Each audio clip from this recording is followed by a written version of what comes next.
karena dua pasangan yang lainnya ini akan mengalami kesulitan. 03 dan 02 ini kan akan mengalami kesulitan. Outstanding pikiran utamanya itu akan mengalami kesulitan. Kalau 01 kan lebih slow ya, karena dia benar-benar di luar dari bayang-bayang Jokowi.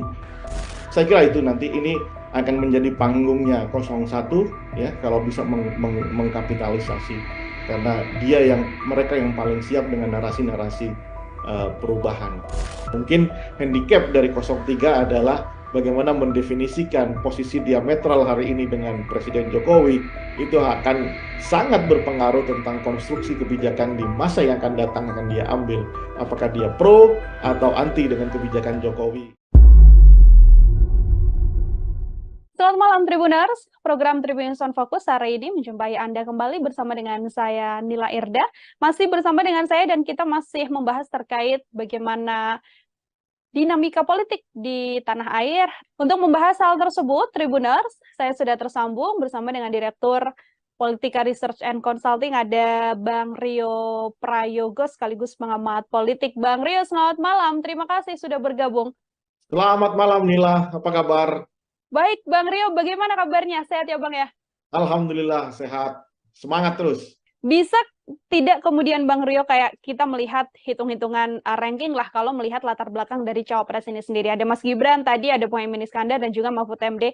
Dari sisi nantinya kemampuan mereka untuk bisa menyampaikan paparan secara utuh yang bisa disampaikan dan juga diterima oleh publik, apakah Bang Rio bisa mengatakan siapa yang jauh lebih unggul?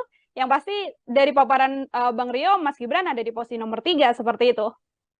Nila, kita bayangkan demokrasi ini kan orang itu diekspos dengan ide dan gagasan begitu ya, atau rencana kerja ketika dia jadi seorang leader, menjadi seorang pemimpin, jadi seorang presiden, wakil presiden.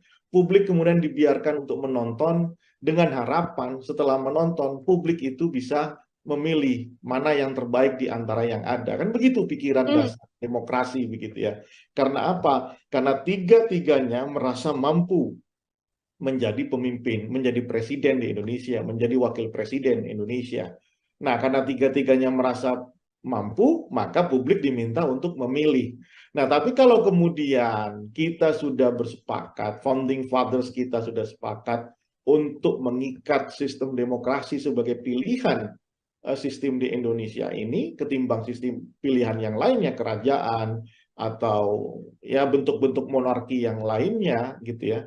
Tentu orang yang mau berkonsentrasi sehingga atau kandidasi itu harus diwarnai dengan warna-warna yang penuh dengan intelektualitas, harus diwarnai dengan warna yang penuh dengan keyakinan kepemimpinan di masa yang akan datang. Tapi kalau tidak pede, hanya sekedar ingin merebut kekuasaan, ya tentu ini akan menjadi persoalan. Bagaimana publik bisa tahu? Ya kamu mau jualan apa? Demokrasi kan begitu tuh. Produk adalah dirinya, kemudian diekspos sehingga orang bisa tahu, ya you mau jualan apa? Jualan pikiran, jualan apa, begitu ya. Nah, oleh karena itu dibuatlah peranata politik namanya debat. Nah, tapi kalau debat juga mau dihindari, debat juga mau dikurangi porsinya, bahkan sekarang aturannya sudah berubah, tadinya ada sesi sendiri capresnya, ada sesi sendiri cawapresnya, tapi kemudian di mix seperti ini, akhirnya kan kehilangan esensinya. Nah, jelas kalau seperti itu pertanyaan Nila, siapa yang paling tidak diuntungkan ya dua pasangan yang lainnya. 01, 03 tidak diuntungkan. Karena apa? Bagi 01 dan bagi 03 inilah titik di mana dia benar-benar bisa ditonton oleh jutaan, mungkin ratusan juta pemilih kita yang tercatat 204 juta, ya mungkin tidak semuanya, tapi 60% akan menyaksikan debat capres ini. Ya inilah demokrasi sesungguhnya. Makanya porsinya jangan dikurangi, sehingga ini menurunkan semangat berdemokrasi. Jangan kemudian level pilpres ini diturunkan menjadi level pilihan kepala desa begitu ya. Jangan diturunkan jadi pilihan RT. Padahal inilah bagaimana peranata politik bernama debat kandidat di dalam konteks pemilu itu sangat dibutuhkan oleh masyarakat terutama, supaya mereka bisa merekam apa janji politiknya, apa ide dan gagasannya ke depan, sehingga mereka datang ke TPS dengan pikiran-pikiran yang rasional. Hmm.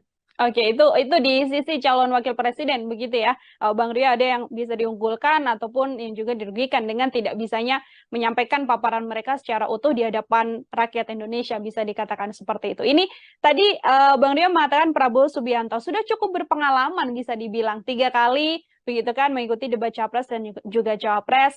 Kemudian kalau kita melihat Anies Baswedan, kemudian juga kita melihat Pak Ganjar Pranowo dan nantinya akan berhadapan. Kira-kira situasinya dari kacamata Bang Roy akan berlangsung seperti apa ini, Bang? Sangat seru tentunya. Ini akan terjadi perbedaan apa namanya school of thinking begitu ya. Bagaimana cara pandang, paradigma, kemudian perspektif itu akan tumpah ruah di debat kandidat ini. Ya, dari 01 dengan paradigmanya yang sangat apa namanya paradigma pembaharuan, pendekatan yang lebih sifatnya liberalis kalau saya lihat begitu ya. Kemudian paradigma 02 yang intinya ini adalah keberlanjutan, meskipun kita tahu bahwa Prabowo di 3 periode pilpres sebelumnya itu adalah anti dari keberlanjutan, tapi ya inilah situasi politiknya. Kemudian 03 yang jauh lebih hari ini lebih tidak punya apa namanya menurut saya agak kesulitan mendefinisikan apakah ini perubahan atau ini keberlanjutan begitu ya. Nah, makanya kalau berbicara tentang ide besarnya, ya big idea-nya, tentu nanti tidak akan banyak diekspos. Karena apa? Karena dua pasangan yang lainnya ini akan mengalami kesulitan. 03 dan 02 ini kan akan mengalami kesulitan. Outstanding pikiran utamanya itu akan mengalami kesulitan. Kalau 01 kan lebih slow ya, karena dia benar-benar di luar dari bayang-bayang Jokowi. Nah, mungkin nanti perdebatannya lebih banyak soal apa namanya hal-hal sifatnya programatik begitu ya. Di itu bukan di ide dasar apakah ini melanjutkan soal IKN misalnya. 01 jelas kan ya kan untuk memikirkan ulang, merekalkulasi ya soal IKN. 02 lanjutkan, 03 nah saya belum tahu seperti apa begitu ya. Agak-agaknya memang di sisi debat kandidat ini 01 harusnya bisa memaksimalkan karena posisi yang lebih apa namanya lebih fleksibel di dalam ketika berbicara dalam konteks apapun, bidang apapun, 01 lebih fleksibel. Nanti kalau ada di putaran kedua, kalau ada debat kandidat lagi, maka pertarungan akan lebih ke ide dasar. Ya kan, banyak berbicara tentang oh ini dilanjutkan, oh ini tidak, ini dilanjutkan, ini tidak, kira-kira seperti itu. Tapi kalau ada masih 3 orang saling berdebat, 3 pasangan langsung berdebat, saya kira lebih ke hal yang sifatnya programatik, karena masih ada 2 pasangan yang menurut saya agak kesulitan mendefinisikan apakah ini dilanjutkan atau tidak, apakah ini ada perubahan atau tidak, begitu ya. Dan tidak mungkin rasa-rasanya 03 sama 02 mengatakan wah ini dilanjutkan semuanya dari apa yang sudah dilakukan oleh Jokowi. Nah, saya kira itu nanti ini akan menjadi panggungnya 01 ya kalau bisa mengkapitalisasi, karena mereka yang paling siap dengan narasi-narasi perubahan. Karena spiritnya setiap konsentrasi, setiap perhelatan pemilu itu adalah upaya mengkoreksi apa yang sudah dilakukan oleh periode sebelumnya. Begitu, Nela. Oke, lebih diunggulkan atau lebih percaya diri untuk pasangan nomor 1 karena paparannya sudah jauh lebih jelas dibandingkan dengan pasangan nomor urut 2 dan pasangan nomor urut 3. Terkait blunder ini, Bang Rio, karena kan memang satu hal blunder yang kemudian terjadi dalam debat capres dan juga cawapres, ini kan juga menjadi salah satu hal yang mungkin berpengaruh juga untuk nanti narasi publik bisa bergeser dari yang mungkin mendukung, kemudian mengkritik habis. Ini bagaimana terkait blunder ini? Apakah juga jadi cukup potensial dalam debat capres-cawapres nanti? Justru itu karena dibutuhkan apa namanya periode debat ya masing-masing kandidat, baik itu capresnya, cawapresnya begitu ya. Karena publik juga mungkin saja, saya juga orang yang akan menikmati setiap blunder-blunder itu. Karena apa? Karena blunder itulah yang akan mempengaruhi persepsi masyarakat, terutama di kelas menengah. Ya, kelas menengah ya middle up lah, ya kelas menengah ke atas itu yang akan mempengaruhi persepsinya. Ya, apakah kemudian dia akan tetap memilih satu orang kandidat yang sudah dia pilih, atau mereka akan mengubah pilihannya ke kandidat yang lainnya. Karena ingat bahwa potensi swing voters data per hari ini itu ada di angka 40%. Sangat tinggi. Ya, sangat tinggi. Swing voters adalah kelompok pemilih yang masih memungkinkan untuk merubah pilihannya. Jadi dia belum menjadi definitive voters untuk satu pasangan calonnya. Ya, dia masih bisa mungkin berubah. Salah satu yang bisa merubah atau variabel yang bisa merubah pilihan mereka adalah ketika dia telah melihat debat kandidat yang akan disiarkan oleh TV-TV di seluruh Indonesia itu.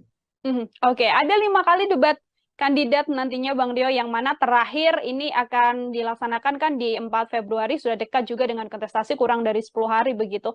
Artinya ketika nanti publik menilai dari hasil debat ini, angka terakhirnya di 4 Februari ini, apabila masih ada survei yang melihat elektabilitas dari kandidat, itu juga bisa dipastikan bahwa nantinya dari hasil perolehan suara angkanya tidak jauh dari survei terakhir ini, atau justru meskipun sudah ada elektabilitas terakhir yang dirilis, juga masih belum bisa memastikan bahwa nanti hasil suara akhir juga sesuai dengan elektabilitas terakhir yang dimunculkan oleh sejumlah lembaga survei? Oleh karena itu, kalau memang peranata politik bernama debat kandidat ini tidak dimaksimalkan oleh masing-masing calon, ya maka surveinya tidak akan mengalami perubahan yang signifikan. Ya kan? Paling tidak ada 2 hal yang bisa merubah peta elektoral. Pertama, debat kandidat. 5 kali itu banyak loh. 5 kali itu akan mendistribusi percakapan di publik itu secara simultan. Ya kan? Debat kandidat saja pasti sudah akan munculkan percakapan di di masyarakat, dan kemudian masyarakat akan menilai siapa yang paling eligible untuk dipilih sebagai presiden. Ya, nah makanya oleh karena itu saya termasuk mazhab yang meyakini, ya meskipun sudah ada juga kelompok epistemic community seperti kita ini mengatakan bahwa debat itu tidak ada pengaruhnya terhadap elektoral, ya kan? Karena selalu menganggap politik di Indonesia itu adalah kelompok orang yang cuma nerima bantuan dan lain-lain. Tapi saya termasuk orang yang optimis. Instalasi demokrasi kita ini sudah mengalami kemajuan, dan kelompok kelas menengah itu, apalagi anak-anak muda, itu sudah terliterasi dengan baik tentang politik, sehingga saya yakin kelompok menengah ke atas ini yang sudah teredukasi itu akan menunggu momen debat untuk merubah pilihannya atau terus dia di situ. Oleh karena itu ini kesempatan buat semua pasangan calon untuk mengekspos pikiran-pikiran besarnya, apa agenda-agenda mendesak yang akan dilakukan ketika dia jadi presiden.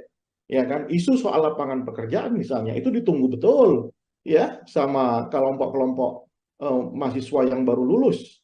Ya, kemudian soal penanganan soal BPJS misalnya itu juga ditunggu ya oleh kelompok masyarakat gitu ya. Kemudian untuk pendidikan itu juga ditunggu gitu. Nah, saya kira ini kesempatan, jadi nggak usah takut, nggak usah malu-malu begitu ya, atau lagi khawatir, apalagi sampai harus melobi untuk merubah peraturan debat kandidat.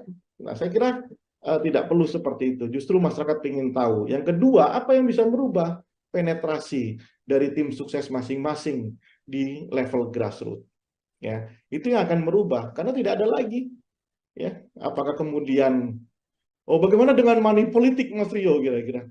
Ya inilah bisa bayangkan, ya mungkin aja itu dilakukan, tapi paling cuma skopnya kan kecil.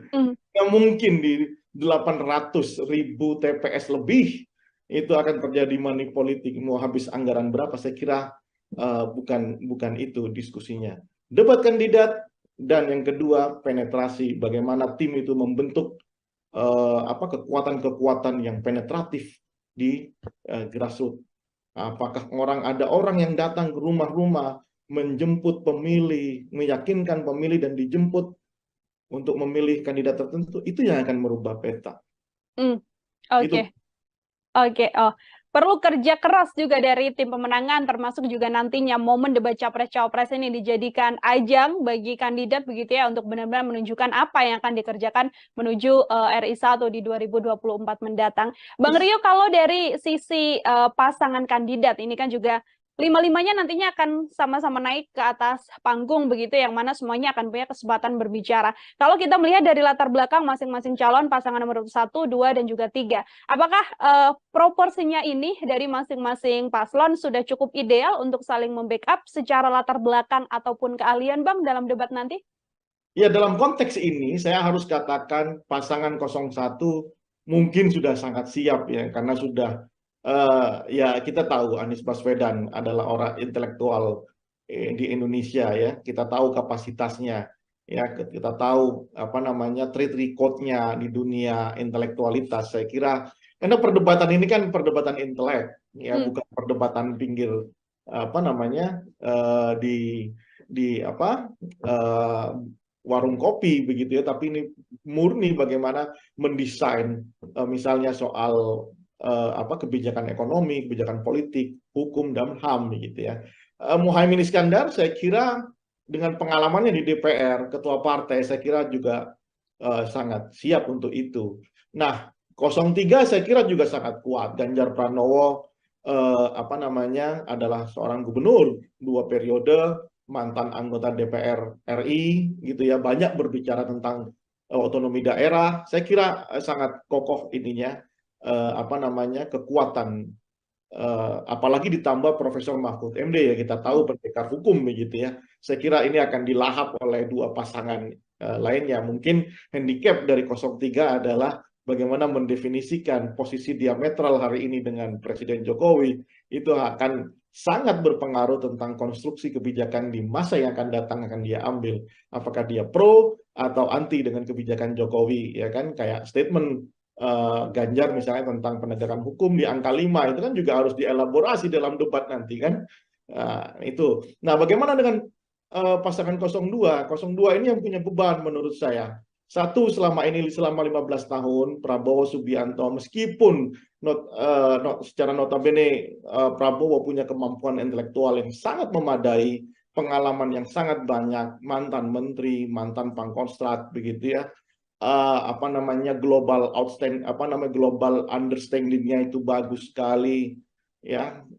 Tetapi narasi yang dia bangun selama 15 tahun itu akan menjadi beban tersendiri, karena selama 15 tahun Prabowo selalu berbicara sebagai semacam oposan begitu ya. Sekarang sudah menjadi sangat pro dengan pemerintahan, ditambah dengan kelemahan Gibran yang selama ini saya tidak melihat. Saya kira Gibran itu orang yang punya kemampuan intelektual yang memadai, makanya dia kemudian memilih berani untuk menjadi cawapres Prabowo. Tapi belakangan setelah saya lihat video-video Gibran, ketika ada orang yang bertanya soal apa yang harus dilakukan setelah lulus gitu ya, dengan entengnya Gibran menjawab, ya sudah, bikin bisnis saja begitu ya. Mungkin itu pikiran yang bagus gitu ya, cuman tidak terdeliver dengan baik karena memang saya lihat kemampuan di dalam pembahasaan secara intelektualitas itu sangat kurang. Lalu ketika misalnya ada orang bertanya disuruh jawab, suruh baca bukunya, dan ketika ada wartawan bertanya ya sudah begitu-begitu aja, seolah-olah ini flat, seolah-olah kemudian Gibran benar-benar ingin menurunkan kelas pilpres ini menjadi kelas pilkades begitu.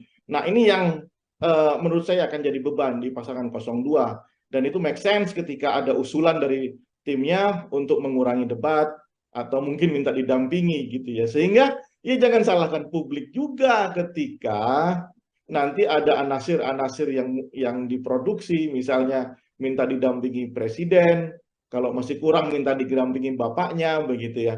Karena memang apa ya? Karena Gibran pintu masuknya sudah bermasalah, sehingga publik terutama di kelas menengah dan kelas atas gitu ya, itu kemudian sangat kritis terhadap Gibran ya. Pasangan 02 tim suksesnya harus siap dengan kritisme itu begitu ya. Mungkin bisa jadi masyarakat di level grassroots banyak yang memilih Prabowo, Subianto dan Gibran karena memang Jokowi efek begitu ya. Tetapi bicara debat ini kan layer tersendiri, panggung tersendiri, parata politik yang berbeda ketika dia memberikan sembako atau senyuman saja ke level grassroots. Ini murni pertarungan intelektualitas, kapabilitas, sehingga publik benar-benar sadar siapa yang layak untuk memimpin Indonesia di masa yang akan datang.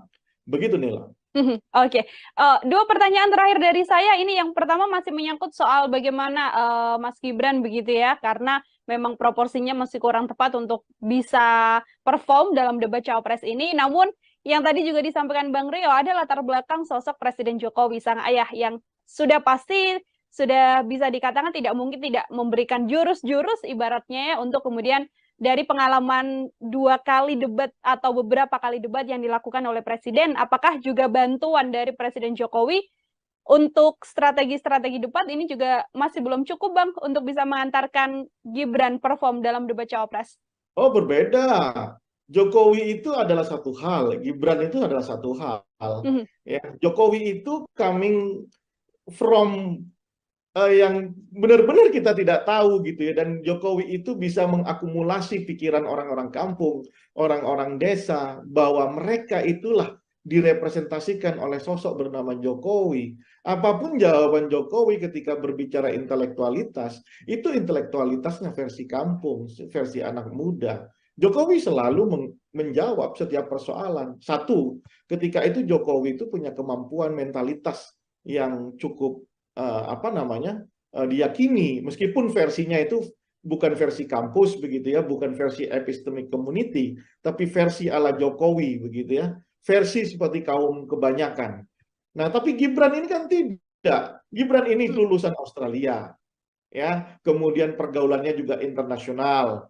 Gibran juga pernah memimpin Solo, saat ini bahkan masih memimpin Solo, ya. Tetapi kemudian kita terbelalak karena ternyata Gibran ketika berondong banyak pertanyaan oleh kelompok yang katanya menjadi baseline pasangan 02, yakni anak-anak muda, justru menghindar dari pertanyaan-pertanyaan ini. Nah, sementara kita ini kan butuh melihat pikiran-pikiran cerdas, pikiran-pikiran besar, pikiran-pikiran yang seolah-olah kita menggantungkan harapannya kepada calon presiden. Nah, itulah yang diharapkan sama masyarakat. Rupanya saya belum melihat sejauh ini, ya. Kita belum melihat, masyarakat belum melihat, publik belum melihat Gibran benar-benar bisa menunjukkan dirinya, apakah dia itu selevel dengan Jokowi ketika itu, atau ini terlalu dipaksakan. Makanya ini kesempatan buat Gibran untuk belajar menjawab semua keraguan publik gitu ya, entah itu belajar dari bapaknya begitu ya, kan nggak mungkin juga didampingi ketika debat kandidatnya, atau mau dibuat peraturan PKPU baru begitu ya, setelah didampingi sama capres, didampingi sama capres definitif, kan nggak mungkin ya. Ini kan jadi negara Konoha benar, menjadi lelucon sepanjang hidup kita nantinya ya. Jadi menurut saya ini kesempatan buat Gibran, kesempatan buat Prabowo Subianto untuk meyakinkan ke publik bahwa elektabilitas dia yang tinggi saat ini itu layak untuk didapat gitu ya. Bukan hanya dengan gimmick-gimmick yang menurut saya jauh dari intelektualitas yang harusnya menjadi backbone kita, tulang punggung kita di dalam berdemokrasi. Oke, terakhir Bang Rio, kalau tadi kita membahas dari sisi bagaimana Capres dan Cawapres untuk melakukan strategi dan lain sebagainya, ini kan juga mempengaruhi suara publik. Kalau dari sisi publik sendiri, di momen debat Capres dan Cawapres nantinya, poin apa yang kemudian harus disoroti atau diambil oleh publik begitu agar kemudian nantinya semakin yakin untuk menjatuhkan pilihan pada pasangan nomor urut 1, 2, ataupun 3, Bang Rio? Sekaligus menjadi closing statement dari Bang Rio. Dua hal menurut saya yang harus benar-benar menjadi perhatian publik ya. Satu, mahalnya harga sembako. Kenapa? Bukan saya, tapi itu capture, itulah potret yang kita dapatkan di survei kita sejak 3 tahun lalu ya. Mahalnya harga sembako ini jangan kemudian dianggap remeh, karena ini adalah tentang hajat hidup masyarakat di level yang paling bawah. Akses mereka untuk membeli, ketersediaan, itu juga harus menurut saya harus menjadi diskusi menjadi adu program kelak ya ketika masing-masing ini berdebat begitu. Bagaimana caranya ya Kak? Apakah kemudian menghidupkan lahan-lahan pertanian atau kemudian mengembangkan bagaimana pertanian di kita atau menghentikan impor. Ini harus menjadi diskusi ya, dan itu akan harusnya menjadi landscape pemikiran masing-masing kandidat ya. Sekali lagi, mahalnya kebutuhan sembako itu ada di top rank setiap kita survei apa agenda paling mendesak yang harus diselesaikan oleh pemerintah. Yang kedua, persoalan hukum. Ini akan menjadi diskusi antar semua kandidat dan juga akan diikuti oleh publik tentang hukum kita. Bayangkan, Nila, ketua KPK saat ini bermasalah. Ya, kita tidak menuduh apakah ini benar-benar sudah bersalah atau tidak karena ini masih dalam proses hukum, tapi setidaknya ini institusinya saja adalah institusi pemburu korupsi, ya ketuanya tersandung kasus korupsi.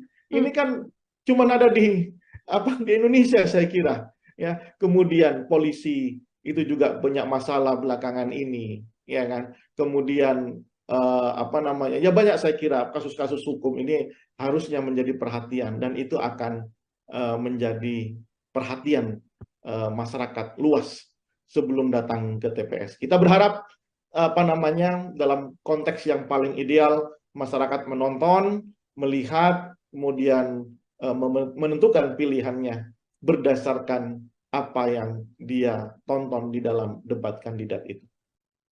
Baik, terima kasih sekali atas paparannya dan juga diskusi kita hari ini, Bang Rio Prayogo, Direktur Politika Research and Consulting. Semoga publik juga kemudian punya gambaran untuk nantinya menantikan debat Capres-Cawapres dan bisa menentukan pilihan untuk mengantarkan 5 tahun ke depan menuju Indonesia yang pastinya lebih baik lagi. Bang Rio, terima kasih sudah bergabung. Selamat beraktivitas kembali, Bang Rio. Terima kasih, Nila. Ya, Tribuners. Karena dua pasangan yang lainnya ini akan mengalami kesulitan. 03 dan 02 ini kan akan mengalami kesulitan. Outstanding pikiran utamanya itu akan mengalami kesulitan. Kalau 01 kan lebih slow ya, karena dia benar-benar di luar dari bayang-bayang Jokowi. Saya kira itu nanti ini akan menjadi panggungnya 01 ya, kalau bisa mengkapitalisasi, karena mereka yang paling siap dengan narasi-narasi perubahan. Mungkin handicap dari 03 adalah bagaimana mendefinisikan posisi diametral hari ini dengan Presiden Jokowi. Itu akan sangat berpengaruh tentang konstruksi kebijakan di masa yang akan datang akan dia ambil. Apakah dia pro atau anti dengan kebijakan Jokowi. Selamat malam Tribuners, program Tribun Sound Focus hari ini menjumpai Anda kembali bersama dengan saya Nila Irda. Masih bersama dengan saya dan kita masih membahas terkait bagaimana dinamika politik di tanah air. Untuk membahas hal tersebut, Tribuners, saya sudah tersambung bersama dengan Direktur Politika Research and Consulting, ada Bang Rio Prayogo sekaligus pengamat politik. Bang Rio, selamat malam. Terima kasih sudah bergabung. Selamat malam Nila, apa kabar? Baik, Bang Rio, bagaimana kabarnya? Sehat ya, Bang ya? Alhamdulillah, sehat. Semangat terus. Bisa tidak kemudian Bang Rio kayak kita melihat hitung-hitungan ranking lah kalau melihat latar belakang dari Cawapres ini sendiri. Ada Mas Gibran, tadi ada Muhaimin Iskandar dan juga Mahfud MD. Dari sisi nantinya kemampuan mereka untuk bisa menyampaikan paparan secara utuh yang bisa disampaikan dan juga diterima oleh publik, apakah Bang Rio bisa mengatakan siapa yang jauh lebih unggul? Yang pasti dari paparan Bang Rio, Mas Gibran ada di posisi nomor 3, seperti itu. Nila, kita bayangkan demokrasi ini kan orang itu diekspos dengan ide dan gagasan begitu ya, atau rencana kerja ketika dia jadi seorang leader, menjadi seorang pemimpin, jadi seorang presiden, wakil presiden. Publik kemudian dibiarkan untuk menonton dengan harapan setelah menonton publik itu bisa memilih mana yang terbaik di antara yang ada. Kan begitu pikiran dasar demokrasi begitu ya. Karena apa? Karena tiga-tiganya merasa mampu menjadi pemimpin, menjadi presiden di Indonesia, menjadi wakil presiden Indonesia. Nah, karena tiga-tiganya merasa mampu, maka publik diminta untuk memilih. Nah, tapi kalau kemudian kita sudah bersepakat, founding fathers kita sudah sepakat, untuk mengikat sistem demokrasi sebagai pilihan sistem di Indonesia ini ketimbang sistem pilihan yang lainnya, kerajaan atau ya bentuk-bentuk monarki yang lainnya gitu ya. Tentu orang yang mau berkonsentrasi sehingga atau kandidasi itu harus diwarnai dengan warna-warna yang penuh dengan intelektualitas, harus diwarnai dengan warna yang penuh dengan keyakinan kepemimpinan di masa yang akan datang. Tapi kalau tidak pede, hanya sekedar ingin merebut kekuasaan, ya tentu ini akan menjadi persoalan. Bagaimana publik bisa tahu? Ya kamu mau jualan apa? Demokrasi kan begitu tuh. Produk adalah dirinya, kemudian diekspos sehingga orang bisa tahu, ya you mau jualan apa? Jualan pikiran, jualan apa, begitu ya. Nah, oleh karena itu dibuatlah peranata politik namanya debat. Nah, tapi kalau debat juga mau dihindari, debat juga mau dikurangi porsinya, bahkan sekarang aturannya sudah berubah, tadinya ada sesi sendiri capresnya, ada sesi sendiri cawapresnya, tapi kemudian di mix seperti ini, akhirnya kan kehilangan esensinya. Nah, jelas kalau seperti itu pertanyaan Nila, siapa yang tidak diuntungkan ya dua pasangan yang lainnya, 01, 03 tidak diuntungkan. Karena apa? Bagi 01 dan bagi 03 inilah titik di mana dia benar-benar bisa ditonton oleh jutaan, mungkin ratusan juta pemilih kita yang tercatat 204 juta, ya mungkin tidak semuanya, tapi 60% akan menyaksikan debat capres ini. Ya inilah demokrasi sesungguhnya. Makanya porsinya jangan dikurangi, sehingga ini menurunkan semangat berdemokrasi. Jangan kemudian level pilpres ini diturunkan menjadi level pilihan kepala desa, begitu ya. Jangan diturunkan jadi pilihan RT. Padahal inilah bagaimana peranata politik bernama debat kandidat di dalam konteks pemilu itu sangat dibutuhkan oleh masyarakat terutama, supaya mereka bisa merekam apa janji politiknya, apa ide dan gagasannya ke depan, sehingga mereka datang ke TPS dengan pikiran-pikiran yang rasional. Oke, itu di sisi calon wakil presiden begitu ya, Bang Ria, ada yang bisa diunggulkan ataupun yang juga dirugikan dengan tidak bisanya menyampaikan paparan mereka secara utuh di hadapan rakyat Indonesia, bisa dikatakan seperti itu. Ini tadi Bang Ria mengatakan Prabowo Subianto sudah cukup berpengalaman, bisa dibilang 3 kali begitu kan mengikuti debat capres dan juga cawapres. Kemudian kalau kita melihat Anies Baswedan, kemudian juga kita melihat Pak Ganjar Pranowo dan nantinya akan berhadapan. Kira-kira situasinya dari kacamata Bang Roy akan berlangsung seperti apa ini, Bang? Sangat seru tentunya. Ini akan terjadi perbedaan school of thinking begitu ya. Bagaimana cara pandang, paradigma, kemudian perspektif itu akan tumpah ruah di debat kandidat ini. Ya, dari 01 dengan paradigmanya yang sangat paradigma pembaharuan, pendekatan yang lebih sifatnya liberalis kalau saya lihat begitu ya. Kemudian paradigma 02 yang intinya ini adalah keberlanjutan, meskipun kita tahu bahwa Prabowo di 3 periode pilpres sebelumnya itu adalah anti dari keberlanjutan, tapi ya inilah situasi politiknya. Kemudian 03 yang jauh lebih hari ini lebih tidak punya menurut saya agak kesulitan mendefinisikan apakah ini perubahan atau ini keberlanjutan begitu ya. Nah, makanya kalau berbicara tentang ide besarnya, ya big idea-nya, tentu nanti tidak akan banyak diekspos. Karena apa? Karena dua pasangan yang lainnya ini akan mengalami kesulitan. 03 dan 02 ini kan akan mengalami kesulitan. Outstanding pikiran utamanya itu akan mengalami kesulitan. Kalau 01 kan lebih slow ya, karena dia benar-benar di luar dari bayang-bayang Jokowi. Nah, mungkin nanti perdebatannya lebih banyak soal hal-hal sifatnya programatik begitu ya. Di itu bukan di ide dasar apakah ini melanjutkan soal IKN misalnya. 01 jelas kan ya kan untuk memikirkan ulang, merekalkulasi ya soal IKN. 02 lanjutkan, 03 nah saya belum tahu seperti apa begitu ya. Agak-agaknya memang di sisi debat kandidat ini 01 harusnya bisa memaksimalkan karena posisi yang lebih lebih fleksibel di dalam ketika berbicara dalam konteks apapun, bidang apapun, 01 lebih fleksibel. Nanti kalau ada di putaran kedua, kalau ada debat kandidat lagi, maka pertarungan akan lebih ke ide dasar, ya kan? Banyak berbicara tentang oh ini dilanjutkan, oh ini tidak, ini dilanjutkan, ini tidak, kira-kira seperti itu. Tapi kalau ada masih 3 orang saling berdebat, 3 pasangan saling berdebat, saya kira lebih ke hal yang sifatnya programatik karena masih ada 2 pasangan yang menurut saya agak kesulitan mendefinisikan apakah ini dilanjutkan atau tidak, apakah ini ada perubahan atau tidak, begitu ya.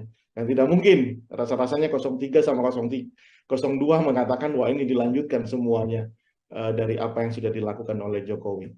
Nah, saya kira itu nanti ini akan menjadi panggungnya 01 ya kalau bisa mengkapitalisasi karena mereka yang paling siap dengan narasi-narasi perubahan. Karena spiritnya setiap konsentrasi, setiap perhelatan pemilu itu adalah upaya mengkoreksi apa yang sudah dilakukan oleh periode sebelumnya. Begitu, Nela. Oke, lebih diunggulkan atau lebih percaya diri untuk pasangan nomor 1 karena paparannya sudah jauh lebih jelas dibandingkan dengan pasangan nomor urut 2 dan pasangan nomor urut 3. Terkait blunder ini, Bang Rio, karena kan memang satu hal blunder yang kemudian terjadi dalam debat Capres dan juga Cawapres, ini kan juga menjadi salah satu hal yang mungkin berpengaruh juga untuk nanti narasi publik bisa bergeser dari yang mungkin mendukung, kemudian mengkritik habis. Ini bagaimana terkait blunder ini? Apakah juga jadi cukup potensial dalam debat Capres-Cawapres nanti? Justru itu karena dibutuhkan periode debat ya masing-masing kandidat baik itu capresnya, cawapresnya begitu ya. Karena publik juga mungkin saja saya juga orang yang akan menikmati setiap blunder-blunder itu. Karena apa? Karena blunder itulah yang akan mempengaruhi persepsi masyarakat terutama di kelas menengah. Ya, kelas menengah ya middle up lah ya, kelas menengah ke atas itu yang akan mempengaruhi persepsinya. Ya, apakah kemudian dia akan tetap memilih satu orang kandidat yang sudah dia pilih atau mereka akan mengubah pilihannya ke kandidat yang lainnya. Karena ingat bahwa potensi swing voters data per hari ini itu ada di angka 40%. Sangat tinggi. Ya, sangat tinggi. Swing voters adalah kelompok pemilih yang masih memungkinkan untuk merubah pilihannya. Jadi dia belum menjadi definitive voters untuk satu pasangan calonnya. Ya, dia masih bisa mungkin berubah. Salah satu yang bisa merubah atau variabel yang bisa merubah pilihan mereka adalah ketika dia telah melihat debat kandidat yang akan disiarkan oleh TV-TV di seluruh Indonesia itu. Oke, ada 5 kali debat kandidat nantinya Bang Rio, yang mana terakhir ini akan dilaksanakan kan di 4 Februari, sudah dekat juga dengan kontestasi, kurang dari 10 hari begitu. Artinya ketika nanti publik menilai dari hasil debat ini, angka terakhirnya di 4 Februari ini, apabila masih ada survei yang melihat elektabilitas dari kandidat, itu juga bisa dipastikan bahwa nantinya dari hasil perolehan suara angkanya tidak jauh dari survei terakhir ini, atau justru meskipun sudah ada elektabilitas terakhir yang dirilis juga masih belum bisa memastikan bahwa nanti hasil suara akhir juga sesuai dengan elektabilitas terakhir yang dimunculkan oleh sejumlah lembaga survei? Oleh karena itu, kalau memang peranata politik bernama debat kandidat ini tidak dimaksimalkan oleh masing-masing calon, ya maka surveinya tidak akan mengalami perubahan yang signifikan. Ya kan? Paling tidak ada 2 hal yang bisa merubah peta elektoral. Pertama, debat kandidat. 5 kali itu banyak loh. 5 kali itu akan mendistribusi percakapan di publik itu secara simultan. Ya kan? Debat kandidat saja pasti sudah akan munculkan percakapan di masyarakat, dan kemudian masyarakat akan menilai siapa yang paling eligible untuk dipilih sebagai presiden. Ya, nah makanya oleh karena itu saya termasuk mazhab yang meyakini ya meskipun sudah ada juga kelompok epistemic community seperti kita ini mengatakan bahwa debat itu tidak ada pengaruhnya terhadap elektoral, ya kan? Karena selalu menganggap politik di Indonesia itu adalah kelompok orang yang cuma nerima bantuan dan lain-lain. Tapi saya termasuk orang yang optimis. Instalasi demokrasi kita ini sudah mengalami kemajuan, dan kelompok kelas menengah itu, apalagi anak-anak muda, itu sudah terliterasi dengan baik tentang politik, sehingga saya yakin kelompok menengah ke atas ini yang sudah teredukasi itu akan menunggu momen debat untuk merubah pilihannya atau terus dia di situ. Oleh karena itu ini kesempatan buat semua pasangan calon untuk mengekspos pikiran-pikiran besarnya, apa agenda-agenda mendesak yang akan dilakukan ketika dia jadi presiden.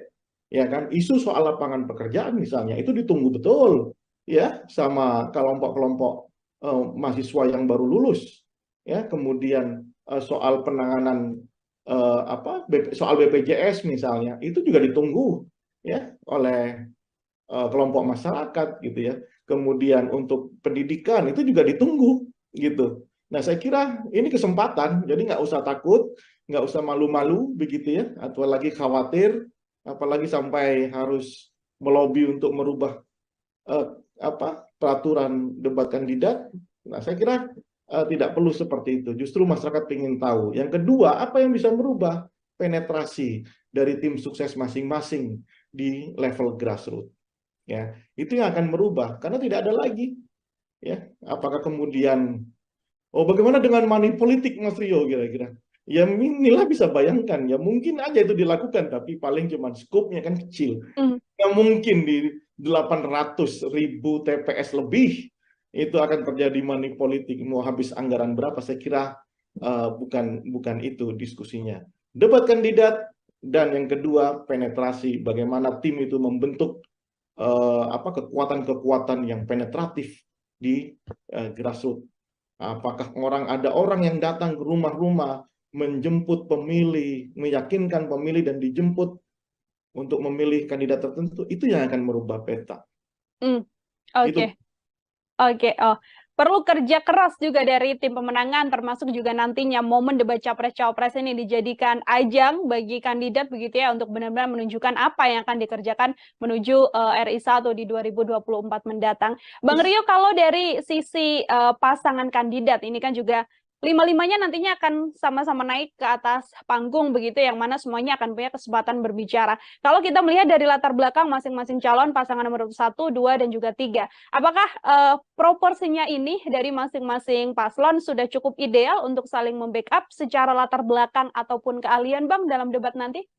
Ya, dalam konteks ini saya harus katakan pasangan 01 mungkin sudah sangat siap ya, karena sudah ya kita tahu Anies Baswedan adalah orang intelektual di Indonesia ya. Kita tahu kapasitasnya ya, kita tahu track record-nya di dunia intelektualitas. Saya kira karena perdebatan ini kan perdebatan intelek ya, bukan perdebatan pinggir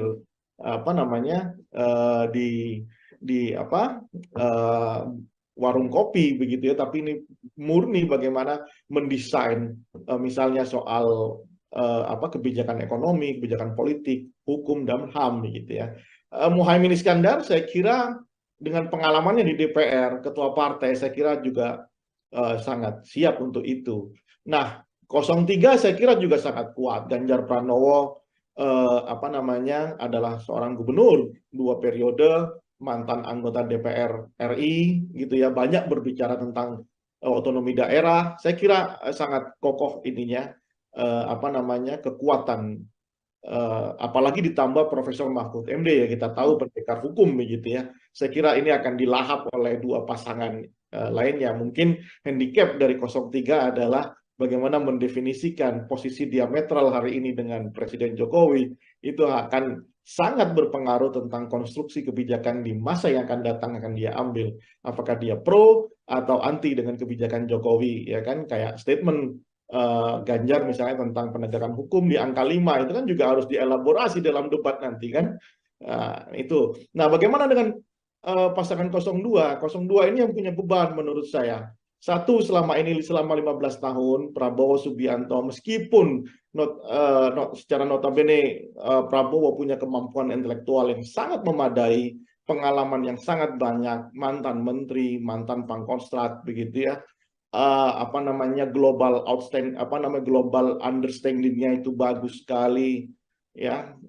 Tetapi narasi yang dia bangun selama 15 tahun itu akan menjadi beban tersendiri, karena selama 15 tahun Prabowo selalu berbicara sebagai semacam oposan begitu ya. Sekarang sudah menjadi sangat pro dengan pemerintahan, ditambah dengan kelemahan Gibran yang selama ini saya tidak melihat. Saya kira Gibran itu orang yang punya kemampuan intelektual yang memadai, makanya dia kemudian memilih berani untuk menjadi cawapres Prabowo. Tapi belakangan setelah saya lihat video-video Gibran, ketika ada orang yang bertanya soal apa yang harus dilakukan setelah lulus gitu ya, dengan entengnya Gibran menjawab, ya sudah, bikin bisnis saja begitu ya. Mungkin itu pikiran yang bagus gitu ya, cuman tidak terdeliver dengan baik karena memang saya lihat kemampuan di dalam pembahasaan secara intelektualitas itu sangat kurang. Lalu ketika misalnya ada orang bertanya suruh baca bukunya, dan ketika ada wartawan bertanya ya sudah begitu aja, seolah-olah ini flat, seolah-olah kemudian Gibran benar-benar ingin menurunkan kelas pilpres ini menjadi kelas pilkades begitu. Nah, ini yang menurut saya akan jadi beban di pasangan 02, dan itu make sense ketika ada usulan dari timnya untuk mengurangi debat atau mungkin minta didampingi gitu ya. Sehingga ya jangan salahkan publik juga ketika nanti ada anasir-anasir yang diproduksi, misalnya minta didampingi presiden, kalau masih kurang minta didampingi bapaknya begitu ya. Karena memang karena Gibran pintu masuknya sudah bermasalah, sehingga publik terutama di kelas menengah dan kelas atas gitu ya, itu kemudian sangat kritis terhadap Gibran ya. Pasangan 02 tim suksesnya harus siap dengan kritisme itu begitu ya. Mungkin bisa jadi masyarakat di level grassroots banyak yang memilih Prabowo, Subianto dan Gibran karena memang Jokowi efek begitu ya. Tetapi bicara debat ini kan layer tersendiri, panggung tersendiri, parata politik yang berbeda ketika dia memberikan sembako atau senyuman saja ke level grassroots. Ini murni pertarungan intelektualitas, kapabilitas, sehingga publik benar-benar sadar siapa yang layak untuk memimpin Indonesia di masa yang akan datang. Begitu, Nila. Oke. Dua pertanyaan terakhir dari saya. Ini yang pertama masih menyangkut soal bagaimana Mas Gibran begitu ya, karena memang proporsinya masih kurang tepat untuk bisa perform dalam debat cawapres ini. Namun yang tadi juga disampaikan Bang Rio, ada latar belakang sosok Presiden Jokowi, sang ayah, yang sudah pasti sudah bisa dikatakan tidak mungkin tidak memberikan jurus-jurus ibaratnya ya, untuk kemudian dari pengalaman 2 kali debat atau beberapa kali debat yang dilakukan oleh Presiden, apakah juga bantuan dari Presiden Jokowi untuk strategi-strategi debat ini juga masih belum cukup, Bang, untuk bisa mengantarkan Gibran perform dalam debat cawapres? Oh, berbeda. Jokowi itu adalah satu hal, Gibran itu adalah satu hal. Ya, Jokowi itu coming from yang benar-benar kita tidak tahu gitu ya, dan Jokowi itu bisa mengakumulasi pikiran orang-orang kampung, orang-orang desa, bahwa mereka itulah direpresentasikan oleh sosok bernama Jokowi. Apapun jawaban Jokowi ketika berbicara intelektualitas, itu intelektualitasnya versi kampung, versi anak muda.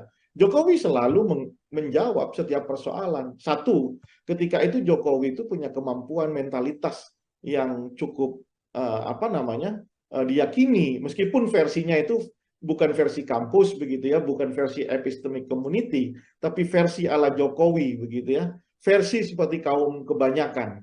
Nah, tapi Gibran ini kan tidak. Gibran ini lulusan Australia, ya, kemudian pergaulannya juga internasional.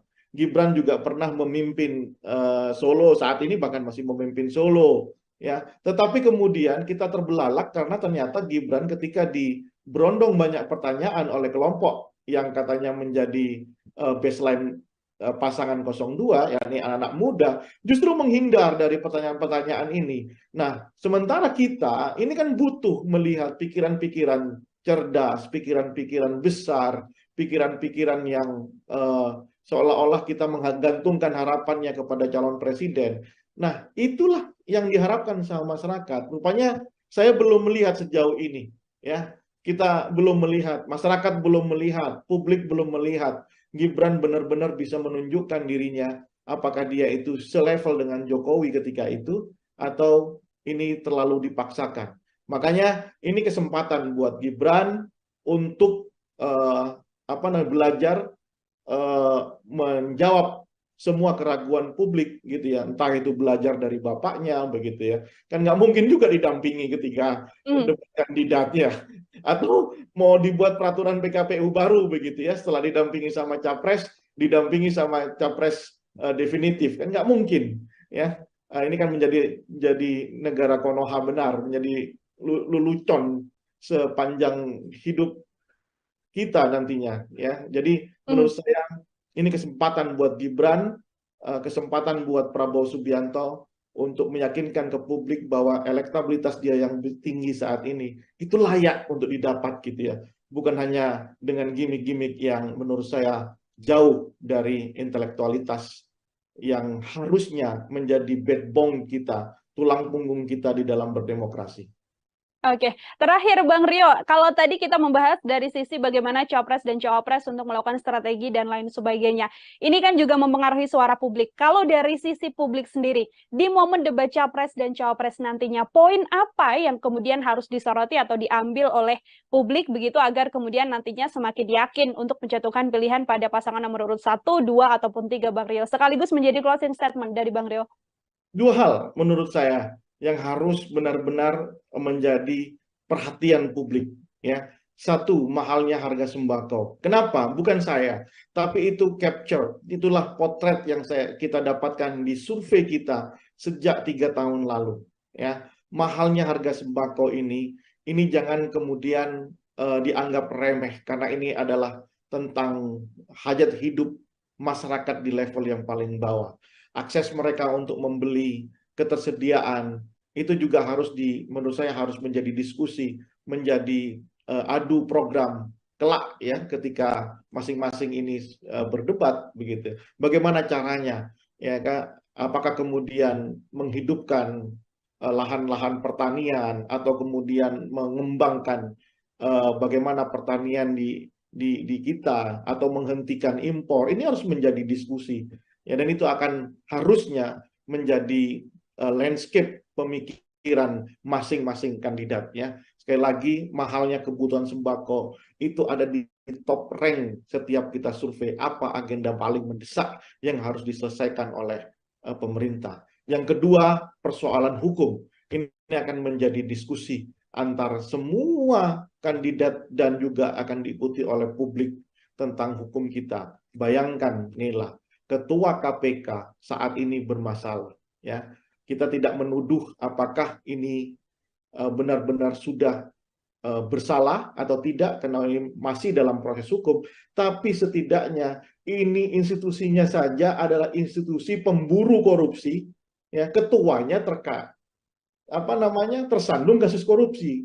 Ini kan cuma ada di Indonesia saya kira ya. Kemudian polisi itu juga banyak masalah belakangan ini ya kan. Kemudian ya banyak, saya kira kasus-kasus hukum ini harusnya menjadi perhatian, dan itu akan menjadi perhatian masyarakat luas sebelum datang ke TPS. Kita berharap dalam konteks yang paling ideal, masyarakat menonton, melihat, kemudian menentukan pilihannya berdasarkan apa yang dia tonton di dalam debat kandidat itu.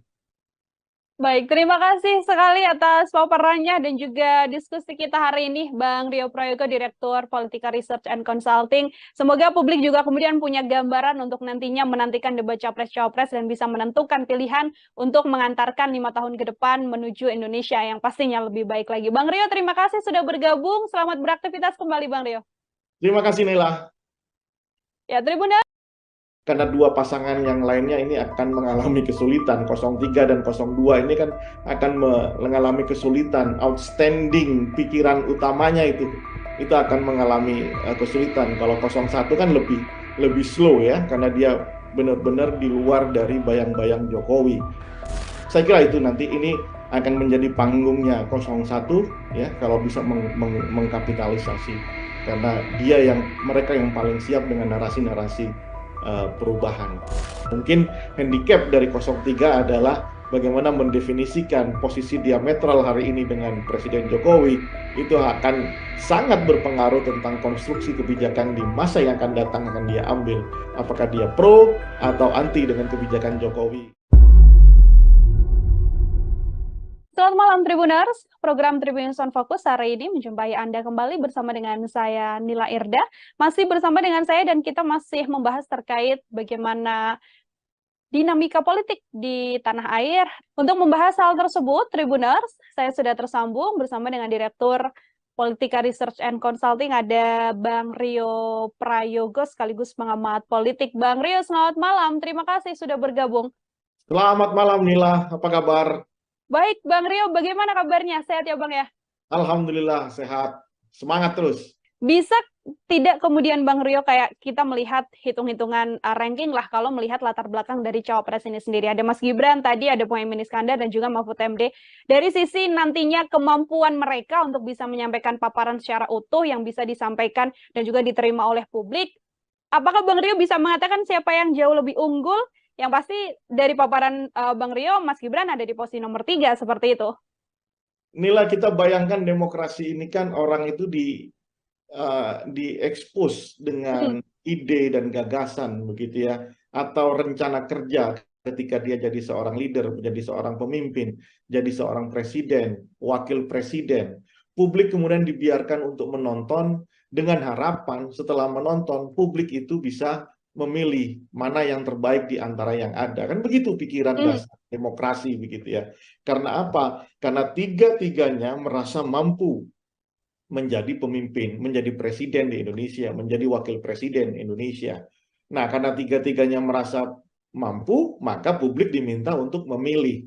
Nah, tapi kalau kemudian kita sudah bersepakat, founding fathers kita sudah sepakat untuk mengikat sistem demokrasi sebagai pilihan sistem di Indonesia ini ketimbang sistem pilihan yang lainnya, kerajaan atau ya bentuk-bentuk monarki yang lainnya gitu ya.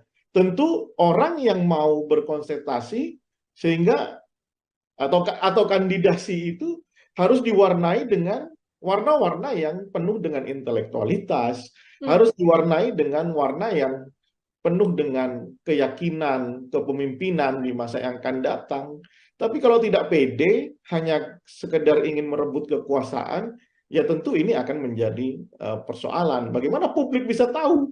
Ya kamu mau jualan apa? Demokrasi kan begitu tuh. Produk adalah dirinya, kemudian diekspos sehingga orang bisa tahu, ya you mau jualan apa? Jualan pikiran, jualan apa, begitu ya.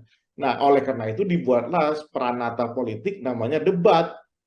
Nah, tapi kalau debat juga mau dihindari, debat juga mau dikurangi porsinya, bahkan sekarang aturannya sudah berubah, tadinya ada sesi sendiri capresnya, ada sesi sendiri cawapresnya, tapi kemudian di mix seperti ini, akhirnya kan kehilangan esensinya.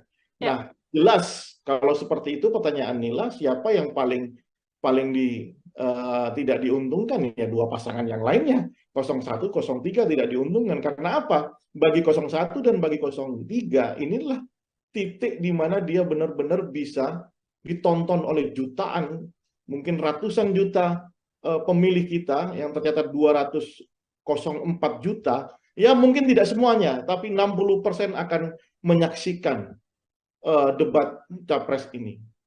Ya inilah demokrasi sesungguhnya. Makanya porsinya jangan dikurangi, sehingga ini menurunkan semangat berdemokrasi. Jangan kemudian level pilpres ini diturunkan menjadi level pilihan kepala desa begitu ya. Jangan diturunkan jadi pilihan RT.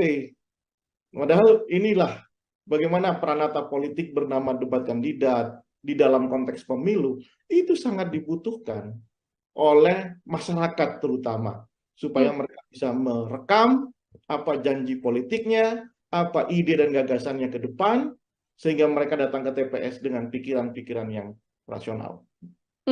Oke, itu di sisi calon wakil presiden begitu ya. Bang Rio, ada yang bisa diunggulkan ataupun yang juga dirugikan dengan tidak bisanya menyampaikan paparan mereka secara utuh di hadapan rakyat Indonesia, bisa dikatakan seperti itu. Ini tadi Bang Rio mengatakan Prabowo Subianto sudah cukup berpengalaman, bisa dibilang 3 kali begitu kan mengikuti debat capres dan juga cawapres. Kemudian kalau kita melihat Anies Baswedan, kemudian juga kita melihat Pak Ganjar Pranowo dan nantinya akan berhadapan. Kira-kira situasinya dari kacamata Bang Roy akan berlangsung seperti apa ini, Bang? Sangat seru tentunya. Ini akan terjadi perbedaan apa namanya school of thinking begitu ya. Bagaimana cara pandang, paradigma, kemudian perspektif itu akan tumpah ruah di debat kandidat ini. Ya, dari 01 dengan paradigmanya yang sangat apa namanya paradigma pembaharuan, pendekatan yang lebih sifatnya liberalis kalau saya lihat begitu ya. Kemudian paradigma 02 yang intinya ini adalah keberlanjutan, meskipun kita tahu bahwa Prabowo di 3 periode pilpres sebelumnya itu adalah anti dari keberlanjutan, tapi ya inilah situasi politiknya. Kemudian 03 yang jauh lebih hari ini lebih tidak punya apa namanya menurut saya agak kesulitan mendefinisikan apakah ini perubahan atau ini keberlanjutan begitu ya. Nah, makanya kalau berbicara tentang ide besarnya, ya big idea-nya, tentu nanti tidak akan banyak diekspos. Karena apa? Karena dua pasangan yang lainnya ini akan mengalami kesulitan. 03 dan 02 ini kan akan mengalami kesulitan. Outstanding pikiran utamanya itu akan mengalami kesulitan. Kalau 01 kan lebih slow ya, karena dia benar-benar di luar dari bayang-bayang Jokowi. Nah, mungkin nanti perdebatannya lebih banyak soal apa namanya hal-hal sifatnya programatik begitu ya. Di sisi itu, bukan di ide dasar apakah ini melanjutkan soal IKN misalnya. 01 jelas kan, ya kan untuk memikirkan ulang, merekalkulasi ya soal IKN. 02 lanjutkan, 03 nah saya belum tahu seperti apa begitu ya. Agak-agaknya memang di sisi debat kandidat ini 01 harusnya bisa memaksimalkan karena posisi yang lebih apa namanya lebih fleksibel di dalam ketika berbicara dalam konteks apapun, bidang apapun, 01 lebih fleksibel. Nanti kalau ada di putaran kedua, kalau ada debat kandidat lagi, maka pertarungan akan lebih ke ide dasar, ya kan? Banyak berbicara tentang oh ini dilanjutkan, oh ini tidak, ini dilanjutkan, ini tidak, kira-kira seperti itu. Tapi kalau ada masih 3 orang saling berdebat, 3 pasangan langsung berdebat, saya kira lebih ke hal yang sifatnya programatik, karena masih ada 2 pasangan yang menurut saya agak kesulitan mendefinisikan apakah ini dilanjutkan atau tidak, apakah ini ada perubahan atau tidak, begitu ya. Dan tidak mungkin rasa-rasanya 03 sama 02 mengatakan wah ini dilanjutkan semuanya dari apa yang sudah dilakukan oleh Jokowi. Nah, saya kira itu nanti ini akan menjadi panggungnya 01 ya kalau bisa mengkapitalisasi karena mereka yang paling siap dengan narasi-narasi perubahan. Karena spiritnya setiap konsentrasi, setiap perhelatan pemilu itu adalah upaya mengkoreksi apa yang sudah dilakukan oleh periode sebelumnya. Begitu, Nela. Oke, lebih diunggulkan atau lebih percaya diri untuk pasangan nomor 1 karena paparannya sudah jauh lebih jelas dibandingkan dengan pasangan nomor urut 2 dan pasangan nomor urut 3. Terkait blunder ini, Bang Rio, karena kan memang satu hal blunder yang kemudian terjadi dalam debat capres dan juga cawapres, ini kan juga menjadi salah satu hal yang mungkin berpengaruh juga untuk nanti narasi publik bisa bergeser dari yang mungkin mendukung, kemudian mengkritik habis. Ini bagaimana terkait blunder ini? Apakah juga jadi cukup potensial dalam debat capres-cawapres nanti? Justru itu karena dibutuhkan apa namanya periode debat ya masing-masing kandidat baik itu capresnya, cawapresnya begitu ya. Karena publik juga mungkin saja saya juga orang yang akan menikmati setiap blunder-blunder itu. Karena apa? Karena blunder itulah yang akan mempengaruhi persepsi masyarakat terutama di kelas menengah. Ya, kelas menengah ya middle up lah ya, kelas menengah ke atas itu yang akan mempengaruhi persepsinya Ya, apakah kemudian dia akan tetap memilih satu orang kandidat yang sudah dia pilih, atau mereka akan mengubah pilihannya ke kandidat yang lainnya. Karena ingat bahwa potensi swing voters data per hari ini itu ada di angka 40%. Sangat tinggi. Ya, sangat tinggi. Swing voters adalah kelompok pemilih yang masih memungkinkan untuk merubah pilihannya. Jadi dia belum menjadi definitive voters untuk satu pasangan calonnya. Ya, dia masih bisa mungkin berubah. Salah satu yang bisa merubah atau variabel yang bisa merubah pilihan mereka adalah ketika dia telah melihat debat kandidat yang akan disiarkan oleh TV-TV di seluruh Indonesia itu. Oke, ada 5 kali debat kandidat nantinya Bang Dio, yang mana terakhir ini akan dilaksanakan kan di 4 Februari, sudah dekat juga dengan kontestasi, kurang dari 10 hari begitu. Artinya ketika nanti publik menilai dari hasil debat ini, angka terakhirnya di 4 Februari ini, apabila masih ada survei yang melihat elektabilitas dari kandidat, itu juga bisa dipastikan bahwa nantinya dari hasil perolehan suara angkanya tidak jauh dari survei terakhir ini, atau justru meskipun sudah ada elektabilitas terakhir yang dirilis juga masih belum bisa memastikan bahwa nanti hasil suara akhir juga sesuai dengan elektabilitas terakhir yang dimunculkan oleh sejumlah lembaga survei? Oleh karena itu, kalau memang peranata politik bernama debat kandidat ini tidak dimaksimalkan oleh masing-masing calon, ya maka surveinya tidak akan mengalami perubahan yang signifikan. Ya kan? Paling tidak ada 2 hal yang bisa merubah peta elektoral. Pertama, debat kandidat. 5 kali itu banyak loh. 5 kali itu akan mendistribusi percakapan di publik itu secara simultan. Ya kan? Debat kandidat saja pasti sudah akan munculkan percakapan di di masyarakat, dan kemudian masyarakat akan menilai siapa yang paling eligible untuk dipilih sebagai presiden. Ya, nah makanya oleh karena itu saya termasuk mazhab yang meyakini, ya meskipun sudah ada juga kelompok epistemic community seperti kita ini mengatakan bahwa debat itu tidak ada pengaruhnya terhadap elektoral, ya kan? Karena selalu menganggap politik di Indonesia itu adalah kelompok orang yang cuma nerima bantuan dan lain-lain. Tapi saya termasuk orang yang optimis. Instalasi demokrasi kita ini sudah mengalami kemajuan, dan kelompok kelas menengah itu, apalagi anak-anak muda, itu sudah terliterasi dengan baik tentang politik, sehingga saya yakin kelompok menengah ke atas ini yang sudah teredukasi itu akan menunggu momen debat untuk merubah pilihannya atau terus dia di situ. Oleh karena itu ini kesempatan buat semua pasangan calon untuk mengekspos pikiran-pikiran besarnya, apa agenda-agenda mendesak yang akan dilakukan ketika dia jadi presiden. Ya kan, isu soal lapangan pekerjaan misalnya itu ditunggu betul ya sama kelompok-kelompok mahasiswa yang baru lulus.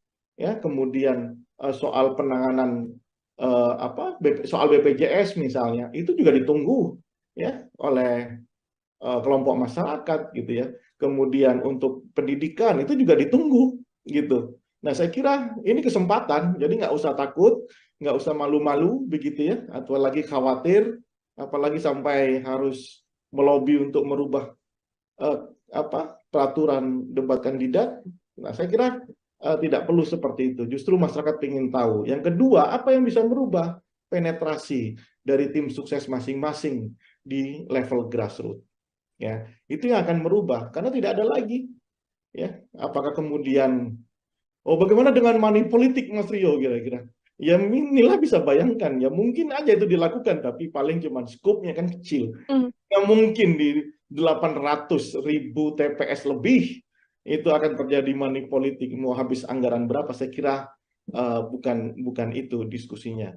Debat kandidat, dan yang kedua penetrasi, bagaimana tim itu membentuk kekuatan-kekuatan yang penetratif di grassroots.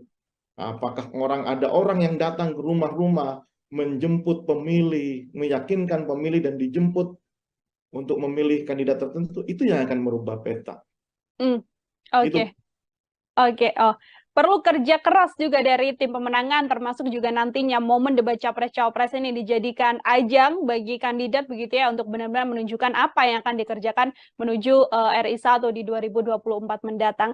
Bang Rio, kalau dari sisi pasangan kandidat ini kan juga lima-limanya nantinya akan sama-sama naik ke atas panggung begitu, yang mana semuanya akan punya kesempatan berbicara. Kalau kita melihat dari latar belakang masing-masing calon, pasangan nomor 1, 2, dan juga 3, apakah proporsinya ini dari masing-masing paslon sudah cukup ideal untuk saling membackup secara latar belakang ataupun keahlian, Bang, dalam debat nanti?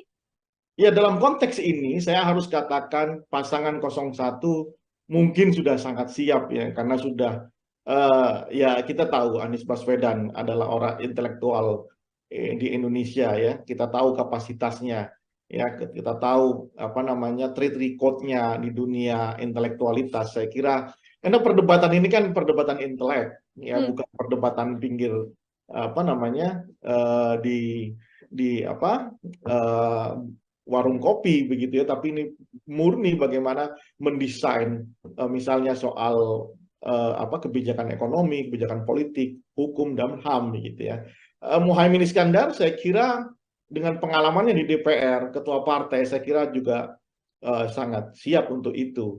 Nah, 03 saya kira juga sangat kuat. Ganjar Pranowo apa namanya adalah seorang gubernur 2 periode, mantan anggota DPR RI gitu ya, banyak berbicara tentang otonomi daerah. Saya kira sangat kokoh ininya apa namanya kekuatan apalagi ditambah Profesor Mahfud MD ya, kita tahu pendekar hukum begitu ya. Saya kira ini akan dilahap oleh dua pasangan lainnya. Mungkin handicap dari 03 adalah bagaimana mendefinisikan posisi diametral hari ini dengan Presiden Jokowi, itu akan sangat berpengaruh tentang konstruksi kebijakan di masa yang akan datang akan dia ambil. Apakah dia pro atau anti dengan kebijakan Jokowi, ya kan? Kayak statement Ganjar misalnya tentang penegakan hukum di angka 5, itu kan juga harus dielaborasi dalam debat nanti kan. Itu. Nah, bagaimana dengan pasangan 02? 02 ini yang punya beban menurut saya. Satu, selama 15 tahun Prabowo Subianto, meskipun secara notabene Prabowo punya kemampuan intelektual yang sangat memadai, pengalaman yang sangat banyak, mantan menteri, mantan pangkostrat begitu ya, apa namanya global understanding-nya itu bagus sekali ya, tetapi narasi yang dia bangun selama 15 tahun itu akan menjadi beban tersendiri, karena selama 15 tahun Prabowo selalu berbicara sebagai semacam oposan begitu ya. Sekarang sudah menjadi sangat pro dengan pemerintahan, ditambah dengan kelemahan Gibran yang selama ini saya tidak melihat. Saya kira Gibran itu orang yang punya kemampuan intelektual yang memadai, makanya dia kemudian memilih berani untuk menjadi cawapres Prabowo. Tapi belakangan setelah saya lihat video-video Gibran, ketika ada orang yang bertanya soal apa yang harus dilakukan setelah lulus gitu ya, dengan entengnya Gibran menjawab, ya sudah, bikin bisnis saja begitu ya. Mungkin itu pikiran yang bagus gitu ya, cuman tidak terdeliver dengan baik karena memang saya lihat kemampuan di dalam pembahasaan secara intelektualitas itu sangat kurang. Lalu ketika misalnya ada orang bertanya suruh baca bukunya, dan ketika ada wartawan bertanya ya sudah begitu aja, seolah-olah ini flat, seolah-olah kemudian Gibran benar-benar ingin menurunkan kelas pilpres ini menjadi kelas pilkades begitu. Nah, ini yang menurut saya akan jadi beban di pasangan 02. Dan itu make sense ketika ada usulan dari timnya untuk mengurangi debat atau mungkin minta didampingi gitu ya. Sehingga ya jangan salahkan publik juga ketika nanti ada anasir-anasir yang diproduksi, misalnya minta didampingi presiden, kalau masih kurang minta didampingi bapaknya begitu ya. Karena memang apa ya? Karena Gibran pintu masuknya sudah bermasalah, sehingga publik terutama di kelas menengah dan kelas atas gitu ya, itu kemudian sangat kritis terhadap Gibran ya. Pasangan 02 tim suksesnya harus siap dengan kritisme itu begitu ya. Mungkin bisa jadi masyarakat di level grassroots banyak yang memilih Prabowo, Subianto, dan Gibran karena memang Jokowi efek begitu ya. Tetapi bicara debat ini kan layer tersendiri, panggung tersendiri, parata politik yang berbeda ketika dia memberikan sembako atau senyuman saja ke level grassroots. Ini murni pertarungan intelektualitas, kapabilitas, sehingga publik benar-benar sadar siapa yang layak untuk memimpin Indonesia di masa yang akan datang. Begitu, Nila. Oke, dua pertanyaan terakhir dari saya. Ini yang pertama masih menyangkut soal bagaimana Mas Gibran begitu ya, karena memang proporsinya masih kurang tepat untuk bisa perform dalam debat Cawapres ini. Namun yang tadi juga disampaikan Bang Rio ada latar belakang sosok Presiden Jokowi sang ayah yang sudah pasti sudah bisa dikatakan tidak mungkin tidak memberikan jurus-jurus ibaratnya ya untuk kemudian dari pengalaman 2 kali debat atau beberapa kali debat yang dilakukan oleh Presiden, apakah juga bantuan dari Presiden Jokowi untuk strategi-strategi debat ini juga masih belum cukup, Bang, untuk bisa mengantarkan Gibran perform dalam debat Cawapres? Oh, berbeda. Jokowi itu adalah satu hal, Gibran itu adalah satu hal. Ya, Jokowi itu coming from yang benar-benar kita tidak tahu gitu ya, dan Jokowi itu bisa mengakumulasi pikiran orang-orang kampung, orang-orang desa, bahwa mereka itulah direpresentasikan oleh sosok bernama Jokowi. Apapun jawaban Jokowi ketika berbicara intelektualitas, itu intelektualitasnya versi kampung, versi anak muda. Jokowi selalu menjawab setiap persoalan. Satu, ketika itu Jokowi itu punya kemampuan mentalitas yang cukup diyakini, meskipun versinya itu bukan versi kampus begitu ya, bukan versi epistemic community, tapi versi ala Jokowi begitu ya, versi seperti kaum kebanyakan. Nah, tapi Gibran ini kan tidak. Gibran ini lulusan Australia, ya, kemudian pergaulannya juga internasional. Gibran juga pernah memimpin Solo, saat ini bahkan masih memimpin Solo, ya. Tetapi kemudian kita terbelalak karena ternyata Gibran ketika berondong banyak pertanyaan oleh kelompok yang katanya menjadi baseline pasangan 02, yakni anak-anak muda, justru menghindar dari pertanyaan-pertanyaan ini. Nah, sementara kita ini kan butuh melihat pikiran-pikiran cerdas, pikiran-pikiran besar, pikiran-pikiran yang seolah-olah kita menggantungkan harapannya kepada calon presiden.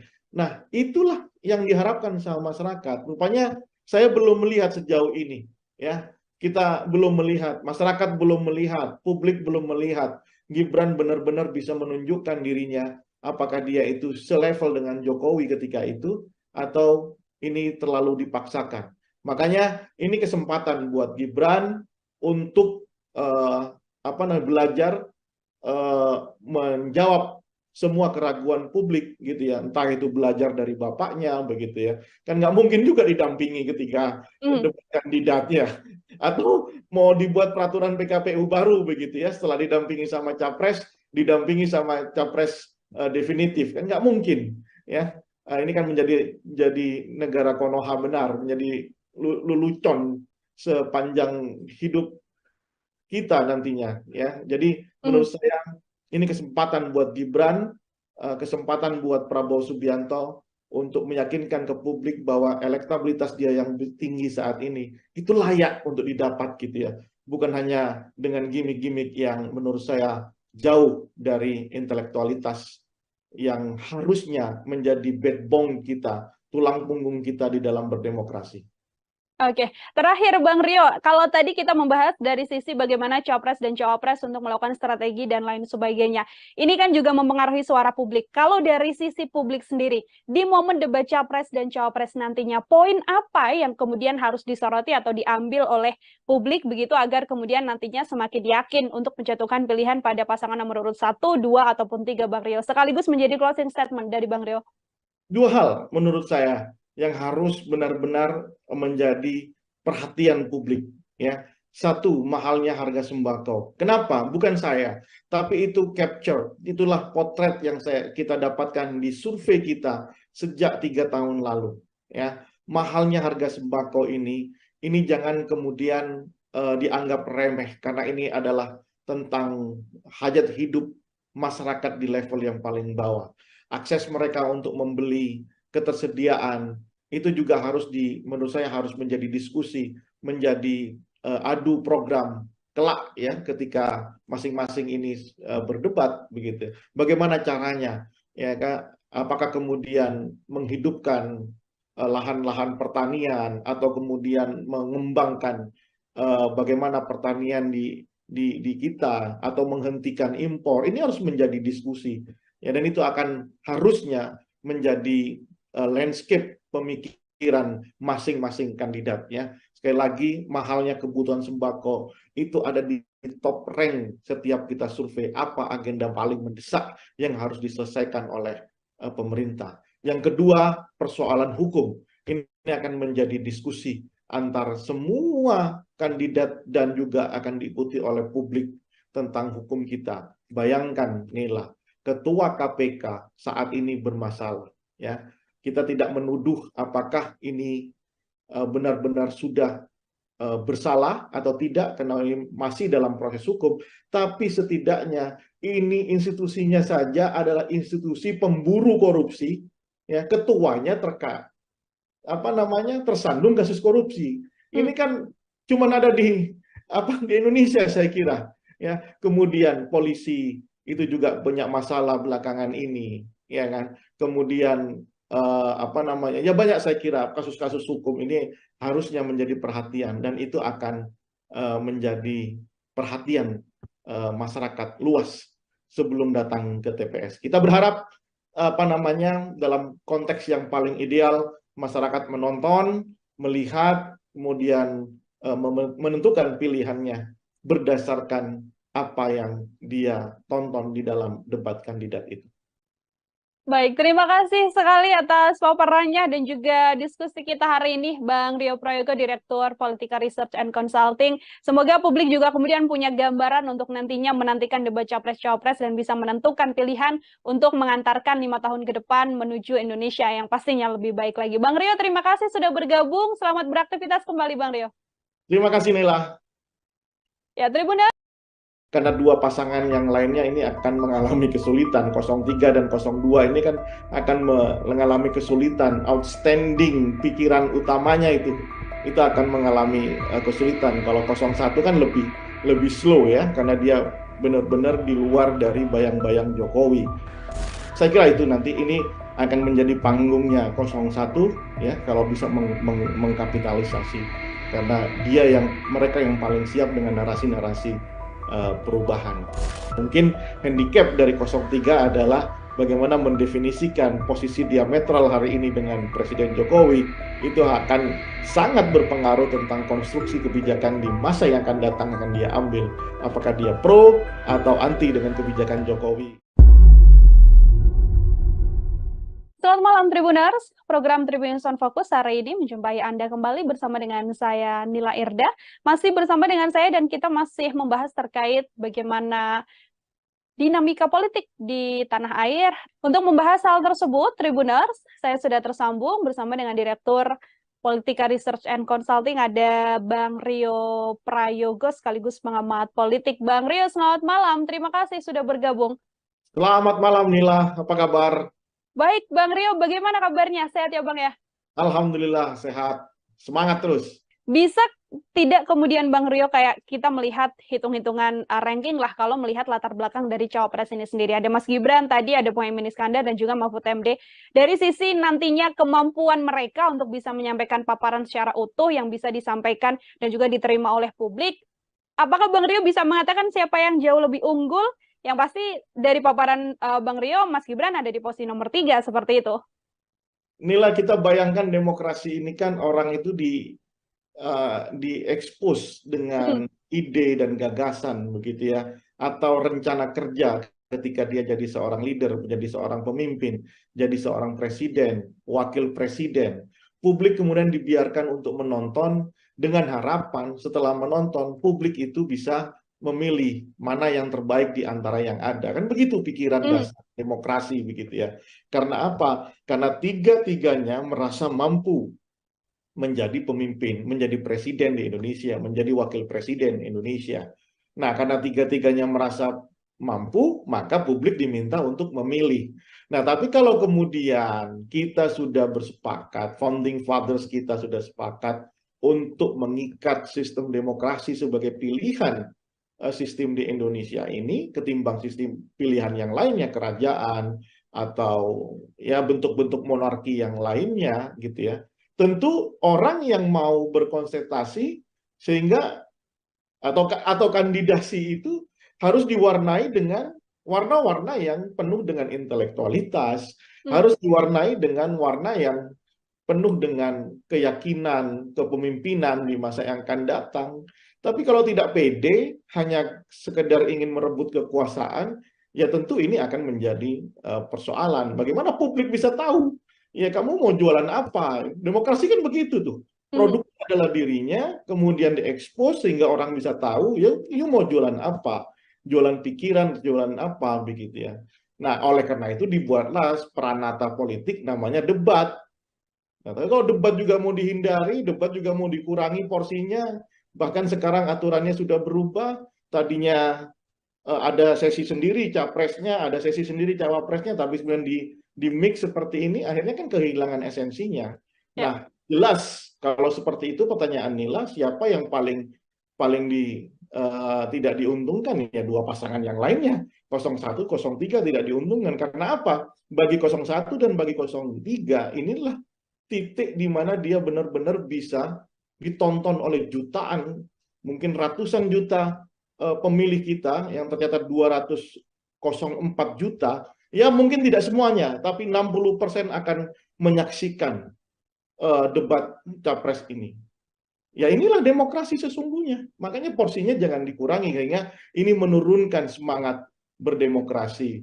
Jangan kemudian level pilpres ini diturunkan menjadi level pilihan kepala desa, begitu ya. Jangan diturunkan jadi pilihan RT. Padahal inilah bagaimana peranata politik bernama debat kandidat di dalam konteks pemilu, itu sangat dibutuhkan oleh masyarakat terutama. Supaya mereka bisa merekam apa janji politiknya, apa ide dan gagasannya ke depan, sehingga mereka datang ke TPS dengan pikiran-pikiran yang rasional. Oke, itu di sisi calon wakil presiden begitu ya, Bang Rio, ada yang bisa diunggulkan ataupun yang juga dirugikan dengan tidak bisanya menyampaikan paparan mereka secara utuh di hadapan rakyat Indonesia, bisa dikatakan seperti itu. Ini tadi Bang Rio mengatakan Prabowo Subianto sudah cukup berpengalaman, bisa dibilang 3 kali begitu kan mengikuti debat capres dan juga cawapres. Kemudian kalau kita melihat Anies Baswedan, kemudian juga kita melihat Pak Ganjar Pranowo dan nantinya akan berhadapan. Kira-kira situasinya dari kacamata Bang Roy akan berlangsung seperti apa ini, Bang? Sangat seru tentunya. Ini akan terjadi perbedaan school of thinking begitu ya. Bagaimana cara pandang, paradigma, kemudian perspektif itu akan tumpah ruah di debat kandidat ini.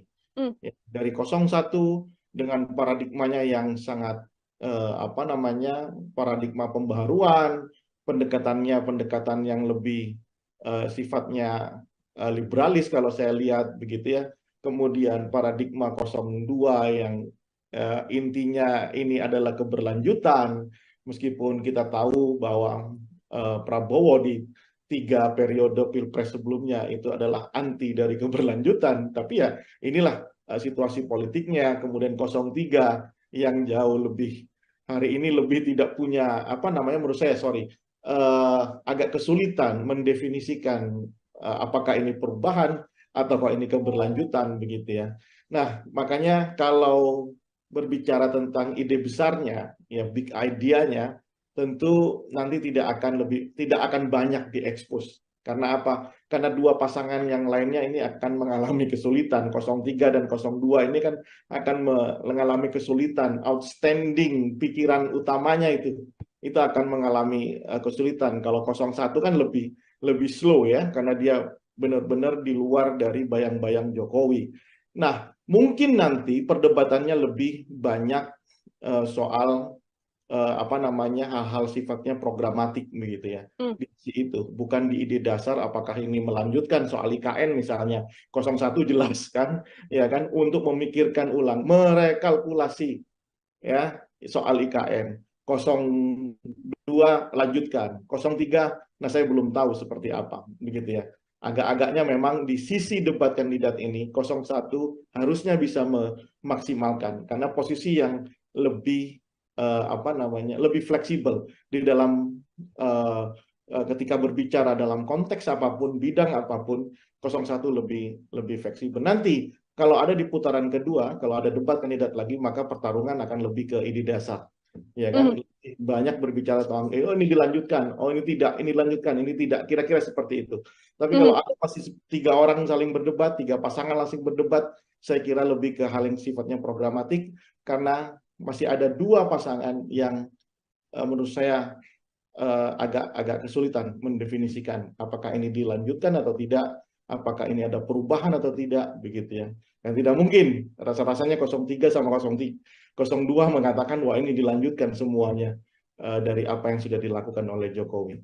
Nah, saya kira itu nanti ini akan menjadi panggungnya 01 ya kalau bisa mengkapitalisasi karena mereka yang paling siap dengan narasi-narasi perubahan. Karena spiritnya setiap konsentrasi, setiap perhelatan pemilu itu adalah upaya mengkoreksi apa yang sudah dilakukan oleh periode sebelumnya. Begitu, Nela. Oke, lebih diunggulkan atau lebih percaya diri untuk pasangan nomor 1 karena paparannya sudah jauh lebih jelas dibandingkan dengan pasangan nomor urut 2 dan pasangan nomor urut 3. Terkait blunder ini, Bang Rio, karena kan memang satu hal blunder yang kemudian terjadi dalam debat Capres dan juga Cawapres, ini kan juga menjadi salah satu hal yang mungkin berpengaruh juga untuk nanti narasi publik bisa bergeser dari yang mungkin mendukung, kemudian mengkritik habis. Ini bagaimana terkait blunder ini? Apakah juga jadi cukup potensial dalam debat Capres-Cawapres nanti? Justru itu karena dibutuhkan apa namanya periode debat ya masing-masing kandidat, baik itu capresnya, cawapresnya begitu ya. Karena publik juga mungkin saja, saya juga orang yang akan menikmati setiap blunder-blunder itu. Karena apa? Karena blunder itulah yang akan mempengaruhi persepsi masyarakat, terutama di kelas menengah. Ya, kelas menengah ya middle up lah ya, kelas menengah ke atas itu yang akan mempengaruhi persepsinya. Ya, apakah kemudian dia akan tetap memilih satu orang kandidat yang sudah dia pilih, atau mereka akan mengubah pilihannya ke kandidat yang lainnya. Karena ingat bahwa potensi swing voters data per hari ini itu ada di angka 40%, sangat tinggi, ya, sangat tinggi. Swing voters adalah apa namanya kelompok pemilih yang masih memungkinkan untuk merubah pilihannya. Jadi dia belum menjadi definitive voters untuk satu pasangan calonnya. Ya, dia masih bisa mungkin berubah. Salah satu yang bisa merubah atau variabel yang bisa merubah pilihan mereka adalah ketika dia telah melihat debat kandidat yang akan disiarkan oleh TV-TV di seluruh Indonesia itu. Oke, ada 5 kali debat kandidat nantinya Bang Rio, yang mana terakhir ini akan dilaksanakan kan di 4 Februari, sudah dekat juga dengan kontestasi, kurang dari 10 hari begitu. Artinya ketika nanti publik menilai dari hasil debat ini, angka terakhirnya di 4 Februari ini, apabila masih ada survei yang melihat elektabilitas dari kandidat, itu juga bisa dipastikan bahwa nantinya dari hasil perolehan suara angkanya tidak jauh dari survei terakhir ini, atau justru meskipun sudah ada elektabilitas terakhir yang dirilis juga masih belum bisa memastikan bahwa nanti hasil suara akhir juga sesuai dengan elektabilitas terakhir yang dimunculkan oleh sejumlah lembaga survei. Oleh karena itu, kalau memang peranata politik bernama debat kandidat ini tidak dimaksimalkan oleh masing-masing calon, ya maka surveinya tidak akan mengalami perubahan yang signifikan, ya kan? Paling tidak ada 2 hal yang bisa merubah peta elektoral. Pertama, debat kandidat. 5 kali itu banyak loh. 5 kali itu akan mendistribusi percakapan di publik itu secara simultan, ya kan? Debat kandidat saja pasti sudah akan munculkan percakapan di di masyarakat. Dan kemudian masyarakat akan menilai siapa yang paling eligible untuk dipilih sebagai presiden. Ya, nah makanya oleh karena itu saya termasuk mazhab yang meyakini, ya meskipun sudah ada juga kelompok epistemic community seperti kita ini mengatakan bahwa debat itu tidak ada pengaruhnya terhadap elektoral, ya kan? Karena selalu menganggap politik di Indonesia itu adalah kelompok orang yang cuma nerima bantuan dan lain-lain. Tapi saya termasuk orang yang optimis. Instalasi demokrasi kita ini sudah mengalami kemajuan, dan kelompok kelas menengah itu, apalagi anak-anak muda, itu sudah terliterasi dengan baik tentang politik, sehingga saya yakin kelompok menengah ke atas ini yang sudah teredukasi itu akan menunggu momen debat untuk merubah pilihannya atau terus dia di situ. Oleh karena itu ini kesempatan buat semua pasangan calon untuk mengekspos pikiran-pikiran besarnya, apa agenda-agenda mendesak yang akan dilakukan ketika dia jadi presiden. Ya kan, isu soal lapangan pekerjaan misalnya itu ditunggu betul ya sama kelompok-kelompok mahasiswa yang baru lulus. Ya, kemudian soal penanganan soal BPJS misalnya itu juga ditunggu ya oleh kelompok masyarakat gitu ya. Kemudian untuk pendidikan itu juga ditunggu gitu. Nah, saya kira ini kesempatan, jadi nggak usah takut, nggak usah malu-malu begitu ya, atau lagi khawatir, apalagi sampai harus melobi untuk merubah peraturan debat kandidat. Nah, saya kira tidak perlu seperti itu. Justru masyarakat ingin tahu. Yang kedua, apa yang bisa merubah penetrasi dari tim sukses masing-masing di level grassroots. Ya, itu yang akan merubah karena tidak ada lagi. Ya, apakah kemudian bagaimana dengan money politik Mas Rio kira-kira? Ya inilah bisa bayangkan ya mungkin aja itu dilakukan tapi paling cuman skopnya kan kecil. Nggak mungkin di 800.000 TPS lebih itu akan terjadi money politik, mau habis anggaran berapa? Saya kira bukan itu diskusinya.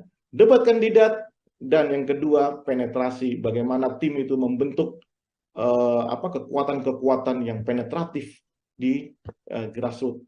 Apakah ada orang yang datang ke rumah-rumah menjemput pemilih, meyakinkan pemilih dan dijemput untuk memilih kandidat tertentu, itu yang akan merubah peta.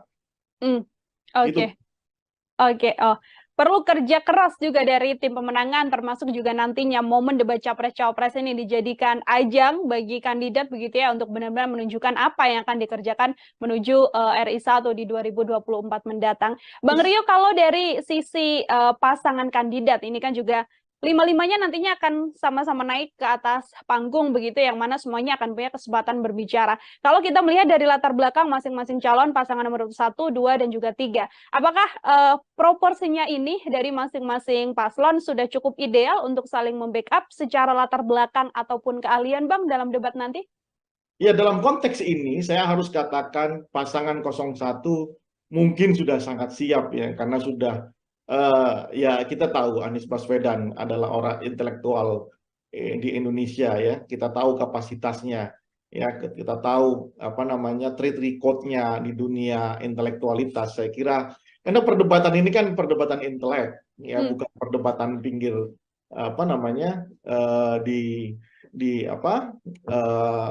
warung kopi begitu ya, tapi ini murni bagaimana mendesain misalnya soal kebijakan ekonomi, kebijakan politik, hukum, dan HAM gitu ya. Muhaimin Iskandar saya kira dengan pengalamannya di DPR, ketua partai, saya kira juga sangat siap untuk itu. Nah, 03 saya kira juga sangat kuat. Ganjar Pranowo adalah seorang gubernur 2 periode, mantan anggota DPR RI gitu ya, banyak berbicara tentang otonomi daerah. Saya kira sangat kokoh ininya kekuatan, apalagi ditambah Profesor Mahfud MD ya, kita tahu pendekar hukum begitu ya. Saya kira ini akan dilahap oleh 2 pasangan lainnya. Mungkin handicap dari 03 adalah bagaimana mendefinisikan posisi diametral hari ini dengan Presiden Jokowi, itu akan sangat berpengaruh tentang konstruksi kebijakan di masa yang akan datang akan dia ambil. Apakah dia pro atau anti dengan kebijakan Jokowi, ya kan? Kayak statement Ganjar misalnya tentang penegakan hukum di angka 5 itu kan juga harus dielaborasi dalam debat nanti kan. Nah, itu. Nah, bagaimana dengan pasangan 02? 02 ini yang punya beban menurut saya. Satu, selama 15 tahun Prabowo Subianto, meskipun secara notabene Prabowo punya kemampuan intelektual yang sangat memadai, pengalaman yang sangat banyak, mantan menteri, mantan pangkostrat begitu ya. Apa namanya, global outstanding, apa namanya, global understanding-nya itu bagus sekali ya. Tetapi narasi yang dia bangun selama 15 tahun itu akan menjadi beban tersendiri, karena selama 15 tahun Prabowo selalu berbicara sebagai semacam oposan begitu ya. Sekarang sudah menjadi sangat pro dengan pemerintahan, ditambah dengan kelemahan Gibran yang selama ini saya tidak melihat. Saya kira Gibran itu dengan orang yang punya kemampuan intelektual yang memadai, makanya dia kemudian memilih berani untuk menjadi cawapres Prabowo. Tapi belakangan setelah saya lihat video-video Gibran, ketika ada orang yang bertanya soal apa yang harus dilakukan setelah lulus gitu ya, dengan entengnya Gibran menjawab, ya sudah, bikin bisnis saja begitu ya. Mungkin itu pikiran yang bagus gitu ya, cuman tidak terdeliver dengan baik karena memang saya lihat kemampuan di dalam pembahasaan secara intelektualitas itu sangat kurang. Lalu ketika misalnya ada orang bertanya disuruh jawab, suruh baca bukunya. Dan ketika ada wartawan bertanya, ya sudah begitu-begitu aja. Seolah-olah ini flat, seolah-olah kemudian Gibran benar-benar ingin menurunkan kelas pilpres ini menjadi kelas pilkades begitu. Nah, ini yang menurut saya akan jadi beban di pasangan 02, dan itu make sense ketika ada usulan dari timnya untuk mengurangi debat atau mungkin minta didampingi gitu ya. Sehingga ya jangan salahkan publik juga ketika nanti ada anasir-anasir yang diproduksi, misalnya minta didampingi presiden, kalau masih kurang minta didampingi bapaknya begitu ya. Karena memang apa ya? Karena Gibran pintu masuknya sudah bermasalah, sehingga publik terutama di kelas menengah dan kelas atas gitu ya, itu kemudian sangat kritis terhadap Gibran ya. Pasangan 02 tim suksesnya harus siap dengan kritisme itu begitu ya. Mungkin bisa jadi masyarakat di level grassroots banyak yang memilih Prabowo, Subianto dan Gibran karena memang Jokowi efek begitu ya. Tetapi bicara debat ini kan layer tersendiri, panggung tersendiri, parata politik yang berbeda ketika dia memberikan sembako atau senyuman saja ke level grassroots. Ini murni pertarungan intelektualitas, kapabilitas, sehingga publik benar-benar sadar siapa yang layak untuk memimpin Indonesia di masa yang akan datang. Begitu, Nila. Oke. Dua pertanyaan terakhir dari saya. Ini yang pertama masih menyangkut soal bagaimana Mas Gibran begitu ya, karena memang proporsinya masih kurang tepat untuk bisa perform dalam debat Cawapres ini. Namun yang tadi juga disampaikan Bang Rio, ada latar belakang sosok Presiden Jokowi, sang ayah, yang sudah pasti sudah bisa dikatakan tidak mungkin tidak memberikan jurus-jurus ibaratnya ya, untuk kemudian dari pengalaman 2 kali debat atau beberapa kali debat yang dilakukan oleh Presiden, apakah juga bantuan dari Presiden Jokowi untuk strategi-strategi debat ini juga masih belum cukup, Bang, untuk bisa mengantarkan Gibran perform dalam debat Cawapres? Oh, berbeda. Jokowi itu adalah satu hal, Gibran itu adalah satu hal. Ya, Jokowi itu coming from yang benar-benar kita tidak tahu gitu ya, dan Jokowi itu bisa mengakumulasi pikiran orang-orang kampung, orang-orang desa, bahwa mereka itulah direpresentasikan oleh sosok bernama Jokowi. Apapun jawaban Jokowi ketika berbicara intelektualitas, itu intelektualitasnya versi kampung, versi anak muda. Jokowi selalu menjawab setiap persoalan. Satu, ketika itu Jokowi itu punya kemampuan mentalitas yang cukup diyakini, meskipun versinya itu bukan versi kampus begitu ya, bukan versi epistemic community, tapi versi ala Jokowi begitu ya, versi seperti kaum kebanyakan. Nah, tapi Gibran ini kan tidak. Gibran ini lulusan Australia ya, kemudian pergaulannya juga internasional. Gibran juga pernah memimpin Solo, saat ini bahkan masih memimpin Solo ya. Tetapi kemudian kita terbelalak karena ternyata Gibran ketika di berondong banyak pertanyaan oleh kelompok yang katanya menjadi baseline pasangan 02, yakni anak-anak muda, justru menghindar dari pertanyaan-pertanyaan ini. Nah, sementara kita ini kan butuh melihat pikiran-pikiran cerdas, pikiran-pikiran besar, pikiran-pikiran yang seolah-olah kita menggantungkan harapannya kepada calon presiden. Nah, itulah yang diharapkan sama masyarakat. Rupanya saya belum melihat sejauh ini, ya. Kita belum melihat, masyarakat belum melihat, publik belum melihat Gibran benar-benar bisa menunjukkan dirinya apakah dia itu selevel dengan Jokowi ketika itu atau ini terlalu dipaksakan. Makanya ini kesempatan buat Gibran untuk belajar menjawab semua keraguan publik gitu ya, entah itu belajar dari bapaknya begitu ya, kan nggak mungkin juga didampingi ketika debat kandidatnya, atau mau dibuat peraturan PKPU baru begitu ya, setelah didampingi sama capres, didampingi sama capres definitif, kan nggak mungkin ya.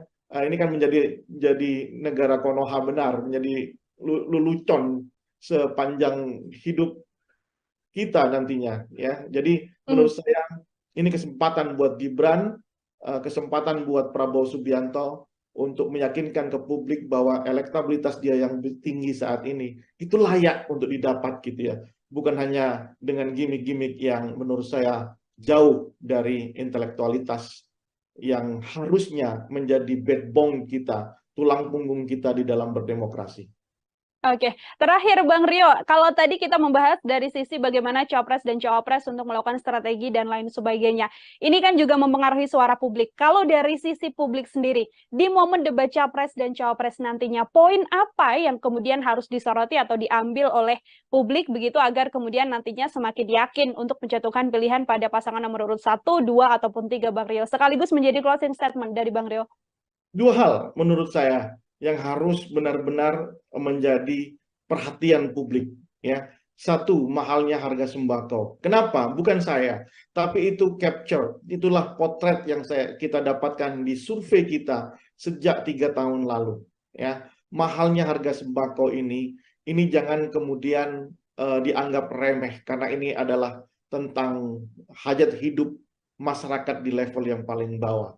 Akses mereka untuk membeli, ketersediaan, itu juga harus menurut saya harus menjadi diskusi, menjadi adu program kelak ya, ketika masing-masing ini berdebat begitu. Bagaimana caranya ya Kak? Apakah kemudian menghidupkan lahan-lahan pertanian atau kemudian mengembangkan bagaimana pertanian di kita atau menghentikan impor. Ini harus menjadi diskusi. Ya, dan itu akan harusnya menjadi landscape pemikiran masing-masing kandidat ya. Sekali lagi, mahalnya kebutuhan sembako itu ada di top rank setiap kita survei apa agenda paling mendesak yang harus diselesaikan oleh pemerintah. Yang kedua, persoalan hukum. Ini akan menjadi diskusi antar semua kandidat dan juga akan diikuti oleh publik tentang hukum kita. Bayangkan Nila, Ketua KPK saat ini bermasalah ya. Kita tidak menuduh apakah ini benar-benar sudah bersalah atau tidak karena ini masih dalam proses hukum, tapi setidaknya ini institusinya saja adalah institusi pemburu korupsi ya, ketuanya tersandung kasus korupsi. Ini kan cuma ada di Indonesia saya kira ya. Kemudian polisi itu juga banyak masalah belakangan ini ya kan. Kemudian ya banyak saya kira kasus-kasus hukum ini harusnya menjadi perhatian, dan itu akan menjadi perhatian masyarakat luas sebelum datang ke TPS. Kita berharap dalam konteks yang paling ideal masyarakat menonton, melihat, kemudian menentukan pilihannya berdasarkan apa yang dia tonton di dalam debat kandidat itu.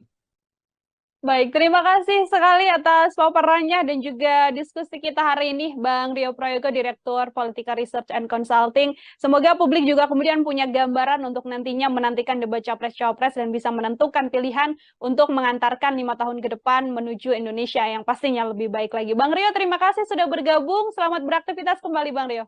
Terima kasih, Nela. Ya, Tribuners. Karena dua pasangan yang lainnya ini akan mengalami kesulitan. 03 dan 02 ini kan akan mengalami kesulitan. Outstanding pikiran utamanya itu akan mengalami kesulitan. Kalau 01 kan lebih slow ya, karena dia benar-benar di luar dari bayang-bayang Jokowi. Saya kira itu nanti ini akan menjadi panggungnya 01 ya, kalau bisa mengkapitalisasi, karena mereka yang paling siap dengan narasi-narasi perubahan.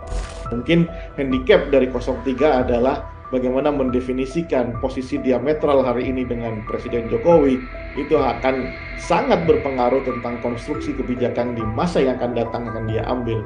Apakah dia pro atau anti dengan kebijakan Jokowi. Selamat malam Tribuners, program Tribun Sound Focus hari ini menjumpai Anda kembali bersama dengan saya Nila Irda. Masih bersama dengan saya dan kita masih membahas terkait bagaimana dinamika politik di tanah air. Untuk membahas hal tersebut, Tribuners, saya sudah tersambung bersama dengan Direktur Politika Research and Consulting, ada Bang Rio Prayogo sekaligus pengamat politik. Bang Rio, selamat malam. Terima kasih sudah bergabung. Selamat malam Nila, apa kabar? Baik, Bang Rio, bagaimana kabarnya? Sehat ya, Bang ya?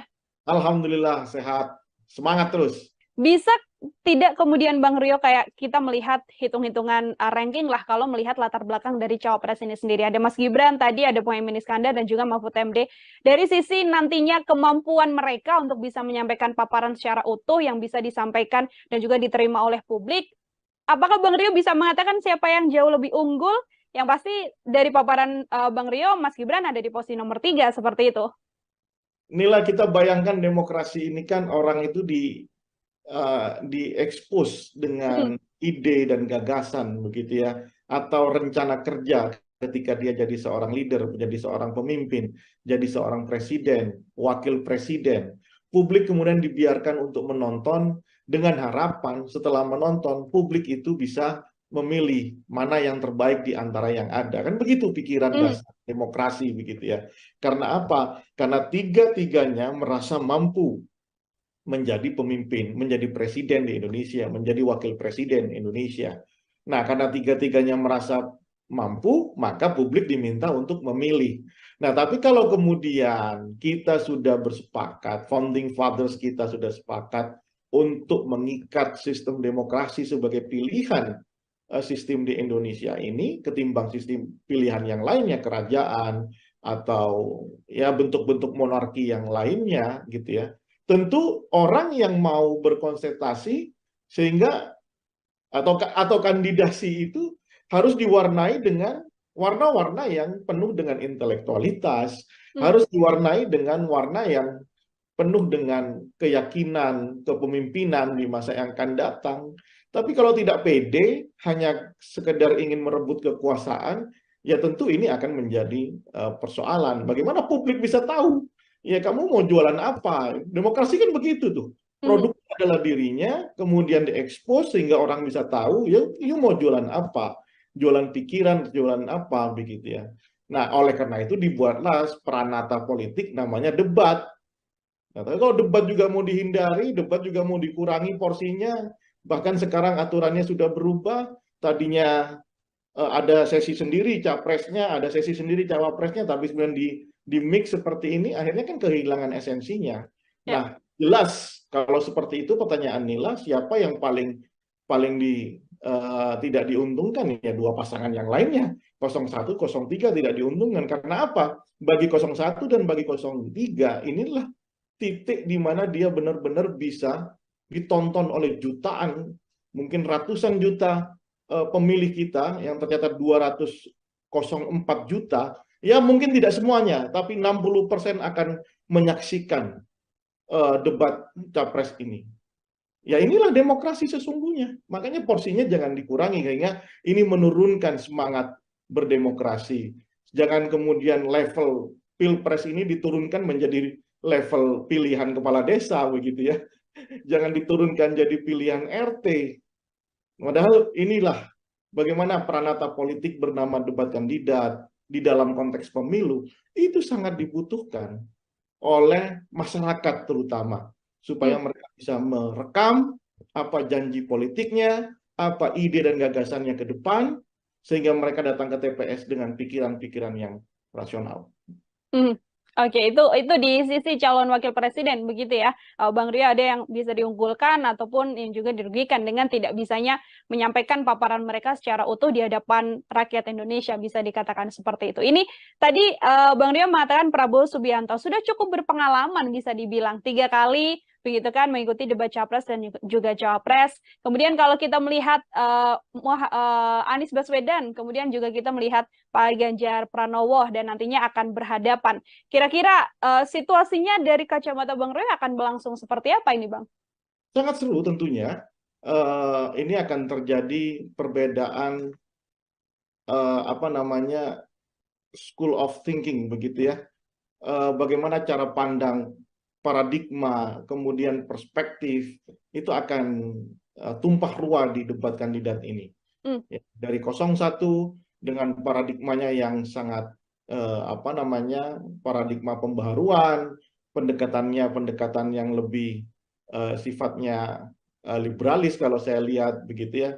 Kemudian paradigma 02 yang intinya ini adalah keberlanjutan, meskipun kita tahu bahwa Prabowo di 3 periode pilpres sebelumnya itu adalah anti dari keberlanjutan, tapi ya inilah situasi politiknya. Kemudian 03 yang jauh lebih hari ini lebih tidak punya apa namanya, menurut saya agak kesulitan mendefinisikan apakah ini perubahan atau ini keberlanjutan begitu ya.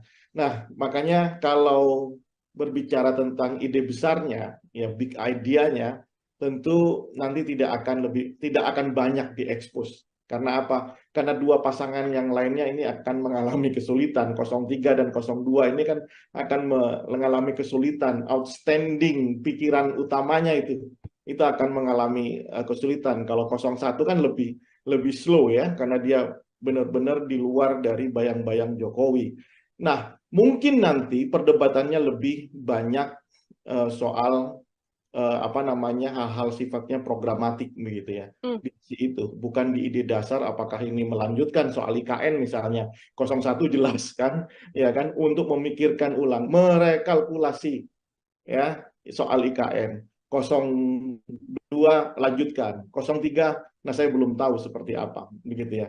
Agak-agaknya memang di sisi debat kandidat ini 01 harusnya bisa memaksimalkan karena posisi yang lebih apa namanya lebih fleksibel di dalam ketika berbicara dalam konteks apapun, bidang apapun, 01 lebih fleksibel. Nanti kalau ada di putaran kedua, kalau ada debat kandidat lagi, maka pertarungan akan lebih ke ide dasar, ya kan? Banyak berbicara tentang oh ini dilanjutkan, oh ini tidak, ini dilanjutkan, ini tidak, kira-kira seperti itu. Tapi kalau ada masih 3 orang saling berdebat, 3 pasangan saling berdebat, saya kira lebih ke hal yang sifatnya programatik karena masih ada 2 pasangan yang menurut saya agak kesulitan mendefinisikan apakah ini dilanjutkan atau tidak, apakah ini ada perubahan atau tidak, begitu ya. Dan tidak mungkin rasa-rasanya 03 sama 02 mengatakan wah ini dilanjutkan semuanya dari apa yang sudah dilakukan oleh Jokowi. Nah, saya kira itu nanti ini akan menjadi panggungnya 01 ya kalau bisa mengkapitalisasi karena mereka yang paling siap dengan narasi-narasi perubahan. Karena spiritnya setiap konsentrasi, setiap perhelatan pemilu itu adalah upaya mengkoreksi apa yang sudah dilakukan oleh periode sebelumnya. Begitu, Nela. Oke, lebih diunggulkan atau lebih percaya diri untuk pasangan nomor 1 karena paparannya sudah jauh lebih jelas dibandingkan dengan pasangan nomor urut 2 dan pasangan nomor urut 3. Terkait blunder ini, Bang Rio, karena kan memang satu hal blunder yang kemudian terjadi dalam debat capres dan juga cawapres, ini kan juga menjadi salah satu hal yang mungkin berpengaruh juga untuk nanti narasi publik bisa bergeser dari yang mungkin mendukung, kemudian mengkritik habis. Ini bagaimana terkait blunder ini? Apakah juga jadi cukup potensial dalam debat capres-cawapres nanti? Justru itu karena dibutuhkan apa namanya periode debat ya masing-masing kandidat baik itu capresnya, cawapresnya begitu ya. Karena publik juga mungkin saja saya juga orang yang akan menikmati setiap blunder-blunder itu. Karena apa? Karena blunder itulah yang akan mempengaruhi persepsi masyarakat terutama di kelas menengah. Ya, kelas menengah ya middle middle up lah, ya kelas menengah ke atas, itu yang akan mempengaruhi persepsinya. Ya, apakah kemudian dia akan tetap memilih satu orang kandidat yang sudah dia pilih, atau mereka akan mengubah pilihannya ke kandidat yang lainnya. Karena ingat bahwa potensi swing voters data per hari ini itu ada di angka 40%. Sangat tinggi. Ya, sangat tinggi. Swing voters adalah kelompok pemilih yang masih memungkinkan untuk merubah pilihannya. Jadi dia belum menjadi definitive voters untuk satu pasangan calonnya. Ya, dia masih bisa mungkin berubah. Salah satu yang bisa merubah atau variabel yang bisa merubah pilihan mereka adalah ketika dia telah melihat debat kandidat yang akan disiarkan oleh TV-TV di seluruh Indonesia itu. Oke, ada 5 kali debat kandidat nantinya Bang Rio, yang mana terakhir ini akan dilaksanakan kan di 4 Februari, sudah dekat juga dengan kontestasi, kurang dari 10 hari begitu. Artinya ketika nanti publik menilai dari hasil debat ini, angka terakhirnya di 4 Februari ini, apabila masih ada survei yang melihat elektabilitas dari kandidat, itu juga bisa dipastikan bahwa nantinya dari hasil perolehan suara angkanya tidak jauh dari survei terakhir ini, atau justru meskipun sudah ada elektabilitas terakhir yang dirilis, juga masih belum bisa memastikan bahwa nanti hasil suara akhir juga sesuai dengan elektabilitas terakhir yang dimunculkan oleh sejumlah lembaga survei? Oleh karena itu, kalau memang peranata politik bernama debat kandidat ini tidak dimaksimalkan oleh masing-masing calon, ya maka surveinya tidak akan mengalami perubahan yang signifikan. Ya kan? Paling tidak ada 2 hal yang bisa merubah peta elektoral. Pertama, debat kandidat. 5 kali itu banyak loh. 5 kali itu akan mendistribusi percakapan di publik itu secara simultan. Ya kan? Debat kandidat saja pasti sudah akan munculkan percakapan di di masyarakat, dan kemudian masyarakat akan menilai siapa yang paling eligible untuk dipilih sebagai presiden. Ya, nah makanya oleh karena itu saya termasuk mazhab yang meyakini, ya meskipun sudah ada juga kelompok epistemic community seperti kita ini mengatakan bahwa debat itu tidak ada pengaruhnya terhadap elektoral, ya kan? Karena selalu menganggap politik di Indonesia itu adalah kelompok orang yang cuma nerima bantuan dan lain-lain. Tapi saya termasuk orang yang optimis. Instalasi demokrasi kita ini sudah mengalami kemajuan, dan kelompok kelas menengah itu, apalagi anak-anak muda, itu sudah terliterasi dengan baik tentang politik, sehingga saya yakin kelompok menengah ke atas ini yang sudah teredukasi itu akan menunggu momen debat untuk merubah pilihannya atau terus dia di situ. Oleh karena itu ini kesempatan buat semua pasangan calon untuk mengekspos pikiran-pikiran besarnya, apa agenda-agenda mendesak yang akan dilakukan ketika dia jadi presiden. Ya kan, isu soal lapangan pekerjaan misalnya itu ditunggu betul ya sama kelompok-kelompok mahasiswa yang baru lulus. Ya, kemudian soal penanganan soal BPJS misalnya itu juga ditunggu ya oleh kelompok masyarakat gitu ya. Kemudian untuk pendidikan itu juga ditunggu gitu. Nah, saya kira ini kesempatan, jadi nggak usah takut, nggak usah malu-malu begitu ya, atau lagi khawatir, apalagi sampai harus melobi untuk merubah peraturan debat kandidat. Nah, saya kira tidak perlu seperti itu. Justru masyarakat ingin tahu. Yang kedua, apa yang bisa merubah penetrasi dari tim sukses masing-masing di level grassroots. Ya, itu yang akan merubah, karena tidak ada lagi. Ya, apakah kemudian bagaimana dengan money politik, Mas Rio, kira-kira? Ya inilah bisa bayangkan, ya mungkin aja itu dilakukan, tapi paling cuma skupnya kan kecil. Ya mungkin di 800.000 TPS lebih itu akan terjadi money politik, mau habis anggaran berapa, saya kira bukan itu diskusinya. Debat kandidat, dan yang kedua penetrasi, bagaimana tim itu membentuk kekuatan-kekuatan yang penetratif di grassroots. Apakah ada orang yang datang ke rumah-rumah menjemput pemilih, meyakinkan pemilih dan dijemput untuk memilih kandidat tertentu, itu yang akan merubah peta. Oke. Oke. perlu kerja keras juga dari tim pemenangan, termasuk juga nantinya momen debat capres-cawapres ini dijadikan ajang bagi kandidat begitu ya untuk benar-benar menunjukkan apa yang akan dikerjakan menuju RI 1 di 2024 mendatang. Bang Rio, kalau dari sisi pasangan kandidat ini kan juga lima-limanya nantinya akan sama-sama naik ke atas panggung begitu, yang mana semuanya akan punya kesempatan berbicara. Kalau kita melihat dari latar belakang masing-masing calon, pasangan nomor 1, 2, dan juga 3, apakah proporsinya ini dari masing-masing paslon sudah cukup ideal untuk saling membackup secara latar belakang ataupun keahlian, Bang, dalam debat nanti?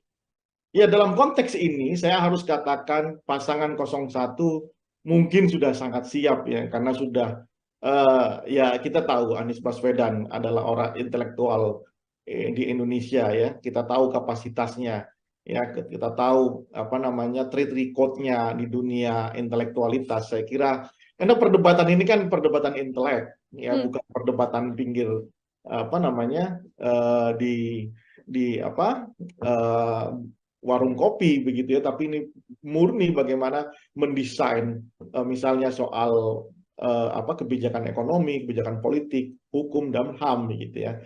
Muhaimin Iskandar saya kira dengan pengalamannya di DPR, ketua partai, saya kira juga sangat siap untuk itu. Nah, 03 saya kira juga sangat kuat. Ganjar Pranowo apa namanya adalah seorang gubernur 2 periode, mantan anggota DPR RI gitu ya, banyak berbicara tentang otonomi daerah. Saya kira sangat kokoh ininya apa namanya kekuatan apalagi ditambah Profesor Mahfud MD ya, kita tahu pendekar hukum begitu ya. Saya kira ini akan dilahap oleh dua pasangan lainnya. Mungkin handicap dari 03 adalah bagaimana mendefinisikan posisi diametral hari ini dengan Presiden Jokowi, itu akan sangat berpengaruh tentang konstruksi kebijakan di masa yang akan datang akan dia ambil. Apakah dia pro atau anti dengan kebijakan Jokowi, ya kan? Kayak statement Ganjar misalnya tentang penegakan hukum di angka 5, itu kan juga harus dielaborasi dalam debat nanti kan. Itu. Nah, bagaimana dengan pasangan 02? 02 ini yang punya beban menurut saya. Satu, selama 15 tahun Prabowo Subianto, meskipun secara notabene Prabowo punya kemampuan intelektual yang sangat memadai, pengalaman yang sangat banyak, mantan menteri, mantan pangkostrat begitu ya, apa namanya global outstanding, apa namanya global understanding-nya itu bagus sekali ya, tetapi narasi yang dia bangun selama 15 tahun itu akan menjadi beban tersendiri, karena selama 15 tahun Prabowo selalu berbicara sebagai semacam oposan begitu ya. Sekarang sudah menjadi sangat pro dengan pemerintahan, ditambah dengan kelemahan Gibran yang selama ini saya tidak melihat. Saya kira Gibran itu orang yang punya kemampuan intelektual yang memadai, makanya dia kemudian memilih berani untuk menjadi cawapres Prabowo. Tapi belakangan setelah saya lihat video-video Gibran, ketika ada orang yang bertanya soal apa yang harus dilakukan setelah lulus gitu ya, dengan entengnya Gibran menjawab, ya sudah, bikin bisnis saja begitu ya. Mungkin itu pikiran yang bagus gitu ya, cuman tidak terdeliver dengan baik karena memang saya lihat kemampuan di dalam pembahasaan secara intelektualitas itu sangat kurang. Lalu ketika misalnya ada orang bertanya disuruh jawab, suruh baca bukunya, dan ketika ada wartawan bertanya ya sudah begitu-begitu aja, seolah-olah ini flat, seolah-olah kemudian Gibran benar-benar ingin menurunkan kelas pilpres ini menjadi kelas pilkades begitu. Nah, ini yang menurut saya akan jadi beban di pasangan 02, dan itu make sense ketika ada usulan dari timnya untuk mengurangi debat atau mungkin minta didampingi gitu ya. Sehingga ya jangan salahkan publik juga ketika nanti ada anasir-anasir yang diproduksi, misalnya minta didampingi presiden, kalau masih kurang minta didampingi bapaknya begitu ya. Karena memang apa ya, karena Gibran pintu masuknya sudah bermasalah, sehingga publik terutama di kelas menengah dan kelas atas gitu ya, itu kemudian sangat kritis terhadap Gibran ya. Pasangan 02 tim suksesnya harus siap dengan kritisme itu begitu ya. Mungkin bisa jadi masyarakat di level grassroots banyak yang memilih Prabowo, Subianto dan Gibran karena memang Jokowi efek begitu ya. Tetapi bicara debat ini kan layer tersendiri, panggung tersendiri, parata politik yang berbeda ketika dia memberikan sembako atau senyuman saja ke level grassroots. Ini murni pertarungan intelektualitas, kapabilitas, sehingga publik benar-benar sadar siapa yang layak untuk memimpin Indonesia di masa yang akan datang. Begitu, Nila. Oke.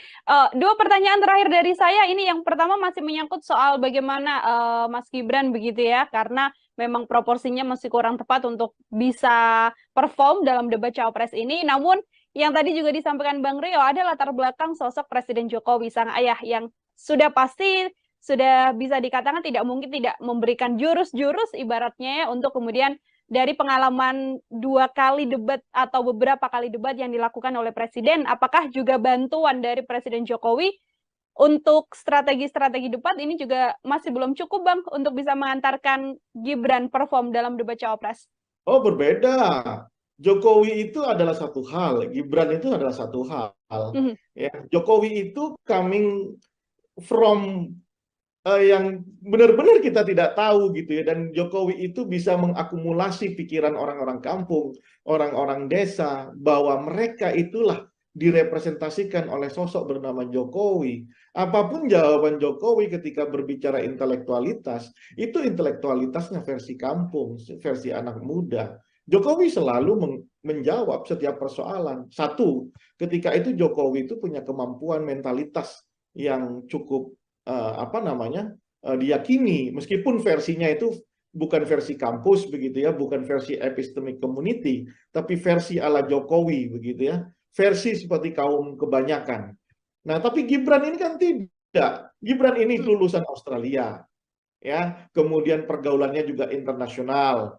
Gibran juga pernah memimpin Solo, saat ini bahkan masih memimpin Solo, ya. Tetapi kemudian kita terbelalak karena ternyata Gibran ketika berondong banyak pertanyaan oleh kelompok yang katanya menjadi baseline pasangan 02, yakni anak-anak muda, justru menghindar dari pertanyaan-pertanyaan ini. Nah, sementara kita ini kan butuh melihat pikiran-pikiran cerdas, pikiran-pikiran besar, pikiran-pikiran yang seolah-olah kita menggantungkan harapannya kepada calon presiden.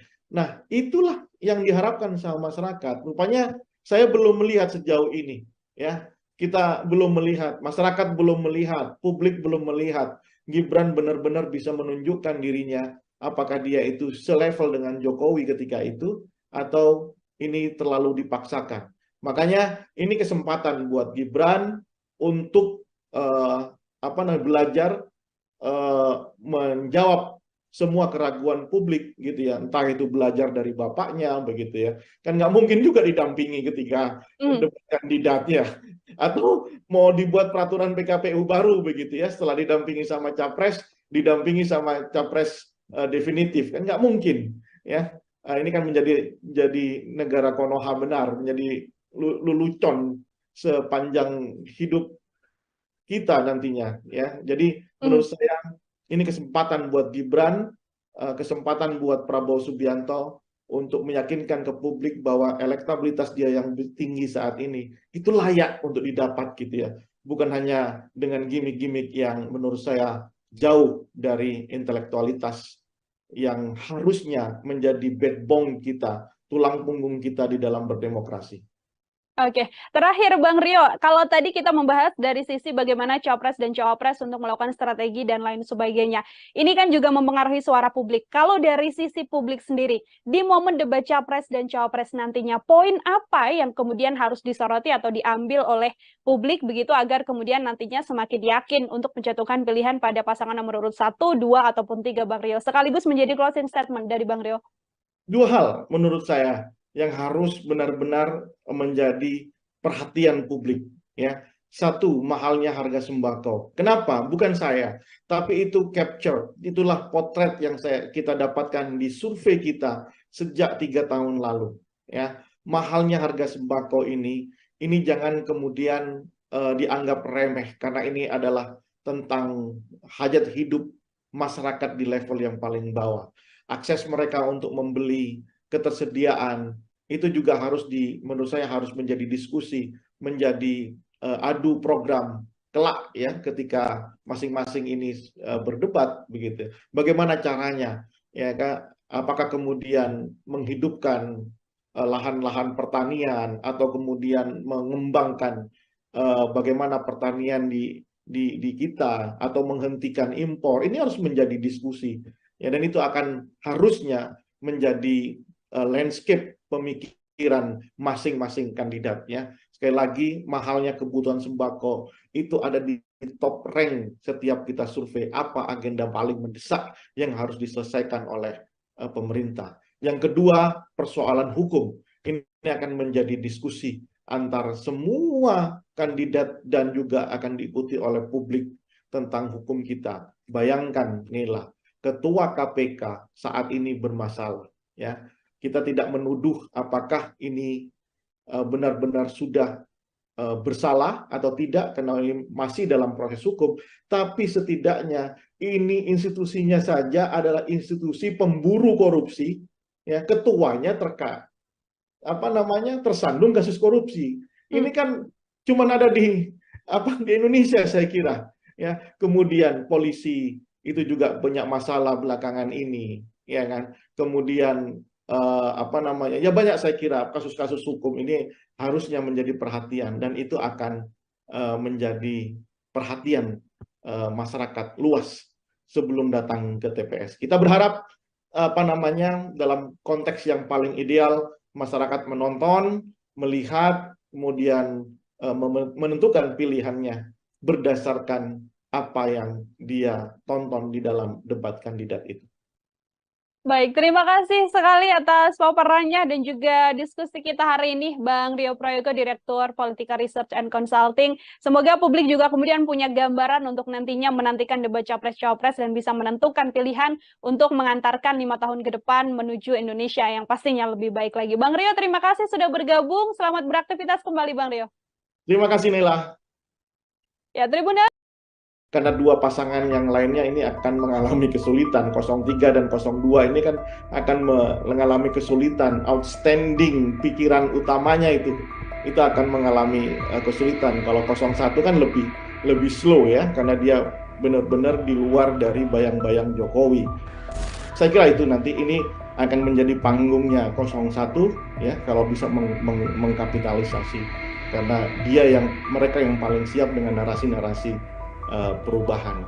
Mungkin handicap dari 03 adalah bagaimana mendefinisikan posisi diametral hari ini dengan Presiden Jokowi. Itu akan sangat berpengaruh tentang konstruksi kebijakan di masa yang akan datang akan dia ambil. Apakah dia pro atau anti dengan kebijakan Jokowi. Selamat malam Tribuners, program Tribunnews on Focus hari ini menjumpai Anda kembali bersama dengan saya Nila Irda. Masih bersama dengan saya dan kita masih membahas terkait bagaimana dinamika politik di tanah air. Untuk membahas hal tersebut, Tribuners, saya sudah tersambung bersama dengan Direktur Politika Research and Consulting, ada Bang Rio Prayogo sekaligus pengamat politik. Bang Rio, selamat malam. Terima kasih sudah bergabung. Selamat malam Nila, apa kabar? Baik, Bang Rio, bagaimana kabarnya? Sehat ya, Bang ya? Alhamdulillah, sehat. Semangat terus. Bisa tidak kemudian Bang Rio kayak kita melihat hitung-hitungan ranking lah kalau melihat latar belakang dari Cawapres ini sendiri. Ada Mas Gibran, tadi ada Muhaimin Iskandar dan juga Mahfud MD. Dari sisi nantinya kemampuan mereka untuk bisa menyampaikan paparan secara utuh yang bisa disampaikan dan juga diterima oleh publik, apakah Bang Rio bisa mengatakan siapa yang jauh lebih unggul? Yang pasti dari paparan Bang Rio, Mas Gibran ada di posisi nomor 3, seperti itu. Nila, kita bayangkan demokrasi ini kan orang itu diekspos dengan ide dan gagasan begitu ya, atau rencana kerja ketika dia jadi seorang leader, menjadi seorang pemimpin, jadi seorang presiden, wakil presiden. Publik kemudian dibiarkan untuk menonton dengan harapan setelah menonton publik itu bisa memilih mana yang terbaik di antara yang ada. Kan begitu pikiran dasar demokrasi begitu ya. Karena apa? Karena tiga-tiganya merasa mampu menjadi pemimpin, menjadi presiden di Indonesia, menjadi wakil presiden Indonesia. Nah, karena tiga-tiganya merasa mampu, maka publik diminta untuk memilih. Nah, tapi kalau kemudian kita sudah bersepakat, founding fathers kita sudah sepakat, untuk mengikat sistem demokrasi sebagai pilihan sistem di Indonesia ini ketimbang sistem pilihan yang lainnya, kerajaan atau ya bentuk-bentuk monarki yang lainnya gitu ya. Tentu orang yang mau berkonsentrasi sehingga atau kandidasi itu harus diwarnai dengan warna-warna yang penuh dengan intelektualitas, harus diwarnai dengan warna yang penuh dengan keyakinan kepemimpinan di masa yang akan datang. Tapi kalau tidak pede, hanya sekedar ingin merebut kekuasaan, ya tentu ini akan menjadi persoalan. Bagaimana publik bisa tahu? Ya kamu mau jualan apa? Demokrasi kan begitu tuh. Produk adalah dirinya, kemudian diekspos sehingga orang bisa tahu, ya you mau jualan apa? Jualan pikiran, jualan apa, begitu ya. Nah, oleh karena itu dibuatlah peranata politik namanya debat. Nah, tapi kalau debat juga mau dihindari, debat juga mau dikurangi porsinya, bahkan sekarang aturannya sudah berubah, tadinya ada sesi sendiri capresnya, ada sesi sendiri cawapresnya, tapi sebenarnya di mix seperti ini, akhirnya kan kehilangan esensinya. Ya. Nah, jelas kalau seperti itu pertanyaan Nila, siapa yang paling tidak diuntungkan ya dua pasangan yang lainnya, 01, 03 tidak diuntungkan. Karena apa? Bagi 01 dan bagi 03 inilah titik di mana dia benar-benar bisa ditonton oleh jutaan, mungkin ratusan juta pemilih kita yang tercatat 204 juta, ya mungkin tidak semuanya, tapi 60% akan menyaksikan debat capres ini. Ya inilah demokrasi sesungguhnya. Makanya porsinya jangan dikurangi, sehingga ini menurunkan semangat berdemokrasi. Jangan kemudian level pilpres ini diturunkan menjadi level pilihan kepala desa, begitu ya. Jangan diturunkan jadi pilihan RT. Padahal inilah bagaimana peranata politik bernama debat kandidat di dalam konteks pemilu itu sangat dibutuhkan oleh masyarakat terutama, supaya mereka bisa merekam apa janji politiknya, apa ide dan gagasannya ke depan, sehingga mereka datang ke TPS dengan pikiran-pikiran yang rasional. Oke, itu di sisi calon wakil presiden begitu ya, Bang Ria, ada yang bisa diunggulkan ataupun yang juga dirugikan dengan tidak bisanya menyampaikan paparan mereka secara utuh di hadapan rakyat Indonesia, bisa dikatakan seperti itu. Ini tadi Bang Ria mengatakan Prabowo Subianto sudah cukup berpengalaman, bisa dibilang 3 kali begitu kan mengikuti debat capres dan juga cawapres. Kemudian kalau kita melihat Anies Baswedan, kemudian juga kita melihat Pak Ganjar Pranowo dan nantinya akan berhadapan. Kira-kira situasinya dari kacamata Bang Roy akan berlangsung seperti apa ini, Bang? Sangat seru tentunya. Ini akan terjadi perbedaan apa namanya school of thinking begitu ya. Bagaimana cara pandang, paradigma, kemudian perspektif itu akan tumpah ruah di debat kandidat ini. Ya, dari 01 dengan paradigmanya yang sangat apa namanya paradigma pembaharuan, pendekatan yang lebih sifatnya liberalis kalau saya lihat begitu ya. Kemudian paradigma 02 yang intinya ini adalah keberlanjutan, meskipun kita tahu bahwa Prabowo di 3 periode pilpres sebelumnya itu adalah anti dari keberlanjutan, tapi ya inilah situasi politiknya. Kemudian 03 yang jauh lebih hari ini lebih tidak punya apa namanya menurut saya agak kesulitan mendefinisikan apakah ini perubahan ataukah ini keberlanjutan begitu ya. Nah, makanya kalau berbicara tentang ide besarnya, ya big idea-nya, tentu nanti tidak akan banyak diekspos. Karena apa? Karena dua pasangan yang lainnya ini akan mengalami kesulitan. 03 dan 02 ini kan akan mengalami kesulitan. Outstanding pikiran utamanya itu akan mengalami kesulitan. Kalau 01 kan lebih slow ya, karena dia benar-benar di luar dari bayang-bayang Jokowi. Nah, mungkin nanti perdebatannya lebih banyak soal apa namanya hal-hal sifatnya programatik begitu ya. Di itu bukan di ide dasar apakah ini melanjutkan soal IKN misalnya. 01 jelas kan ya kan untuk memikirkan ulang, merekalkulasi ya soal IKN. 02 lanjutkan, 03 nah saya belum tahu seperti apa begitu ya. Agak-agaknya memang di sisi debat kandidat ini 01 harusnya bisa memaksimalkan karena posisi yang lebih lebih fleksibel di dalam ketika berbicara dalam konteks apapun, bidang apapun, 01 lebih fleksibel. Nanti kalau ada di putaran kedua, kalau ada debat kandidat lagi, maka pertarungan akan lebih ke ide dasar, ya kan? Banyak berbicara tentang oh ini dilanjutkan, oh ini tidak, ini dilanjutkan, ini tidak, kira-kira seperti itu.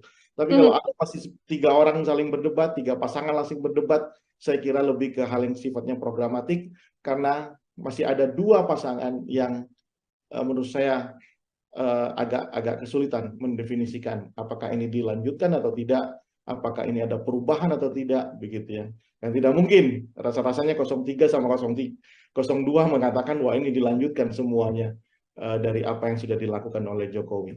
Nah, saya kira itu nanti ini akan menjadi panggungnya 01 ya kalau bisa mengkapitalisasi karena mereka yang paling siap dengan narasi-narasi perubahan. Karena spiritnya setiap konsentrasi, setiap perhelatan pemilu itu adalah upaya mengkoreksi apa yang sudah dilakukan oleh periode sebelumnya. Begitu, Nela. Oke, lebih diunggulkan atau lebih percaya diri untuk pasangan nomor 1 karena paparannya sudah jauh lebih jelas dibandingkan dengan pasangan nomor urut 2 dan pasangan nomor urut 3. Terkait blunder ini, Bang Rio, karena kan memang satu hal blunder yang kemudian terjadi dalam debat capres dan juga cawapres, ini kan juga menjadi salah satu hal yang mungkin berpengaruh juga untuk nanti narasi publik bisa bergeser dari yang mungkin mendukung, kemudian mengkritik habis. Ini bagaimana terkait blunder ini? Apakah juga jadi cukup potensial dalam debat capres-cawapres nanti? Justru itu karena dibutuhkan periode debat ya masing-masing kandidat baik itu capresnya, cawapresnya begitu ya. Karena publik juga mungkin saja saya juga orang yang akan menikmati setiap blunder-blunder itu. Karena apa? Karena blunder itulah yang akan mempengaruhi persepsi masyarakat terutama di kelas menengah. Ya, kelas menengah ya middle up lah ya, kelas menengah ke atas itu yang akan mempengaruhi persepsinya. Ya, apakah kemudian dia akan tetap memilih satu orang kandidat yang sudah dia pilih atau mereka akan mengubah pilihannya ke kandidat yang lainnya. Karena ingat bahwa potensi swing voters data per hari ini itu ada di angka 40%. Sangat tinggi. Ya, sangat tinggi. Swing voters adalah kelompok pemilih yang masih memungkinkan untuk merubah pilihannya. Jadi dia belum menjadi definitive voters untuk satu pasangan calonnya. Ya, dia masih bisa mungkin berubah. Salah satu yang bisa merubah atau variabel yang bisa merubah pilihan mereka adalah ketika dia telah melihat debat kandidat yang akan disiarkan oleh TV-TV di seluruh Indonesia itu. Oke, ada 5 kali debat kandidat nantinya Bang Rio, yang mana terakhir ini akan dilaksanakan kan di 4 Februari, sudah dekat juga dengan kontestasi, kurang dari 10 hari begitu. Artinya ketika nanti publik menilai dari hasil debat ini, angka terakhirnya di 4 Februari ini, apabila masih ada survei yang melihat elektabilitas dari kandidat, itu juga bisa dipastikan bahwa nantinya dari hasil perolehan suara angkanya tidak jauh dari survei terakhir ini, atau justru meskipun sudah ada elektabilitas terakhir yang dirilis juga masih belum bisa memastikan bahwa nanti hasil suara akhir juga sesuai dengan elektabilitas terakhir yang dimunculkan oleh sejumlah lembaga survei. Oleh karena itu, kalau memang peranata politik bernama debat kandidat ini tidak dimaksimalkan oleh masing-masing calon, ya maka surveinya tidak akan mengalami perubahan yang signifikan, ya kan? Paling tidak ada 2 hal yang bisa merubah peta elektoral. Pertama, debat kandidat. 5 kali itu banyak loh. 5 kali itu akan mendistribusi percakapan di publik itu secara simultan. Ya kan? Debat kandidat saja pasti sudah akan munculkan percakapan di masyarakat, dan kemudian masyarakat akan menilai siapa yang paling eligible untuk dipilih sebagai presiden. Ya, nah makanya oleh karena itu saya termasuk mazhab yang meyakini ya meskipun sudah ada juga kelompok epistemic community seperti kita ini mengatakan bahwa debat itu tidak ada pengaruhnya terhadap elektoral, ya kan? Karena selalu menganggap politik di Indonesia itu adalah kelompok orang yang cuma nerima bantuan dan lain-lain. Tapi saya termasuk orang yang optimis. Instalasi demokrasi kita ini sudah mengalami kemajuan, dan kelompok kelas menengah itu, apalagi anak-anak muda, itu sudah terliterasi dengan baik tentang politik, sehingga saya yakin kelompok menengah ke atas ini yang sudah teredukasi itu akan menunggu momen debat untuk merubah pilihannya atau terus dia di situ. Oleh karena itu ini kesempatan buat semua pasangan calon untuk mengekspos pikiran-pikiran besarnya, apa agenda-agenda mendesak yang akan dilakukan ketika dia jadi presiden. Ya kan, isu soal lapangan pekerjaan misalnya itu ditunggu betul ya sama kelompok-kelompok mahasiswa yang baru lulus.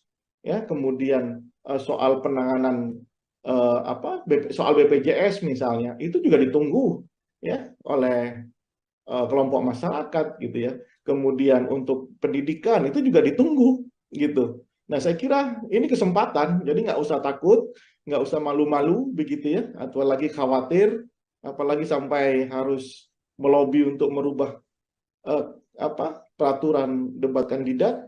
Nah, saya kira tidak perlu seperti itu. Justru masyarakat ingin tahu. Yang kedua, apa yang bisa merubah penetrasi dari tim sukses masing-masing di level grassroots. Ya, itu yang akan merubah karena tidak ada lagi. Ya, apakah kemudian bagaimana dengan money politik Mas Rio kira-kira? Ya inilah bisa bayangkan ya mungkin aja itu dilakukan tapi paling cuma skupnya kan kecil. Yang mungkin di 800.000 TPS lebih itu akan terjadi money politik, mau habis anggaran berapa? Saya kira bukan itu diskusinya. Debat kandidat, dan yang kedua penetrasi, bagaimana tim itu membentuk kekuatan-kekuatan yang penetratif di grassroots. Apakah ada orang yang datang ke rumah-rumah menjemput pemilih, meyakinkan pemilih dan dijemput untuk memilih kandidat tertentu, itu yang akan merubah peta. Oke. Oke, perlu kerja keras juga dari tim pemenangan, termasuk juga nantinya momen debat capres-cawapres ini dijadikan ajang bagi kandidat begitu ya, untuk benar-benar menunjukkan apa yang akan dikerjakan menuju RI 1 di 2024 mendatang. Bang Rio, kalau dari sisi pasangan kandidat ini kan juga lima-limanya nantinya akan sama-sama naik ke atas panggung begitu, yang mana semuanya akan punya kesempatan berbicara. Kalau kita melihat dari latar belakang masing-masing calon, pasangan nomor 1, 2, dan juga 3, apakah proporsinya ini dari masing-masing paslon sudah cukup ideal untuk saling membackup secara latar belakang ataupun keahlian, Bang, dalam debat nanti? Ya, dalam konteks ini saya harus katakan pasangan 01 mungkin sudah sangat siap ya, karena sudah ya kita tahu Anies Baswedan adalah orang intelektual di Indonesia ya, kita tahu kapasitasnya ya, kita tahu track record-nya di dunia intelektualitas. Saya kira karena perdebatan ini kan perdebatan intelek ya, bukan perdebatan pinggir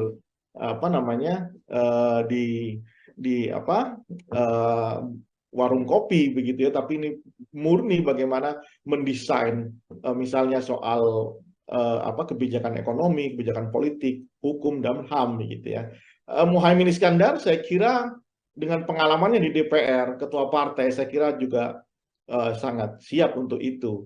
Nah, 03 saya kira juga sangat kuat. Ganjar Pranowo adalah seorang gubernur 2 periode, mantan anggota DPR RI gitu ya, banyak berbicara tentang otonomi daerah. Saya kira sangat kokoh ininya kekuatan, apalagi ditambah Profesor Mahfud MD ya, kita tahu pendekar hukum begitu ya. Saya kira ini akan dilahap oleh 2 pasangan lainnya. Mungkin handicap dari 03 adalah bagaimana mendefinisikan posisi diametral hari ini dengan Presiden Jokowi, itu akan sangat berpengaruh tentang konstruksi kebijakan di masa yang akan datang akan dia ambil.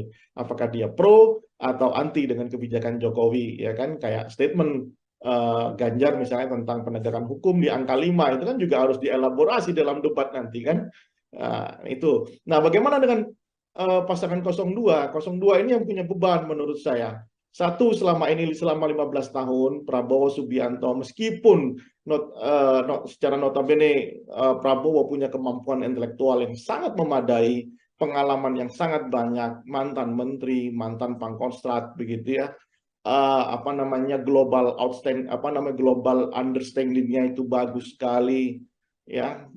Tetapi narasi yang dia bangun selama 15 tahun itu akan menjadi beban tersendiri, karena selama 15 tahun Prabowo selalu berbicara sebagai semacam oposan begitu ya. Sekarang sudah menjadi sangat pro dengan pemerintahan, ditambah dengan kelemahan Gibran yang selama ini saya tidak melihat. Saya kira Gibran itu orang yang punya kemampuan intelektual yang memadai, makanya dia kemudian memilih berani untuk menjadi cawapres Prabowo.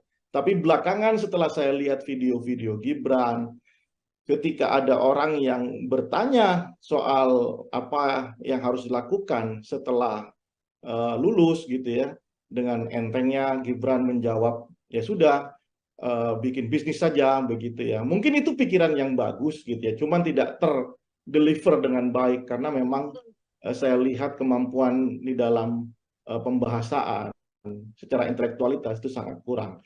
Lalu ketika misalnya ada orang bertanya suruh baca bukunya, dan ketika ada wartawan bertanya ya sudah begitu aja, seolah-olah ini flat, seolah-olah kemudian Gibran benar-benar ingin menurunkan kelas pilpres ini menjadi kelas pilkades begitu.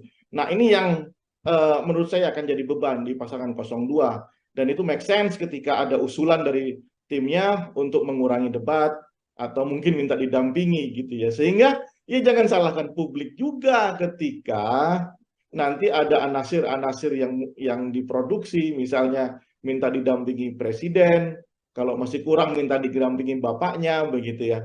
Karena memang apa ya?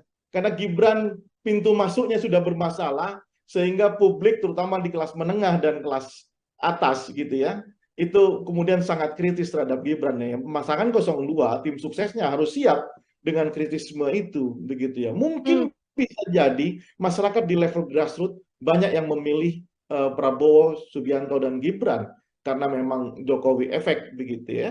Tetapi bicara debat ini kan layer tersendiri, panggung tersendiri, parata politik yang berbeda ketika dia memberikan sembako atau senyuman saja ke level grassroots. Ini murni pertarungan intelektualitas, kapabilitas, sehingga publik benar-benar sadar siapa yang layak untuk memimpin Indonesia di masa yang akan datang.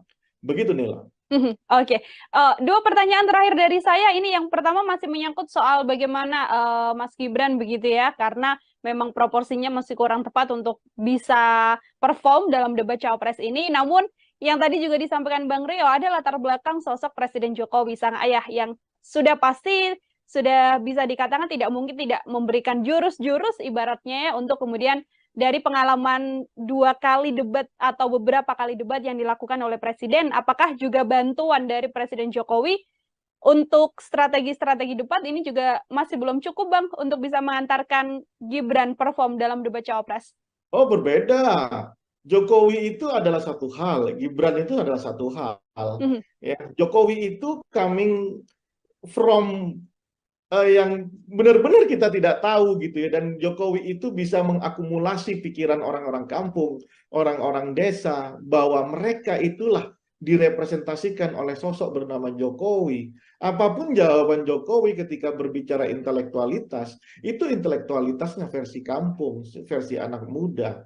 Jokowi selalu menjawab setiap persoalan. Satu, ketika itu Jokowi itu punya kemampuan mentalitas yang cukup diyakini, meskipun versinya itu bukan versi kampus begitu ya, bukan versi epistemic community, tapi versi ala Jokowi begitu ya, versi seperti kaum kebanyakan. Nah, tapi Gibran ini kan tidak. Gibran ini lulusan Australia, ya, kemudian pergaulannya juga internasional.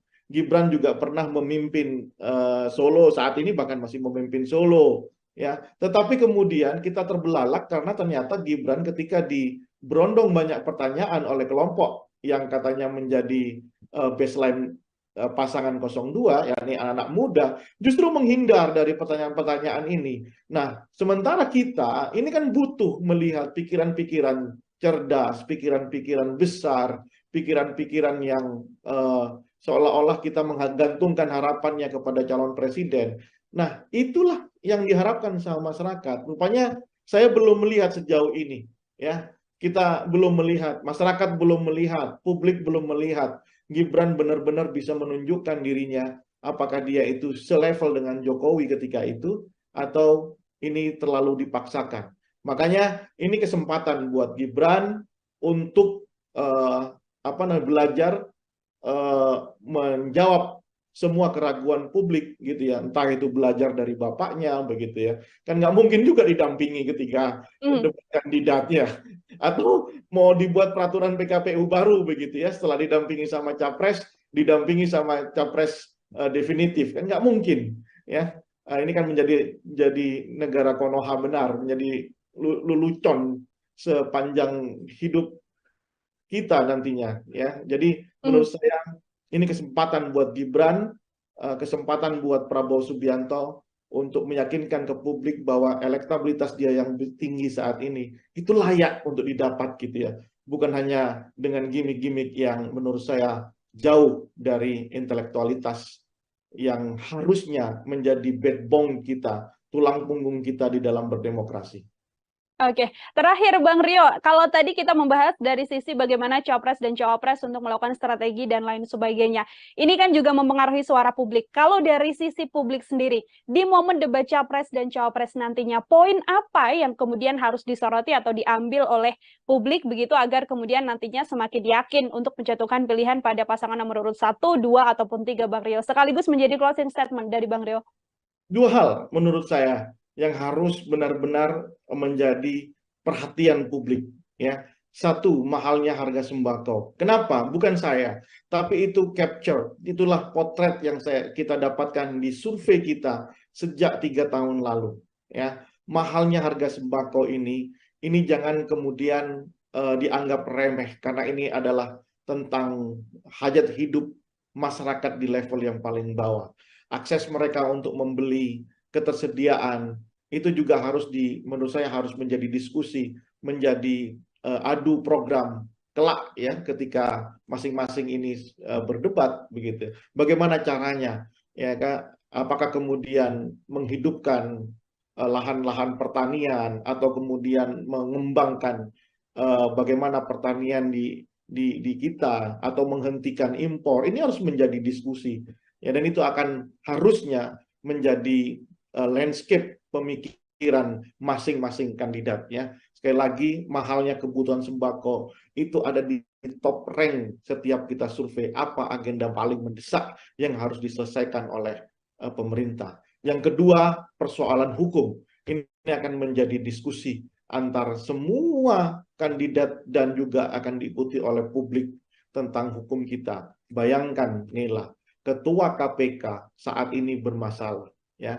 Kita tidak menuduh apakah ini benar-benar sudah bersalah atau tidak, karena ini masih dalam proses hukum, tapi setidaknya ini institusinya saja adalah institusi pemburu korupsi ya, ketuanya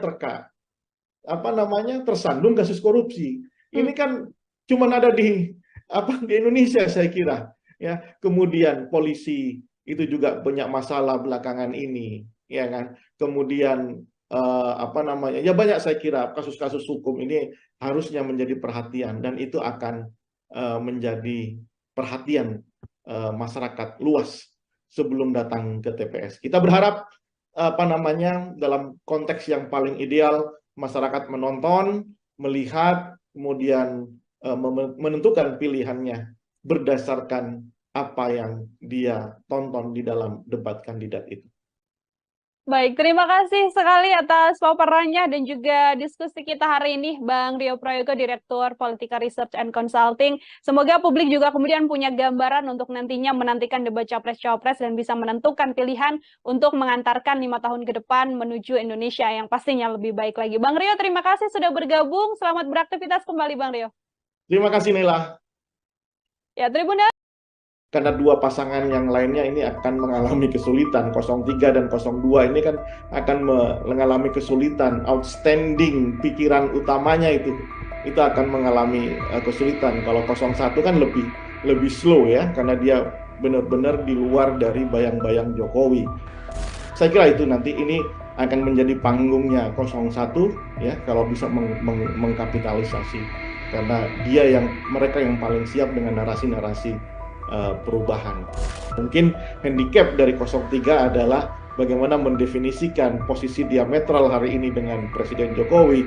Itu akan sangat berpengaruh tentang konstruksi kebijakan di masa yang akan datang akan dia ambil. Apakah dia pro atau anti dengan kebijakan Jokowi. Selamat malam Tribuners, program Tribunnews on Focus hari ini menjumpai Anda kembali bersama dengan saya Nila Irda.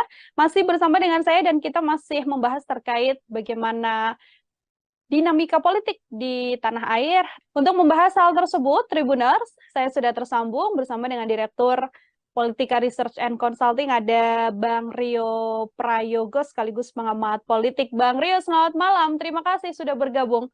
Selamat malam Nila, apa kabar? Baik, Bang Rio, bagaimana kabarnya? Sehat ya, Bang ya? Alhamdulillah, sehat. Semangat terus. Bisa tidak kemudian Bang Rio kayak kita melihat hitung-hitungan ranking lah kalau melihat latar belakang dari cawapres ini sendiri. Ada Mas Gibran, tadi ada Muhaimin Iskandar dan juga Mahfud MD. Dari sisi nantinya kemampuan mereka untuk bisa menyampaikan paparan secara utuh yang bisa disampaikan dan juga diterima oleh publik, apakah Bang Rio bisa mengatakan siapa yang jauh lebih unggul? Yang pasti dari paparan Bang Rio, Mas Gibran ada di posisi nomor 3, seperti itu. Nila, kita bayangkan demokrasi ini kan orang itu diekspos dengan ide dan gagasan begitu ya, atau rencana kerja ketika dia jadi seorang leader, menjadi seorang pemimpin, jadi seorang presiden, wakil presiden. Publik kemudian dibiarkan untuk menonton dengan harapan setelah menonton publik itu bisa memilih mana yang terbaik di antara yang ada. Kan begitu pikiran dasar demokrasi begitu ya. Karena apa? Karena tiga-tiganya merasa mampu menjadi pemimpin, menjadi presiden di Indonesia, menjadi wakil presiden Indonesia. Nah, karena tiga-tiganya merasa mampu, maka publik diminta untuk memilih. Nah, tapi kalau kemudian kita sudah bersepakat, founding fathers kita sudah sepakat untuk mengikat sistem demokrasi sebagai pilihan sistem di Indonesia ini ketimbang sistem pilihan yang lainnya, kerajaan atau ya bentuk-bentuk monarki yang lainnya gitu ya. Tentu orang yang mau berkonsentrasi sehingga atau kandidasi itu harus diwarnai dengan warna-warna yang penuh dengan intelektualitas, harus diwarnai dengan warna yang penuh dengan keyakinan kepemimpinan di masa yang akan datang. Tapi kalau tidak pede, hanya sekedar ingin merebut kekuasaan, ya tentu ini akan menjadi persoalan. Bagaimana publik bisa tahu? Ya kamu mau jualan apa? Demokrasi kan begitu tuh. Produk adalah dirinya, kemudian diekspos sehingga orang bisa tahu, ya you mau jualan apa? Jualan pikiran, jualan apa, begitu ya. Nah, oleh karena itu dibuatlah peranata politik namanya debat. Nah, tapi kalau debat juga mau dihindari, debat juga mau dikurangi porsinya, bahkan sekarang aturannya sudah berubah, tadinya ada sesi sendiri capresnya, ada sesi sendiri cawapresnya, tapi kemudian di mix seperti ini, akhirnya kan kehilangan esensinya. Nah, jelas kalau seperti itu pertanyaan Nila, siapa yang paling tidak diuntungkan ya dua pasangan yang lainnya, 01, 03 tidak diuntungkan. Karena apa? Bagi 01 dan bagi 03 inilah titik di mana dia benar-benar bisa ditonton oleh jutaan, mungkin ratusan juta pemilih kita yang tercatat 204 juta, ya mungkin tidak semuanya, tapi 60% akan menyaksikan debat capres ini. Ya inilah demokrasi sesungguhnya. Makanya porsinya jangan dikurangi, sehingga ini menurunkan semangat berdemokrasi. Jangan kemudian level pilpres ini diturunkan menjadi level pilihan kepala desa, begitu ya. Jangan diturunkan jadi pilihan RT. Padahal inilah bagaimana peranata politik bernama debat kandidat di dalam konteks pemilu itu sangat dibutuhkan oleh masyarakat terutama, supaya mereka bisa merekam apa janji politiknya, apa ide dan gagasannya ke depan, sehingga mereka datang ke TPS dengan pikiran-pikiran yang rasional. Oke, itu di sisi calon wakil presiden begitu ya. Bang Rio, ada yang bisa diunggulkan ataupun yang juga dirugikan dengan tidak bisanya menyampaikan paparan mereka secara utuh di hadapan rakyat Indonesia, bisa dikatakan seperti itu. Ini tadi Bang Rio mengatakan Prabowo Subianto sudah cukup berpengalaman bisa dibilang 3 kali begitu kan mengikuti debat capres dan juga cawapres. Kemudian kalau kita melihat Anies Baswedan, kemudian juga kita melihat Pak Ganjar Pranowo dan nantinya akan berhadapan. Kira-kira situasinya dari kacamata Bang Roy akan berlangsung seperti apa ini, Bang? Sangat seru tentunya. Ini akan terjadi perbedaan apa namanya school of thinking begitu ya. Bagaimana cara pandang, paradigma, kemudian perspektif itu akan tumpah ruah di debat kandidat ini. Ya, dari 01 dengan paradigmanya yang sangat apa namanya paradigma pembaharuan, pendekatan yang lebih sifatnya liberalis kalau saya lihat begitu ya. Kemudian paradigma 02 yang intinya ini adalah keberlanjutan, meskipun kita tahu bahwa Prabowo di 3 periode pilpres sebelumnya itu adalah anti dari keberlanjutan, tapi ya inilah situasi politiknya. Kemudian 03 yang jauh lebih hari ini lebih tidak punya apa namanya menurut saya agak kesulitan mendefinisikan apakah ini perubahan atau ini keberlanjutan begitu ya. Nah, makanya kalau berbicara tentang ide besarnya, ya big idea-nya, tentu nanti tidak akan banyak diekspos. Karena apa? Karena dua pasangan yang lainnya ini akan mengalami kesulitan. 03 dan 02 ini kan akan mengalami kesulitan. Outstanding pikiran utamanya itu akan mengalami kesulitan. Kalau 01 kan lebih slow ya, karena dia benar-benar di luar dari bayang-bayang Jokowi. Nah, mungkin nanti perdebatannya lebih banyak soal apa namanya hal-hal sifatnya programatik begitu ya. Di sisi itu, bukan di ide dasar apakah ini melanjutkan soal IKN misalnya. 01 jelas kan, ya kan, untuk memikirkan ulang, merekalkulasi ya soal IKN. 02 lanjutkan, 03 nah saya belum tahu seperti apa begitu ya.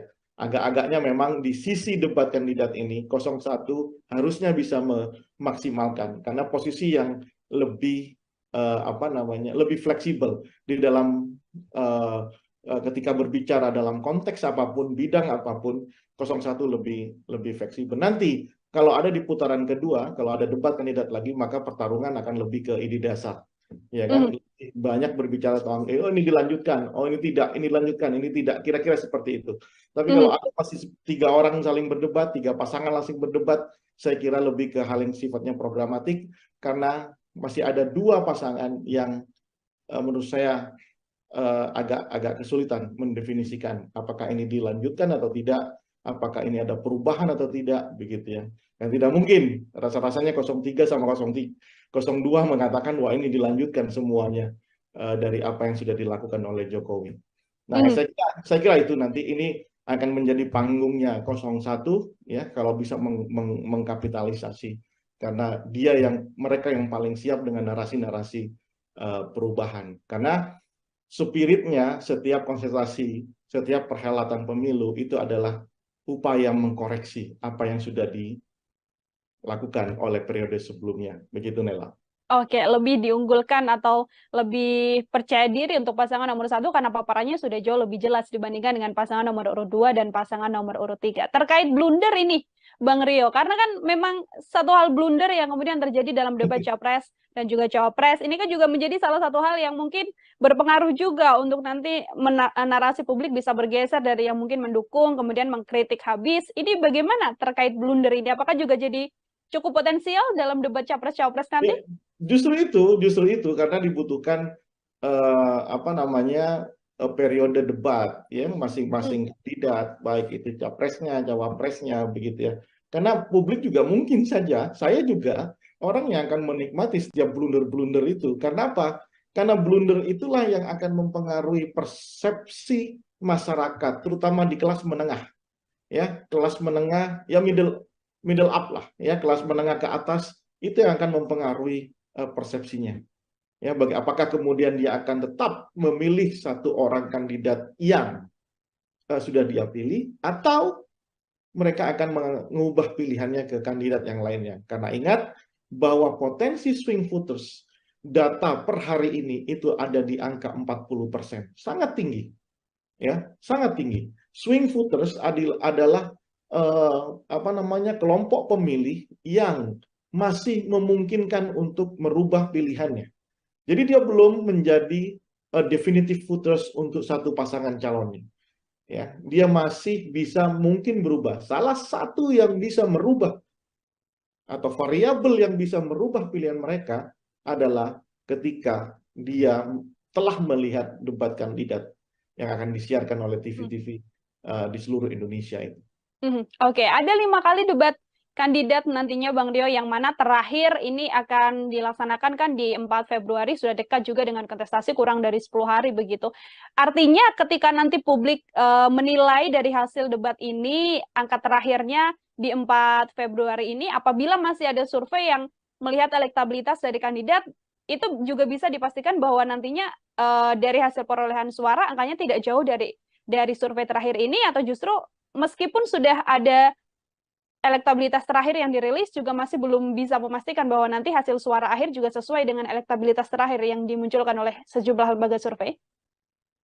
Oleh karena itu, kalau memang peranata politik bernama debat kandidat ini tidak dimaksimalkan oleh masing-masing calon, ya maka surveinya tidak akan mengalami perubahan yang signifikan. Ya kan?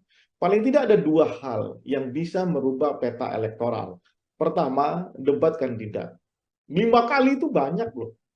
5 kali itu akan mendistribusi percakapan di publik itu secara simultan.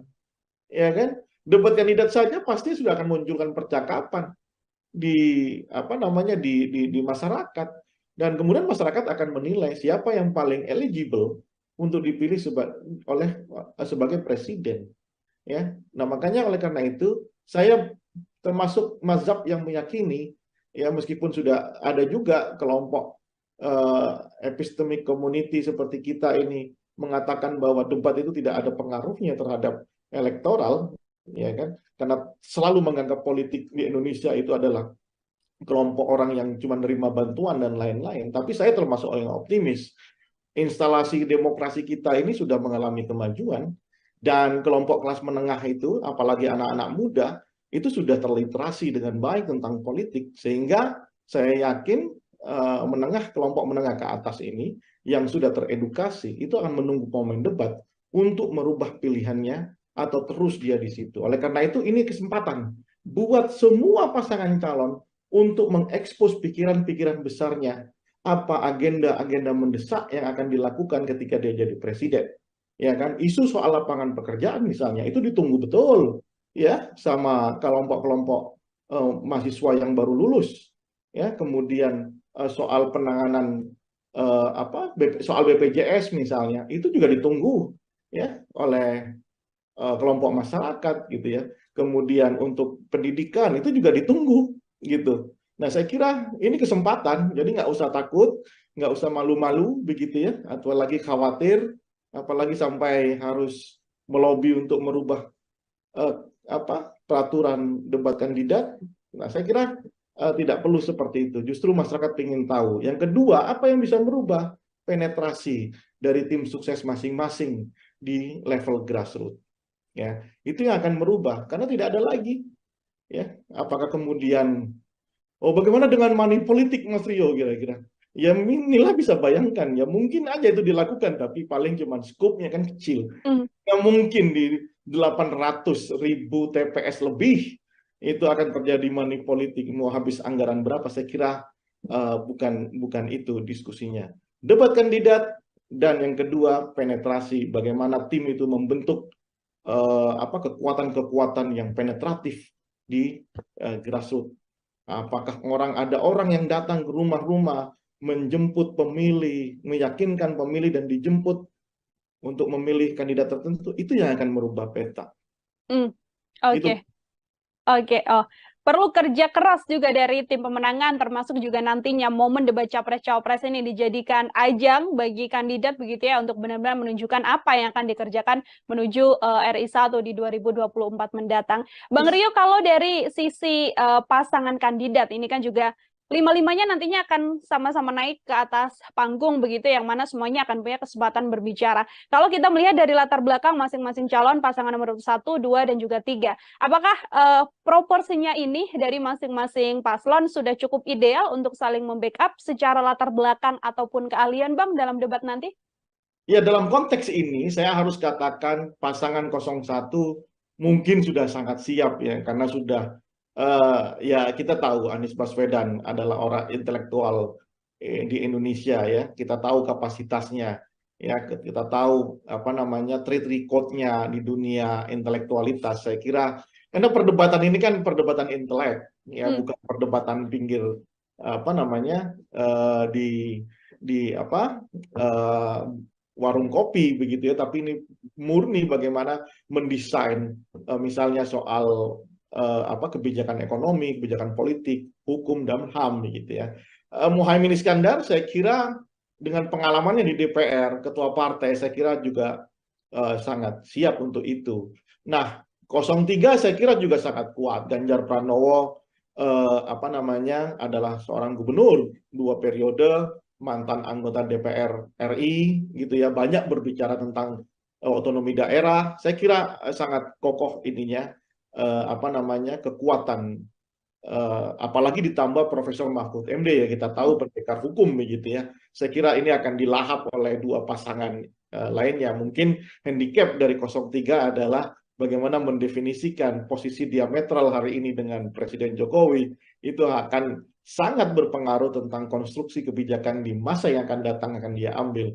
Apakah dia pro atau anti dengan kebijakan Jokowi, ya kan? Kayak statement Ganjar misalnya tentang penegakan hukum di angka 5 itu kan juga harus dielaborasi dalam debat nanti kan. Itu. Nah, bagaimana dengan pasangan 02? 02 ini yang punya beban menurut saya. Satu, selama 15 tahun Prabowo Subianto meskipun secara notabene Prabowo punya kemampuan intelektual yang sangat memadai, pengalaman yang sangat banyak, mantan menteri, mantan pangkostrat begitu ya. Apa namanya global outstanding, apa namanya global understanding-nya itu bagus sekali ya. Tetapi narasi yang dia bangun selama 15 tahun itu akan menjadi beban tersendiri, karena selama 15 tahun Prabowo selalu berbicara sebagai semacam oposan begitu ya. Sekarang sudah menjadi sangat pro dengan pemerintahan, ditambah dengan kelemahan Gibran yang selama ini saya tidak melihat. Saya kira Gibran itu orang yang punya kemampuan intelektual yang memadai, makanya dia kemudian memilih berani untuk menjadi cawapres Prabowo. Tapi belakangan setelah saya lihat video-video Gibran, ketika ada orang yang bertanya soal apa yang harus dilakukan setelah lulus gitu ya, dengan entengnya Gibran menjawab, ya sudah, bikin bisnis saja begitu ya. Mungkin itu pikiran yang bagus gitu ya, cuman tidak terdeliver dengan baik karena memang saya lihat kemampuan di dalam pembahasaan secara intelektualitas itu sangat kurang. Lalu ketika misalnya ada orang bertanya disuruh jawab, suruh baca bukunya. Dan ketika ada wartawan bertanya ya sudah begitu-begitu aja. Seolah-olah ini flat, seolah-olah kemudian Gibran benar-benar ingin menurunkan kelas pilpres ini menjadi kelas pilkades begitu. Nah, ini yang menurut saya akan jadi beban di pasangan 02, dan itu make sense ketika ada usulan dari timnya untuk mengurangi debat atau mungkin minta didampingi gitu ya. Sehingga ya jangan salahkan publik juga ketika nanti ada anasir-anasir yang diproduksi, misalnya minta didampingi presiden, kalau masih kurang minta didampingi bapaknya begitu ya. Karena memang apa ya? Karena Gibran pintu masuknya sudah bermasalah, sehingga publik terutama di kelas menengah dan kelas atas gitu ya, itu kemudian sangat kritis terhadap Gibran ya. Pasangan 02 tim suksesnya harus siap dengan kritisme itu begitu ya. Mungkin bisa jadi masyarakat di level grassroots banyak yang memilih Prabowo, Subianto, dan Gibran karena memang Jokowi efek begitu ya. Tetapi bicara debat ini kan layer tersendiri, panggung tersendiri, parata politik yang berbeda ketika dia memberikan sembako atau senyuman saja ke level grassroots. Ini murni pertarungan intelektualitas, kapabilitas, sehingga publik benar-benar sadar siapa yang layak untuk memimpin Indonesia di masa yang akan datang. Begitu, Nila.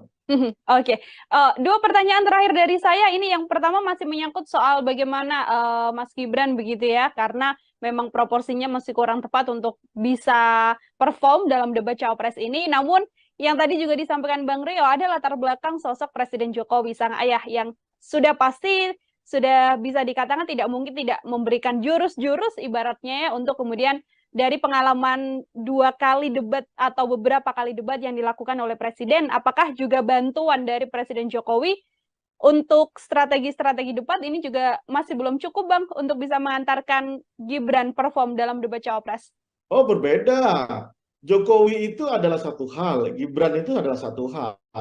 Ya, Jokowi itu coming from yang benar-benar kita tidak tahu gitu ya, dan Jokowi itu bisa mengakumulasi pikiran orang-orang kampung, orang-orang desa, bahwa mereka itulah direpresentasikan oleh sosok bernama Jokowi. Apapun jawaban Jokowi ketika berbicara intelektualitas, itu intelektualitasnya versi kampung, versi anak muda.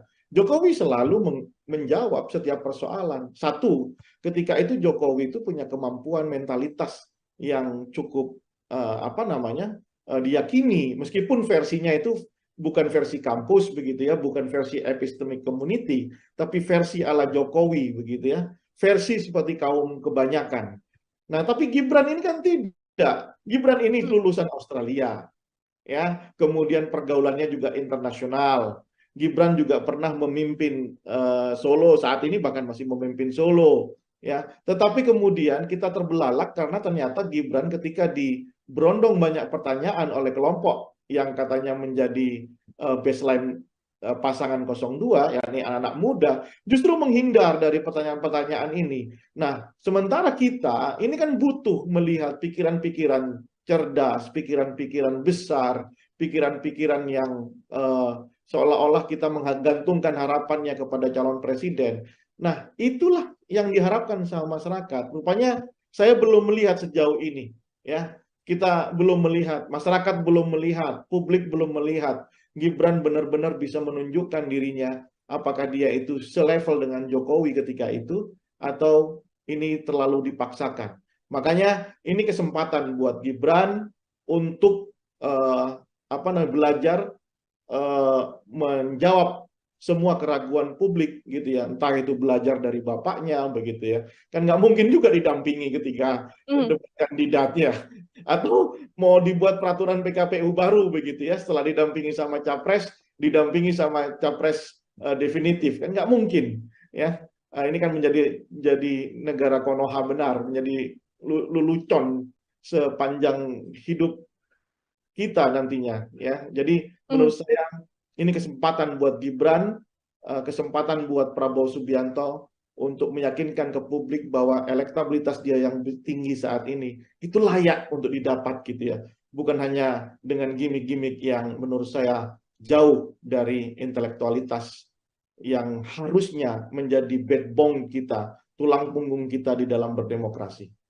Oke, terakhir Bang Rio, kalau tadi kita membahas dari sisi bagaimana Capres dan Cawapres untuk melakukan strategi dan lain sebagainya, ini kan juga mempengaruhi suara publik. Kalau dari sisi publik sendiri, di momen debat Capres dan Cawapres nantinya, poin apa yang kemudian harus disoroti atau diambil oleh publik begitu agar kemudian nantinya semakin yakin untuk menjatuhkan pilihan pada pasangan nomor urut 1, 2, ataupun 3, Bang Rio. Sekaligus menjadi closing statement dari Bang Rio. Dua hal menurut saya yang harus benar-benar menjadi perhatian publik ya. Satu, mahalnya harga sembako. Kenapa? Bukan saya, tapi itu capture, itulah potret yang kita dapatkan di survei kita sejak 3 tahun lalu ya. Mahalnya harga sembako ini jangan kemudian dianggap remeh, karena ini adalah tentang hajat hidup masyarakat di level yang paling bawah. Akses mereka untuk membeli, ketersediaan, itu juga harus menurut saya harus menjadi diskusi, menjadi adu program kelak ya ketika masing-masing ini berdebat begitu. Bagaimana caranya ya Kak? Apakah kemudian menghidupkan lahan-lahan pertanian atau kemudian mengembangkan bagaimana pertanian di kita atau menghentikan impor. Ini harus menjadi diskusi ya, dan itu akan harusnya menjadi landscape pemikiran masing-masing kandidatnya. Sekali lagi, mahalnya kebutuhan sembako itu ada di top rank setiap kita survei apa agenda paling mendesak yang harus diselesaikan oleh pemerintah. Yang kedua, persoalan hukum. Ini akan menjadi diskusi antar semua kandidat dan juga akan diikuti oleh publik tentang hukum kita. Bayangkan, Nila, ketua KPK saat ini bermasalah. Ya, kita tidak menuduh apakah ini benar-benar sudah bersalah atau tidak karena ini masih dalam proses hukum, tapi setidaknya ini institusinya saja adalah institusi pemburu korupsi, ya ketuanya tersandung kasus korupsi. Ini kan cuma ada di Indonesia saya kira, ya. Kemudian polisi itu juga banyak masalah belakangan ini, ya kan. Kemudian ya banyak saya kira kasus-kasus hukum ini harusnya menjadi perhatian dan itu akan menjadi perhatian masyarakat luas sebelum datang ke TPS. Kita berharap dalam konteks yang paling ideal masyarakat menonton, melihat, kemudian menentukan pilihannya berdasarkan apa yang dia tonton di dalam debat kandidat itu. Baik, terima kasih sekali atas paparannya dan juga diskusi kita hari ini, Bang Rio Prayogo, Direktur Politika Research and Consulting. Semoga publik juga kemudian punya gambaran untuk nantinya menantikan debat Capres-Cawapres dan bisa menentukan pilihan untuk mengantarkan 5 tahun ke depan menuju Indonesia yang pastinya lebih baik lagi. Bang Rio, terima kasih sudah bergabung. Selamat beraktivitas kembali, Bang Rio. Terima kasih, Nila. Ya, Tribuners. Karena dua pasangan yang lainnya ini akan mengalami kesulitan. 03 dan 02 ini kan akan mengalami kesulitan. Outstanding pikiran utamanya itu akan mengalami kesulitan. Kalau 01 kan lebih slow ya, karena dia benar-benar di luar dari bayang-bayang Jokowi. Saya kira itu nanti ini akan menjadi panggungnya 01 ya, kalau bisa mengkapitalisasi, karena mereka yang paling siap dengan narasi-narasi perubahan. Mungkin handicap dari 03 adalah bagaimana mendefinisikan posisi diametral hari ini dengan Presiden Jokowi. Itu akan sangat berpengaruh tentang konstruksi kebijakan di masa yang akan datang akan dia ambil. Apakah dia pro atau anti dengan kebijakan Jokowi. Selamat malam Tribuners, program Tribun Sound Focus hari ini menjumpai Anda kembali bersama dengan saya Nila Irda. Masih bersama dengan saya dan kita masih membahas terkait bagaimana dinamika politik di tanah air. Untuk membahas hal tersebut, Tribuners, saya sudah tersambung bersama dengan Direktur Politika Research and Consulting, ada Bang Rio Prayogo sekaligus pengamat politik. Bang Rio, selamat malam. Terima kasih sudah bergabung. Selamat malam Nila, apa kabar? Baik, Bang Rio, bagaimana kabarnya? Sehat ya, Bang ya? Alhamdulillah, sehat. Semangat terus. Bisa tidak kemudian Bang Rio kayak kita melihat hitung-hitungan ranking lah kalau melihat latar belakang dari Cawapres ini sendiri. Ada Mas Gibran, tadi ada Muhaimin Iskandar dan juga Mahfud MD. Dari sisi nantinya kemampuan mereka untuk bisa menyampaikan paparan secara utuh yang bisa disampaikan dan juga diterima oleh publik, apakah Bang Rio bisa mengatakan siapa yang jauh lebih unggul? Yang pasti dari paparan Bang Rio, Mas Gibran ada di posisi nomor 3, seperti itu. Nila, kita bayangkan demokrasi ini kan orang itu diekspos dengan ide dan gagasan begitu ya, atau rencana kerja ketika dia jadi seorang leader, menjadi seorang pemimpin, jadi seorang presiden, wakil presiden. Publik kemudian dibiarkan untuk menonton dengan harapan setelah menonton publik itu bisa memilih mana yang terbaik di antara yang ada. Kan begitu pikiran dasar demokrasi begitu ya. Karena apa? Karena tiga-tiganya merasa mampu menjadi pemimpin, menjadi presiden di Indonesia, menjadi wakil presiden Indonesia. Nah, karena tiga-tiganya merasa mampu, maka publik diminta untuk memilih. Nah, tapi kalau kemudian kita sudah bersepakat, founding fathers kita sudah sepakat untuk mengikat sistem demokrasi sebagai pilihan sistem di Indonesia ini ketimbang sistem pilihan yang lainnya, kerajaan atau ya bentuk-bentuk monarki yang lainnya gitu ya. Tentu orang yang mau berkonsentrasi sehingga atau kandidasi itu harus diwarnai dengan warna-warna yang penuh dengan intelektualitas, harus diwarnai dengan warna yang penuh dengan keyakinan kepemimpinan di masa yang akan datang. Tapi kalau tidak pede, hanya sekedar ingin merebut kekuasaan, ya tentu ini akan menjadi persoalan. Bagaimana publik bisa tahu? Ya kamu mau jualan apa? Demokrasi kan begitu tuh. Produk adalah dirinya, kemudian diekspos sehingga orang bisa tahu, ya you mau jualan apa? Jualan pikiran, jualan apa, begitu ya. Nah, oleh karena itu dibuatlah peranata politik namanya debat. Nah, tapi kalau debat juga mau dihindari, debat juga mau dikurangi porsinya, bahkan sekarang aturannya sudah berubah, tadinya ada sesi sendiri capresnya, ada sesi sendiri cawapresnya, tapi kemudian di mix seperti ini, akhirnya kan kehilangan esensinya. Nah, jelas kalau seperti itu pertanyaan Nila, siapa yang paling tidak diuntungkan ya dua pasangan yang lainnya. 01, 03 tidak diuntungkan. Karena apa? Bagi 01 dan bagi 03 inilah titik di mana dia benar-benar bisa ditonton oleh jutaan, mungkin ratusan juta pemilih kita yang tercatat 204 juta, ya mungkin tidak semuanya, tapi 60% akan menyaksikan debat capres ini. Ya inilah demokrasi sesungguhnya. Makanya porsinya jangan dikurangi, sehingga ini menurunkan semangat berdemokrasi. Jangan kemudian level pilpres ini diturunkan menjadi level pilihan kepala desa, begitu ya. Jangan diturunkan jadi pilihan RT. Padahal inilah bagaimana peranata politik bernama debat kandidat di dalam konteks pemilu itu sangat dibutuhkan oleh masyarakat terutama, supaya mereka bisa merekam apa janji politiknya, apa ide dan gagasannya ke depan, sehingga mereka datang ke TPS dengan pikiran-pikiran yang rasional. Oke, itu di sisi calon wakil presiden begitu ya, Bang Rio, ada yang bisa diunggulkan ataupun yang juga dirugikan dengan tidak bisanya menyampaikan paparan mereka secara utuh di hadapan rakyat Indonesia, bisa dikatakan seperti itu. Ini tadi Bang Rio mengatakan Prabowo Subianto sudah cukup berpengalaman, bisa dibilang 3 kali begitu kan mengikuti debat capres dan juga cawapres.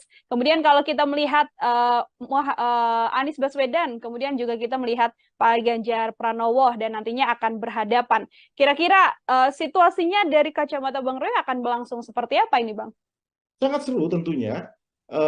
Ini akan terjadi perbedaan school of thinking begitu ya. Bagaimana cara pandang, paradigma, kemudian perspektif itu akan tumpah ruah di debat kandidat ini. Ya, dari 01 dengan paradigmanya yang sangat paradigma pembaharuan, pendekatan yang lebih sifatnya liberalis kalau saya lihat begitu ya. Kemudian paradigma 02 yang intinya ini adalah keberlanjutan, meskipun kita tahu bahwa Prabowo di 3 periode pilpres sebelumnya itu adalah anti dari keberlanjutan, tapi ya inilah situasi politiknya. Kemudian 03 yang jauh lebih hari ini lebih tidak punya menurut saya agak kesulitan mendefinisikan apakah ini perubahan atau ini keberlanjutan begitu ya. Nah, makanya kalau berbicara tentang ide besarnya, ya big idea-nya, tentu nanti tidak akan banyak diekspos. Karena apa? Karena dua pasangan yang lainnya ini akan mengalami kesulitan. 03 dan 02 ini kan akan mengalami kesulitan. Outstanding pikiran utamanya itu akan mengalami kesulitan. Kalau 01 kan lebih slow ya, karena dia benar-benar di luar dari bayang-bayang Jokowi. Nah, mungkin nanti perdebatannya lebih banyak soal apa namanya, hal-hal sifatnya programatik begitu ya. Di sisi itu, bukan di ide dasar apakah ini melanjutkan soal IKN misalnya. 01 jelas kan, ya kan, untuk memikirkan ulang, merekalkulasi ya soal IKN. 02 lanjutkan, 03 nah saya belum tahu seperti apa begitu ya. Agak-agaknya memang di sisi debat kandidat ini 01 harusnya bisa memaksimalkan karena posisi yang lebih apa namanya, lebih fleksibel di dalam ketika berbicara dalam konteks apapun, bidang apapun, 01 lebih fleksibel. Nanti kalau ada di putaran kedua, kalau ada debat kandidat lagi, maka pertarungan akan lebih ke ide dasar, ya kan? Banyak berbicara tentang, oh ini dilanjutkan, oh ini tidak, ini dilanjutkan, ini tidak, kira-kira seperti itu. Tapi kalau ada masih 3 orang saling berdebat, 3 pasangan langsung berdebat, saya kira lebih ke hal yang sifatnya programatik, karena masih ada 2 pasangan yang menurut saya agak kesulitan mendefinisikan apakah ini dilanjutkan atau tidak, apakah ini ada perubahan atau tidak, begitu ya. Dan tidak mungkin rasa-rasanya 03 sama 02 mengatakan wah ini dilanjutkan semuanya dari apa yang sudah dilakukan oleh Jokowi. Nah, saya kira itu nanti ini akan menjadi panggungnya 01 ya, kalau bisa mengkapitalisasi, karena mereka yang paling siap dengan narasi-narasi perubahan. Karena spiritnya setiap konsentrasi, setiap perhelatan pemilu itu adalah upaya mengkoreksi apa yang sudah dilakukan oleh periode sebelumnya. Begitu, Nela. Oke, lebih diunggulkan atau lebih percaya diri untuk pasangan nomor 1 karena paparannya sudah jauh lebih jelas dibandingkan dengan pasangan nomor urut 2 dan pasangan nomor urut 3. Terkait blunder ini, Bang Rio, karena kan memang satu hal blunder yang kemudian terjadi dalam debat Capres dan juga Cawapres, ini kan juga menjadi salah satu hal yang mungkin berpengaruh juga untuk nanti narasi publik bisa bergeser dari yang mungkin mendukung, kemudian mengkritik habis. Ini bagaimana terkait blunder ini? Apakah juga jadi cukup potensial dalam debat Capres-Cawapres nanti? Justru itu karena dibutuhkan apa namanya, periode debat ya masing-masing kandidat, baik itu capresnya, cawapresnya, begitu ya. Karena publik juga mungkin saja, saya juga orang yang akan menikmati setiap blunder-blunder itu. Karena apa? Karena blunder itulah yang akan mempengaruhi persepsi masyarakat, terutama di kelas menengah.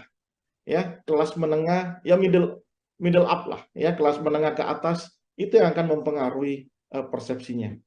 Ya, apakah kemudian dia akan tetap memilih satu orang kandidat yang sudah dia pilih, atau mereka akan mengubah pilihannya ke kandidat yang lainnya. Karena ingat bahwa potensi swing voters data per hari ini itu ada di angka 40%, sangat tinggi, ya, sangat tinggi. Swing voters adalah apa namanya, kelompok pemilih yang masih memungkinkan untuk merubah pilihannya.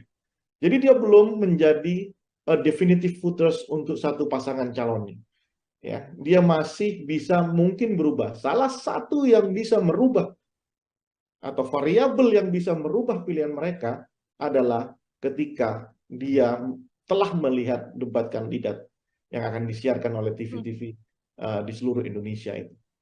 Oke, ada 5 kali debat kandidat nantinya Bang Rio, yang mana terakhir ini akan dilaksanakan kan di 4 Februari, sudah dekat juga dengan kontestasi, kurang dari 10 hari begitu. Artinya ketika nanti publik menilai dari hasil debat ini, angka terakhirnya di 4 Februari ini, apabila masih ada survei yang melihat elektabilitas dari kandidat, itu juga bisa dipastikan bahwa nantinya dari hasil perolehan suara angkanya tidak jauh dari survei terakhir ini, atau justru meskipun sudah ada elektabilitas terakhir yang dirilis juga masih belum bisa memastikan bahwa nanti hasil suara akhir juga sesuai dengan elektabilitas terakhir yang dimunculkan oleh sejumlah lembaga survei? Oleh karena itu, kalau memang peranata politik bernama debat kandidat ini tidak dimaksimalkan oleh masing-masing calon, ya maka surveinya tidak akan mengalami perubahan yang signifikan, ya kan? Paling tidak ada 2 hal yang bisa merubah peta elektoral. Pertama, debat kandidat. 5 kali itu banyak loh. 5 kali itu akan mendistribusi percakapan di publik itu secara simultan, ya kan? Debat kandidat saja pasti sudah akan munculkan percakapan di di masyarakat. Dan kemudian masyarakat akan menilai siapa yang paling eligible untuk dipilih sebagai presiden.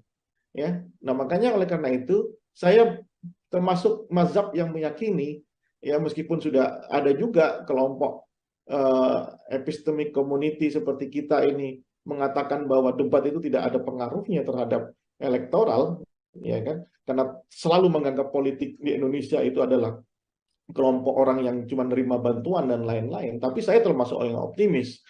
Instalasi demokrasi kita ini sudah mengalami kemajuan, dan kelompok kelas menengah itu, apalagi anak-anak muda, itu sudah terliterasi dengan baik tentang politik, sehingga saya yakin kelompok menengah ke atas ini yang sudah teredukasi itu akan menunggu momen debat untuk merubah pilihannya atau terus dia di situ. Oleh karena itu ini kesempatan buat semua pasangan calon untuk mengekspos pikiran-pikiran besarnya, apa agenda-agenda mendesak yang akan dilakukan ketika dia jadi presiden. Ya kan, isu soal lapangan pekerjaan misalnya itu ditunggu betul ya sama kelompok-kelompok mahasiswa yang baru lulus.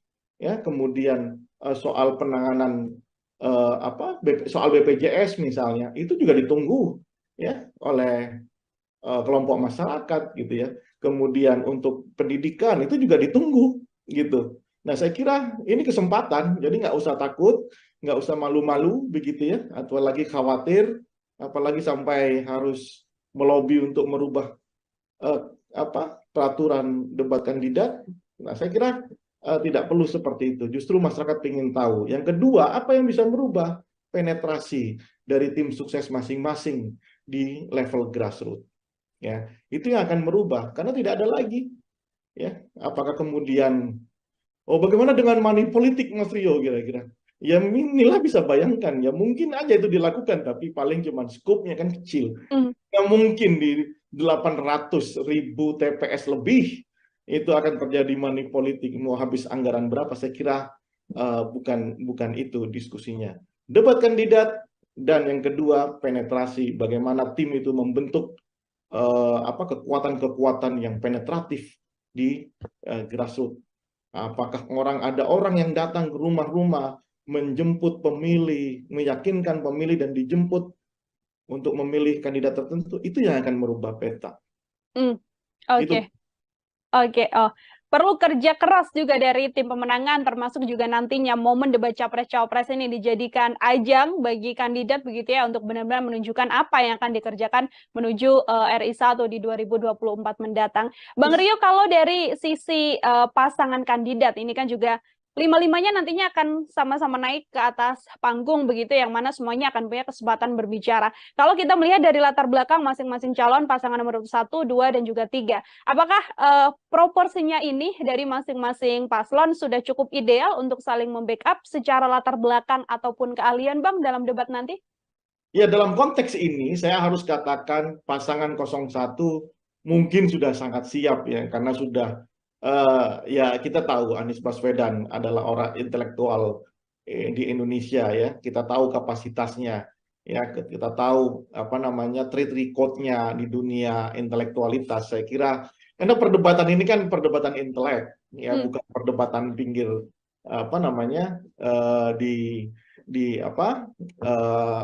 warung kopi begitu ya, tapi ini murni bagaimana mendesain misalnya soal kebijakan ekonomi, kebijakan politik, hukum dan HAM gitu ya. Muhaimin Iskandar saya kira dengan pengalamannya di DPR, ketua partai, saya kira juga sangat siap untuk itu. Nah, 03 saya kira juga sangat kuat. Ganjar Pranowo adalah seorang gubernur 2 periode, mantan anggota DPR RI gitu ya, banyak berbicara tentang otonomi daerah. Saya kira sangat kokoh ininya kekuatan, apalagi ditambah Profesor Mahfud MD ya, kita tahu pendekar hukum begitu ya. Saya kira ini akan dilahap oleh 2 pasangan lainnya. Mungkin handicap dari 03 adalah bagaimana mendefinisikan posisi diametral hari ini dengan Presiden Jokowi. Itu akan sangat berpengaruh tentang konstruksi kebijakan di masa yang akan datang akan dia ambil. Apakah dia pro atau anti dengan kebijakan Jokowi ya kan, kayak statement Ganjar misalnya tentang penegakan hukum di angka 5 itu kan juga harus dielaborasi dalam debat nanti kan. Itu. Nah, bagaimana dengan pasangan 02? 02 ini yang punya beban menurut saya. Satu, selama 15 tahun Prabowo Subianto, meskipun secara notabene Prabowo punya kemampuan intelektual yang sangat memadai, pengalaman yang sangat banyak, mantan menteri, mantan pangkostrat, begitu ya. Apa namanya, global outstanding, apa namanya, global understanding-nya itu bagus sekali, ya. Tetapi narasi yang dia bangun selama 15 tahun itu akan menjadi beban tersendiri, karena selama 15 tahun Prabowo selalu berbicara sebagai semacam oposan begitu ya. Sekarang sudah menjadi sangat pro dengan pemerintahan, ditambah dengan kelemahan Gibran yang selama ini saya tidak melihat. Saya kira Gibran itu orang yang punya kemampuan intelektual yang memadai, makanya dia kemudian memilih berani untuk menjadi cawapres Prabowo. Tapi belakangan setelah saya lihat video-video Gibran, ketika ada orang yang bertanya soal apa yang harus dilakukan setelah lulus gitu ya, dengan entengnya Gibran menjawab, ya sudah, bikin bisnis saja begitu ya. Mungkin itu pikiran yang bagus gitu ya, cuman tidak terdeliver dengan baik karena memang saya lihat kemampuan di dalam pembahasaan secara intelektualitas itu sangat kurang. Lalu ketika misalnya ada orang bertanya disuruh jawab, suruh baca bukunya, dan ketika ada wartawan bertanya ya sudah begitu-begitu aja, seolah-olah ini flat, seolah-olah kemudian Gibran benar-benar ingin menurunkan kelas pilpres ini menjadi kelas pilkades begitu. Nah, ini yang menurut saya akan jadi beban di pasangan 02, dan itu make sense ketika ada usulan dari timnya untuk mengurangi debat atau mungkin minta didampingi gitu ya. Sehingga ya jangan salahkan publik juga ketika nanti ada anasir-anasir yang diproduksi, misalnya minta didampingi presiden, kalau masih kurang minta didampingi bapaknya begitu ya. Karena memang apa ya?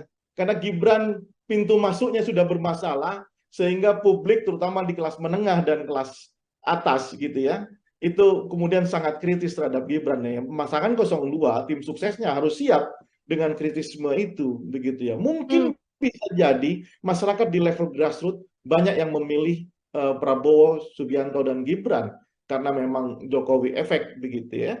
Tetapi bicara debat ini kan layer tersendiri, panggung tersendiri, parata politik yang berbeda ketika dia memberikan sembako atau senyuman saja ke level grassroots. Ini murni pertarungan intelektualitas, kapabilitas, sehingga publik benar-benar sadar siapa yang layak untuk memimpin Indonesia di masa yang akan datang. Begitu, Nila. Oke.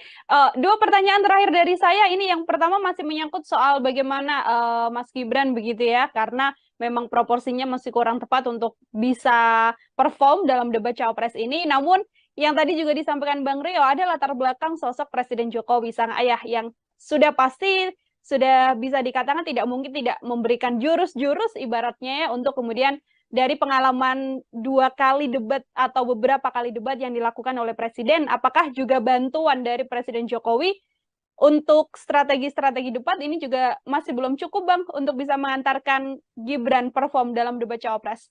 Oh, berbeda. Jokowi itu adalah satu hal, Gibran itu adalah satu hal. Ya, Jokowi itu coming from yang benar-benar kita tidak tahu gitu ya, dan Jokowi itu bisa mengakumulasi pikiran orang-orang kampung, orang-orang desa, bahwa mereka itulah direpresentasikan oleh sosok bernama Jokowi. Apapun jawaban Jokowi ketika berbicara intelektualitas, itu intelektualitasnya versi kampung, versi anak muda. Jokowi selalu menjawab setiap persoalan. Satu, ketika itu Jokowi itu punya kemampuan mentalitas yang cukup diyakini, meskipun versinya itu bukan versi kampus begitu ya, bukan versi epistemic community, tapi versi ala Jokowi begitu ya, versi seperti kaum kebanyakan. Nah, tapi Gibran ini kan tidak. Gibran ini lulusan Australia, ya, kemudian pergaulannya juga internasional.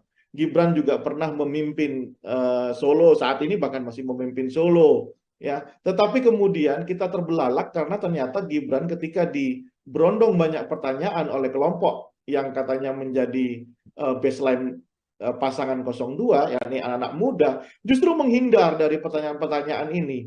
Nah, sementara kita ini kan butuh melihat pikiran-pikiran cerdas, pikiran-pikiran besar, pikiran-pikiran yang seolah-olah kita menggantungkan harapannya kepada calon presiden. Nah, itulah yang diharapkan sama masyarakat. Rupanya saya belum melihat sejauh ini, ya. Kita belum melihat, masyarakat belum melihat, publik belum melihat Gibran benar-benar bisa menunjukkan dirinya apakah dia itu selevel dengan Jokowi ketika itu atau ini terlalu dipaksakan. Makanya ini kesempatan buat Gibran untuk belajar menjawab semua keraguan publik gitu ya, entah itu belajar dari bapaknya begitu ya, kan nggak mungkin juga didampingi ketika debat kandidatnya, atau mau dibuat peraturan PKPU baru begitu ya, setelah didampingi sama capres, didampingi sama capres definitif, kan nggak mungkin ya. Ini kan jadi negara Konoha benar, menjadi lelucon sepanjang hidup kita nantinya ya. Jadi menurut saya ini kesempatan buat Gibran, kesempatan buat Prabowo Subianto untuk meyakinkan ke publik bahwa elektabilitas dia yang tinggi saat ini itu layak untuk didapat gitu ya. Bukan hanya dengan gimmick-gimmick yang menurut saya jauh dari intelektualitas yang harusnya menjadi backbone kita, tulang punggung kita di dalam berdemokrasi. Oke, terakhir Bang Rio, kalau tadi kita membahas dari sisi bagaimana Capres dan Cawapres untuk melakukan strategi dan lain sebagainya.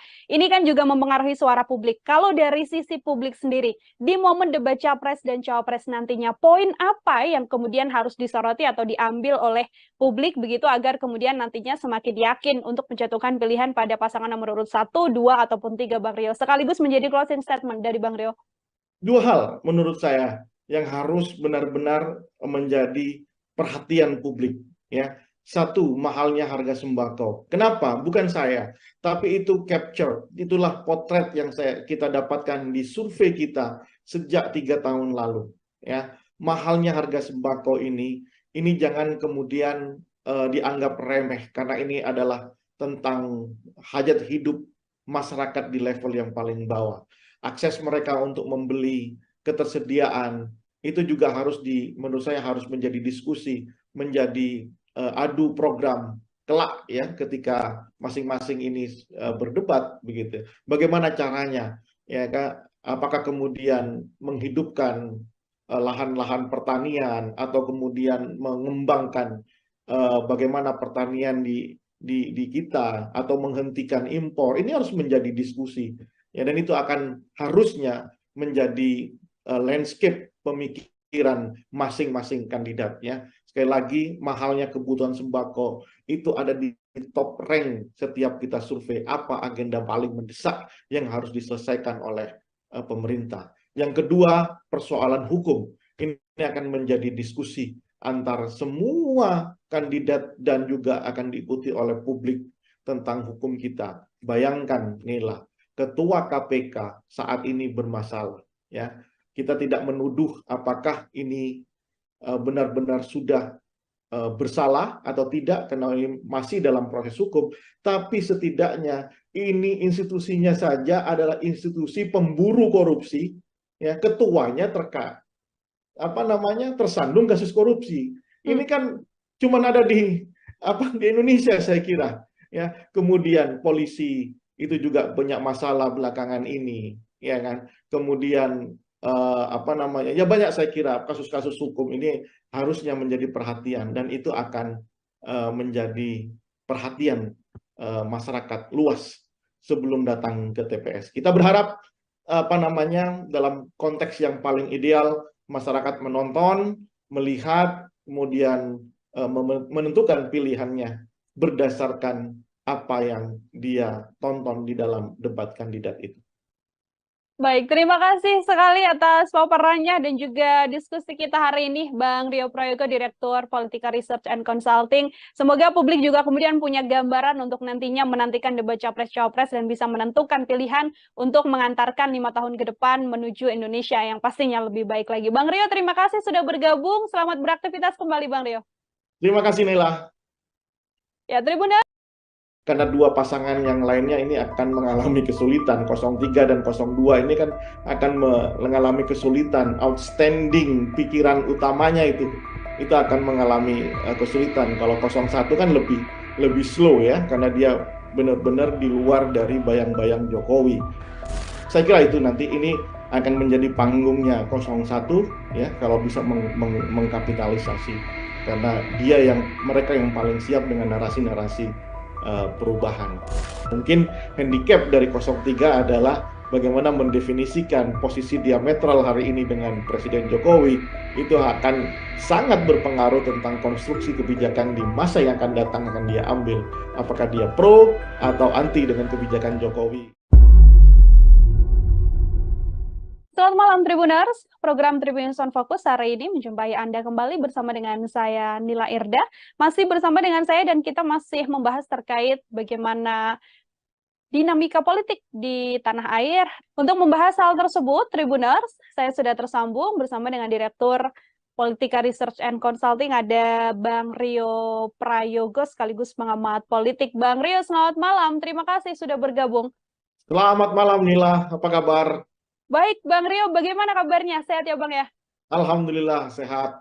Semangat terus. Bisa tidak kemudian Bang Rio kayak kita melihat hitung-hitungan ranking lah kalau melihat latar belakang dari cawapres ini sendiri. Ada Mas Gibran, tadi ada Muhaimin Iskandar dan juga Mahfud MD. Dari sisi nantinya kemampuan mereka untuk bisa menyampaikan paparan secara utuh yang bisa disampaikan dan juga diterima oleh publik. Apakah Bang Rio bisa mengatakan siapa yang jauh lebih unggul? Yang pasti dari paparan Bang Rio, Mas Gibran ada di posisi nomor 3 seperti itu. Nila, kita bayangkan demokrasi ini kan orang itu diekspos dengan ide dan gagasan begitu ya, atau rencana kerja ketika dia jadi seorang leader, jadi seorang pemimpin, jadi seorang presiden, wakil presiden.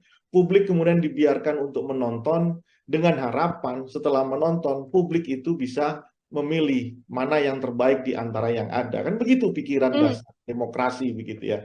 Karena apa? Karena tiga-tiganya merasa mampu menjadi pemimpin, menjadi presiden di Indonesia, menjadi wakil presiden Indonesia. Nah, karena tiga-tiganya merasa mampu, maka publik diminta untuk memilih. Nah, tapi kalau kemudian kita sudah bersepakat, founding fathers kita sudah sepakat untuk mengikat sistem demokrasi sebagai pilihan sistem di Indonesia ini ketimbang sistem pilihan yang lainnya, kerajaan atau ya bentuk-bentuk monarki yang lainnya gitu ya. Tentu orang yang mau berkonsentrasi sehingga atau kandidasi itu harus diwarnai dengan warna-warna yang penuh dengan intelektualitas, harus diwarnai dengan warna yang penuh dengan keyakinan kepemimpinan di masa yang akan datang. Tapi kalau tidak pede, hanya sekedar ingin merebut kekuasaan, ya tentu ini akan menjadi persoalan. Bagaimana publik bisa tahu? Ya kamu mau jualan apa? Demokrasi kan begitu tuh. Produknya adalah dirinya, kemudian diekspos sehingga orang bisa tahu, ya you mau jualan apa? Jualan pikiran, jualan apa, begitu ya. Nah, oleh karena itu dibuatlah peranata politik namanya debat. Nah, tapi kalau debat juga mau dihindari, debat juga mau dikurangi porsinya, bahkan sekarang aturannya sudah berubah, tadinya ada sesi sendiri capresnya, ada sesi sendiri cawapresnya, tapi sebenarnya di mix seperti ini, akhirnya kan kehilangan esensinya. Nah, jelas kalau seperti itu pertanyaan Nila, siapa yang paling tidak diuntungkan ya dua pasangan yang lainnya. 01, 03 tidak diuntungkan. Karena apa? Bagi 01 dan bagi 03, inilah titik di mana dia benar-benar bisa ditonton oleh jutaan, mungkin ratusan juta pemilih kita yang tercatat 204 juta, ya mungkin tidak semuanya, tapi 60% akan menyaksikan debat capres ini. Ya inilah demokrasi sesungguhnya. Makanya porsinya jangan dikurangi, sehingga ini menurunkan semangat berdemokrasi. Jangan kemudian level pilpres ini diturunkan menjadi level pilihan kepala desa begitu ya. Jangan diturunkan jadi pilihan RT. Padahal inilah bagaimana peranata politik bernama debat kandidat di dalam konteks pemilu itu sangat dibutuhkan oleh masyarakat terutama supaya mereka bisa merekam apa janji politiknya, apa ide dan gagasannya ke depan, sehingga mereka datang ke TPS dengan pikiran-pikiran yang rasional. Hmm. Oke, itu di sisi calon wakil presiden begitu ya, Bang Rio, ada yang bisa diunggulkan ataupun yang juga dirugikan dengan tidak bisanya menyampaikan paparan mereka secara utuh di hadapan rakyat Indonesia, bisa dikatakan seperti itu. Ini tadi Bang Rio mengatakan Prabowo Subianto sudah cukup berpengalaman, bisa dibilang 3 kali begitu kan mengikuti debat capres dan juga cawapres. Kemudian kalau kita melihat Anies Baswedan, kemudian juga kita melihat Pak Ganjar Pranowo dan nantinya akan berhadapan. Kira-kira situasinya dari kacamata Bang Roy akan berlangsung seperti apa ini, Bang? Sangat seru tentunya. Ini akan terjadi perbedaan apa namanya school of thinking begitu ya. Bagaimana cara pandang, paradigma, kemudian perspektif itu akan tumpah ruah di debat kandidat ini. Ya, dari 01 dengan paradigmanya yang sangat apa namanya paradigma pembaharuan, pendekatan yang lebih sifatnya liberalis kalau saya lihat begitu ya.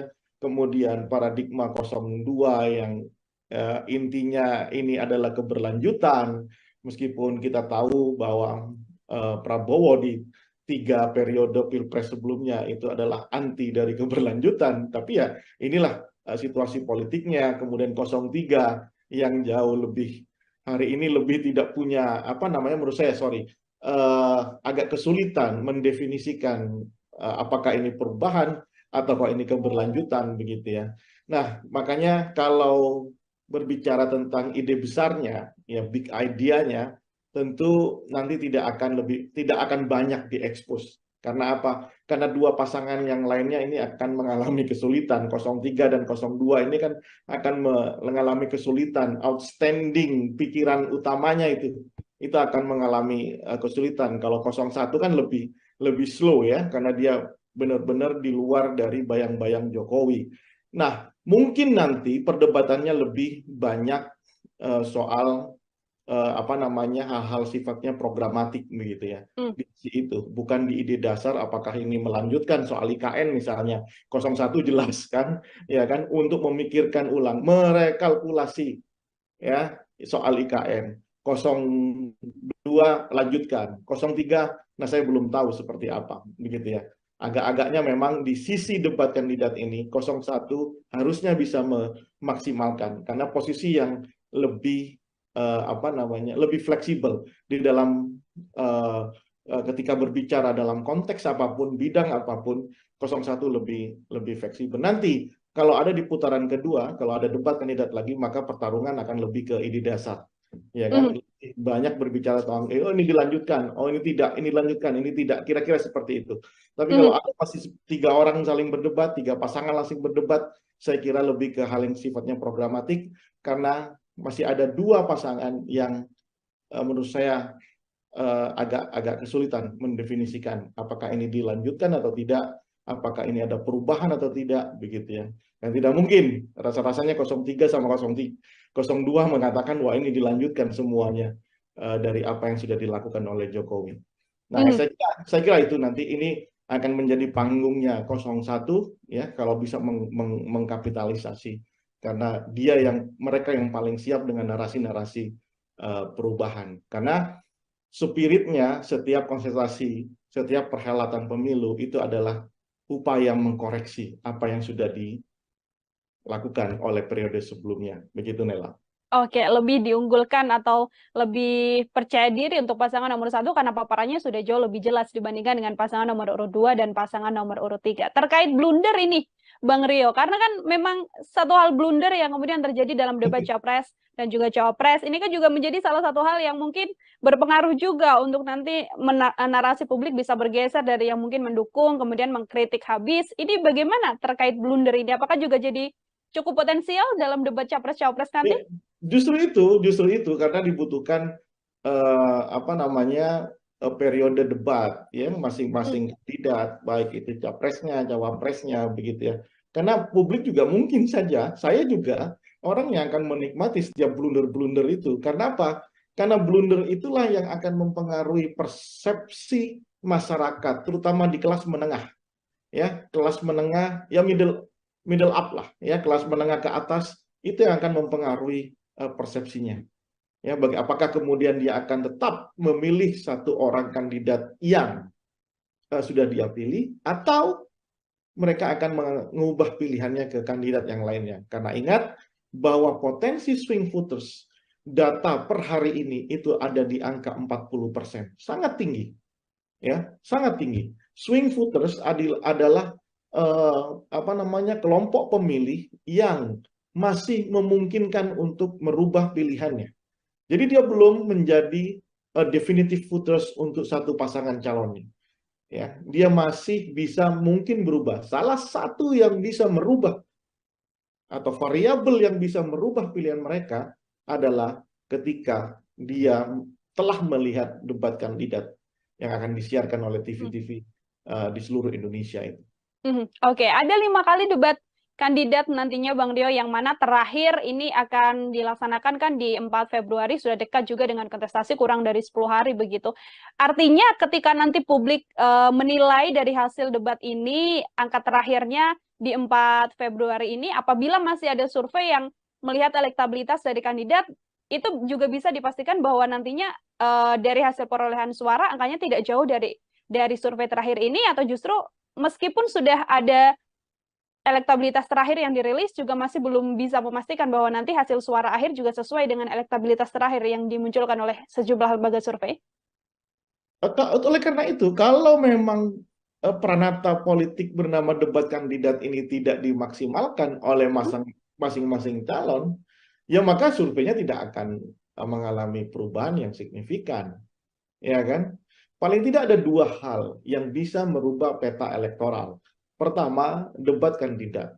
5 kali itu banyak loh. 5 kali itu akan mendistribusi percakapan di publik itu secara simultan, ya kan? Debat kandidat saja pasti sudah akan munculkan percakapan di di masyarakat, dan kemudian masyarakat akan menilai siapa yang paling eligible untuk dipilih sebagai presiden. Ya, nah makanya oleh karena itu saya termasuk mazhab yang meyakini, ya meskipun sudah ada juga kelompok epistemic community seperti kita ini mengatakan bahwa debat itu tidak ada pengaruhnya terhadap elektoral, ya kan? Karena selalu menganggap politik di Indonesia itu adalah kelompok orang yang cuma nerima bantuan dan lain-lain. Tapi saya termasuk orang yang optimis. Instalasi demokrasi kita ini sudah mengalami kemajuan. Dan kelompok kelas menengah itu, apalagi anak-anak muda, itu sudah terliterasi dengan baik tentang politik. Sehingga saya yakin kelompok menengah ke atas ini, yang sudah teredukasi, itu akan menunggu momen debat untuk merubah pilihannya atau terus dia di situ. Oleh karena itu, ini kesempatan buat semua pasangan calon untuk mengekspos pikiran-pikiran besarnya, apa agenda-agenda mendesak yang akan dilakukan ketika dia jadi presiden. Ya kan, isu soal lapangan pekerjaan misalnya itu ditunggu betul ya sama kelompok-kelompok mahasiswa yang baru lulus, ya. Kemudian soal penanganan soal BPJS misalnya itu juga ditunggu ya oleh kelompok masyarakat gitu ya. Kemudian untuk pendidikan itu juga ditunggu gitu. Nah, saya kira ini kesempatan, jadi nggak usah takut, nggak usah malu-malu begitu ya, atau lagi khawatir, apalagi sampai harus melobi untuk merubah peraturan debat kandidat. Nah, saya kira tidak perlu seperti itu. Justru masyarakat ingin tahu. Yang kedua, apa yang bisa merubah penetrasi dari tim sukses masing-masing di level grassroots. Ya, itu yang akan merubah karena tidak ada lagi. Ya, apakah kemudian bagaimana dengan money politik, Mas Rio, kira-kira? Ya inilah bisa bayangkan, ya mungkin aja itu dilakukan, tapi paling cuma skupnya kan kecil. Ya mungkin di 800.000 TPS lebih itu akan terjadi money politik, mau habis anggaran berapa? Saya kira bukan itu diskusinya.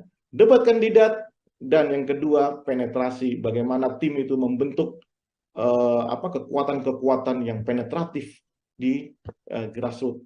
Apakah ada orang yang datang ke rumah-rumah menjemput pemilih, meyakinkan pemilih dan dijemput untuk memilih kandidat tertentu, itu yang akan merubah peta. Oke.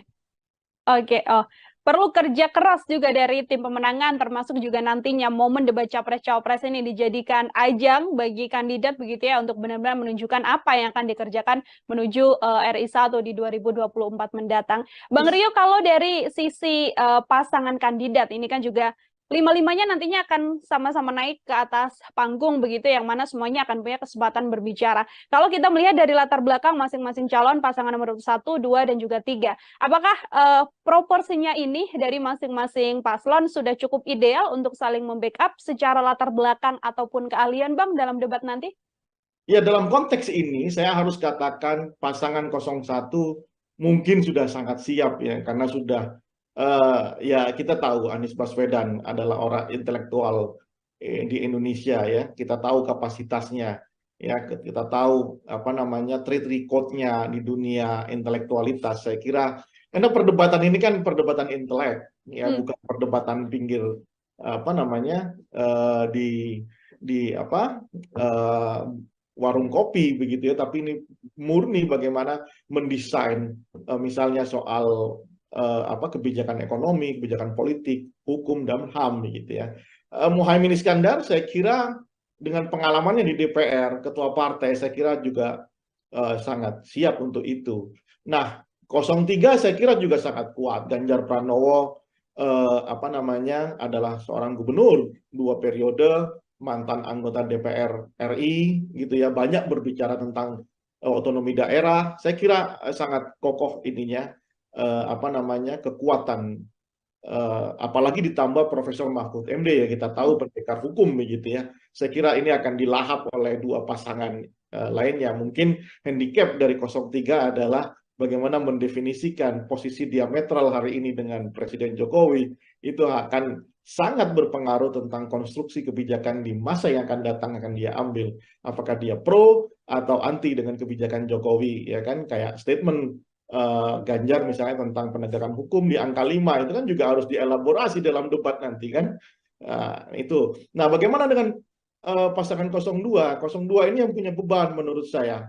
Satu, selama 15 tahun Prabowo Subianto, meskipun secara notabene Prabowo punya kemampuan intelektual yang sangat memadai, pengalaman yang sangat banyak, mantan menteri, mantan pangkostrat begitu ya, apa namanya global outstanding, apa namanya global understanding-nya itu bagus sekali ya, tetapi narasi yang dia bangun selama 15 tahun itu akan menjadi beban tersendiri, karena selama 15 tahun Prabowo selalu berbicara sebagai semacam oposan begitu ya. Sekarang sudah menjadi sangat pro dengan pemerintahan, ditambah dengan kelemahan Gibran yang selama ini saya tidak melihat. Saya kira Gibran itu orang yang punya kemampuan intelektual yang memadai, makanya dia kemudian memilih berani untuk menjadi cawapres Prabowo.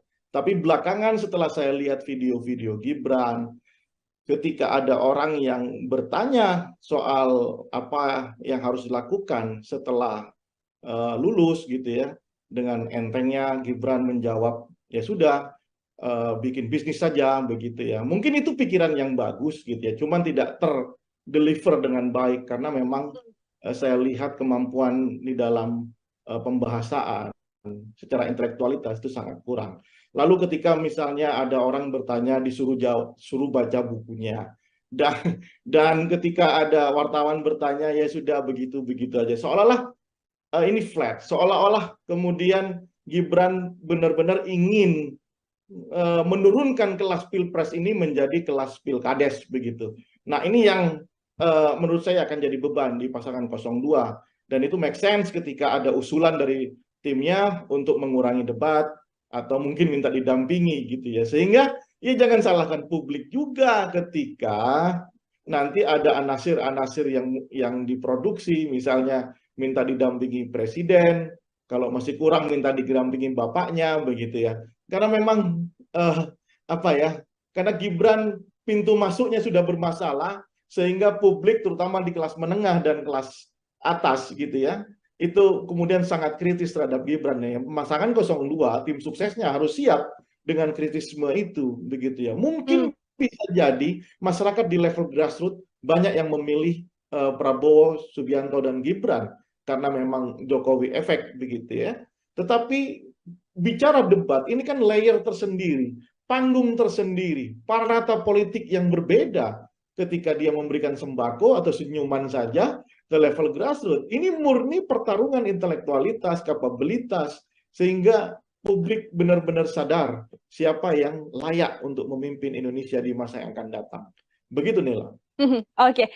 Dua pertanyaan terakhir dari saya. Ini yang pertama masih menyangkut soal bagaimana Mas Gibran begitu ya, karena memang proporsinya masih kurang tepat untuk bisa perform dalam debat Cawapres ini. Namun yang tadi juga disampaikan Bang Rio ada latar belakang sosok Presiden Jokowi, sang ayah, yang sudah pasti sudah bisa dikatakan tidak mungkin tidak memberikan jurus-jurus ibaratnya ya, untuk kemudian dari pengalaman 2 kali debat atau beberapa kali debat yang dilakukan oleh Presiden, apakah juga bantuan dari Presiden Jokowi untuk strategi-strategi debat ini juga masih belum cukup, Bang, untuk bisa mengantarkan Gibran perform dalam debat Cawapres? Oh, berbeda. Jokowi itu adalah satu hal, Gibran itu adalah satu hal. Ya, Jokowi itu coming from yang benar-benar kita tidak tahu gitu ya, dan Jokowi itu bisa mengakumulasi pikiran orang-orang kampung, orang-orang desa, bahwa mereka itulah direpresentasikan oleh sosok bernama Jokowi. Apapun jawaban Jokowi ketika berbicara intelektualitas, itu intelektualitasnya versi kampung, versi anak muda. Jokowi selalu menjawab setiap persoalan. Satu, ketika itu Jokowi itu punya kemampuan mentalitas yang cukup diyakini, meskipun versinya itu bukan versi kampus begitu ya, bukan versi epistemic community, tapi versi ala Jokowi begitu ya, versi seperti kaum kebanyakan. Nah, tapi Gibran ini kan tidak. Gibran ini lulusan Australia, ya, kemudian pergaulannya juga internasional. Gibran juga pernah memimpin Solo, saat ini bahkan masih memimpin Solo, ya. Tetapi kemudian kita terbelalak karena ternyata Gibran ketika berondong banyak pertanyaan oleh kelompok yang katanya menjadi baseline pasangan 02, yakni anak-anak muda, justru menghindar dari pertanyaan-pertanyaan ini. Nah, sementara kita ini kan butuh melihat pikiran-pikiran cerdas, pikiran-pikiran besar, pikiran-pikiran yang seolah-olah kita menggantungkan harapannya kepada calon presiden. Nah, itulah yang diharapkan sama masyarakat. Rupanya saya belum melihat sejauh ini, ya. Kita belum melihat, masyarakat belum melihat, publik belum melihat Gibran benar-benar bisa menunjukkan dirinya apakah dia itu selevel dengan Jokowi ketika itu atau ini terlalu dipaksakan. Makanya ini kesempatan buat Gibran untuk belajar menjawab semua keraguan publik gitu ya, entah itu belajar dari bapaknya begitu ya, kan nggak mungkin juga didampingi ketika debat kandidatnya, atau mau dibuat peraturan PKPU baru begitu ya, setelah didampingi sama capres, didampingi sama capres definitif, kan nggak mungkin ya. Ini kan menjadi negara Konoha benar, menjadi lelucon sepanjang hidup kita nantinya ya. Jadi menurut saya ini kesempatan buat Gibran, kesempatan buat Prabowo Subianto untuk meyakinkan ke publik bahwa elektabilitas dia yang tinggi saat ini itu layak untuk didapat gitu ya. Bukan hanya dengan gimmick-gimmick yang menurut saya jauh dari intelektualitas yang harusnya menjadi backbone kita, tulang punggung kita di dalam berdemokrasi. Oke, terakhir Bang Rio, kalau tadi kita membahas dari sisi bagaimana Capres dan Cawapres untuk melakukan strategi dan lain sebagainya, ini kan juga mempengaruhi suara publik. Kalau dari sisi publik sendiri, di momen debat Capres dan Cawapres nantinya, poin apa yang kemudian harus disoroti atau diambil oleh publik begitu agar kemudian nantinya semakin yakin untuk menjatuhkan pilihan pada pasangan nomor urut 1, 2, ataupun 3, Bang Rio? Sekaligus menjadi closing statement dari Bang Rio. Dua hal menurut saya yang harus benar-benar menjadi perhatian publik ya. Satu, mahalnya harga sembako. Kenapa? Bukan saya, tapi itu capture, itulah potret yang kita dapatkan di survei kita sejak 3 tahun lalu ya. Mahalnya harga sembako ini jangan kemudian dianggap remeh, karena ini adalah tentang hajat hidup masyarakat di level yang paling bawah. Akses mereka untuk membeli, ketersediaan, itu juga harus menurut saya harus menjadi diskusi menjadi adu program kelak ya ketika masing-masing ini berdebat begitu. Bagaimana caranya ya Kak? Apakah kemudian menghidupkan lahan-lahan pertanian atau kemudian mengembangkan bagaimana pertanian di kita atau menghentikan impor. Ini harus menjadi diskusi ya, dan itu akan harusnya menjadi landscape pemikiran masing-masing kandidat ya. Sekali lagi, mahalnya kebutuhan sembako itu ada di top rank setiap kita survei apa agenda paling mendesak yang harus diselesaikan oleh pemerintah. Yang kedua, persoalan hukum. Ini akan menjadi diskusi antar semua kandidat dan juga akan diikuti oleh publik tentang hukum kita. Bayangkan, Nila, ketua KPK saat ini bermasalah. Ya, kita tidak menuduh apakah ini benar-benar sudah bersalah atau tidak karena ini masih dalam proses hukum, tapi setidaknya ini institusinya saja adalah institusi pemburu korupsi, ya ketuanya tersandung kasus korupsi. Ini kan cuma ada di Indonesia saya kira, ya. Kemudian polisi itu juga banyak masalah belakangan ini, ya kan. Kemudian ya banyak saya kira kasus-kasus hukum ini harusnya menjadi perhatian dan itu akan menjadi perhatian masyarakat luas sebelum datang ke TPS. Kita berharap dalam konteks yang paling ideal masyarakat menonton, melihat, kemudian menentukan pilihannya berdasarkan apa yang dia tonton di dalam debat kandidat itu. Baik, terima kasih sekali atas paparannya dan juga diskusi kita hari ini, Bang Rio Prayogo, Direktur Politika Research and Consulting. Semoga publik juga kemudian punya gambaran untuk nantinya menantikan debat Capres-Cawapres dan bisa menentukan pilihan untuk mengantarkan 5 tahun ke depan menuju Indonesia yang pastinya lebih baik lagi. Bang Rio, terima kasih sudah bergabung. Selamat beraktivitas kembali, Bang Rio. Terima kasih, Nila. Ya, Tribuners. Karena dua pasangan yang lainnya ini akan mengalami kesulitan. 03 dan 02 ini kan akan mengalami kesulitan. Outstanding pikiran utamanya itu akan mengalami kesulitan. Kalau 01 kan lebih slow ya, karena dia benar-benar di luar dari bayang-bayang Jokowi. Saya kira itu nanti ini akan menjadi panggungnya 01 ya, kalau bisa mengkapitalisasi, karena mereka yang paling siap dengan narasi-narasi perubahan. Mungkin handicap dari 03 adalah bagaimana mendefinisikan posisi diametral hari ini dengan Presiden Jokowi. Itu akan sangat berpengaruh tentang konstruksi kebijakan di masa yang akan datang akan dia ambil. Apakah dia pro atau anti dengan kebijakan Jokowi. Selamat malam Tribuners, program Tribunnews on Focus hari ini menjumpai Anda kembali bersama dengan saya Nila Irda. Masih bersama dengan saya dan kita masih membahas terkait bagaimana dinamika politik di tanah air. Untuk membahas hal tersebut, Tribuners, saya sudah tersambung bersama dengan Direktur Politika Research and Consulting, ada Bang Rio Prayogo sekaligus pengamat politik. Bang Rio, selamat malam. Terima kasih sudah bergabung. Selamat malam Nila, apa kabar? Baik, Bang Rio, bagaimana kabarnya? Sehat ya, Bang ya? Alhamdulillah, sehat. Semangat terus. Bisa tidak kemudian Bang Rio kayak kita melihat hitung-hitungan ranking lah kalau melihat latar belakang dari Cawapres ini sendiri. Ada Mas Gibran, tadi ada Muhaimin Iskandar dan juga Mahfud MD. Dari sisi nantinya kemampuan mereka untuk bisa menyampaikan paparan secara utuh yang bisa disampaikan dan juga diterima oleh publik, apakah Bang Rio bisa mengatakan siapa yang jauh lebih unggul? Yang pasti dari paparan Bang Rio, Mas Gibran ada di posisi nomor 3, seperti itu. Nila, kita bayangkan demokrasi ini kan orang itu diekspos dengan ide dan gagasan begitu ya, atau rencana kerja ketika dia jadi seorang leader, menjadi seorang pemimpin, jadi seorang presiden, wakil presiden. Publik kemudian dibiarkan untuk menonton dengan harapan setelah menonton publik itu bisa memilih mana yang terbaik di antara yang ada. Kan begitu pikiran dasar demokrasi begitu ya. Karena apa? Karena tiga-tiganya merasa mampu menjadi pemimpin, menjadi presiden di Indonesia, menjadi wakil presiden Indonesia. Nah, karena tiga-tiganya merasa mampu, maka publik diminta untuk memilih. Nah, tapi kalau kemudian kita sudah bersepakat, founding fathers kita sudah sepakat untuk mengikat sistem demokrasi sebagai pilihan sistem di Indonesia ini ketimbang sistem pilihan yang lainnya, kerajaan atau ya bentuk-bentuk monarki yang lainnya gitu ya.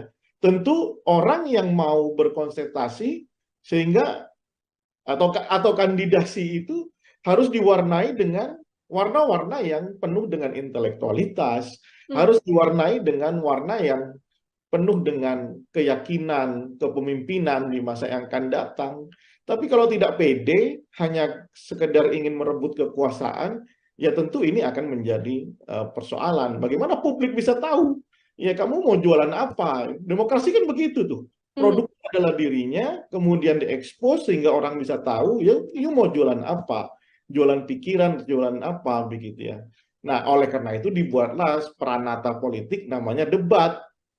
Nah, tapi kalau debat juga mau dihindari, debat juga mau dikurangi porsinya, bahkan sekarang aturannya sudah berubah, tadinya ada sesi sendiri capresnya, ada sesi sendiri cawapresnya, tapi kemudian di mix seperti ini, akhirnya kan kehilangan esensinya. Nah, jelas kalau seperti itu pertanyaan Nila, siapa yang paling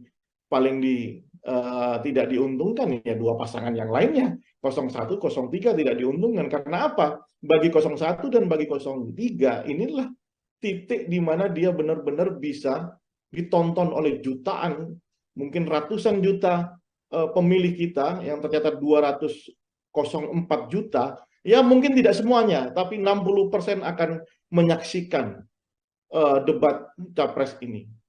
Ya inilah demokrasi sesungguhnya. Makanya porsinya jangan dikurangi, sehingga ini menurunkan semangat berdemokrasi. Jangan kemudian level pilpres ini diturunkan menjadi level pilihan kepala desa, begitu ya. Jangan diturunkan jadi pilihan RT. Padahal inilah bagaimana peranata politik bernama debat kandidat di dalam konteks pemilu itu sangat dibutuhkan oleh masyarakat terutama, supaya mereka bisa merekam apa janji politiknya, apa ide dan gagasannya ke depan, sehingga mereka datang ke TPS dengan pikiran-pikiran yang rasional.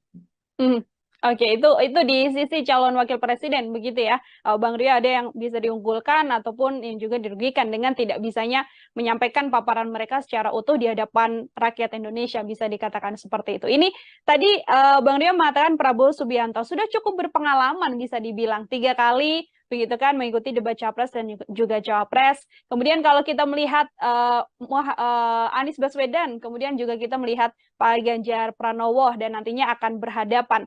Kira-kira situasinya dari kacamata Bang Roy akan berlangsung seperti apa ini, Bang? Sangat seru tentunya. Ini akan terjadi perbedaan apa namanya school of thinking begitu ya. Bagaimana cara pandang, paradigma, kemudian perspektif itu akan tumpah ruah di debat kandidat ini. Ya, dari 01 dengan paradigmanya yang sangat apa namanya paradigma pembaharuan, pendekatan yang lebih sifatnya liberalis kalau saya lihat begitu ya. Kemudian paradigma 02 yang intinya ini adalah keberlanjutan, meskipun kita tahu bahwa Prabowo di 3 periode pilpres sebelumnya itu adalah anti dari keberlanjutan, tapi ya inilah situasi politiknya. Kemudian 03 yang jauh lebih hari ini lebih tidak punya apa namanya menurut saya agak kesulitan mendefinisikan apakah ini perubahan atau ini keberlanjutan begitu ya. Nah, makanya kalau berbicara tentang ide besarnya, ya big idea-nya, tentu nanti tidak akan banyak diekspos. Karena apa? Karena dua pasangan yang lainnya ini akan mengalami kesulitan. 03 dan 02 ini kan akan mengalami kesulitan. Outstanding pikiran utamanya itu akan mengalami kesulitan. Kalau 01 kan lebih slow ya, karena dia benar-benar di luar dari bayang-bayang Jokowi. Nah, mungkin nanti perdebatannya lebih banyak soal apa namanya hal-hal sifatnya programatik begitu ya. Di itu bukan di ide dasar apakah ini melanjutkan soal IKN misalnya. 01 jelas kan ya kan untuk memikirkan ulang, merekalkulasi ya soal IKN. 02 lanjutkan, 03 nah saya belum tahu seperti apa begitu ya. Agak-agaknya memang di sisi debat kandidat ini 01 harusnya bisa memaksimalkan karena posisi yang lebih lebih fleksibel di dalam ketika berbicara dalam konteks apapun, bidang apapun, 01 lebih fleksibel. Nanti kalau ada di putaran kedua, kalau ada debat kandidat lagi, maka pertarungan akan lebih ke ide dasar, ya kan? Banyak berbicara tentang oh ini dilanjutkan, oh ini tidak, ini dilanjutkan, ini tidak, kira-kira seperti itu. Tapi kalau ada masih 3 orang saling berdebat, 3 pasangan langsung berdebat, saya kira lebih ke hal yang sifatnya programatik karena masih ada 2 pasangan yang menurut saya agak kesulitan mendefinisikan apakah ini dilanjutkan atau tidak, apakah ini ada perubahan atau tidak, begitu ya. Dan tidak mungkin rasa-rasanya 03 sama 02 mengatakan wah ini dilanjutkan semuanya dari apa yang sudah dilakukan oleh Jokowi. Nah, saya kira itu nanti ini akan menjadi panggungnya 01 ya kalau bisa mengkapitalisasi karena mereka yang paling siap dengan narasi-narasi perubahan. Karena spiritnya setiap konsentrasi, setiap perhelatan pemilu itu adalah upaya mengkoreksi apa yang sudah dilakukan oleh periode sebelumnya. Begitu, Nela. Oke, lebih diunggulkan atau lebih percaya diri untuk pasangan nomor 1 karena paparannya sudah jauh lebih jelas dibandingkan dengan pasangan nomor urut 2 dan pasangan nomor urut 3. Terkait blunder ini, Bang Rio, karena kan memang satu hal blunder yang kemudian terjadi dalam debat capres dan juga cawapres, ini kan juga menjadi salah satu hal yang mungkin berpengaruh juga untuk nanti narasi publik bisa bergeser dari yang mungkin mendukung, kemudian mengkritik habis. Ini bagaimana terkait blunder ini? Apakah juga jadi cukup potensial dalam debat capres-cawapres nanti? Justru itu karena dibutuhkan periode debat ya masing-masing kandidat baik itu capresnya, cawapresnya begitu ya. Karena publik juga mungkin saja saya juga orang yang akan menikmati setiap blunder-blunder itu. Karena apa? Karena blunder itulah yang akan mempengaruhi persepsi masyarakat terutama di kelas menengah. Ya, kelas menengah ya middle up lah ya, kelas menengah ke atas itu yang akan mempengaruhi persepsinya. Ya, apakah kemudian dia akan tetap memilih satu orang kandidat yang sudah dia pilih, atau mereka akan mengubah pilihannya ke kandidat yang lainnya. Karena ingat bahwa potensi swing voters data per hari ini itu ada di angka 40%, sangat tinggi, ya, sangat tinggi. Swing voters adalah kelompok pemilih yang masih memungkinkan untuk merubah pilihannya. Jadi dia belum menjadi definitive voters untuk satu pasangan calonnya. Ya, dia masih bisa mungkin berubah. Salah satu yang bisa merubah atau variabel yang bisa merubah pilihan mereka adalah ketika dia telah melihat debat kandidat yang akan disiarkan oleh TV-TV di seluruh Indonesia itu. Oke, ada 5 kali debat kandidat nantinya Bang Rio, yang mana terakhir ini akan dilaksanakan kan di 4 Februari, sudah dekat juga dengan kontestasi, kurang dari 10 hari begitu. Artinya ketika nanti publik menilai dari hasil debat ini, angka terakhirnya di 4 Februari ini, apabila masih ada survei yang melihat elektabilitas dari kandidat, itu juga bisa dipastikan bahwa nantinya dari hasil perolehan suara angkanya tidak jauh dari survei terakhir ini, atau justru meskipun sudah ada elektabilitas terakhir yang dirilis juga masih belum bisa memastikan bahwa nanti hasil suara akhir juga sesuai dengan elektabilitas terakhir yang dimunculkan oleh sejumlah lembaga survei? Oleh karena itu, kalau memang peranata politik bernama debat kandidat ini tidak dimaksimalkan oleh masing-masing calon, ya maka surveinya tidak akan mengalami perubahan yang signifikan. Ya kan? Paling tidak ada 2 hal yang bisa merubah peta elektoral. Pertama, debat kandidat. 5 kali itu banyak loh. 5 kali itu akan mendistribusi percakapan di publik itu secara simultan. Ya kan? Debat kandidat saja pasti sudah akan munculkan percakapan di masyarakat, dan kemudian masyarakat akan menilai siapa yang paling eligible untuk dipilih sebagai presiden. Ya, nah makanya oleh karena itu saya termasuk mazhab yang meyakini ya meskipun sudah ada juga kelompok epistemic community seperti kita ini mengatakan bahwa debat itu tidak ada pengaruhnya terhadap elektoral, ya kan? Karena selalu menganggap politik di Indonesia itu adalah kelompok orang yang cuma nerima bantuan dan lain-lain. Tapi saya termasuk orang yang optimis. Instalasi demokrasi kita ini sudah mengalami kemajuan, dan kelompok kelas menengah itu, apalagi anak-anak muda, itu sudah terliterasi dengan baik tentang politik, sehingga saya yakin kelompok menengah ke atas ini yang sudah teredukasi itu akan menunggu momen debat untuk merubah pilihannya atau terus dia di situ. Oleh karena itu ini kesempatan buat semua pasangan calon untuk mengekspos pikiran-pikiran besarnya, apa agenda-agenda mendesak yang akan dilakukan ketika dia jadi presiden. Ya kan, isu soal lapangan pekerjaan misalnya itu ditunggu betul ya sama kelompok-kelompok mahasiswa yang baru lulus. Ya, kemudian soal penanganan soal BPJS misalnya itu juga ditunggu ya oleh kelompok masyarakat gitu ya. Kemudian untuk pendidikan itu juga ditunggu gitu. Nah, saya kira ini kesempatan, jadi nggak usah takut, nggak usah malu-malu begitu ya, atau lagi khawatir, apalagi sampai harus melobi untuk merubah peraturan debat kandidat. Nah, saya kira tidak perlu seperti itu. Justru masyarakat ingin tahu. Yang kedua, apa yang bisa merubah penetrasi dari tim sukses masing-masing di level grassroots. Ya, itu yang akan merubah karena tidak ada lagi. Ya, apakah kemudian bagaimana dengan money politik Mas Rio kira-kira? Ya inilah bisa bayangkan ya mungkin aja itu dilakukan tapi paling cuma skopnya kan kecil. Nggak mungkin di 800.000 TPS lebih itu akan terjadi money politik, mau habis anggaran berapa, saya kira bukan itu diskusinya. Debat kandidat, dan yang kedua penetrasi, bagaimana tim itu membentuk kekuatan-kekuatan yang penetratif di grassroots. Apakah ada orang yang datang ke rumah-rumah menjemput pemilih, meyakinkan pemilih dan dijemput untuk memilih kandidat tertentu, itu yang akan merubah peta. Oke.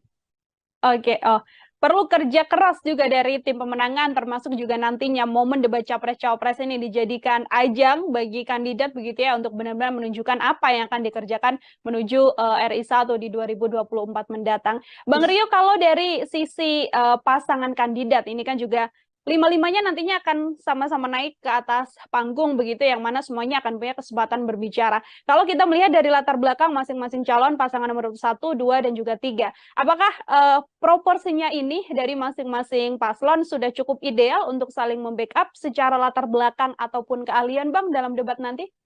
Ya, dalam konteks ini saya harus katakan pasangan 01 mungkin sudah sangat siap ya, karena sudah ya kita tahu Anies Baswedan adalah orang intelektual di Indonesia ya, kita tahu kapasitasnya ya, kita tahu track record-nya di dunia intelektualitas. Saya kira karena perdebatan ini kan perdebatan intelek ya, bukan perdebatan pinggir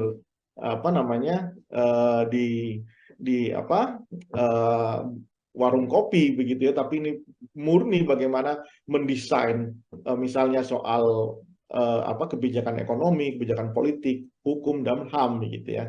Muhaimin Iskandar saya kira dengan pengalamannya di DPR, ketua partai, saya kira juga sangat siap untuk itu.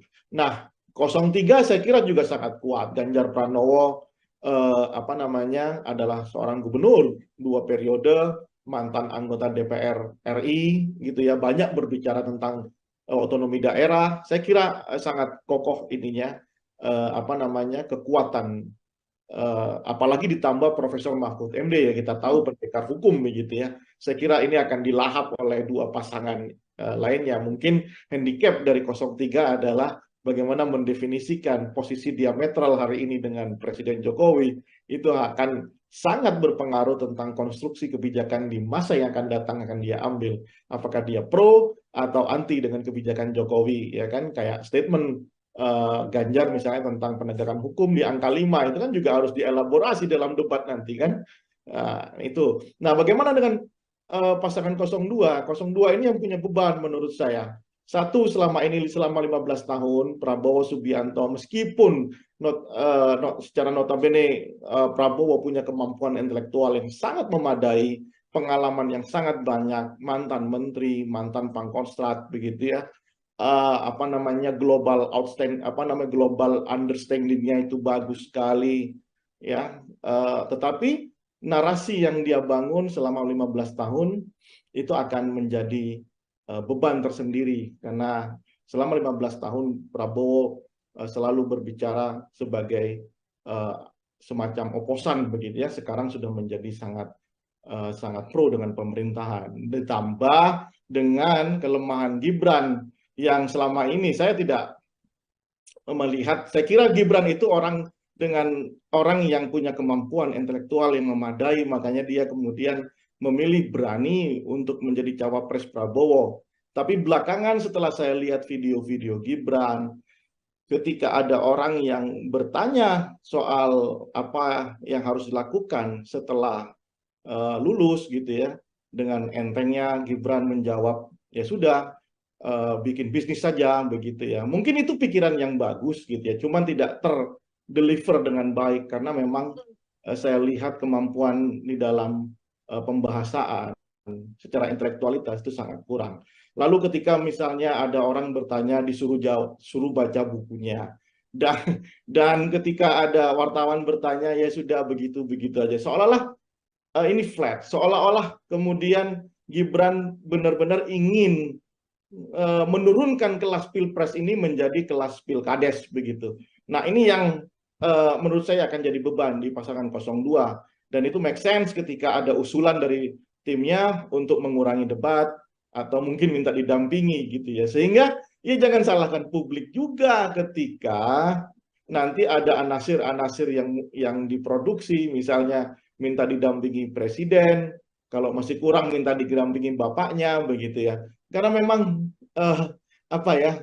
Karena Gibran pintu masuknya sudah bermasalah, sehingga publik terutama di kelas menengah dan kelas atas gitu ya, itu kemudian sangat kritis terhadap Gibran ya. Pasangan 02 tim suksesnya harus siap dengan kritisme itu begitu ya. Mungkin bisa jadi masyarakat di level grassroots banyak yang memilih Prabowo, Subianto dan Gibran karena memang Jokowi efek begitu ya. Tetapi bicara debat ini kan layer tersendiri, panggung tersendiri, parata politik yang berbeda ketika dia memberikan sembako atau senyuman saja ke level grassroots. Ini murni pertarungan intelektualitas, kapabilitas, sehingga publik benar-benar sadar siapa yang layak untuk memimpin Indonesia di masa yang akan datang. Begitu, Nila. Oke. Dua pertanyaan terakhir dari saya. Ini yang pertama masih menyangkut soal bagaimana Mas Gibran begitu ya, karena memang proporsinya masih kurang tepat untuk bisa perform dalam debat Cawapres ini. Namun yang tadi juga disampaikan Bang Rio, ada latar belakang sosok Presiden Jokowi, sang ayah, yang sudah pasti sudah bisa dikatakan tidak mungkin tidak memberikan jurus-jurus ibaratnya ya, untuk kemudian dari pengalaman 2 kali debat atau beberapa kali debat yang dilakukan oleh Presiden, apakah juga bantuan dari Presiden Jokowi untuk strategi-strategi debat ini juga masih belum cukup, Bang, untuk bisa mengantarkan Gibran perform dalam debat Cawapres? Oh, berbeda. Jokowi itu adalah satu hal, Gibran itu adalah satu hal. Ya, Jokowi itu coming from yang benar-benar kita tidak tahu gitu ya, dan Jokowi itu bisa mengakumulasi pikiran orang-orang kampung, orang-orang desa, bahwa mereka itulah direpresentasikan oleh sosok bernama Jokowi. Apapun jawaban Jokowi ketika berbicara intelektualitas, itu intelektualitasnya versi kampung, versi anak muda. Jokowi selalu menjawab setiap persoalan. Satu, ketika itu Jokowi itu punya kemampuan mentalitas yang cukup diyakini, meskipun versinya itu bukan versi kampus begitu ya, bukan versi epistemic community, tapi versi ala Jokowi begitu ya, versi seperti kaum kebanyakan. Nah, tapi Gibran ini kan tidak. Gibran ini lulusan Australia, ya, kemudian pergaulannya juga internasional. Gibran juga pernah memimpin Solo, saat ini bahkan masih memimpin Solo, ya. Tetapi kemudian kita terbelalak karena ternyata Gibran ketika berondong banyak pertanyaan oleh kelompok yang katanya menjadi baseline pasangan 02, yakni anak-anak muda, justru menghindar dari pertanyaan-pertanyaan ini. Nah, sementara kita ini kan butuh melihat pikiran-pikiran cerdas, pikiran-pikiran besar, pikiran-pikiran yang seolah-olah kita menggantungkan harapannya kepada calon presiden. Nah, itulah yang diharapkan sama masyarakat. Rupanya saya belum melihat sejauh ini, ya. Kita belum melihat, masyarakat belum melihat, publik belum melihat Gibran benar-benar bisa menunjukkan dirinya apakah dia itu selevel dengan Jokowi ketika itu atau ini terlalu dipaksakan. Makanya ini kesempatan buat Gibran untuk belajar menjawab semua keraguan publik gitu ya, entah itu belajar dari bapaknya begitu ya, kan nggak mungkin juga didampingi ketika debat kandidatnya, atau mau dibuat peraturan PKPU baru begitu ya, setelah didampingi sama capres, didampingi sama capres definitif, kan nggak mungkin ya. Ini kan menjadi negara Konoha benar, menjadi lelucon sepanjang hidup kita nantinya ya. Jadi menurut saya ini kesempatan buat Gibran, kesempatan buat Prabowo Subianto untuk meyakinkan ke publik bahwa elektabilitas dia yang tinggi saat ini itu layak untuk didapat gitu ya. Bukan hanya dengan gimmick-gimmick yang menurut saya jauh dari intelektualitas yang harusnya menjadi backbone kita, tulang punggung kita di dalam berdemokrasi. Oke, terakhir Bang Rio, kalau tadi kita membahas dari sisi bagaimana Capres dan Cawapres untuk melakukan strategi dan lain sebagainya. Ini kan juga mempengaruhi suara publik. Kalau dari sisi publik sendiri, di momen debat Capres dan Cawapres nantinya, poin apa yang kemudian harus disoroti atau diambil oleh publik begitu agar kemudian nantinya semakin yakin untuk menjatuhkan pilihan pada pasangan nomor urut 1, 2, ataupun 3 Bang Rio. Sekaligus menjadi closing statement dari Bang Rio. Dua hal menurut saya yang harus benar-benar menjadi perhatian publik ya. Satu, mahalnya harga sembako. Kenapa? Bukan saya, tapi itu capture, itulah potret yang kita dapatkan di survei kita sejak 3 tahun lalu ya. Mahalnya harga sembako ini jangan kemudian dianggap remeh, karena ini adalah tentang hajat hidup masyarakat di level yang paling bawah. Akses mereka untuk membeli, ketersediaan, itu juga harus menurut saya harus menjadi diskusi, menjadi adu program kelak ya, ketika masing-masing ini berdebat begitu. Bagaimana caranya ya Kak? Apakah kemudian menghidupkan lahan-lahan pertanian atau kemudian mengembangkan bagaimana pertanian di kita atau menghentikan impor? Ini harus menjadi diskusi. Ya, dan itu akan harusnya menjadi landscape pemikiran masing-masing kandidatnya. Sekali lagi, mahalnya kebutuhan sembako itu ada di top rank setiap kita survei. Apa agenda paling mendesak yang harus diselesaikan oleh pemerintah. Yang kedua, persoalan hukum. Ini akan menjadi diskusi antar semua kandidat dan juga akan diikuti oleh publik tentang hukum kita. Bayangkan, Nila, Ketua KPK saat ini bermasalah ya. Kita tidak menuduh apakah ini benar-benar sudah bersalah atau tidak karena ini masih dalam proses hukum, tapi setidaknya ini institusinya saja adalah institusi pemburu korupsi ya, ketuanya tersandung kasus korupsi. Ini kan cuma ada di Indonesia saya kira ya. Kemudian polisi itu juga banyak masalah belakangan ini ya kan. Kemudian ya banyak saya kira kasus-kasus hukum ini harusnya menjadi perhatian, dan itu akan menjadi perhatian masyarakat luas sebelum datang ke TPS. Kita berharap dalam konteks yang paling ideal masyarakat menonton, melihat, kemudian menentukan pilihannya berdasarkan apa yang dia tonton di dalam debat kandidat itu. Baik, terima kasih sekali atas paparannya dan juga diskusi kita hari ini, Bang Rio Prayogo, Direktur Politika Research and Consulting. Semoga publik juga kemudian punya gambaran untuk nantinya menantikan debat Capres-Cawapres dan bisa menentukan pilihan untuk mengantarkan 5 tahun ke depan menuju Indonesia yang pastinya lebih baik lagi. Bang Rio, terima kasih sudah bergabung. Selamat beraktivitas kembali, Bang Rio. Terima kasih, Nila. Ya, Tribuners. Karena dua pasangan yang lainnya ini akan mengalami kesulitan, 03 dan 02 ini kan akan mengalami kesulitan. Outstanding pikiran utamanya itu akan mengalami kesulitan. Kalau 01 kan lebih slow ya, karena dia benar-benar di luar dari bayang-bayang Jokowi. Saya kira itu nanti ini akan menjadi panggungnya 01 ya, kalau bisa mengkapitalisasi, karena mereka yang paling siap dengan narasi-narasi perubahan. Mungkin handicap dari 03 adalah bagaimana mendefinisikan posisi diametral hari ini dengan Presiden Jokowi. Itu akan sangat berpengaruh tentang konstruksi kebijakan di masa yang akan datang akan dia ambil. Apakah dia pro atau anti dengan kebijakan Jokowi. Selamat malam Tribuners, program Tribun Sound Focus hari ini menjumpai Anda kembali bersama dengan saya Nila Irda. Masih bersama dengan saya dan kita masih membahas terkait bagaimana dinamika politik di tanah air. Untuk membahas hal tersebut, Tribuners, saya sudah tersambung bersama dengan Direktur Politika Research and Consulting, ada Bang Rio Prayogo sekaligus pengamat politik. Bang Rio, selamat malam. Terima kasih sudah bergabung. Selamat malam Nila, apa kabar?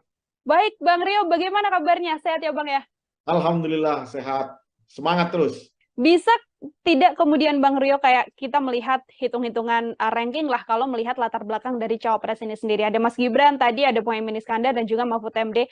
Dari sisi nantinya kemampuan mereka untuk bisa menyampaikan paparan secara utuh yang bisa disampaikan dan juga diterima oleh publik, apakah Bang Rio bisa mengatakan siapa yang jauh lebih unggul?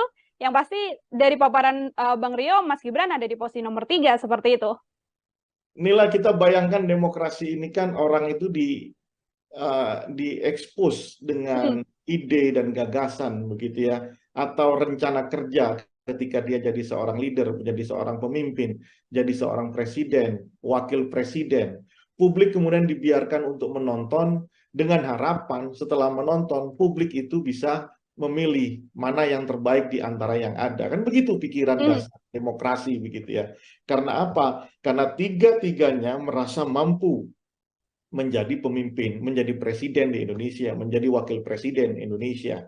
Nah, karena tiga-tiganya merasa mampu, maka publik diminta untuk memilih. Nah, tapi kalau kemudian kita sudah bersepakat, founding fathers kita sudah sepakat untuk mengikat sistem demokrasi sebagai pilihan sistem di Indonesia ini ketimbang sistem pilihan yang lainnya, kerajaan atau ya bentuk-bentuk monarki yang lainnya gitu ya. Tentu orang yang mau berkonsentrasi sehingga atau kandidasi itu harus diwarnai dengan warna-warna yang penuh dengan intelektualitas, harus diwarnai dengan warna yang penuh dengan keyakinan kepemimpinan di masa yang akan datang. Tapi kalau tidak pede, hanya sekedar ingin merebut kekuasaan, ya tentu ini akan menjadi persoalan. Bagaimana publik bisa tahu? Ya kamu mau jualan apa? Demokrasi kan begitu tuh. Produk adalah dirinya, kemudian diekspos sehingga orang bisa tahu, ya you mau jualan apa? Jualan pikiran, jualan apa, begitu ya. Nah, oleh karena itu dibuatlah peranata politik namanya debat. Nah, tapi kalau debat juga mau dihindari, debat juga mau dikurangi porsinya, bahkan sekarang aturannya sudah berubah, tadinya ada sesi sendiri capresnya, ada sesi sendiri cawapresnya, tapi kemudian di mix seperti ini, akhirnya kan kehilangan esensinya. Nah, jelas kalau seperti itu pertanyaan Nila, siapa yang paling tidak diuntungkan ya dua pasangan yang lainnya, 01, 03 tidak diuntungkan. Karena apa? Bagi 01 dan bagi 03 inilah titik di mana dia benar-benar bisa ditonton oleh jutaan, mungkin ratusan juta pemilih kita yang tercatat 204 juta, ya mungkin tidak semuanya, tapi 60% akan menyaksikan debat capres ini. Ya inilah demokrasi sesungguhnya. Makanya porsinya jangan dikurangi, sehingga ini menurunkan semangat berdemokrasi. Jangan kemudian level pilpres ini diturunkan menjadi level pilihan kepala desa begitu ya. Jangan diturunkan jadi pilihan RT. Padahal inilah bagaimana peranata politik bernama debat kandidat di dalam konteks pemilu itu sangat dibutuhkan oleh masyarakat terutama, supaya mereka bisa merekam apa janji politiknya, apa ide dan gagasannya ke depan, sehingga mereka datang ke TPS dengan pikiran-pikiran yang rasional. Oke, itu di sisi calon wakil presiden begitu ya. Bang Rio ada yang bisa diunggulkan ataupun yang juga dirugikan dengan tidak bisanya menyampaikan paparan mereka secara utuh di hadapan rakyat Indonesia, bisa dikatakan seperti itu. Ini tadi Bang Rio mengatakan Prabowo Subianto sudah cukup berpengalaman bisa dibilang 3 kali begitu kan mengikuti debat capres dan juga cawapres. Kemudian kalau kita melihat Anies Baswedan, kemudian juga kita melihat Pak Ganjar Pranowo dan nantinya akan berhadapan. Kira-kira situasinya dari kacamata Bang Roy akan berlangsung seperti apa ini, Bang? Sangat seru tentunya. Ini akan terjadi perbedaan apa namanya school of thinking begitu ya.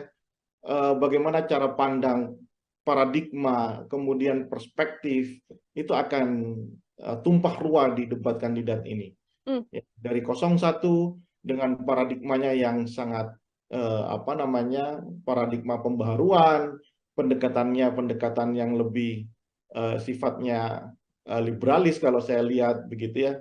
Kemudian paradigma 02 yang intinya ini adalah keberlanjutan, meskipun kita tahu bahwa Prabowo di 3 periode pilpres sebelumnya itu adalah anti dari keberlanjutan, tapi ya inilah situasi politiknya. Kemudian 03 yang jauh lebih hari ini lebih tidak punya apa namanya menurut saya agak kesulitan mendefinisikan apakah ini perubahan atau ini keberlanjutan begitu ya.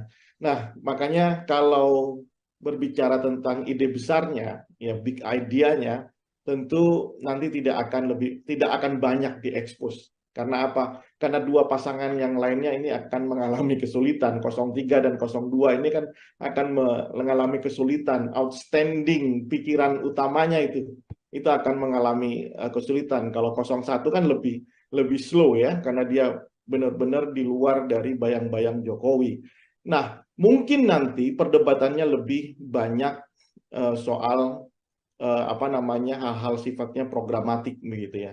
Di itu bukan di ide dasar apakah ini melanjutkan soal IKN misalnya. 01 jelas kan ya kan untuk memikirkan ulang, merekalkulasi ya soal IKN. 02 lanjutkan, 03 nah saya belum tahu seperti apa begitu ya.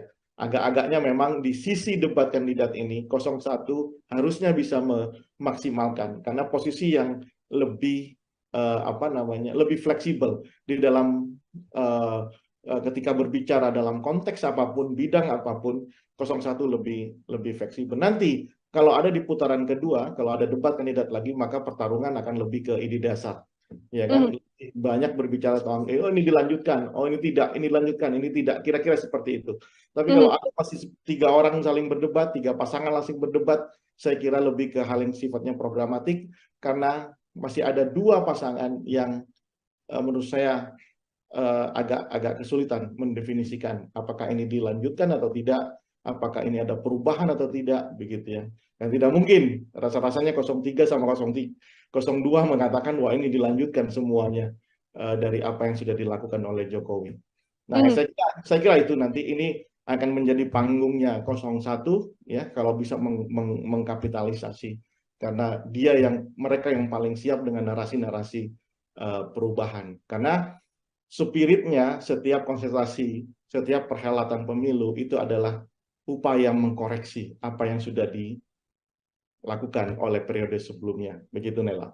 Oke, lebih diunggulkan atau lebih percaya diri untuk pasangan nomor 1 karena paparannya sudah jauh lebih jelas dibandingkan dengan pasangan nomor urut 2 dan pasangan nomor urut 3. Terkait blunder ini, Bang Rio, karena kan memang satu hal blunder yang kemudian terjadi dalam debat capres dan juga cawapres, ini kan juga menjadi salah satu hal yang mungkin berpengaruh juga untuk nanti narasi publik bisa bergeser dari yang mungkin mendukung, kemudian mengkritik habis. Ini bagaimana terkait blunder ini? Apakah juga jadi cukup potensial dalam debat capres-cawapres nanti? Justru itu karena dibutuhkan apa namanya periode debat ya masing-masing kandidat baik itu capresnya, cawapresnya begitu ya. Karena publik juga mungkin saja saya juga orang yang akan menikmati setiap blunder-blunder itu. Karena apa? Karena blunder itulah yang akan mempengaruhi persepsi masyarakat terutama di kelas menengah. Ya, kelas menengah ya middle up lah ya, kelas menengah ke atas itu yang akan mempengaruhi persepsinya. Ya, apakah kemudian dia akan tetap memilih satu orang kandidat yang sudah dia pilih, atau mereka akan mengubah pilihannya ke kandidat yang lainnya. Karena ingat bahwa potensi swing voters data per hari ini itu ada di angka 40%. Sangat tinggi. Ya, sangat tinggi. Swing voters adalah kelompok pemilih yang masih memungkinkan untuk merubah pilihannya. Jadi dia belum menjadi definitive voters untuk satu pasangan calonnya.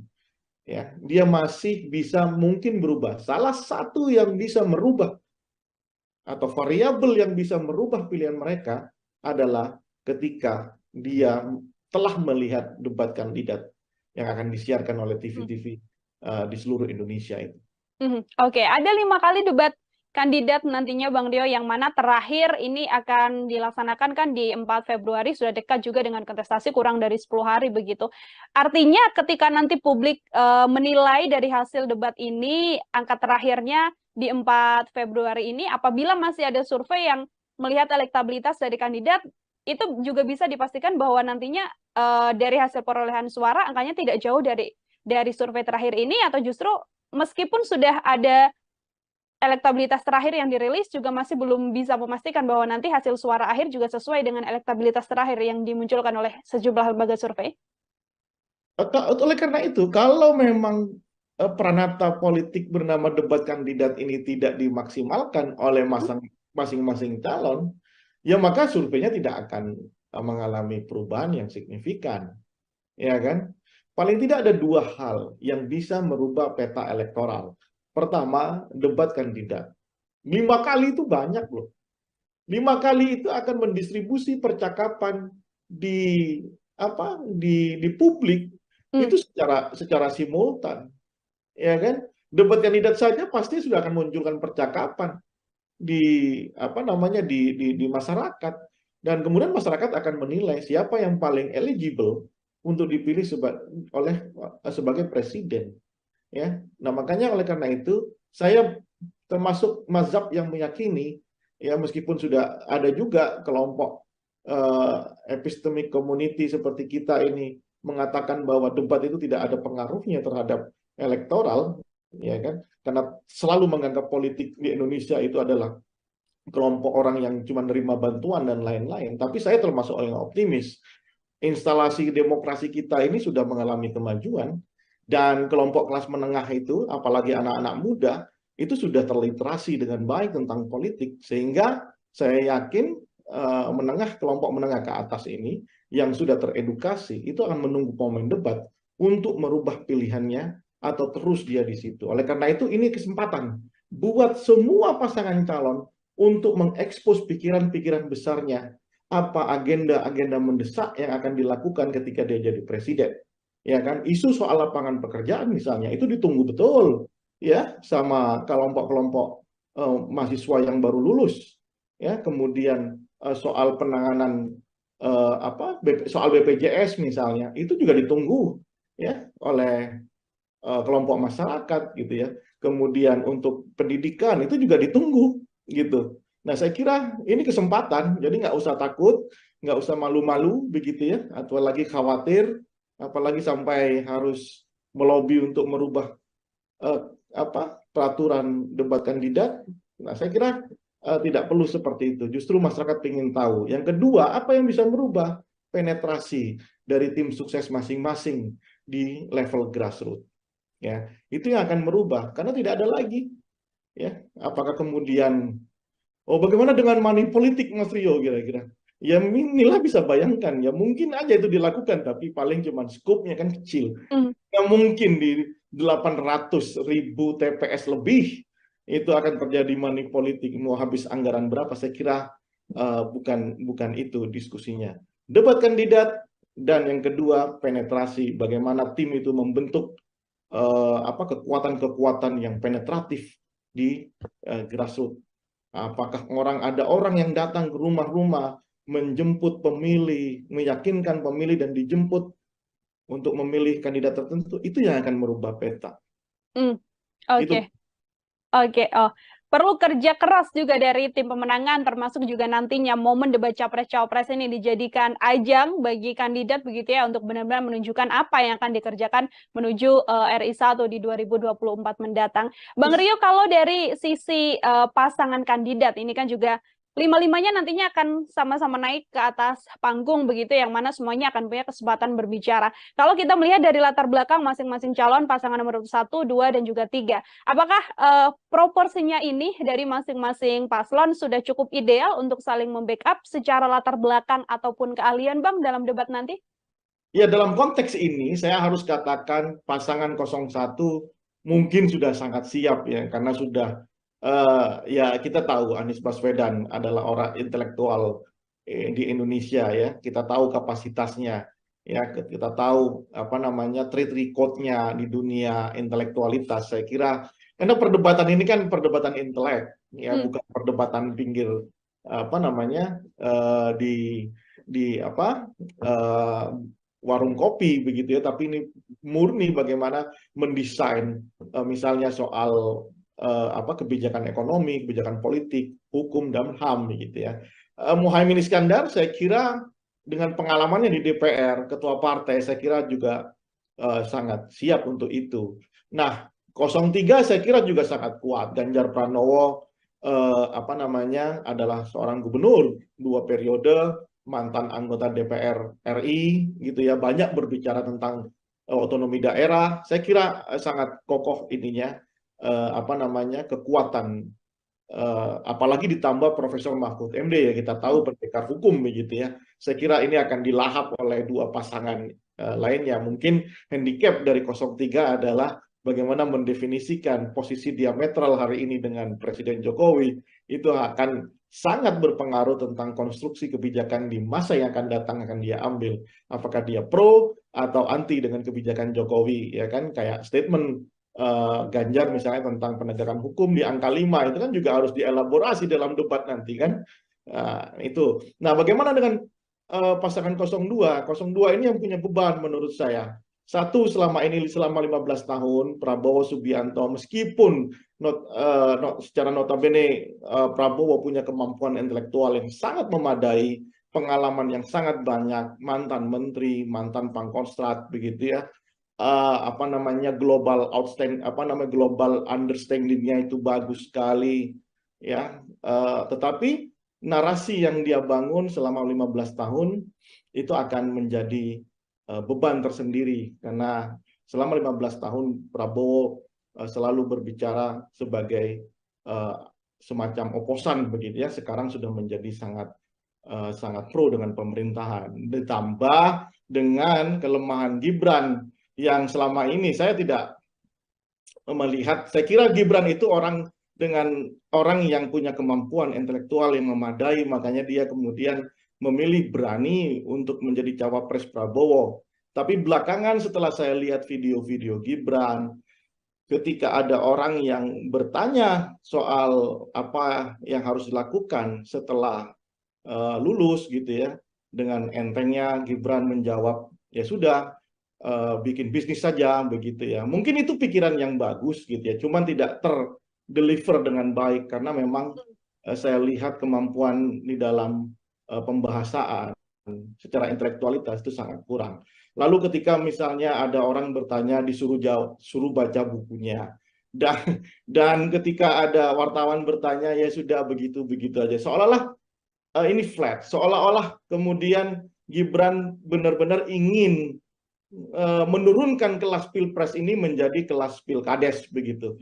Nah, ini yang menurut saya akan jadi beban di pasangan 02, dan itu make sense ketika ada usulan dari timnya untuk mengurangi debat atau mungkin minta didampingi gitu ya. Sehingga ya jangan salahkan publik juga ketika nanti ada anasir-anasir yang diproduksi, misalnya minta didampingi presiden, kalau masih kurang minta didampingi bapaknya begitu ya. Karena memang apa ya, karena Gibran pintu masuknya sudah bermasalah, sehingga publik terutama di kelas menengah dan kelas atas gitu ya, itu kemudian sangat kritis terhadap Gibran ya. Pasangan 02 tim suksesnya harus siap dengan kritisme itu begitu ya. Mungkin bisa jadi masyarakat di level grassroots banyak yang memilih Prabowo, Subianto, dan Gibran karena memang Jokowi efek begitu ya. Tetapi bicara debat ini kan layer tersendiri, panggung tersendiri, parata politik yang berbeda ketika dia memberikan sembako atau senyuman saja ke level grassroots. Ini murni pertarungan intelektualitas, kapabilitas, sehingga publik benar-benar sadar siapa yang layak untuk memimpin Indonesia di masa yang akan datang. Begitu, Nila. Oke. Dua pertanyaan terakhir dari saya. Ini yang pertama masih menyangkut soal bagaimana Mas Gibran begitu ya, karena memang proporsinya masih kurang tepat untuk bisa perform dalam debat Cawapres ini. Namun yang tadi juga disampaikan Bang Rio, ada latar belakang sosok Presiden Jokowi, sang ayah, yang sudah pasti sudah bisa dikatakan tidak mungkin tidak memberikan jurus-jurus ibaratnya ya, untuk kemudian dari pengalaman 2 kali debat atau beberapa kali debat yang dilakukan oleh Presiden, apakah juga bantuan dari Presiden Jokowi untuk strategi-strategi debat ini juga masih belum cukup, Bang, untuk bisa mengantarkan Gibran perform dalam debat Cawapres? Oh, berbeda. Jokowi itu adalah satu hal, Gibran itu adalah satu hal. Ya, Jokowi itu coming from yang benar-benar kita tidak tahu gitu ya, dan Jokowi itu bisa mengakumulasi pikiran orang-orang kampung, orang-orang desa, bahwa mereka itulah direpresentasikan oleh sosok bernama Jokowi. Apapun jawaban Jokowi ketika berbicara intelektualitas, itu intelektualitasnya versi kampung, versi anak muda. Jokowi selalu menjawab setiap persoalan. Satu, ketika itu Jokowi itu punya kemampuan mentalitas yang cukup diyakini, meskipun versinya itu bukan versi kampus begitu ya, bukan versi epistemic community, tapi versi ala Jokowi begitu ya, versi seperti kaum kebanyakan. Nah, tapi Gibran ini kan tidak. Gibran ini lulusan Australia, ya, kemudian pergaulannya juga internasional. Gibran juga pernah memimpin Solo, saat ini bahkan masih memimpin Solo, ya. Tetapi kemudian kita terbelalak karena ternyata Gibran ketika berondong banyak pertanyaan oleh kelompok yang katanya menjadi baseline pasangan 02, yakni anak-anak muda, justru menghindar dari pertanyaan-pertanyaan ini. Nah, sementara kita ini kan butuh melihat pikiran-pikiran cerdas, pikiran-pikiran besar, pikiran-pikiran yang seolah-olah kita menggantungkan harapannya kepada calon presiden. Nah, itulah yang diharapkan sama masyarakat. Rupanya saya belum melihat sejauh ini, ya. Kita belum melihat, masyarakat belum melihat, publik belum melihat Gibran benar-benar bisa menunjukkan dirinya, apakah dia itu selevel dengan Jokowi ketika itu, atau ini terlalu dipaksakan. Makanya ini kesempatan buat Gibran untuk belajar menjawab semua keraguan publik gitu ya, entah itu belajar dari bapaknya begitu ya, kan nggak mungkin juga didampingi ketika debat kandidatnya, atau mau dibuat peraturan PKPU baru begitu ya, setelah didampingi sama capres, didampingi sama capres definitif, kan nggak mungkin ya. Ini kan menjadi negara Konoha benar, menjadi lelucon sepanjang hidup kita nantinya ya. Jadi menurut saya ini kesempatan buat Gibran, kesempatan buat Prabowo Subianto untuk meyakinkan ke publik bahwa elektabilitas dia yang tinggi saat ini itu layak untuk didapat gitu ya. Bukan hanya dengan gimmick-gimmick yang menurut saya jauh dari intelektualitas yang harusnya menjadi backbone kita, tulang punggung kita di dalam berdemokrasi.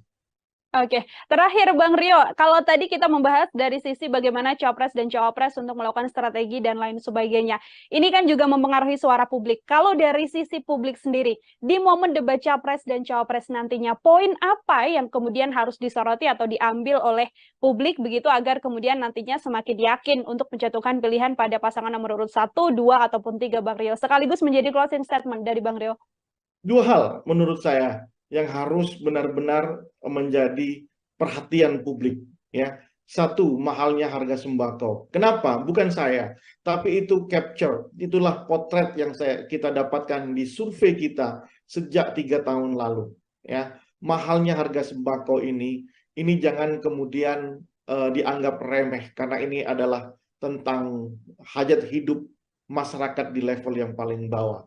Akses mereka untuk membeli, ketersediaan itu juga menurut saya harus menjadi diskusi, menjadi adu program kelak ya ketika masing-masing ini berdebat begitu. Bagaimana caranya ya Kak? Apakah kemudian menghidupkan lahan-lahan pertanian atau kemudian mengembangkan bagaimana pertanian di kita atau menghentikan impor. Ini harus menjadi diskusi ya, dan itu akan harusnya menjadi landscape pemikiran masing-masing kandidatnya. Sekali lagi, mahalnya kebutuhan sembako itu ada di top rank setiap kita survei apa agenda paling mendesak yang harus diselesaikan oleh pemerintah. Yang kedua, persoalan hukum. Ini akan menjadi diskusi antar semua kandidat dan juga akan diikuti oleh publik tentang hukum kita. Bayangkan, Nila, ketua KPK saat ini bermasalah. Ya, kita tidak menuduh apakah ini benar-benar sudah bersalah atau tidak karena ini masih dalam proses hukum, tapi setidaknya ini institusinya saja adalah institusi pemburu korupsi, ya ketuanya tersandung kasus korupsi. Ini kan cuma ada di Indonesia saya kira, ya. Kemudian polisi itu juga banyak masalah belakangan ini, ya kan. Kemudian ya banyak saya kira kasus-kasus hukum ini harusnya menjadi perhatian dan itu akan menjadi perhatian masyarakat luas sebelum datang ke TPS. Kita berharap dalam konteks yang paling ideal masyarakat menonton, melihat, kemudian menentukan pilihannya berdasarkan apa yang dia tonton di dalam debat kandidat itu. Baik, terima kasih sekali atas paparannya dan juga diskusi kita hari ini, Bang Rio Prayogo, Direktur Politika Research and Consulting. Semoga publik juga kemudian punya gambaran untuk nantinya menantikan debat Capres-Cawapres dan bisa menentukan pilihan untuk mengantarkan 5 tahun ke depan menuju Indonesia yang pastinya lebih baik lagi. Bang Rio, terima kasih sudah bergabung. Selamat beraktivitas kembali, Bang Rio. Terima kasih, Nila. Ya, Tribuners. Karena dua pasangan yang lainnya ini akan mengalami kesulitan. 03 dan 02 ini kan akan mengalami kesulitan. Outstanding pikiran utamanya itu akan mengalami kesulitan. Kalau 01 kan lebih slow ya, karena dia benar-benar di luar dari bayang-bayang Jokowi. Saya kira itu nanti ini akan menjadi panggungnya 01 ya, kalau bisa mengkapitalisasi, karena mereka yang paling siap dengan narasi-narasi perubahan. Mungkin handicap dari 03 adalah bagaimana mendefinisikan posisi diametral hari ini dengan Presiden Jokowi. Itu akan sangat berpengaruh tentang konstruksi kebijakan di masa yang akan datang akan dia ambil. Apakah dia pro atau anti dengan kebijakan Jokowi. Selamat malam Tribuners, program Tribun Sound Focus hari ini menjumpai Anda kembali bersama dengan saya Nila Irda. Masih bersama dengan saya dan kita masih membahas terkait bagaimana dinamika politik di tanah air. Untuk membahas hal tersebut, Tribuners, saya sudah tersambung bersama dengan Direktur Politika Research and Consulting, ada Bang Rio Prayogo sekaligus pengamat politik. Bang Rio, selamat malam. Terima kasih sudah bergabung. Selamat malam Nila, apa kabar? Baik, Bang Rio, bagaimana kabarnya? Sehat ya, Bang ya? Alhamdulillah, sehat. Semangat terus. Bisa tidak kemudian Bang Rio kayak kita melihat hitung-hitungan ranking lah kalau melihat latar belakang dari Cawapres ini sendiri. Ada Mas Gibran, tadi ada Muhaimin Iskandar dan juga Mahfud MD. Dari sisi nantinya kemampuan mereka untuk bisa menyampaikan paparan secara utuh yang bisa disampaikan dan juga diterima oleh publik, apakah Bang Rio bisa mengatakan siapa yang jauh lebih unggul? Yang pasti dari paparan Bang Rio, Mas Gibran ada di posisi nomor 3, seperti itu. Nila, kita bayangkan demokrasi ini kan orang itu diekspos dengan ide dan gagasan begitu ya, atau rencana kerja ketika dia jadi seorang leader, menjadi seorang pemimpin, jadi seorang presiden, wakil presiden. Publik kemudian dibiarkan untuk menonton dengan harapan setelah menonton publik itu bisa memilih mana yang terbaik di antara yang ada. Kan begitu pikiran dasar demokrasi begitu ya. Karena apa? Karena tiga-tiganya merasa mampu menjadi pemimpin, menjadi presiden di Indonesia, menjadi wakil presiden Indonesia. Nah, karena tiga-tiganya merasa mampu, maka publik diminta untuk memilih. Nah, tapi kalau kemudian kita sudah bersepakat, founding fathers kita sudah sepakat untuk mengikat sistem demokrasi sebagai pilihan sistem di Indonesia ini ketimbang sistem pilihan yang lainnya, kerajaan atau ya bentuk-bentuk monarki yang lainnya gitu ya. Tentu orang yang mau berkonsentrasi sehingga atau kandidasi itu harus diwarnai dengan warna-warna yang penuh dengan intelektualitas, harus diwarnai dengan warna yang penuh dengan keyakinan kepemimpinan di masa yang akan datang. Tapi kalau tidak pede, hanya sekedar ingin merebut kekuasaan, ya tentu ini akan menjadi persoalan. Bagaimana publik bisa tahu? Ya kamu mau jualan apa? Demokrasi kan begitu tuh. Produk adalah dirinya, kemudian diekspos sehingga orang bisa tahu, ya you mau jualan apa? Jualan pikiran, jualan apa, begitu ya.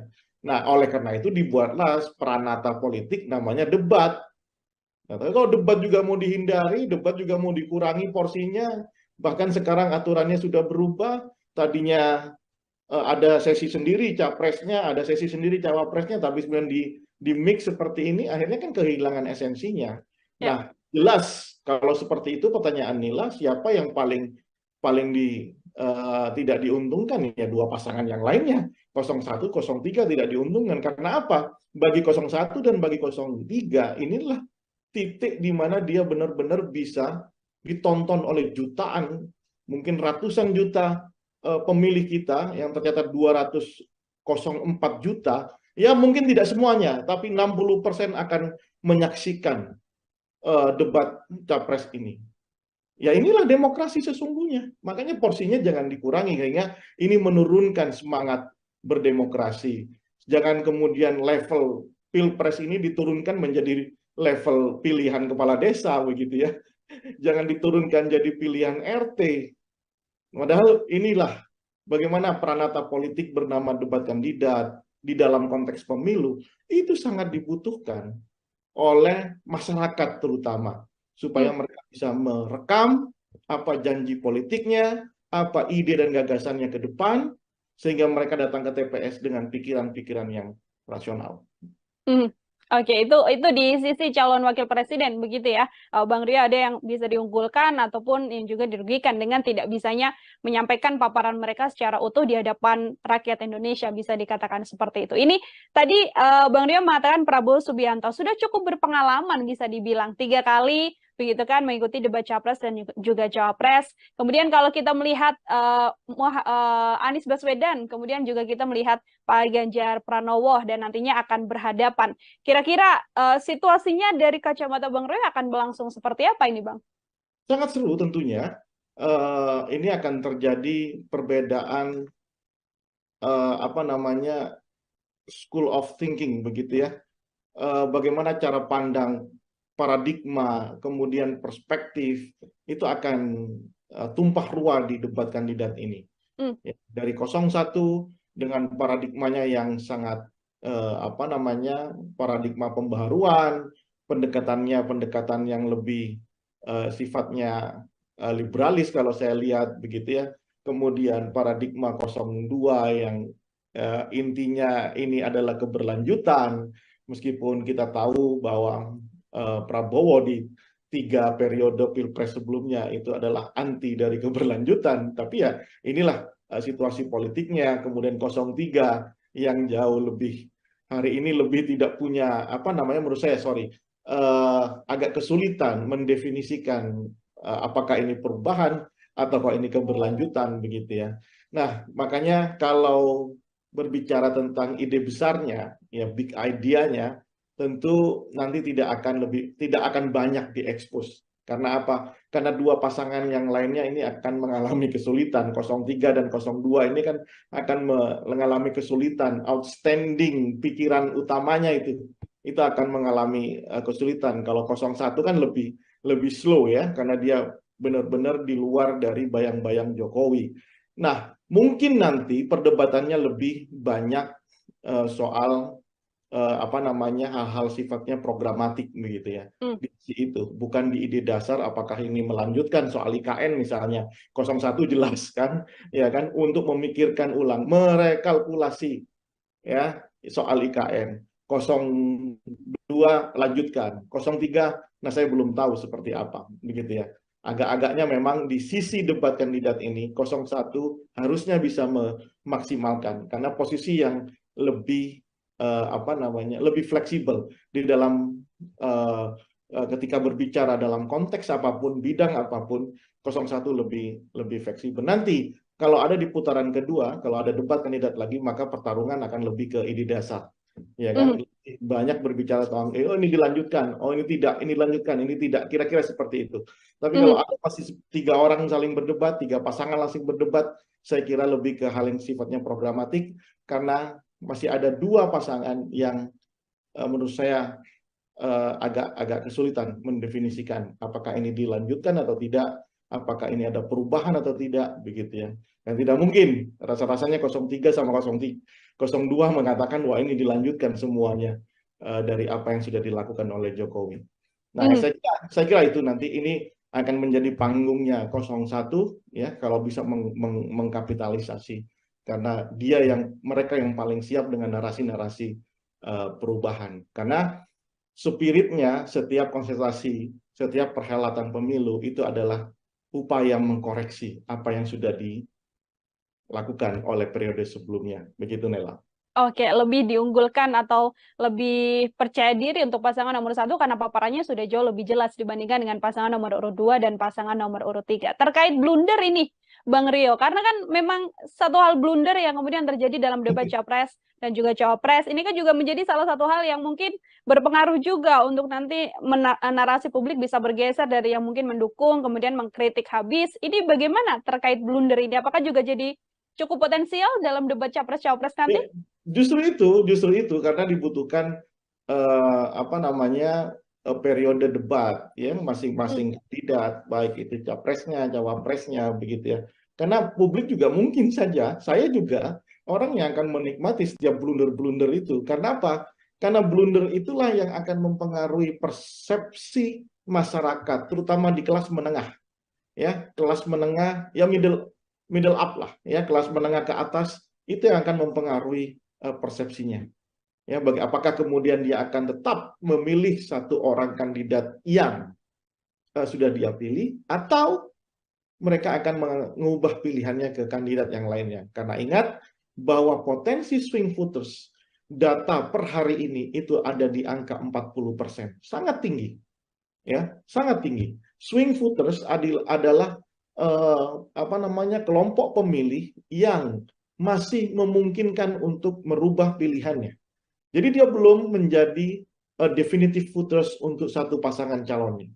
Ya, dia masih bisa mungkin berubah. Salah satu yang bisa merubah atau variabel yang bisa merubah pilihan mereka adalah ketika dia telah melihat debat kandidat yang akan disiarkan oleh TV-TV di seluruh Indonesia itu. Oke, ada 5 kali debat kandidat nantinya Bang Rio, yang mana terakhir ini akan dilaksanakan kan di 4 Februari, sudah dekat juga dengan kontestasi, kurang dari 10 hari begitu. Artinya ketika nanti publik menilai dari hasil debat ini, angka terakhirnya di 4 Februari ini, apabila masih ada survei yang melihat elektabilitas dari kandidat, itu juga bisa dipastikan bahwa nantinya dari hasil perolehan suara angkanya tidak jauh dari survei terakhir ini, atau justru meskipun sudah ada elektabilitas terakhir yang dirilis juga masih belum bisa memastikan bahwa nanti hasil suara akhir juga sesuai dengan elektabilitas terakhir yang dimunculkan oleh sejumlah lembaga survei. Oleh karena itu, kalau memang peranata politik bernama debat kandidat ini tidak dimaksimalkan oleh masing-masing calon, ya maka surveinya tidak akan mengalami perubahan yang signifikan, ya kan? Paling tidak ada 2 hal yang bisa merubah peta elektoral. Pertama, debat kandidat. 5 kali itu banyak loh. 5 kali itu akan mendistribusi percakapan di publik itu secara simultan, ya kan? Debat kandidat saja pasti sudah akan munculkan percakapan di di masyarakat. Dan kemudian masyarakat akan menilai siapa yang paling eligible untuk dipilih sebagai presiden. Ya, nah makanya oleh karena itu saya termasuk mazhab yang meyakini, ya meskipun sudah ada juga kelompok epistemic community seperti kita ini mengatakan bahwa debat itu tidak ada pengaruhnya terhadap elektoral, ya kan? Karena selalu menganggap politik di Indonesia itu adalah kelompok orang yang cuma nerima bantuan dan lain-lain. Tapi saya termasuk orang yang optimis. Instalasi demokrasi kita ini sudah mengalami kemajuan, dan kelompok kelas menengah itu, apalagi anak-anak muda, itu sudah terliterasi dengan baik tentang politik. Sehingga saya yakin kelompok menengah ke atas ini yang sudah teredukasi itu akan menunggu momen debat untuk merubah pilihannya atau terus dia di situ. Oleh karena itu ini kesempatan buat semua pasangan calon untuk mengekspos pikiran-pikiran besarnya, apa agenda-agenda mendesak yang akan dilakukan ketika dia jadi presiden. Ya kan, isu soal lapangan pekerjaan misalnya itu ditunggu betul ya sama kelompok-kelompok mahasiswa yang baru lulus. Ya, kemudian soal penanganan soal BPJS misalnya itu juga ditunggu ya oleh kelompok masyarakat gitu ya. Kemudian untuk pendidikan itu juga ditunggu gitu. Nah saya kira ini kesempatan, jadi nggak usah takut, nggak usah malu-malu begitu ya, atau lagi khawatir, apalagi sampai harus melobi untuk merubah peraturan debat kandidat. Nah saya kira tidak perlu seperti itu. Justru masyarakat ingin tahu. Yang kedua, apa yang bisa merubah penetrasi dari tim sukses masing-masing di level grassroots. Ya, itu yang akan merubah karena tidak ada lagi. Ya, apakah kemudian bagaimana dengan money politik Mas Rio kira-kira? Ya inilah bisa bayangkan ya mungkin aja itu dilakukan tapi paling cuma skupnya kan kecil. Nggak mungkin di 800.000 TPS lebih itu akan terjadi money politik, mau habis anggaran berapa, saya kira bukan itu diskusinya. Debat kandidat, dan yang kedua penetrasi, bagaimana tim itu membentuk kekuatan-kekuatan yang penetratif di grassroots. Apakah ada orang yang datang ke rumah-rumah menjemput pemilih, meyakinkan pemilih dan dijemput untuk memilih kandidat tertentu, itu yang akan merubah peta. Oke.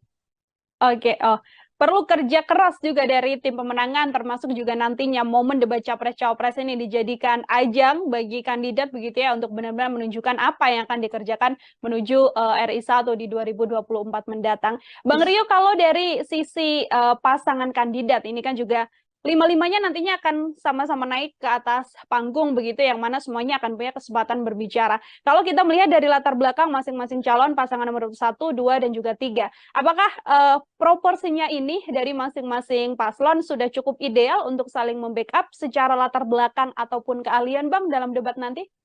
Ya, dalam konteks ini saya harus katakan pasangan 01 mungkin sudah sangat siap ya, karena sudah ya kita tahu Anies Baswedan adalah orang intelektual di Indonesia ya, kita tahu kapasitasnya ya, kita tahu track record-nya di dunia intelektualitas. Saya kira karena perdebatan ini kan perdebatan intelek ya, bukan perdebatan pinggir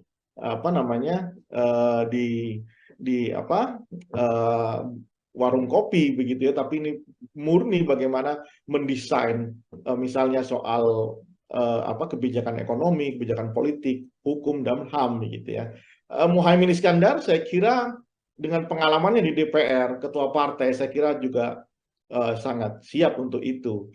Nah, 03 saya kira juga sangat kuat. Ganjar Pranowo adalah seorang gubernur 2 periode, mantan anggota DPR RI gitu ya, banyak berbicara tentang otonomi daerah. Saya kira sangat kokoh ininya kekuatan, apalagi ditambah Profesor Mahfud MD ya, kita tahu pendekar hukum begitu ya. Saya kira ini akan dilahap oleh 2 pasangan lainnya. Mungkin handicap dari 03 adalah bagaimana mendefinisikan posisi diametral hari ini dengan Presiden Jokowi, itu akan sangat berpengaruh tentang konstruksi kebijakan di masa yang akan datang akan dia ambil. Apakah dia pro atau anti dengan kebijakan Jokowi, ya kan? Kayak statement Ganjar misalnya tentang penegakan hukum di angka 5, itu kan juga harus dielaborasi dalam debat nanti kan. Nah, itu. Nah, bagaimana dengan pasangan 02? 02 ini yang punya beban menurut saya. Satu, selama 15 tahun Prabowo Subianto, meskipun secara notabene Prabowo punya kemampuan intelektual yang sangat memadai, pengalaman yang sangat banyak, mantan menteri, mantan pangkostrat begitu ya. Apa namanya, global outstanding, apa namanya, global understanding-nya itu bagus sekali ya.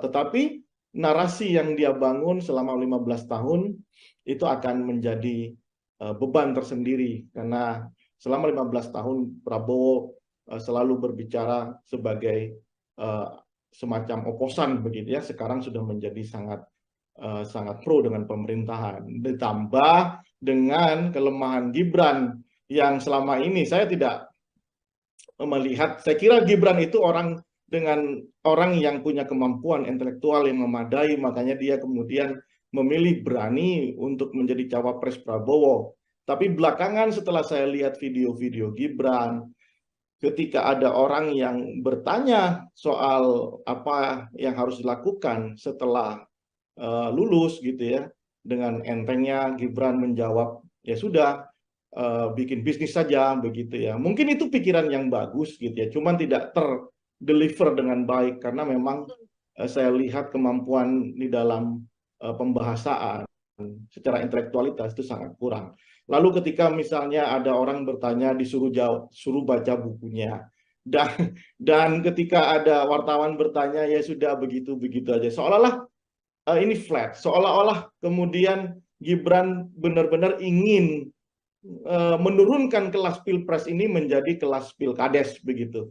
Nah, ini yang menurut saya akan jadi beban di pasangan 02, dan itu make sense ketika ada usulan dari timnya untuk mengurangi debat atau mungkin minta didampingi gitu ya. Sehingga ya jangan salahkan publik juga ketika nanti ada anasir-anasir yang diproduksi, misalnya minta didampingi presiden, kalau masih kurang minta didampingi bapaknya begitu ya. Karena memang apa ya? Karena Gibran pintu masuknya sudah bermasalah, sehingga publik terutama di kelas menengah dan kelas atas gitu ya, itu kemudian sangat kritis terhadap Gibran ya. Pasangan 02 tim suksesnya harus siap dengan kritisme itu begitu ya. Mungkin bisa jadi masyarakat di level grassroots banyak yang memilih Prabowo, Subianto dan Gibran karena memang Jokowi efek begitu ya. Tetapi bicara debat ini kan layer tersendiri, panggung tersendiri, parata politik yang berbeda ketika dia memberikan sembako atau senyuman saja ke level grassroots. Ini murni pertarungan intelektualitas, kapabilitas, sehingga publik benar-benar sadar siapa yang layak untuk memimpin Indonesia di masa yang akan datang. Begitu, Nila. Oke. Dua pertanyaan terakhir dari saya. Ini yang pertama masih menyangkut soal bagaimana Mas Gibran begitu ya, karena memang proporsinya masih kurang tepat untuk bisa perform dalam debat cawapres ini. Namun yang tadi juga disampaikan Bang Rio, ada latar belakang sosok Presiden Jokowi, sang ayah, yang sudah pasti sudah bisa dikatakan tidak mungkin tidak memberikan jurus-jurus ibaratnya ya, untuk kemudian dari pengalaman 2 kali debat atau beberapa kali debat yang dilakukan oleh Presiden, apakah juga bantuan dari Presiden Jokowi untuk strategi-strategi debat ini juga masih belum cukup, Bang, untuk bisa mengantarkan Gibran perform dalam debat cawapres? Oh, berbeda. Jokowi itu adalah satu hal, Gibran itu adalah satu hal. Ya, Jokowi itu coming from yang benar-benar kita tidak tahu gitu ya, dan Jokowi itu bisa mengakumulasi pikiran orang-orang kampung, orang-orang desa, bahwa mereka itulah direpresentasikan oleh sosok bernama Jokowi. Apapun jawaban Jokowi ketika berbicara intelektualitas, itu intelektualitasnya versi kampung, versi anak muda. Jokowi selalu menjawab setiap persoalan. Satu, ketika itu Jokowi itu punya kemampuan mentalitas yang cukup diyakini, meskipun versinya itu bukan versi kampus begitu ya, bukan versi epistemic community, tapi versi ala Jokowi begitu ya, versi seperti kaum kebanyakan. Nah, tapi Gibran ini kan tidak. Gibran ini lulusan Australia, ya, kemudian pergaulannya juga internasional. Gibran juga pernah memimpin Solo, saat ini bahkan masih memimpin Solo, ya. Tetapi kemudian kita terbelalak karena ternyata Gibran ketika di berondong banyak pertanyaan oleh kelompok yang katanya menjadi baseline pasangan 02, yakni anak-anak muda, justru menghindar dari pertanyaan-pertanyaan ini. Nah, sementara kita ini kan butuh melihat pikiran-pikiran cerdas, pikiran-pikiran besar, pikiran-pikiran yang seolah-olah kita menggantungkan harapannya kepada calon presiden. Nah, itulah yang diharapkan sama masyarakat. Rupanya saya belum melihat sejauh ini, ya. Kita belum melihat, masyarakat belum melihat, publik belum melihat Gibran benar-benar bisa menunjukkan dirinya apakah dia itu selevel dengan Jokowi ketika itu atau ini terlalu dipaksakan. Makanya ini kesempatan buat Gibran untuk belajar menjawab semua keraguan publik gitu ya, entah itu belajar dari bapaknya begitu ya, kan nggak mungkin juga didampingi ketika debat kandidatnya, atau mau dibuat peraturan PKPU baru begitu ya, setelah didampingi sama capres, didampingi sama capres definitif, kan nggak mungkin ya. Ini kan menjadi negara Konoha benar, menjadi lelucon sepanjang hidup kita nantinya ya. Jadi menurut saya ini kesempatan buat Gibran, kesempatan buat Prabowo Subianto untuk meyakinkan ke publik bahwa elektabilitas dia yang tinggi saat ini itu layak untuk didapat gitu ya. Bukan hanya dengan gimmick-gimmick yang menurut saya jauh dari intelektualitas yang harusnya menjadi backbone kita, tulang punggung kita di dalam berdemokrasi. Oke, terakhir Bang Rio, kalau tadi kita membahas dari sisi bagaimana Capres dan Cawapres untuk melakukan strategi dan lain sebagainya. Ini kan juga mempengaruhi suara publik. Kalau dari sisi publik sendiri, di momen debat Capres dan Cawapres nantinya, poin apa yang kemudian harus disoroti atau diambil oleh publik begitu agar kemudian nantinya semakin yakin untuk menjatuhkan pilihan pada pasangan nomor urut 1, 2, ataupun 3 Bang Rio. Sekaligus menjadi closing statement dari Bang Rio. Dua hal menurut saya yang harus benar-benar menjadi perhatian publik ya. Satu, mahalnya harga sembako. Kenapa? Bukan saya, tapi itu capture, itulah potret yang kita dapatkan di survei kita sejak 3 tahun lalu ya. Mahalnya harga sembako ini jangan kemudian dianggap remeh, karena ini adalah tentang hajat hidup masyarakat di level yang paling bawah. Akses mereka untuk membeli, ketersediaan, itu juga menurut saya harus menjadi diskusi, menjadi adu program kelak ya, ketika masing-masing ini berdebat begitu. Bagaimana caranya ya Kak? Apakah kemudian menghidupkan lahan-lahan pertanian, atau kemudian mengembangkan bagaimana pertanian di kita, atau menghentikan impor. Ini harus menjadi diskusi ya, dan itu akan harusnya menjadi landscape pemikiran masing-masing kandidat ya. Sekali lagi, mahalnya kebutuhan sembako itu ada di top rank setiap kita survei, apa agenda paling mendesak yang harus diselesaikan oleh pemerintah. Yang kedua, persoalan hukum. Ini akan menjadi diskusi antar semua kandidat dan juga akan diikuti oleh publik tentang hukum kita. Bayangkan Nila, ketua KPK saat ini bermasalah ya. Kita tidak menuduh apakah ini benar-benar sudah bersalah atau tidak, karena ini masih dalam proses hukum, tapi setidaknya ini institusinya saja adalah institusi pemburu korupsi ya, ketuanya tersandung kasus korupsi. Ini kan cuma ada di Indonesia saya kira ya. Kemudian polisi itu juga banyak masalah belakangan ini ya kan. Kemudian ya banyak, saya kira kasus-kasus hukum ini harusnya menjadi perhatian, dan itu akan menjadi perhatian masyarakat luas sebelum datang ke TPS. Kita berharap dalam konteks yang paling ideal, masyarakat menonton, melihat, kemudian menentukan pilihannya berdasarkan apa yang dia tonton di dalam debat kandidat itu.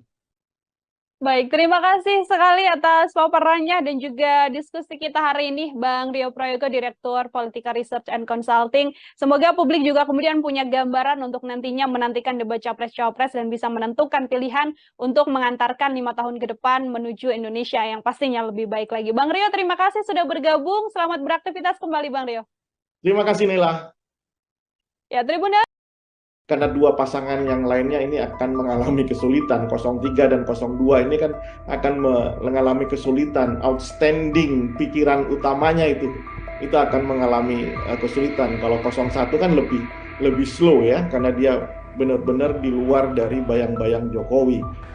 Saya kira itu nanti ini akan menjadi panggungnya 01 ya, kalau bisa mengkapitalisasi, karena mereka yang paling siap dengan narasi-narasi perubahan. Mungkin handicap dari 03 adalah bagaimana mendefinisikan posisi diametral hari ini dengan Presiden Jokowi. Itu akan sangat berpengaruh tentang konstruksi kebijakan di masa yang akan datang akan dia ambil. Apakah dia pro atau anti dengan kebijakan Jokowi. Selamat malam Tribuners, program Tribunnews on Focus hari ini menjumpai Anda kembali bersama dengan saya Nila Irda. Masih bersama dengan saya dan kita masih membahas terkait bagaimana dinamika politik di tanah air. Untuk membahas hal tersebut, Tribuners, saya sudah tersambung bersama dengan Direktur Politika Research and Consulting, ada Bang Rio Prayogo sekaligus pengamat politik. Bang Rio, selamat malam. Terima kasih sudah bergabung. Selamat malam Nila, apa kabar? Baik, Bang Rio, bagaimana kabarnya? Sehat ya, Bang ya? Alhamdulillah, sehat. Semangat terus. Bisa tidak kemudian Bang Rio kayak kita melihat hitung-hitungan ranking lah kalau melihat latar belakang dari cawapres ini sendiri. Ada Mas Gibran, tadi ada Muhaimin Iskandar dan juga Mahfud MD. Dari sisi nantinya kemampuan mereka untuk bisa menyampaikan paparan secara utuh yang bisa disampaikan dan juga diterima oleh publik, apakah Bang Rio bisa mengatakan siapa yang jauh lebih unggul? Yang pasti dari paparan Bang Rio, Mas Gibran ada di posisi nomor 3, seperti itu. Nila, kita bayangkan demokrasi ini kan orang itu diekspos dengan ide dan gagasan begitu ya, atau rencana kerja ketika dia jadi seorang leader, menjadi seorang pemimpin, jadi seorang presiden, wakil presiden. Publik kemudian dibiarkan untuk menonton dengan harapan setelah menonton publik itu bisa memilih mana yang terbaik di antara yang ada. Kan begitu pikiran dasar demokrasi begitu ya. Karena apa? Karena tiga-tiganya merasa mampu menjadi pemimpin, menjadi presiden di Indonesia, menjadi wakil presiden Indonesia. Nah, karena tiga-tiganya merasa mampu, maka publik diminta untuk memilih. Nah, tapi kalau kemudian kita sudah bersepakat, founding fathers kita sudah sepakat untuk mengikat sistem demokrasi sebagai pilihan sistem di Indonesia ini ketimbang sistem pilihan yang lainnya, kerajaan atau ya bentuk-bentuk monarki yang lainnya gitu ya. Tentu orang yang mau berkonsentrasi sehingga atau kandidasi itu harus diwarnai dengan warna-warna yang penuh dengan intelektualitas, harus diwarnai dengan warna yang penuh dengan keyakinan kepemimpinan di masa yang akan datang. Tapi kalau tidak pede, hanya sekedar ingin merebut kekuasaan, ya tentu ini akan menjadi persoalan. Bagaimana publik bisa tahu? Ya kamu mau jualan apa? Demokrasi kan begitu tuh. Produk adalah dirinya, kemudian diekspos sehingga orang bisa tahu, ya you mau jualan apa? Jualan pikiran, jualan apa, begitu ya. Nah, oleh karena itu dibuatlah peranata politik namanya debat. Nah, tapi kalau debat juga mau dihindari, debat juga mau dikurangi porsinya, bahkan sekarang aturannya sudah berubah, tadinya ada sesi sendiri capresnya, ada sesi sendiri cawapresnya, tapi kemudian di mix seperti ini, akhirnya kan kehilangan esensinya. Nah, jelas kalau seperti itu pertanyaan Nila, siapa yang paling tidak diuntungkan ya dua pasangan yang lainnya, 01, 03 tidak diuntungkan. Karena apa? Bagi 01 dan bagi 03 inilah titik di mana dia benar-benar bisa ditonton oleh jutaan, mungkin ratusan juta pemilih kita yang tercatat 204 juta, ya mungkin tidak semuanya, tapi 60% akan menyaksikan debat capres ini. Ya inilah demokrasi sesungguhnya. Makanya porsinya jangan dikurangi, sehingga ini menurunkan semangat berdemokrasi. Jangan kemudian level pilpres ini diturunkan menjadi level pilihan kepala desa, begitu ya. Jangan diturunkan jadi pilihan RT. Padahal inilah bagaimana peranata politik bernama debat kandidat di dalam konteks pemilu itu sangat dibutuhkan oleh masyarakat terutama supaya mereka bisa merekam apa janji politiknya, apa ide dan gagasannya ke depan, sehingga mereka datang ke TPS dengan pikiran-pikiran yang rasional. Hmm. Oke, itu di sisi calon wakil presiden begitu ya, Bang Rio, ada yang bisa diunggulkan ataupun yang juga dirugikan dengan tidak bisanya menyampaikan paparan mereka secara utuh di hadapan rakyat Indonesia, bisa dikatakan seperti itu. Ini tadi Bang Rio mengatakan Prabowo Subianto sudah cukup berpengalaman, bisa dibilang 3 kali begitu kan mengikuti debat capres dan juga cawapres. Kemudian kalau kita melihat Anies Baswedan, kemudian juga kita melihat Pak Ganjar Pranowo dan nantinya akan berhadapan. Kira-kira situasinya dari kacamata Bang Roy akan berlangsung seperti apa ini, Bang? Sangat seru tentunya. Ini akan terjadi perbedaan apa namanya school of thinking begitu ya. Bagaimana cara pandang, paradigma, kemudian perspektif itu akan tumpah ruah di debat kandidat ini.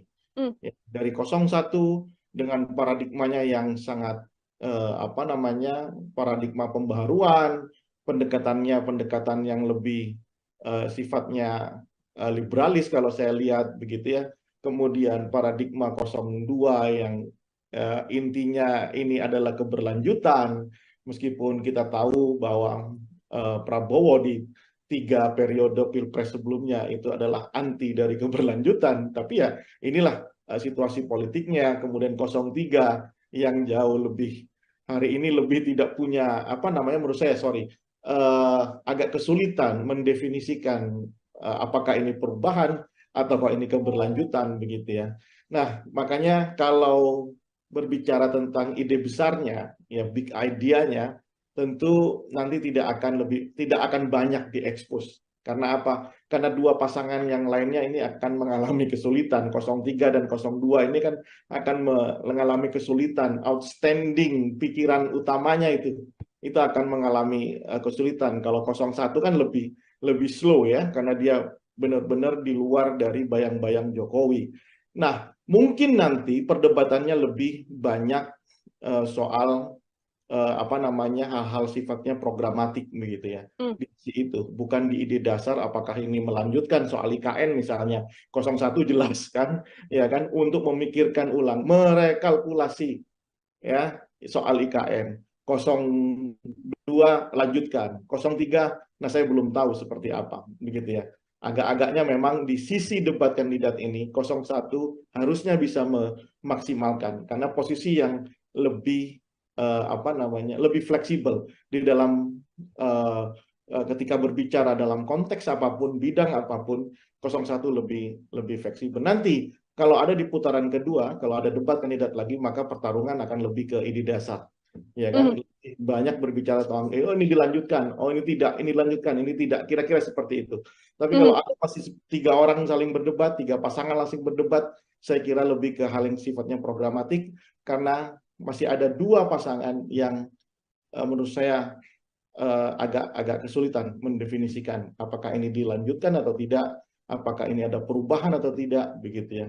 Dan tidak mungkin rasa-rasanya 03 sama 02 mengatakan wah ini dilanjutkan semuanya dari apa yang sudah dilakukan oleh Jokowi. Nah, saya kira itu nanti ini akan menjadi panggungnya 01 ya kalau bisa mengkapitalisasi, karena mereka yang paling siap dengan narasi-narasi perubahan. Karena spiritnya setiap konsentrasi, setiap perhelatan pemilu itu adalah upaya mengkoreksi apa yang sudah dilakukan oleh periode sebelumnya. Begitu, Nela. Oke, lebih diunggulkan atau lebih percaya diri untuk pasangan nomor 1 karena paparannya sudah jauh lebih jelas dibandingkan dengan pasangan nomor urut 2 dan pasangan nomor urut 3. Terkait blunder ini, Bang Rio, karena kan memang satu hal blunder yang kemudian terjadi dalam debat capres dan juga cawapres, ini kan juga menjadi salah satu hal yang mungkin berpengaruh juga untuk nanti narasi publik bisa bergeser dari yang mungkin mendukung, kemudian mengkritik habis. Ini bagaimana terkait blunder ini? Apakah juga jadi cukup potensial dalam debat capres-cawapres nanti? Justru itu karena dibutuhkan apa namanya periode debat ya masing-masing kandidat, baik itu capresnya, cawapresnya begitu ya. Karena publik juga mungkin saja, saya juga orang yang akan menikmati setiap blunder-blunder itu. Karena apa? Karena blunder itulah yang akan mempengaruhi persepsi masyarakat, terutama di kelas menengah. Ya, kelas menengah, ya middle middle up lah, ya kelas menengah ke atas, itu yang akan mempengaruhi persepsinya. Ya, apakah kemudian dia akan tetap memilih satu orang kandidat yang sudah dia pilih, atau mereka akan mengubah pilihannya ke kandidat yang lainnya. Karena ingat bahwa potensi swing voters data per hari ini itu ada di angka 40%. Sangat tinggi. Ya, sangat tinggi. Swing voters adalah kelompok pemilih yang masih memungkinkan untuk merubah pilihannya. Jadi dia belum menjadi definitive voters untuk satu pasangan calonnya. Ya, dia masih bisa mungkin berubah. Salah satu yang bisa merubah atau variabel yang bisa merubah pilihan mereka adalah ketika dia telah melihat debat kandidat yang akan disiarkan oleh TV-TV di seluruh Indonesia itu. Oke, ada 5 kali debat kandidat nantinya Bang Dio, yang mana terakhir ini akan dilaksanakan kan di 4 Februari, sudah dekat juga dengan kontestasi, kurang dari 10 hari begitu.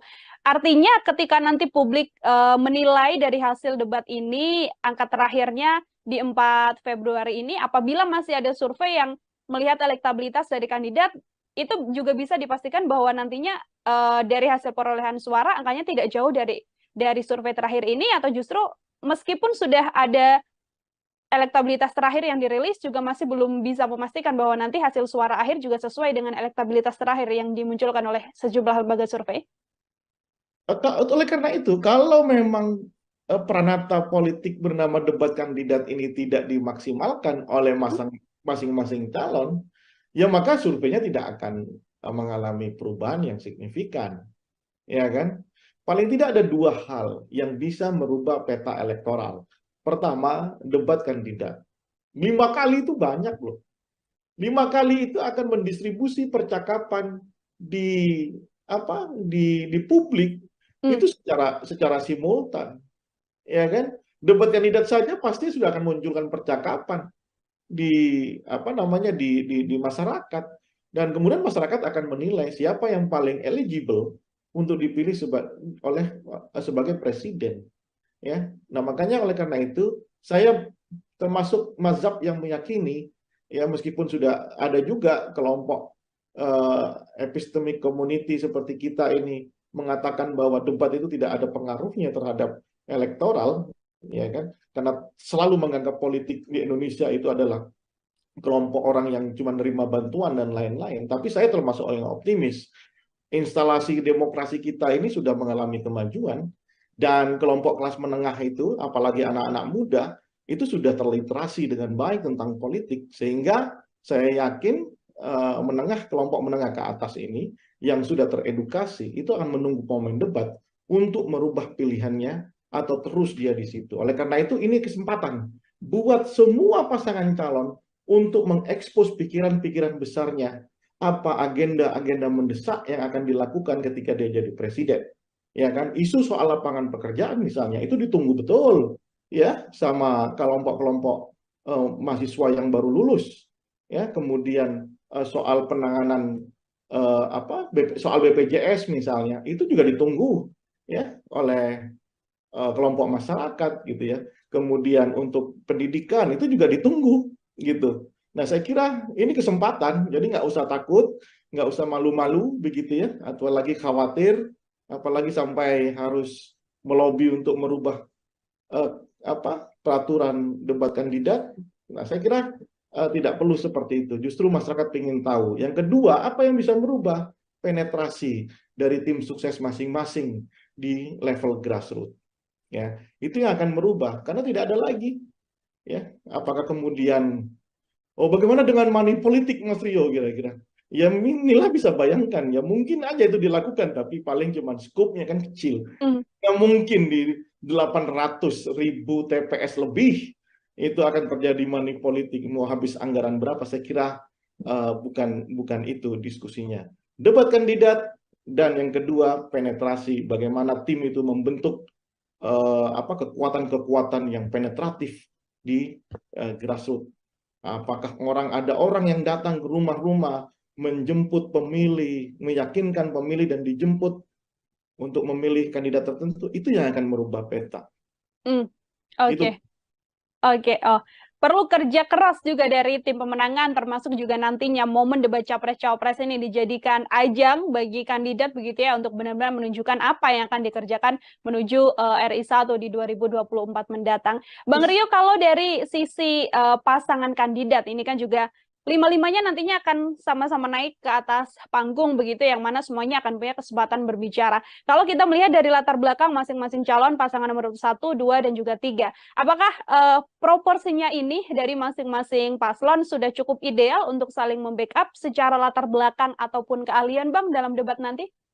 Ya, dalam konteks ini saya harus katakan pasangan 01 mungkin sudah sangat siap ya, karena sudah ya kita tahu Anies Baswedan adalah orang intelektual di Indonesia ya, kita tahu kapasitasnya ya, kita tahu apa namanya track record-nya di dunia intelektualitas. Saya kira karena perdebatan ini kan perdebatan intelek ya, bukan perdebatan pinggir apa namanya di apa warung kopi begitu ya, tapi ini murni bagaimana mendesain misalnya soal apa kebijakan ekonomi, kebijakan politik, hukum dan HAM begitu ya. Muhaimin Iskandar saya kira dengan pengalamannya di DPR, ketua partai, saya kira juga sangat siap untuk itu. Nah, 03 saya kira juga sangat kuat. Ganjar Pranowo apa namanya adalah seorang gubernur 2 periode, mantan anggota DPR RI gitu ya, banyak berbicara tentang otonomi daerah. Saya kira sangat kokoh ininya apa namanya kekuatan apalagi ditambah Profesor Mahfud MD ya, kita tahu pendekar hukum begitu ya. Saya kira ini akan dilahap oleh dua pasangan lainnya. Mungkin handicap dari 03 adalah bagaimana mendefinisikan posisi diametral hari ini dengan Presiden Jokowi, itu akan sangat berpengaruh tentang konstruksi kebijakan di masa yang akan datang akan dia ambil.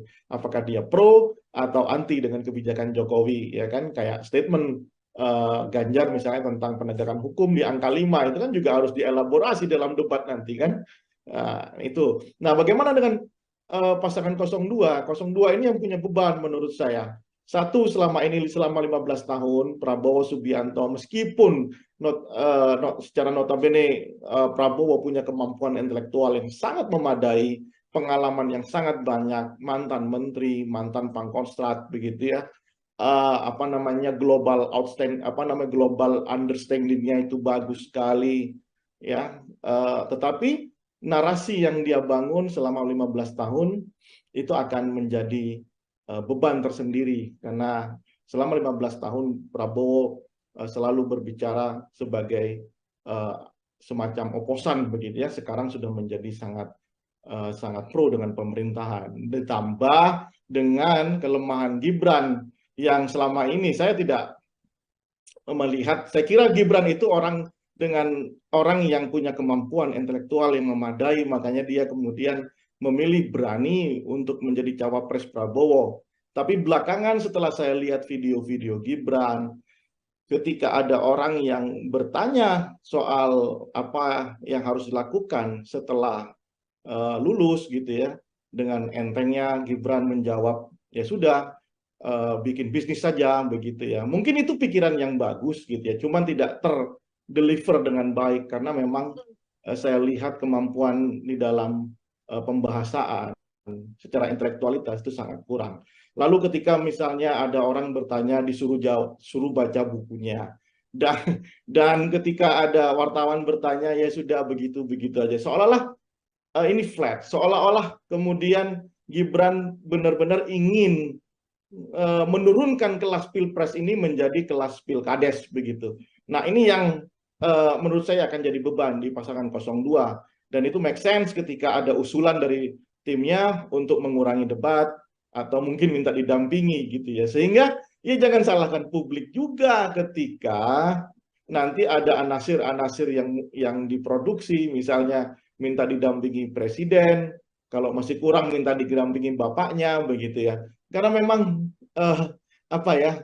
Karena Gibran pintu masuknya sudah bermasalah, sehingga publik terutama di kelas menengah dan kelas atas gitu ya, itu kemudian sangat kritis terhadap Gibran ya. Pasangan 02 tim suksesnya harus siap dengan kritisme itu begitu ya. Mungkin bisa jadi masyarakat di level grassroots banyak yang memilih Prabowo, Subianto, dan Gibran karena memang Jokowi efek begitu ya. Tetapi bicara debat ini kan layer tersendiri, panggung tersendiri, parata politik yang berbeda ketika dia memberikan sembako atau senyuman saja ke level grassroots. Ini murni pertarungan intelektualitas, kapabilitas, sehingga publik benar-benar sadar siapa yang layak untuk memimpin Indonesia di masa yang akan datang. Begitu, Nila. Oke. Dua pertanyaan terakhir dari saya. Ini yang pertama masih menyangkut soal bagaimana Mas Gibran begitu ya, karena memang proporsinya masih kurang tepat untuk bisa perform dalam debat Cawapres ini. Namun yang tadi juga disampaikan Bang Rio, ada latar belakang sosok Presiden Jokowi, sang ayah, yang sudah pasti sudah bisa dikatakan tidak mungkin tidak memberikan jurus-jurus ibaratnya ya, untuk kemudian dari pengalaman 2 kali debat atau beberapa kali debat yang dilakukan oleh Presiden, apakah juga bantuan dari Presiden Jokowi untuk strategi-strategi debat ini juga masih belum cukup, Bang, untuk bisa mengantarkan Gibran perform dalam debat Cawapres? Oh, berbeda. Jokowi itu adalah satu hal, Gibran itu adalah satu hal. Ya, Jokowi itu coming from yang benar-benar kita tidak tahu gitu ya, dan Jokowi itu bisa mengakumulasi pikiran orang-orang kampung, orang-orang desa, bahwa mereka itulah direpresentasikan oleh sosok bernama Jokowi. Apapun jawaban Jokowi ketika berbicara intelektualitas, itu intelektualitasnya versi kampung, versi anak muda.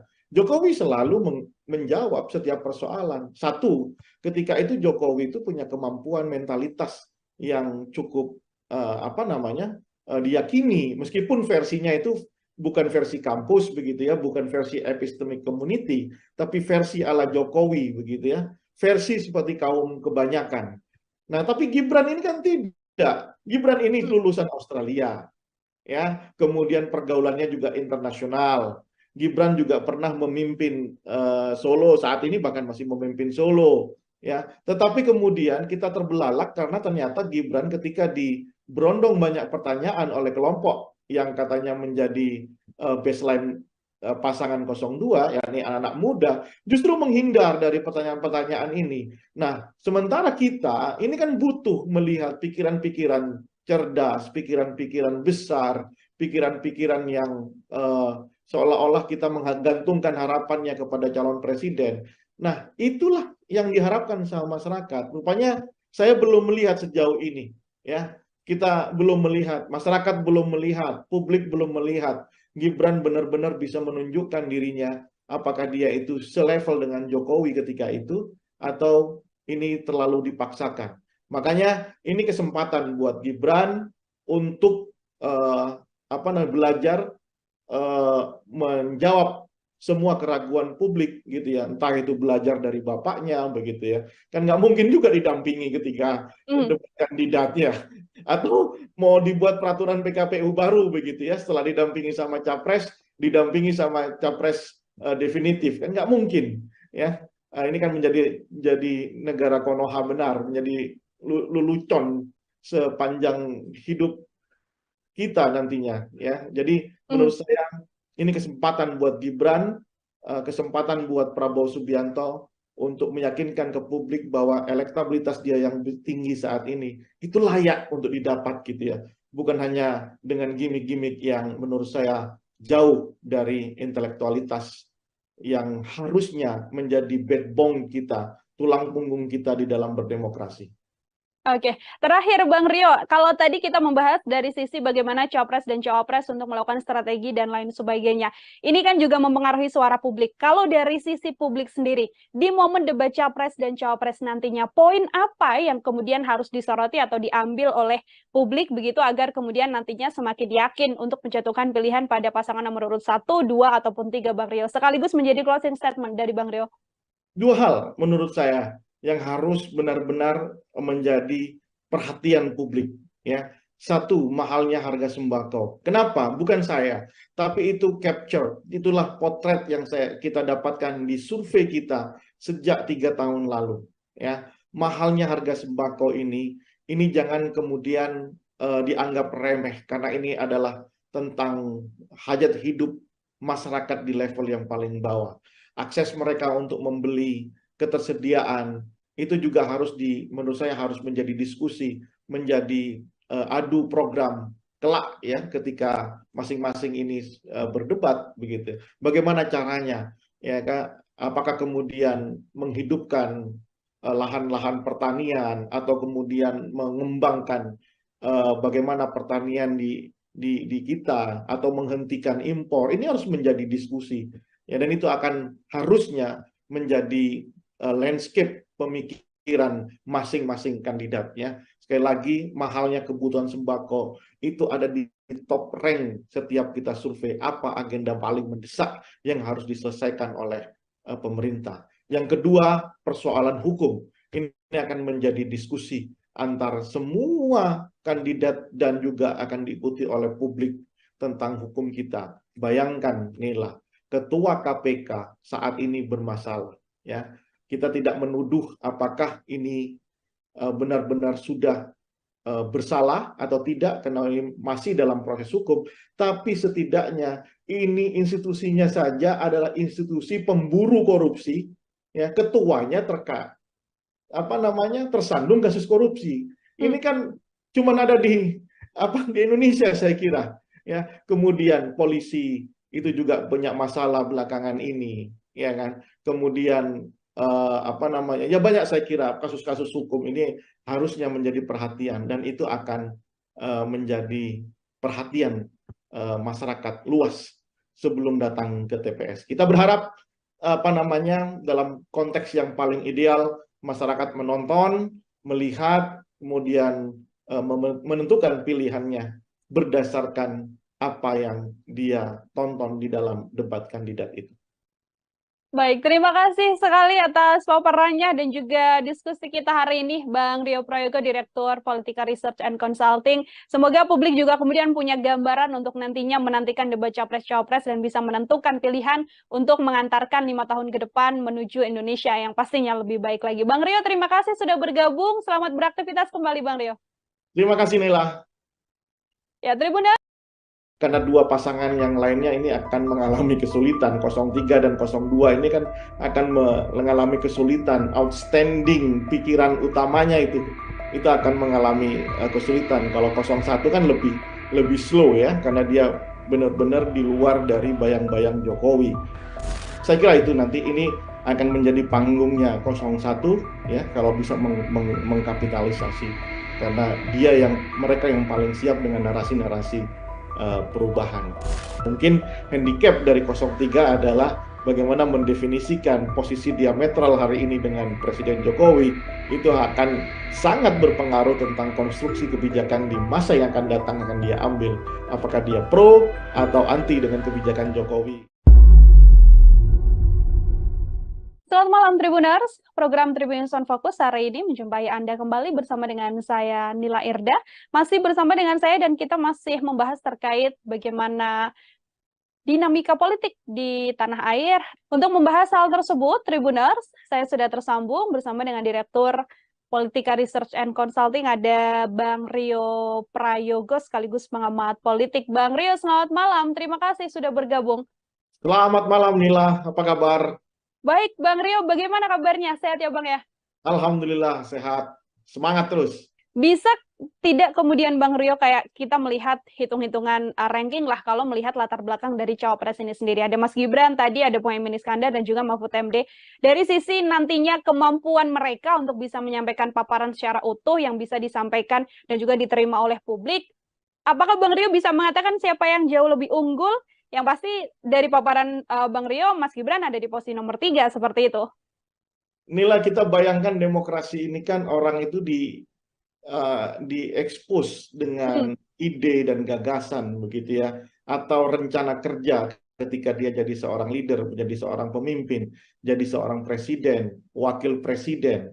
Publik kemudian dibiarkan untuk menonton dengan harapan setelah menonton publik itu bisa memilih mana yang terbaik di antara yang ada. Kan begitu pikiran dasar demokrasi begitu ya.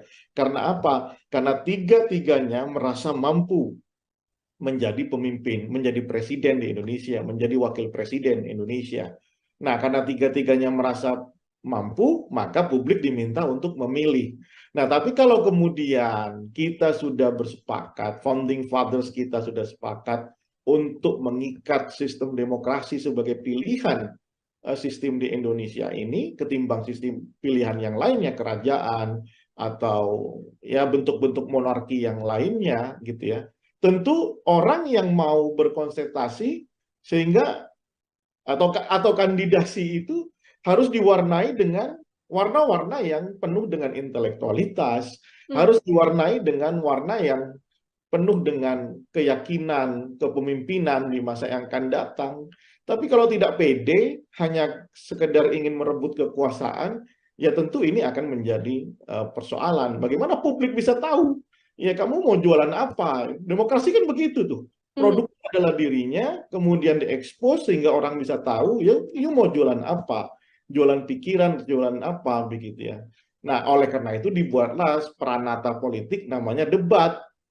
Nah, tapi kalau debat juga mau dihindari, debat juga mau dikurangi porsinya, bahkan sekarang aturannya sudah berubah, tadinya ada sesi sendiri capresnya, ada sesi sendiri cawapresnya, tapi kemudian di mix seperti ini, akhirnya kan kehilangan esensinya. Nah, jelas kalau seperti itu pertanyaan Nila, siapa yang paling tidak diuntungkan ya dua pasangan yang lainnya, 01, 03 tidak diuntungkan. Karena apa? Bagi 01 dan bagi 03 inilah titik di mana dia benar-benar bisa ditonton oleh jutaan, mungkin ratusan juta pemilih kita yang tercatat 204 juta, ya mungkin tidak semuanya, tapi 60% akan menyaksikan debat capres ini. Ya inilah demokrasi sesungguhnya. Makanya porsinya jangan dikurangi, sehingga ini menurunkan semangat berdemokrasi. Jangan kemudian level pilpres ini diturunkan menjadi level pilihan kepala desa, begitu ya. Jangan diturunkan jadi pilihan RT. Padahal inilah bagaimana peranata politik bernama debat kandidat di dalam konteks pemilu itu sangat dibutuhkan oleh masyarakat terutama, supaya mereka bisa merekam apa janji politiknya, apa ide dan gagasannya ke depan, sehingga mereka datang ke TPS dengan pikiran-pikiran yang rasional.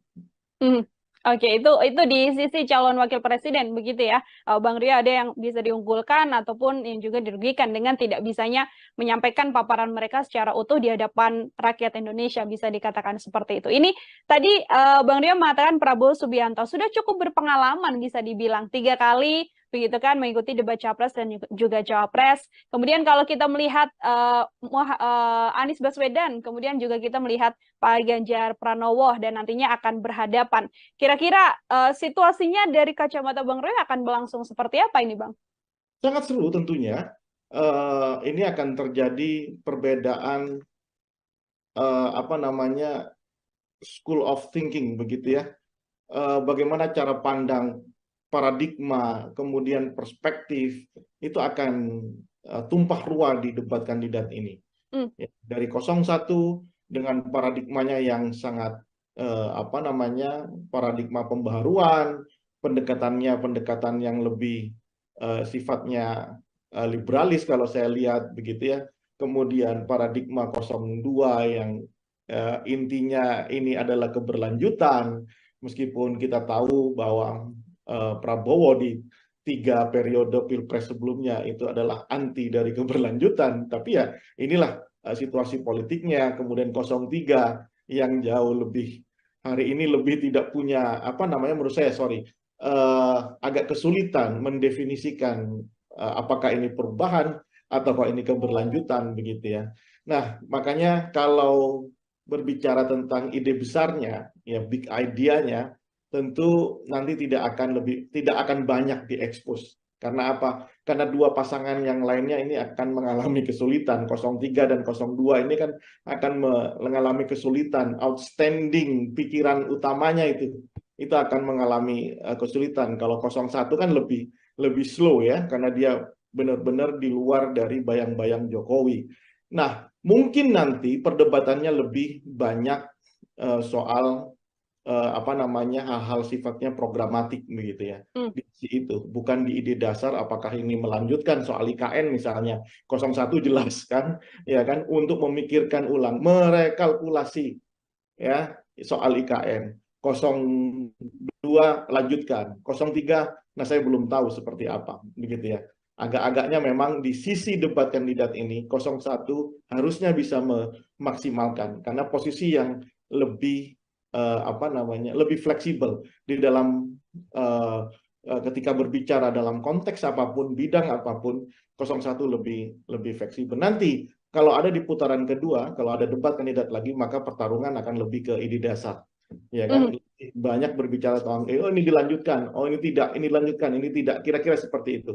Tapi kalau ada masih 3 orang saling berdebat, 3 pasangan saling berdebat, saya kira lebih ke hal yang sifatnya programatik karena masih ada 2 pasangan yang menurut saya agak kesulitan mendefinisikan apakah ini dilanjutkan atau tidak, apakah ini ada perubahan atau tidak, begitu ya.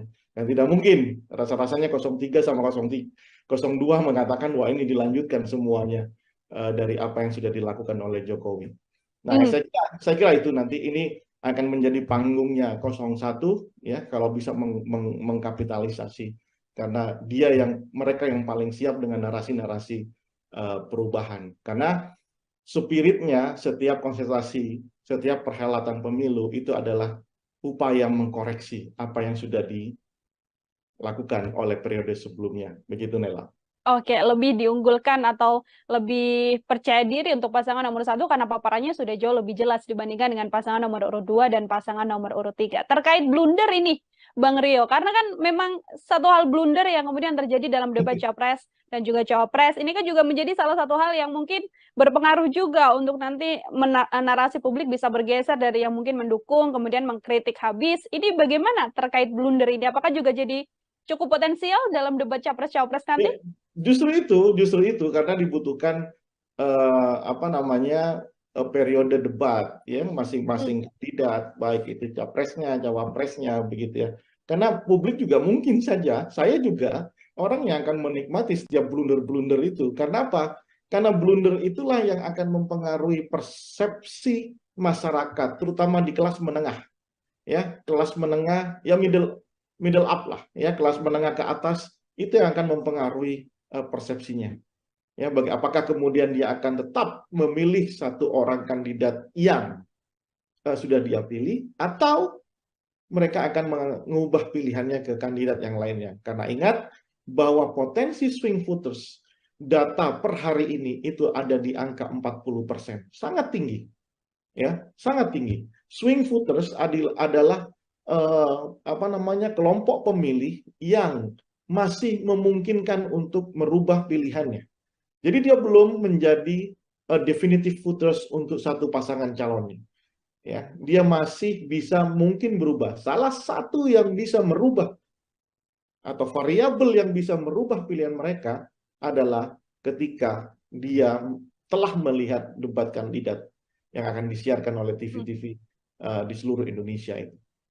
Oke, ada 5 kali debat kandidat nantinya Bang Rio, yang mana terakhir ini akan dilaksanakan kan di 4 Februari, sudah dekat juga dengan kontestasi, kurang dari 10 hari begitu. Artinya ketika nanti publik menilai dari hasil debat ini, angka terakhirnya di 4 Februari ini, apabila masih ada survei yang melihat elektabilitas dari kandidat, itu juga bisa dipastikan bahwa nantinya dari hasil perolehan suara angkanya tidak jauh dari survei terakhir ini, atau justru meskipun sudah ada elektabilitas terakhir yang dirilis juga masih belum bisa memastikan bahwa nanti hasil suara akhir juga sesuai dengan elektabilitas terakhir yang dimunculkan oleh sejumlah lembaga survei? Oleh karena itu, kalau memang peranata politik bernama debat kandidat ini tidak dimaksimalkan oleh masing-masing calon, ya maka surveinya tidak akan mengalami perubahan yang signifikan. Ya kan? Paling tidak ada 2 hal yang bisa merubah peta elektoral. Pertama, debat kandidat. 5 kali itu banyak loh. 5 kali itu akan mendistribusi percakapan di publik itu secara simultan. Ya kan? Debat kandidat saja pasti sudah akan munculkan percakapan di masyarakat, dan kemudian masyarakat akan menilai siapa yang paling eligible untuk dipilih sebagai presiden. Ya, nah makanya oleh karena itu saya termasuk mazhab yang meyakini ya meskipun sudah ada juga kelompok epistemic community seperti kita ini mengatakan bahwa debat itu tidak ada pengaruhnya terhadap elektoral, ya kan? Karena selalu menganggap politik di Indonesia itu adalah kelompok orang yang cuma nerima bantuan dan lain-lain. Tapi saya termasuk orang yang optimis. Instalasi demokrasi kita ini sudah mengalami kemajuan, dan kelompok kelas menengah itu, apalagi anak-anak muda, itu sudah terliterasi dengan baik tentang politik, sehingga saya yakin kelompok menengah ke atas ini yang sudah teredukasi itu akan menunggu momen debat untuk merubah pilihannya atau terus dia di situ. Oleh karena itu ini kesempatan buat semua pasangan calon untuk mengekspos pikiran-pikiran besarnya, apa agenda-agenda mendesak yang akan dilakukan ketika dia jadi presiden.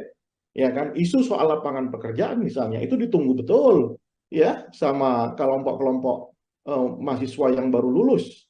Ya, kemudian soal penanganan soal BPJS misalnya itu juga ditunggu ya oleh kelompok masyarakat gitu ya. Kemudian untuk pendidikan itu juga ditunggu gitu. Nah, saya kira ini kesempatan, jadi nggak usah takut, nggak usah malu-malu begitu ya, atau lagi khawatir, apalagi sampai harus melobi untuk merubah peraturan debat kandidat. Nah, saya kira tidak perlu seperti itu. Justru masyarakat ingin tahu. Yang kedua, apa yang bisa merubah penetrasi dari tim sukses masing-masing di level grassroots. Ya, itu yang akan merubah karena tidak ada lagi. Ya, apakah kemudian bagaimana dengan money politik, Mas Rio, kira-kira? Ya, inilah bisa bayangkan, ya mungkin aja itu dilakukan, tapi paling cuma skupnya kan kecil.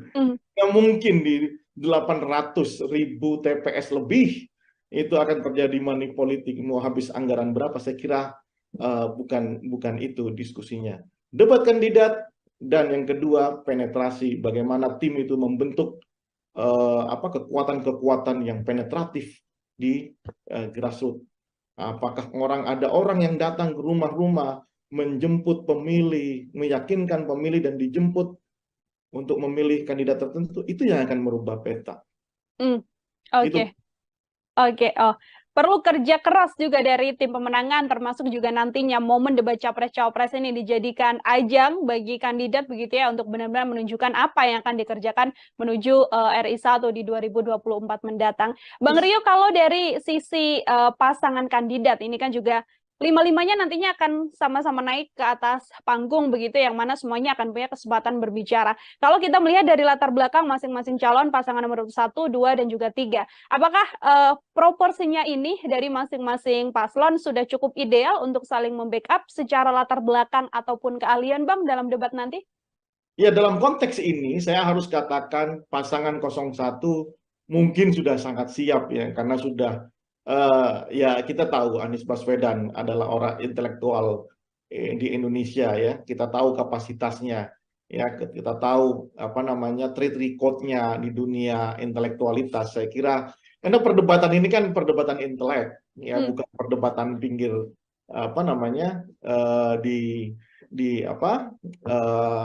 warung kopi begitu ya, tapi ini murni bagaimana mendesain misalnya soal kebijakan ekonomi, kebijakan politik, hukum, dan HAM gitu ya.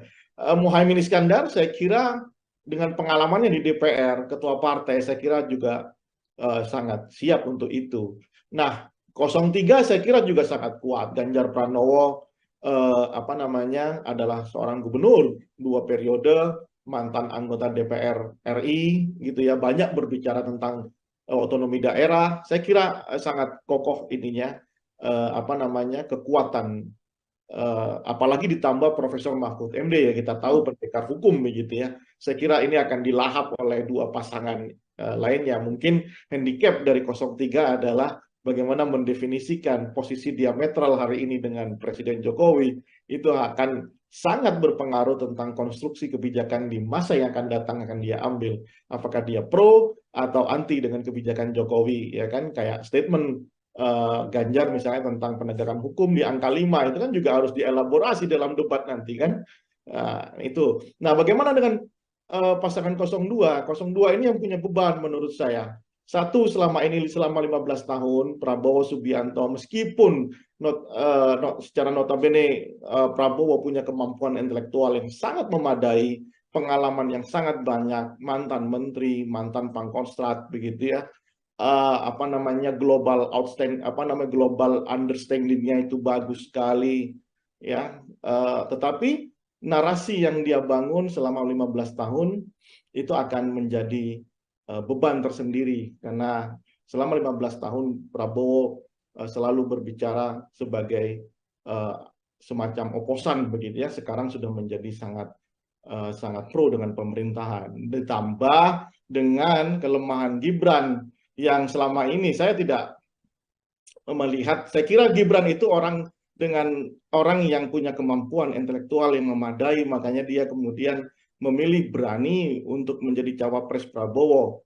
Tapi belakangan setelah saya lihat video-video Gibran, ketika ada orang yang bertanya soal apa yang harus dilakukan setelah lulus gitu ya, dengan entengnya Gibran menjawab, ya sudah, bikin bisnis saja begitu ya. Mungkin itu pikiran yang bagus gitu ya, cuman tidak terdeliver dengan baik karena memang saya lihat kemampuan di dalam pembahasaan secara intelektualitas itu sangat kurang. Lalu ketika misalnya ada orang bertanya disuruh jawab, suruh baca bukunya. Dan ketika ada wartawan bertanya ya sudah begitu-begitu aja. Seolah-olah ini flat, seolah-olah kemudian Gibran benar-benar ingin menurunkan kelas pilpres ini menjadi kelas pilkades begitu. Nah ini yang menurut saya akan jadi beban di pasangan 02 dan itu make sense ketika ada usulan dari timnya untuk mengurangi debat atau mungkin minta didampingi gitu ya, sehingga ya jangan salahkan publik juga ketika nanti ada anasir-anasir yang diproduksi, misalnya minta didampingi presiden, kalau masih kurang minta didampingi bapaknya begitu ya. Karena memang apa ya? Karena Gibran pintu masuknya sudah bermasalah sehingga publik terutama di kelas menengah dan kelas atas gitu ya, itu kemudian sangat kritis terhadap Gibran ya. Pasangan 02 tim suksesnya harus siap dengan kritisme itu begitu ya. Mungkin bisa jadi masyarakat di level grassroots banyak yang memilih Prabowo, Subianto dan Gibran karena memang Jokowi efek begitu ya. Tetapi bicara debat ini kan layer tersendiri, panggung tersendiri, parata politik yang berbeda ketika dia memberikan sembako atau senyuman saja ke level grassroots. Ini murni pertarungan intelektualitas, kapabilitas, sehingga publik benar-benar sadar siapa yang layak untuk memimpin Indonesia di masa yang akan datang. Begitu Nila. Oke. Dua pertanyaan terakhir dari saya. Ini yang pertama masih menyangkut soal bagaimana Mas Gibran begitu ya, karena memang proporsinya masih kurang tepat untuk bisa perform dalam debat cawapres ini. Namun yang tadi juga disampaikan Bang Rio, ada latar belakang sosok Presiden Jokowi, sang ayah, yang sudah pasti sudah bisa dikatakan tidak mungkin tidak memberikan jurus-jurus ibaratnya ya, untuk kemudian dari pengalaman 2 kali debat atau beberapa kali debat yang dilakukan oleh Presiden, apakah juga bantuan dari Presiden Jokowi untuk strategi-strategi debat ini juga masih belum cukup, Bang, untuk bisa mengantarkan Gibran perform dalam debat cawapres? Oh, berbeda. Jokowi itu adalah satu hal, Gibran itu adalah satu hal. Ya, Jokowi itu coming from yang benar-benar kita tidak tahu gitu ya, dan Jokowi itu bisa mengakumulasi pikiran orang-orang kampung, orang-orang desa, bahwa mereka itulah direpresentasikan oleh sosok bernama Jokowi. Apapun jawaban Jokowi ketika berbicara intelektualitas, itu intelektualitasnya versi kampung, versi anak muda. Jokowi selalu menjawab setiap persoalan. Satu, ketika itu Jokowi itu punya kemampuan mentalitas yang cukup diyakini, meskipun versinya itu bukan versi kampus begitu ya, bukan versi epistemic community, tapi versi ala Jokowi begitu ya, versi seperti kaum kebanyakan.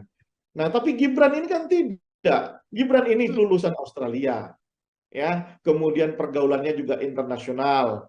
Gibran juga pernah memimpin Solo, saat ini bahkan masih memimpin Solo, ya. Tetapi kemudian kita terbelalak karena ternyata Gibran ketika berondong banyak pertanyaan oleh kelompok yang katanya menjadi baseline pasangan 02, yakni anak-anak muda, justru menghindar dari pertanyaan-pertanyaan ini. Nah, sementara kita ini kan butuh melihat pikiran-pikiran cerdas, pikiran-pikiran besar, pikiran-pikiran yang seolah-olah kita menggantungkan harapannya kepada calon presiden.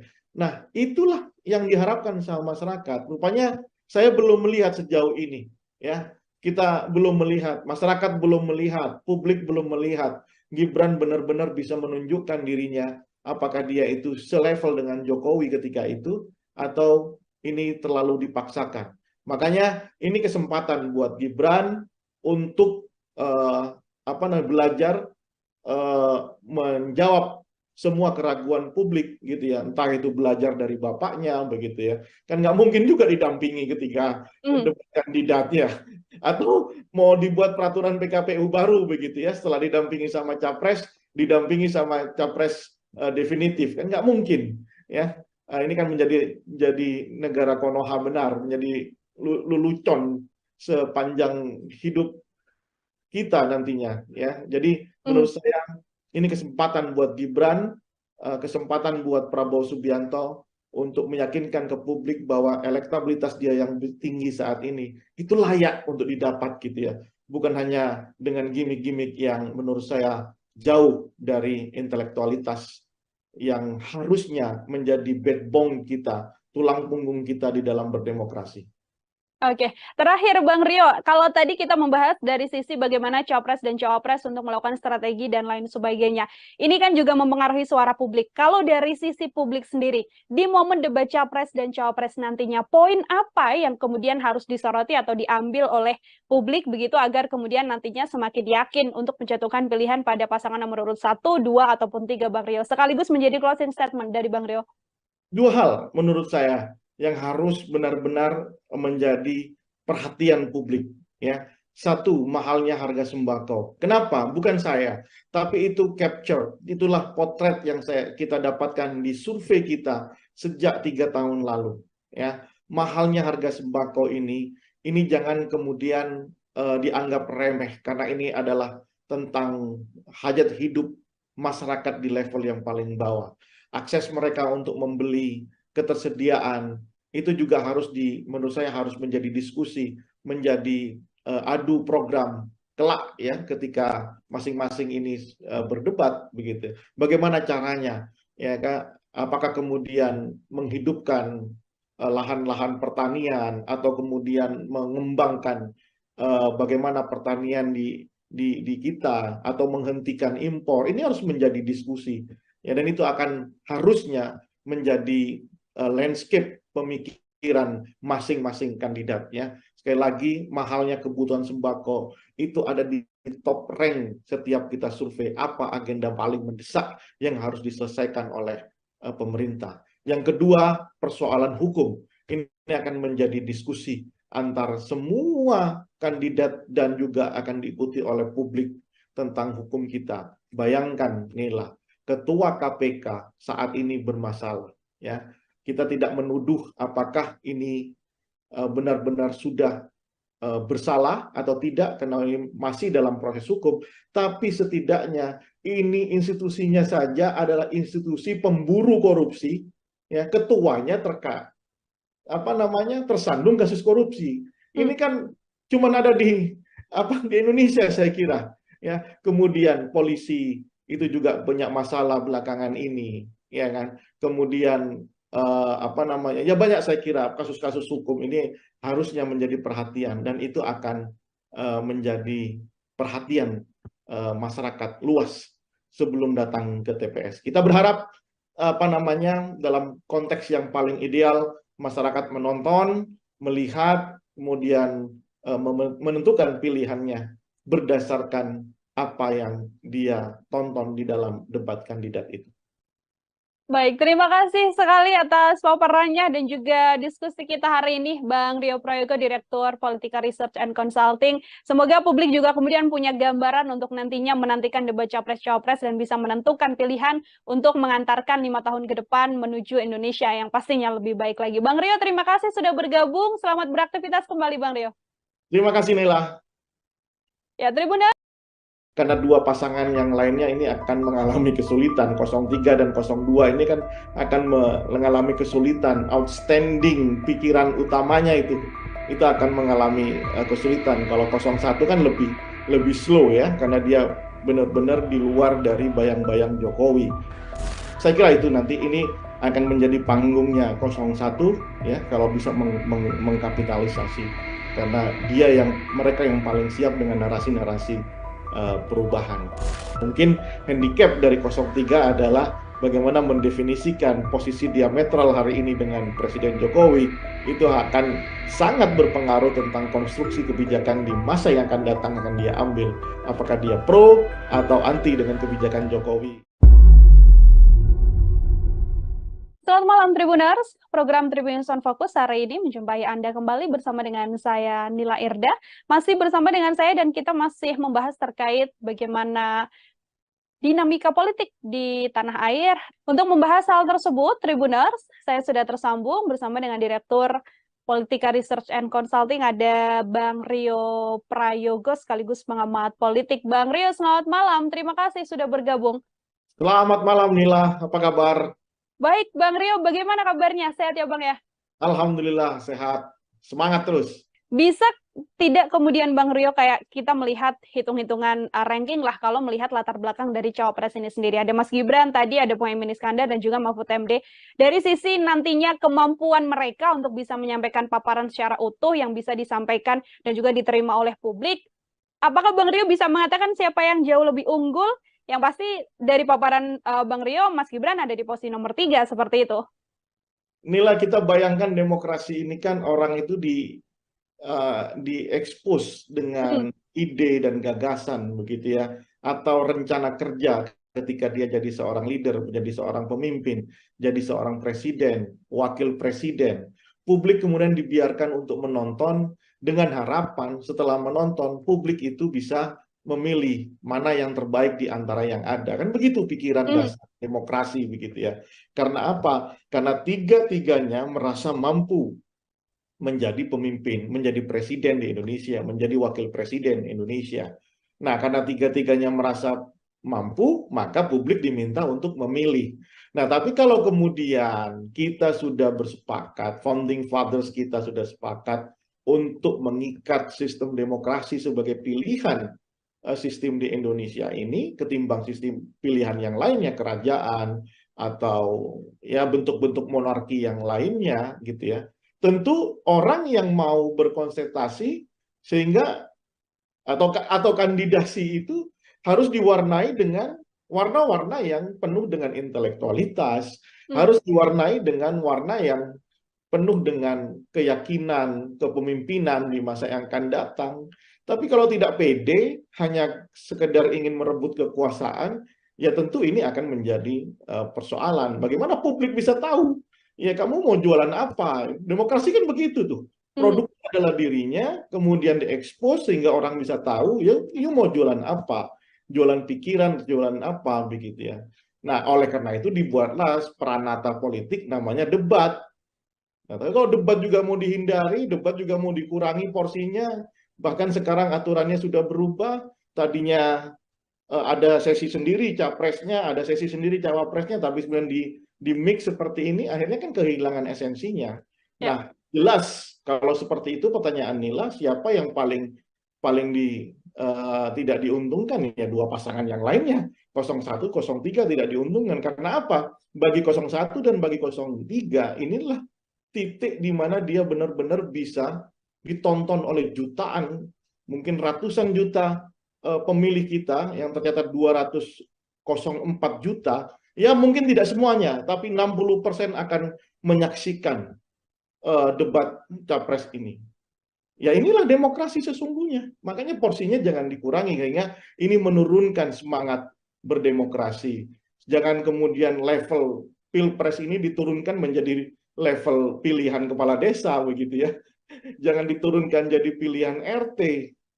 Padahal inilah bagaimana peranata politik bernama debat kandidat di dalam konteks pemilu itu sangat dibutuhkan oleh masyarakat terutama supaya mereka bisa merekam apa janji politiknya, apa ide dan gagasannya ke depan sehingga mereka datang ke TPS dengan pikiran-pikiran yang rasional.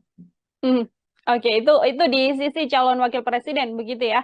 Bang Rio, ada yang bisa diunggulkan ataupun yang juga dirugikan dengan tidak bisanya menyampaikan paparan mereka secara utuh di hadapan rakyat Indonesia, bisa dikatakan seperti itu. Ini tadi Bang Rio mengatakan Prabowo Subianto sudah cukup berpengalaman, bisa dibilang 3 kali begitu kan mengikuti debat capres dan juga cawapres. Kemudian kalau kita melihat Anies Baswedan, kemudian juga kita melihat Pak Ganjar Pranowo dan nantinya akan berhadapan. Kira-kira situasinya dari kacamata Bang Roy akan berlangsung seperti apa ini, Bang?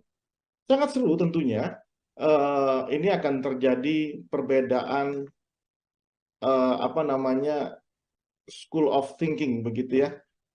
Bagaimana cara pandang, paradigma, kemudian perspektif itu akan tumpah ruah di debat kandidat ini. Hmm. Ya, dari 01 dengan paradigmanya yang sangat apa namanya paradigma pembaharuan, pendekatan yang lebih sifatnya liberalis kalau saya lihat begitu ya. Kemudian paradigma 02 yang intinya ini adalah keberlanjutan, meskipun kita tahu bahwa Prabowo di 3 periode pilpres sebelumnya itu adalah anti dari keberlanjutan, tapi ya inilah situasi politiknya. Kemudian 03 yang jauh lebih hari ini lebih tidak punya apa namanya menurut saya agak kesulitan mendefinisikan apakah ini perubahan ataukah ini keberlanjutan begitu ya. Nah, makanya kalau berbicara tentang ide besarnya, ya big idea-nya, tentu nanti tidak akan banyak diekspos. Karena apa? Karena dua pasangan yang lainnya ini akan mengalami kesulitan. 03 dan 02 ini kan akan mengalami kesulitan. Outstanding pikiran utamanya itu akan mengalami kesulitan. Kalau 01 kan lebih slow ya, karena dia benar-benar di luar dari bayang-bayang Jokowi.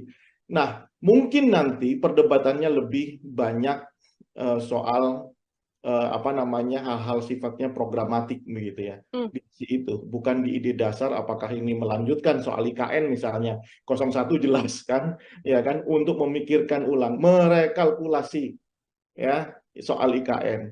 02 lanjutkan, 03 nah saya belum tahu seperti apa begitu ya. Agak-agaknya memang di sisi debat kandidat ini 01 harusnya bisa memaksimalkan karena posisi yang lebih apa namanya lebih fleksibel di dalam ketika berbicara dalam konteks apapun, bidang apapun, 01 lebih fleksibel. Nanti kalau ada di putaran kedua, kalau ada debat kandidat lagi, maka pertarungan akan lebih ke ide dasar, ya kan? Banyak berbicara tentang oh ini dilanjutkan, oh ini tidak, ini dilanjutkan, ini tidak, kira-kira seperti itu.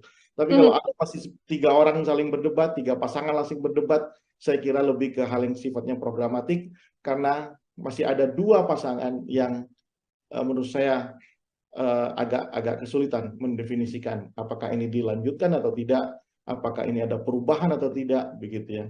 Dan tidak mungkin rasa-rasanya 03 sama 02 mengatakan wah ini dilanjutkan semuanya dari apa yang sudah dilakukan oleh Jokowi.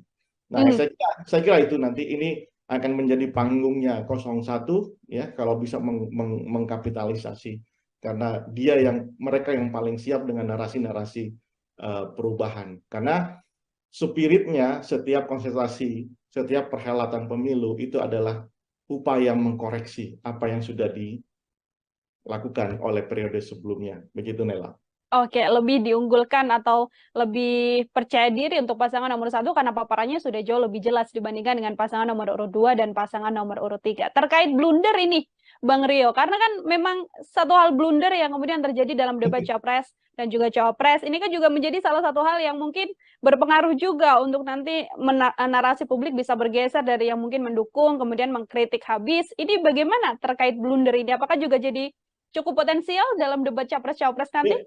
Justru itu karena dibutuhkan apa namanya periode debat ya masing-masing kandidat baik itu capresnya, cawapresnya begitu ya. Karena publik juga mungkin saja saya juga orang yang akan menikmati setiap blunder-blunder itu. Karena apa? Karena blunder itulah yang akan mempengaruhi persepsi masyarakat terutama di kelas menengah. Ya, kelas menengah ya middle up lah ya, kelas menengah ke atas itu yang akan mempengaruhi persepsinya. Ya, apakah kemudian dia akan tetap memilih satu orang kandidat yang sudah dia pilih, atau mereka akan mengubah pilihannya ke kandidat yang lainnya. Karena ingat bahwa potensi swing voters data per hari ini itu ada di angka 40%. Sangat tinggi. Ya, sangat tinggi. Swing voters adalah kelompok pemilih yang masih memungkinkan untuk merubah pilihannya. Jadi dia belum menjadi definitive voters untuk satu pasangan calonnya. Ya, dia masih bisa mungkin berubah. Salah satu yang bisa merubah atau variabel yang bisa merubah pilihan mereka adalah ketika dia telah melihat debat kandidat yang akan disiarkan oleh TV-TV di seluruh Indonesia itu. Oke, ada 5 kali debat kandidat nantinya Bang Dio, yang mana terakhir ini akan dilaksanakan kan di 4 Februari, sudah dekat juga dengan kontestasi, kurang dari 10 hari begitu. Artinya ketika nanti publik menilai dari hasil debat ini, angka terakhirnya di 4 Februari ini, apabila masih ada survei yang melihat elektabilitas dari kandidat, itu juga bisa dipastikan bahwa nantinya dari hasil perolehan suara angkanya tidak jauh dari survei terakhir ini, atau justru meskipun sudah ada elektabilitas terakhir yang dirilis, juga masih belum bisa memastikan bahwa nanti hasil suara akhir juga sesuai dengan elektabilitas terakhir yang dimunculkan oleh sejumlah lembaga survei. Oleh karena itu, kalau memang peranata politik bernama debat kandidat ini tidak dimaksimalkan oleh masing-masing calon, ya maka surveinya tidak akan mengalami perubahan yang signifikan. Ya kan? Paling tidak ada 2 hal yang bisa merubah peta elektoral. Pertama, debat kandidat. 5 kali itu banyak loh. 5 kali itu akan mendistribusi percakapan di publik itu secara simultan. Ya kan? Debat kandidat saja pasti sudah akan munculkan percakapan di di masyarakat, dan kemudian masyarakat akan menilai siapa yang paling eligible untuk dipilih sebagai presiden. Ya, nah makanya oleh karena itu saya termasuk mazhab yang meyakini, ya meskipun sudah ada juga kelompok epistemic community seperti kita ini mengatakan bahwa debat itu tidak ada pengaruhnya terhadap elektoral, ya kan? Karena selalu menganggap politik di Indonesia itu adalah kelompok orang yang cuma nerima bantuan dan lain-lain. Tapi saya termasuk orang yang optimis. Instalasi demokrasi kita ini sudah mengalami kemajuan, dan kelompok kelas menengah itu, apalagi anak-anak muda, itu sudah terliterasi dengan baik tentang politik, sehingga saya yakin kelompok menengah ke atas ini yang sudah teredukasi itu akan menunggu momen debat untuk merubah pilihannya atau terus dia di situ. Oleh karena itu ini kesempatan buat semua pasangan calon untuk mengekspos pikiran-pikiran besarnya, apa agenda-agenda mendesak yang akan dilakukan ketika dia jadi presiden. Ya kan, isu soal lapangan pekerjaan misalnya itu ditunggu betul ya sama kelompok-kelompok mahasiswa yang baru lulus. Ya, kemudian soal penanganan soal BPJS misalnya itu juga ditunggu ya oleh kelompok masyarakat gitu ya. Kemudian untuk pendidikan itu juga ditunggu gitu. Nah, saya kira ini kesempatan, jadi nggak usah takut, nggak usah malu-malu begitu ya, atau lagi khawatir, apalagi sampai harus melobi untuk merubah peraturan debat kandidat. Nah, saya kira tidak perlu seperti itu. Justru masyarakat ingin tahu. Yang kedua, apa yang bisa merubah penetrasi dari tim sukses masing-masing di level grassroots. Ya, itu yang akan merubah, karena tidak ada lagi. Ya, apakah kemudian, bagaimana dengan money politik, Mas Rio, kira-kira? Ya inilah bisa bayangkan, ya mungkin aja itu dilakukan, tapi paling cuma skupnya kan kecil. Nggak mungkin di 800.000 TPS lebih itu akan terjadi money politik, mau habis anggaran berapa? Saya kira bukan itu diskusinya. Debat kandidat, dan yang kedua penetrasi, bagaimana tim itu membentuk kekuatan-kekuatan yang penetratif di grassroots. Apakah ada orang yang datang ke rumah-rumah menjemput pemilih, meyakinkan pemilih dan dijemput untuk memilih kandidat tertentu, itu yang akan merubah peta. Oke. Oke. perlu kerja keras juga dari tim pemenangan, termasuk juga nantinya momen debat capres-cawapres ini dijadikan ajang bagi kandidat begitu ya, untuk benar-benar menunjukkan apa yang akan dikerjakan menuju RI 1 di 2024 mendatang. Bang Rio, kalau dari sisi pasangan kandidat ini kan juga lima-limanya nantinya akan sama-sama naik ke atas panggung begitu, yang mana semuanya akan punya kesempatan berbicara. Kalau kita melihat dari latar belakang masing-masing calon, pasangan nomor 1, 2, dan juga 3, apakah proporsinya ini dari masing-masing paslon sudah cukup ideal untuk saling membackup secara latar belakang ataupun keahlian, Bang, dalam debat nanti? Ya, dalam konteks ini saya harus katakan pasangan 01 mungkin sudah sangat siap ya, karena sudah ya kita tahu Anies Baswedan adalah orang intelektual di Indonesia ya, kita tahu kapasitasnya ya, kita tahu apa namanya track record-nya di dunia intelektualitas. Saya kira karena perdebatan ini kan perdebatan intelek ya, bukan perdebatan pinggir apa namanya di apa warung kopi begitu ya, tapi ini murni bagaimana mendesain misalnya soal apa kebijakan ekonomi, kebijakan politik, hukum dan HAM begitu ya. Muhaimin Iskandar saya kira dengan pengalamannya di DPR, ketua partai, saya kira juga sangat siap untuk itu. Nah, 03 saya kira juga sangat kuat. Ganjar Pranowo apa namanya adalah seorang gubernur 2 periode, mantan anggota DPR RI gitu ya, banyak berbicara tentang otonomi daerah. Saya kira sangat kokoh ininya apa namanya kekuatan apalagi ditambah Profesor Mahfud MD ya, kita tahu pendekar hukum begitu ya. Saya kira ini akan dilahap oleh dua pasangan lainnya. Mungkin handicap dari 03 adalah bagaimana mendefinisikan posisi diametral hari ini dengan Presiden Jokowi, itu akan sangat berpengaruh tentang konstruksi kebijakan di masa yang akan datang akan dia ambil. Apakah dia pro atau anti dengan kebijakan Jokowi, ya kan? Kayak statement Ganjar misalnya tentang penegakan hukum di angka 5, itu kan juga harus dielaborasi dalam debat nanti kan. Itu. Nah, bagaimana dengan pasangan 02? 02 ini yang punya beban menurut saya.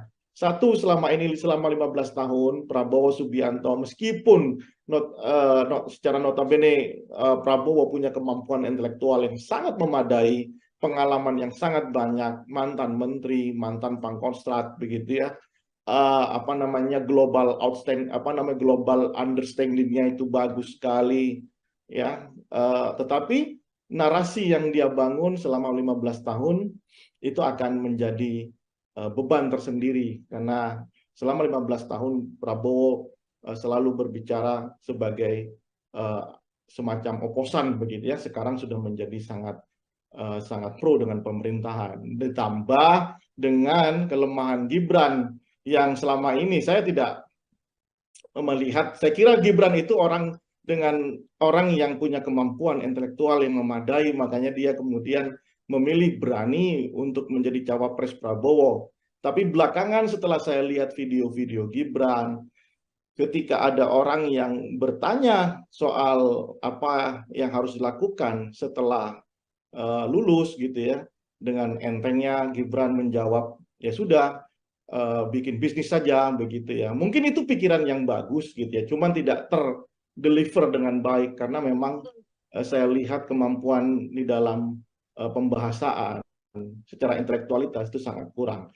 Lalu ketika misalnya ada orang bertanya suruh baca bukunya, dan ketika ada wartawan bertanya ya sudah begitu aja, seolah-olah ini flat, seolah-olah kemudian Gibran benar-benar ingin menurunkan kelas pilpres ini menjadi kelas pilkades begitu. Nah, ini yang menurut saya akan jadi beban di pasangan 02. Dan itu make sense ketika ada usulan dari timnya untuk mengurangi debat atau mungkin minta didampingi gitu ya. Sehingga ya jangan salahkan publik juga ketika nanti ada anasir-anasir yang diproduksi, misalnya minta didampingi presiden, kalau masih kurang minta didampingi bapaknya begitu ya. Karena memang apa ya? Karena Gibran pintu masuknya sudah bermasalah, sehingga publik terutama di kelas menengah dan kelas atas gitu ya, itu kemudian sangat kritis terhadap Gibran ya. Pasangan 02 tim suksesnya harus siap dengan kritisme itu begitu ya. Mungkin bisa jadi masyarakat di level grassroots banyak yang memilih Prabowo, Subianto, dan Gibran karena memang Jokowi efek begitu ya. Tetapi bicara debat ini kan layer tersendiri, panggung tersendiri, parata politik yang berbeda ketika dia memberikan sembako atau senyuman saja ke level grassroots. Ini murni pertarungan intelektualitas, kapabilitas, sehingga publik benar-benar sadar siapa yang layak untuk memimpin Indonesia di masa yang akan datang. Begitu, Nila. Oke, dua pertanyaan terakhir dari saya. Ini yang pertama masih menyangkut soal bagaimana Mas Gibran begitu ya, karena memang proporsinya masih kurang tepat untuk bisa perform dalam debat Cawapres ini. Namun yang tadi juga disampaikan Bang Rio ada latar belakang sosok Presiden Jokowi, sang ayah, yang sudah pasti sudah bisa dikatakan tidak mungkin tidak memberikan jurus-jurus ibaratnya ya, untuk kemudian dari pengalaman 2 kali debat atau beberapa kali debat yang dilakukan oleh Presiden, apakah juga bantuan dari Presiden Jokowi untuk strategi-strategi debat ini juga masih belum cukup, Bang, untuk bisa mengantarkan Gibran perform dalam debat Cawapres? Oh, berbeda. Jokowi itu adalah satu hal, Gibran itu adalah satu hal. Ya, Jokowi itu coming from yang benar-benar kita tidak tahu gitu ya, dan Jokowi itu bisa mengakumulasi pikiran orang-orang kampung, orang-orang desa, bahwa mereka itulah direpresentasikan oleh sosok bernama Jokowi. Apapun jawaban Jokowi ketika berbicara intelektualitas, itu intelektualitasnya versi kampung, versi anak muda. Jokowi selalu menjawab setiap persoalan. Satu, ketika itu Jokowi itu punya kemampuan mentalitas yang cukup diyakini, meskipun versinya itu bukan versi kampus begitu ya, bukan versi epistemic community, tapi versi ala Jokowi begitu ya, versi seperti kaum kebanyakan. Nah, tapi Gibran ini kan tidak. Gibran ini lulusan Australia, ya, kemudian pergaulannya juga internasional. Gibran juga pernah memimpin Solo, saat ini bahkan masih memimpin Solo, ya. Tetapi kemudian kita terbelalak karena ternyata Gibran ketika berondong banyak pertanyaan oleh kelompok yang katanya menjadi baseline pasangan 02, yakni anak-anak muda, justru menghindar dari pertanyaan-pertanyaan ini. Nah, sementara kita ini kan butuh melihat pikiran-pikiran cerdas, pikiran-pikiran besar, pikiran-pikiran yang seolah-olah kita menggantungkan harapannya kepada calon presiden. Nah, itulah yang diharapkan sama masyarakat. Rupanya saya belum melihat sejauh ini, ya. Kita belum melihat, masyarakat belum melihat, publik belum melihat Gibran benar-benar bisa menunjukkan dirinya, apakah dia itu selevel dengan Jokowi ketika itu, atau ini terlalu dipaksakan. Makanya ini kesempatan buat Gibran untuk belajar menjawab semua keraguan publik gitu ya, entah itu belajar dari bapaknya begitu ya, kan nggak mungkin juga didampingi ketika debat kandidatnya, atau mau dibuat peraturan PKPU baru begitu ya, setelah didampingi sama capres, didampingi sama capres definitif, kan nggak mungkin ya. Ini kan menjadi negara Konoha benar, menjadi lelucon sepanjang hidup kita nantinya ya. Jadi menurut saya ini kesempatan buat Gibran, kesempatan buat Prabowo Subianto untuk meyakinkan ke publik bahwa elektabilitas dia yang tinggi saat ini itu layak untuk didapat gitu ya. Bukan hanya dengan gimmick-gimmick yang menurut saya jauh dari intelektualitas yang harusnya menjadi backbone kita, tulang punggung kita di dalam berdemokrasi. Oke, terakhir Bang Rio, kalau tadi kita membahas dari sisi bagaimana Capres dan Cawapres untuk melakukan strategi dan lain sebagainya, ini kan juga mempengaruhi suara publik. Kalau dari sisi publik sendiri, di momen debat Capres dan Cawapres nantinya, poin apa yang kemudian harus disoroti atau diambil oleh publik begitu agar kemudian nantinya semakin yakin untuk menjatuhkan pilihan pada pasangan nomor urut 1, 2, ataupun 3, Bang Rio? Sekaligus menjadi closing statement dari Bang Rio. Dua hal menurut saya yang harus benar-benar menjadi perhatian publik ya. Satu, mahalnya harga sembako. Kenapa? Bukan saya, tapi itu capture, itulah potret yang kita dapatkan di survei kita sejak 3 tahun lalu ya. Mahalnya harga sembako ini jangan kemudian dianggap remeh, karena ini adalah tentang hajat hidup masyarakat di level yang paling bawah.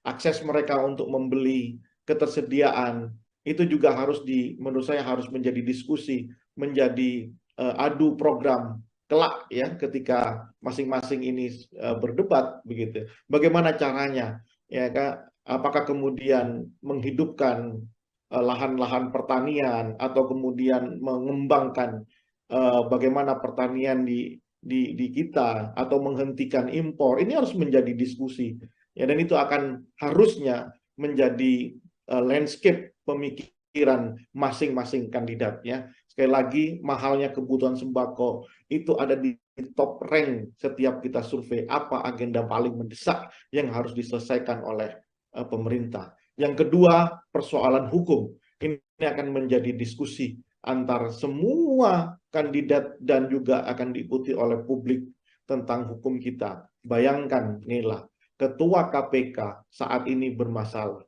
Ya, kita tidak menuduh apakah ini benar-benar sudah bersalah atau tidak karena ini masih dalam proses hukum, tapi setidaknya ini institusinya saja adalah institusi pemburu korupsi, ya ketuanya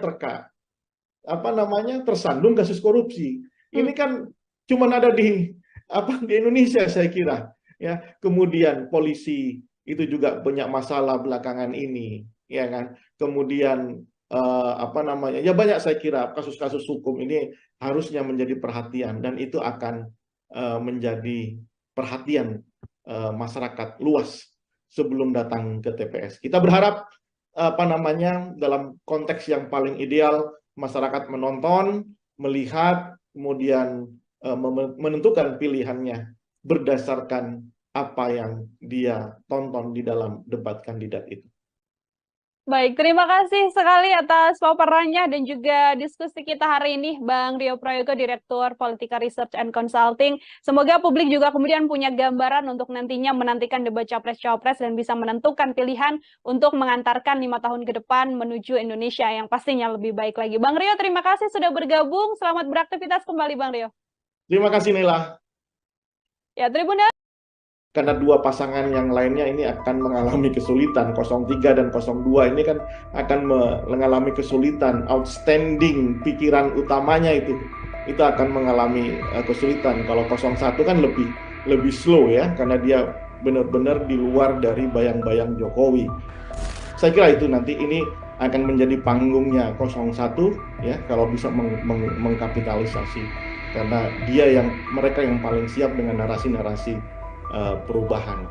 Mungkin handicap dari 03 adalah bagaimana mendefinisikan posisi diametral hari ini dengan Presiden Jokowi. Itu akan sangat berpengaruh tentang konstruksi kebijakan di masa yang akan datang akan dia ambil. Apakah dia pro atau anti dengan kebijakan Jokowi. Selamat malam Tribuners, program Tribun Sound Focus hari ini menjumpai Anda kembali bersama dengan saya Nila Irda. Masih bersama dengan saya dan kita masih membahas terkait bagaimana dinamika politik di tanah air. Untuk membahas hal tersebut, Tribuners, saya sudah tersambung bersama dengan Direktur Politika Research and Consulting, ada Bang Rio Prayogo sekaligus pengamat politik. Bang Rio, selamat malam. Terima kasih sudah bergabung. Selamat malam Nila, apa kabar? Baik, Bang Rio, bagaimana kabarnya? Sehat ya, Bang ya? Alhamdulillah, sehat. Semangat terus. Bisa tidak kemudian Bang Rio kayak kita melihat hitung-hitungan ranking lah kalau melihat latar belakang dari Cawapres ini sendiri. Ada Mas Gibran, tadi ada Muhaimin Iskandar dan juga Mahfud MD. Dari sisi nantinya kemampuan mereka untuk bisa menyampaikan paparan secara utuh yang bisa disampaikan dan juga diterima oleh publik, apakah Bang Rio bisa mengatakan siapa yang jauh lebih unggul? Yang pasti dari paparan Bang Rio, Mas Gibran ada di posisi nomor 3 seperti itu. Nila, kita bayangkan demokrasi ini kan orang itu diekspos dengan ide dan gagasan begitu ya, atau rencana kerja ketika dia jadi seorang leader, menjadi seorang pemimpin, jadi seorang presiden, wakil presiden.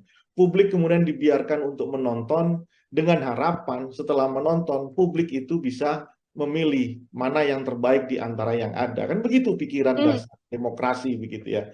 Karena apa? Karena tiga-tiganya merasa mampu menjadi pemimpin, menjadi presiden di Indonesia, menjadi wakil presiden Indonesia.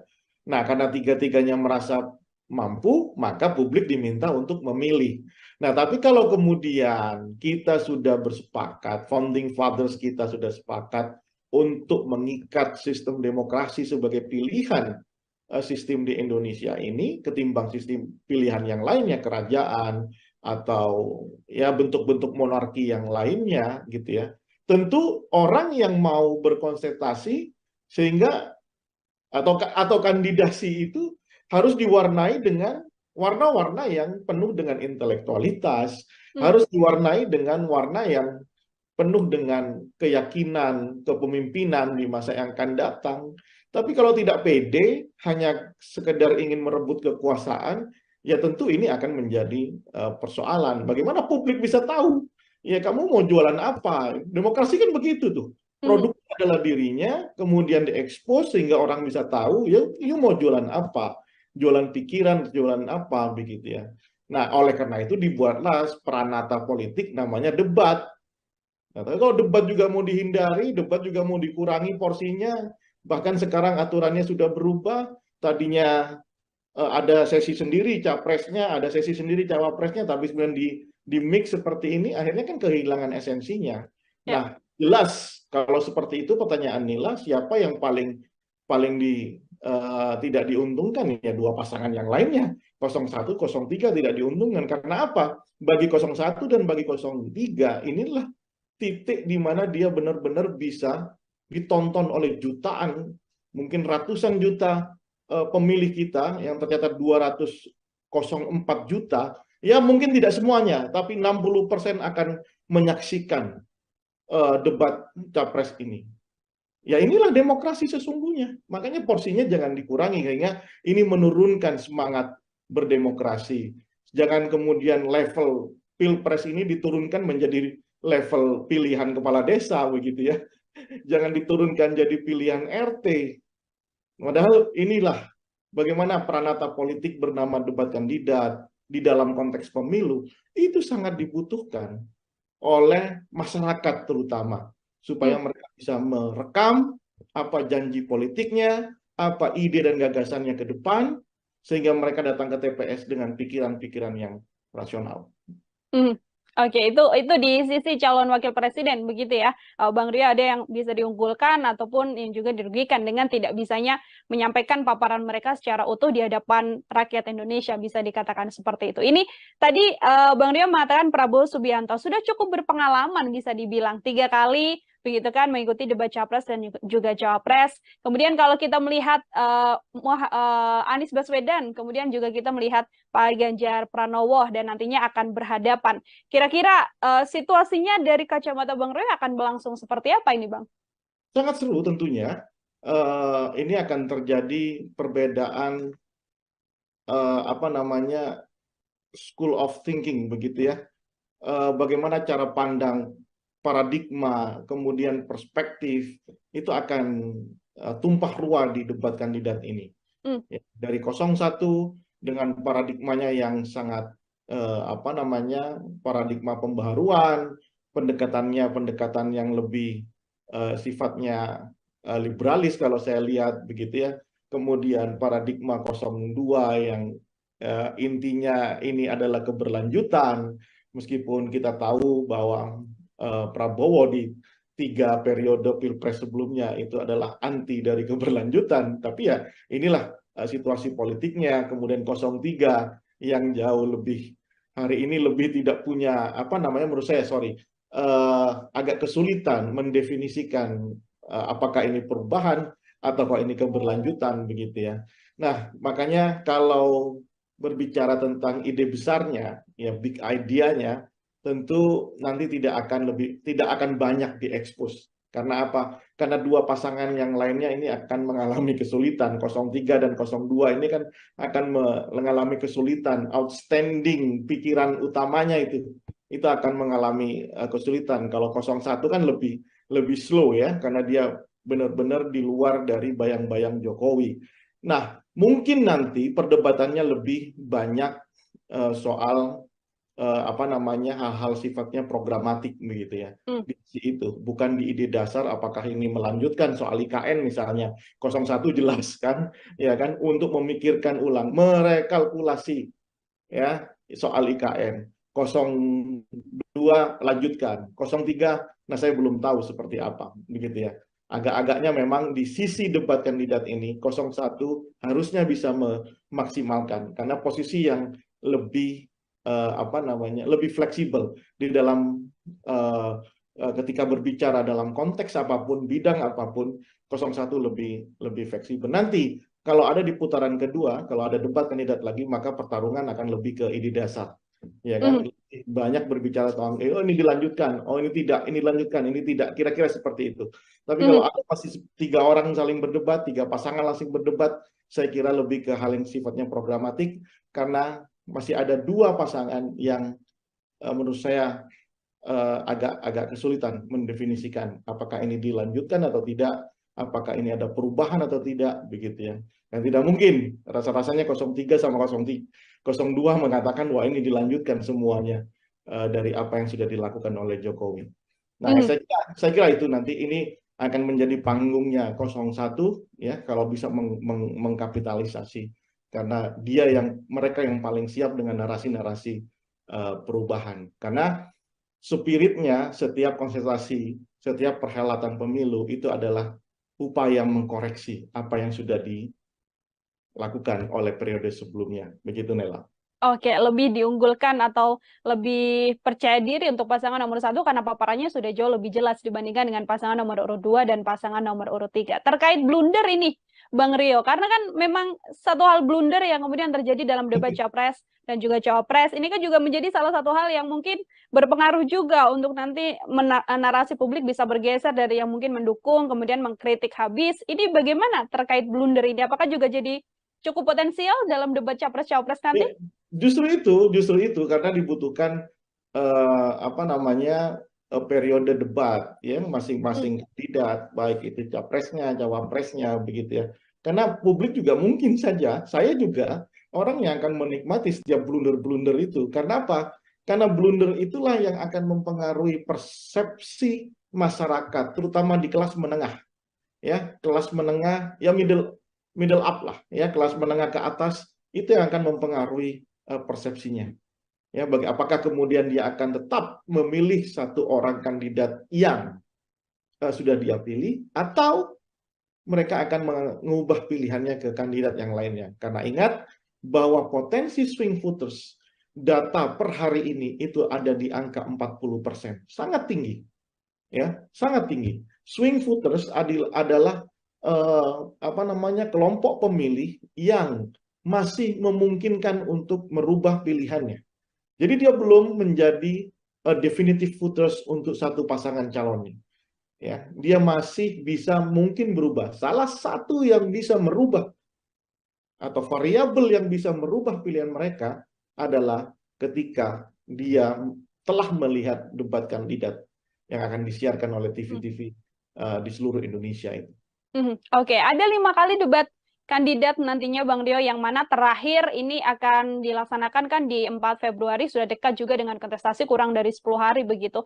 Artinya ketika nanti publik menilai dari hasil debat ini, angka terakhirnya di 4 Februari ini, apabila masih ada survei yang melihat elektabilitas dari kandidat, itu juga bisa dipastikan bahwa nantinya dari hasil perolehan suara angkanya tidak jauh dari survei terakhir ini, atau justru meskipun sudah ada elektabilitas terakhir yang dirilis juga masih belum bisa memastikan bahwa nanti hasil suara akhir juga sesuai dengan elektabilitas terakhir yang dimunculkan oleh sejumlah lembaga survei?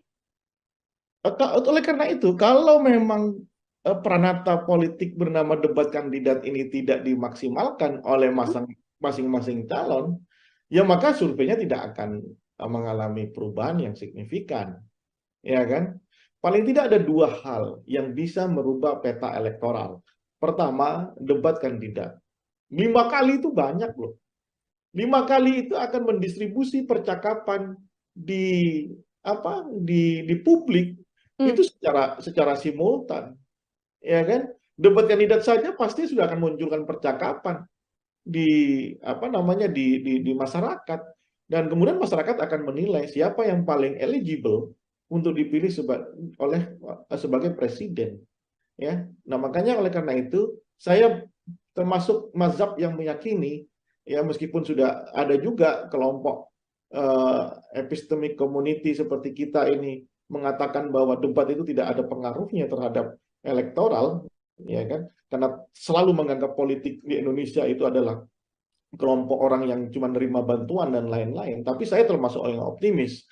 Instalasi demokrasi kita ini sudah mengalami kemajuan, dan kelompok kelas menengah itu, apalagi anak-anak muda, itu sudah terliterasi dengan baik tentang politik, sehingga saya yakin kelompok menengah ke atas ini yang sudah teredukasi itu akan menunggu momen debat untuk merubah pilihannya atau terus dia di situ. Oleh karena itu ini kesempatan buat semua pasangan calon untuk mengekspos pikiran-pikiran besarnya, apa agenda-agenda mendesak yang akan dilakukan ketika dia jadi presiden.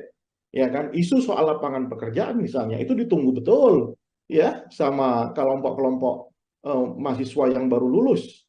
Ya, kemudian soal penanganan soal BPJS misalnya itu juga ditunggu ya oleh kelompok masyarakat gitu ya. Kemudian untuk pendidikan itu juga ditunggu gitu. Nah, saya kira ini kesempatan, jadi nggak usah takut, nggak usah malu-malu begitu ya, atau lagi khawatir, apalagi sampai harus melobi untuk merubah peraturan debat kandidat.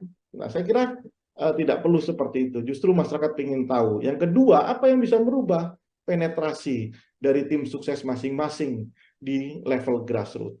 Ya, itu yang akan merubah karena tidak ada lagi ya. Apakah kemudian bagaimana dengan money politik Mas Rio kira-kira?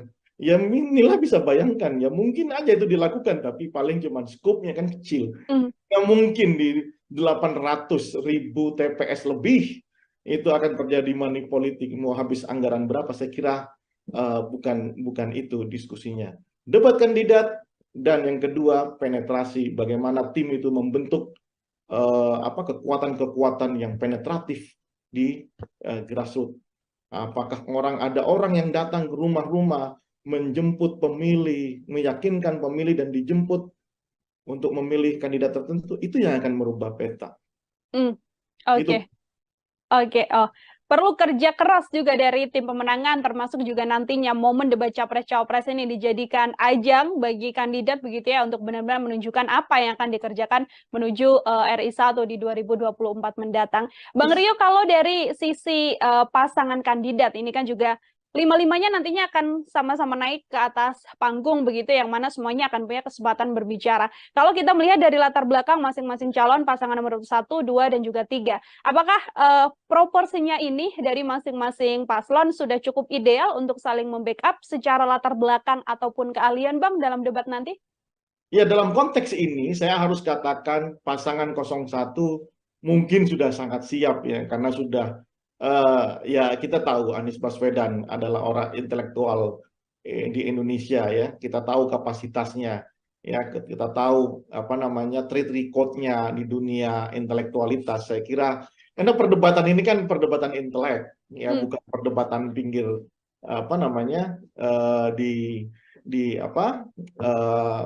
warung kopi begitu ya, tapi ini murni bagaimana mendesain misalnya soal kebijakan ekonomi, kebijakan politik, hukum dan HAM gitu ya. Muhaimin Iskandar saya kira dengan pengalamannya di DPR, ketua partai, saya kira juga sangat siap untuk itu.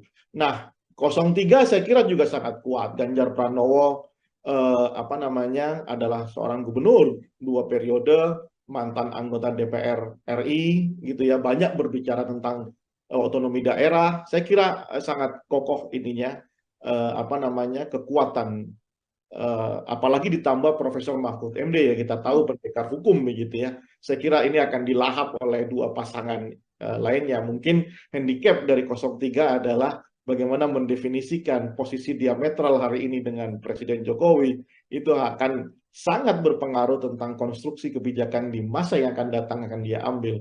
Apakah dia pro atau anti dengan kebijakan Jokowi ya kan, kayak statement Ganjar misalnya tentang penegakan hukum di angka 5 itu kan juga harus dielaborasi dalam debat nanti kan.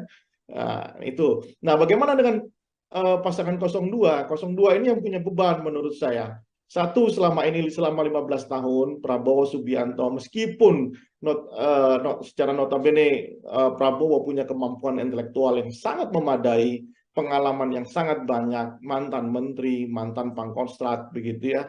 Apa namanya, global outstanding, apa namanya, global understanding-nya itu bagus sekali ya.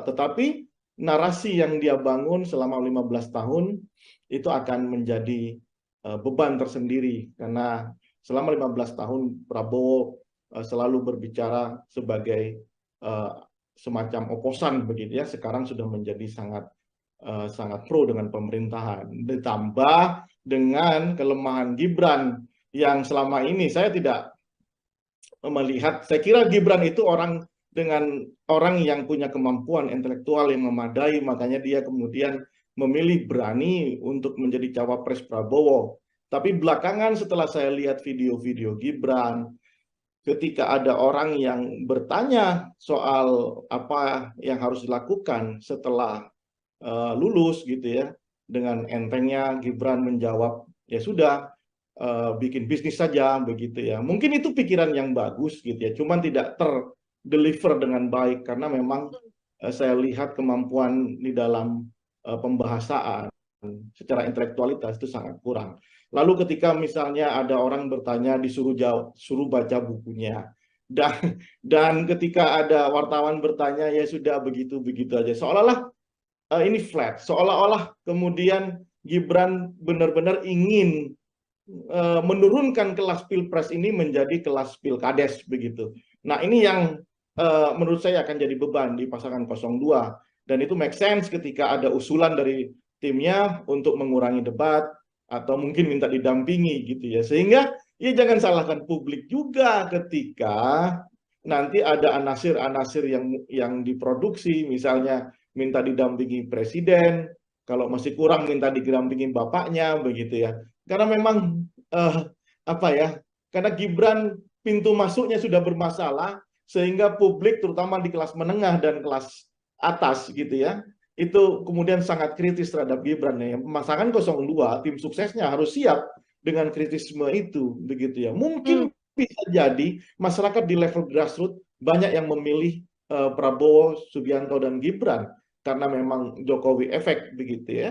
Tetapi bicara debat ini kan layer tersendiri, panggung tersendiri, parata politik yang berbeda ketika dia memberikan sembako atau senyuman saja ke level grassroots. Ini murni pertarungan intelektualitas, kapabilitas, sehingga publik benar-benar sadar siapa yang layak untuk memimpin Indonesia di masa yang akan datang.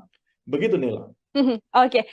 Dua pertanyaan terakhir dari saya. Ini yang pertama masih menyangkut soal bagaimana Mas Gibran begitu ya, karena memang proporsinya masih kurang tepat untuk bisa perform dalam debat Cawapres ini. Namun yang tadi juga disampaikan Bang Rio, ada latar belakang sosok Presiden Jokowi, sang ayah, yang sudah pasti sudah bisa dikatakan tidak mungkin tidak memberikan jurus-jurus ibaratnya ya, untuk kemudian dari pengalaman 2 kali debat atau beberapa kali debat yang dilakukan oleh Presiden, apakah juga bantuan dari Presiden Jokowi untuk strategi-strategi debat ini juga masih belum cukup, Bang, untuk bisa mengantarkan Gibran perform dalam debat Cawapres? Oh, berbeda. Jokowi itu adalah satu hal, Gibran itu adalah satu hal. Ya, Jokowi itu coming from yang benar-benar kita tidak tahu gitu ya, dan Jokowi itu bisa mengakumulasi pikiran orang-orang kampung, orang-orang desa, bahwa mereka itulah direpresentasikan oleh sosok bernama Jokowi. Apapun jawaban Jokowi ketika berbicara intelektualitas, itu intelektualitasnya versi kampung, versi anak muda. Jokowi selalu menjawab setiap persoalan. Satu, ketika itu Jokowi itu punya kemampuan mentalitas yang cukup diyakini, meskipun versinya itu bukan versi kampus begitu ya, bukan versi epistemic community, tapi versi ala Jokowi begitu ya, versi seperti kaum kebanyakan. Nah, tapi Gibran ini kan tidak. Gibran ini lulusan Australia ya, kemudian pergaulannya juga internasional. Gibran juga pernah memimpin Solo, saat ini bahkan masih memimpin Solo ya. Tetapi kemudian kita terbelalak karena ternyata Gibran ketika di berondong banyak pertanyaan oleh kelompok yang katanya menjadi baseline pasangan 02, yakni anak-anak muda, justru menghindar dari pertanyaan-pertanyaan ini. Nah, sementara kita ini kan butuh melihat pikiran-pikiran cerdas, pikiran-pikiran besar, pikiran-pikiran yang seolah-olah kita menggantungkan harapannya kepada calon presiden. Nah, itulah yang diharapkan sama masyarakat. Rupanya saya belum melihat sejauh ini, ya. Kita belum melihat, masyarakat belum melihat, publik belum melihat Gibran benar-benar bisa menunjukkan dirinya apakah dia itu selevel dengan Jokowi ketika itu atau ini terlalu dipaksakan. Makanya ini kesempatan buat Gibran untuk belajar menjawab semua keraguan publik gitu ya, entah itu belajar dari bapaknya begitu ya, kan nggak mungkin juga didampingi ketika debat kandidatnya, atau mau dibuat peraturan PKPU baru begitu ya, setelah didampingi sama capres, didampingi sama capres definitif, kan nggak mungkin ya. Ini kan jadi negara Konoha benar, menjadi lelucon sepanjang hidup kita nantinya ya. Jadi menurut saya ini kesempatan buat Gibran, kesempatan buat Prabowo Subianto untuk meyakinkan ke publik bahwa elektabilitas dia yang tinggi saat ini itu layak untuk didapat gitu ya. Bukan hanya dengan gimmick-gimmick yang menurut saya jauh dari intelektualitas yang harusnya menjadi backbone kita, tulang punggung kita di dalam berdemokrasi. Oke, terakhir Bang Rio, kalau tadi kita membahas dari sisi bagaimana Capres dan Cawapres untuk melakukan strategi dan lain sebagainya, ini kan juga mempengaruhi suara publik. Kalau dari sisi publik sendiri, di momen debat Capres dan Cawapres nantinya, poin apa yang kemudian harus disoroti atau diambil oleh publik begitu agar kemudian nantinya semakin yakin untuk menjatuhkan pilihan pada pasangan nomor urut 1, 2, ataupun 3 Bang Rio. Sekaligus menjadi closing statement dari Bang Rio. Dua hal menurut saya yang harus benar-benar menjadi perhatian publik ya. Satu, mahalnya harga sembako. Kenapa? Bukan saya, tapi itu capture, itulah potret yang kita dapatkan di survei kita sejak 3 tahun lalu ya. Mahalnya harga sembako ini jangan kemudian dianggap remeh, karena ini adalah tentang hajat hidup masyarakat di level yang paling bawah. Akses mereka untuk membeli, ketersediaan, itu juga menurut saya harus menjadi diskusi, menjadi adu program kelak ya, ketika masing-masing ini berdebat begitu. Bagaimana caranya ya Kak? Apakah kemudian menghidupkan lahan-lahan pertanian atau kemudian mengembangkan bagaimana pertanian di kita atau menghentikan impor. Ini harus menjadi diskusi. Ya, dan itu akan harusnya menjadi landscape pemikiran masing-masing kandidatnya. Sekali lagi, mahalnya kebutuhan sembako itu ada di top rank setiap kita survei. Apa agenda paling mendesak yang harus diselesaikan oleh pemerintah. Yang kedua, persoalan hukum. Ini akan menjadi diskusi antar semua kandidat dan juga akan diikuti oleh publik tentang hukum kita. Bayangkan, Nila, Ketua KPK saat ini bermasalah ya. Kita tidak menuduh apakah ini benar-benar sudah bersalah atau tidak karena ini masih dalam proses hukum, tapi setidaknya ini institusinya saja adalah institusi pemburu korupsi ya, ketuanya tersandung kasus korupsi. Ini kan cuma ada di Indonesia saya kira ya. Kemudian polisi itu juga banyak masalah belakangan ini ya kan. Kemudian ya banyak saya kira kasus-kasus hukum ini harusnya menjadi perhatian, dan itu akan menjadi perhatian masyarakat luas sebelum datang ke TPS. Kita berharap dalam konteks yang paling ideal masyarakat menonton, melihat, kemudian menentukan pilihannya berdasarkan apa yang dia tonton di dalam debat kandidat itu. Baik, terima kasih sekali atas paparannya dan juga diskusi kita hari ini, Bang Rio Prayogo, Direktur Politika Research and Consulting. Semoga publik juga kemudian punya gambaran untuk nantinya menantikan debat Capres-Cawapres dan bisa menentukan pilihan untuk mengantarkan 5 tahun ke depan menuju Indonesia yang pastinya lebih baik lagi. Bang Rio, terima kasih sudah bergabung. Selamat beraktivitas kembali, Bang Rio. Terima kasih, Nila. Ya, Tribuners.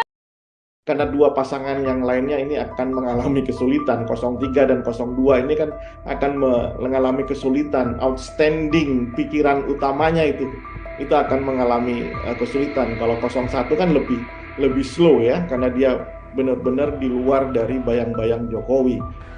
Saya kira itu nanti ini akan menjadi panggungnya 01 ya, kalau bisa mengkapitalisasi, karena mereka yang paling siap dengan narasi-narasi perubahan. Mungkin handicap dari 03 adalah bagaimana mendefinisikan posisi diametral hari ini dengan Presiden Jokowi. Itu akan sangat berpengaruh tentang konstruksi kebijakan di masa yang akan datang akan dia ambil.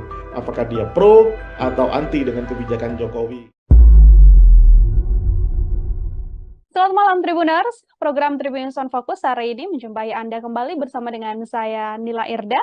Masih bersama dengan saya dan kita masih membahas terkait bagaimana dinamika politik di tanah air. Untuk membahas hal tersebut, Tribuners, saya sudah tersambung bersama dengan Direktur Politika Research and Consulting, ada Bang Rio Prayogo sekaligus pengamat politik. Bang Rio, selamat malam. Terima kasih sudah bergabung. Selamat malam Nila, apa kabar? Baik, Bang Rio, bagaimana kabarnya? Sehat ya, Bang ya?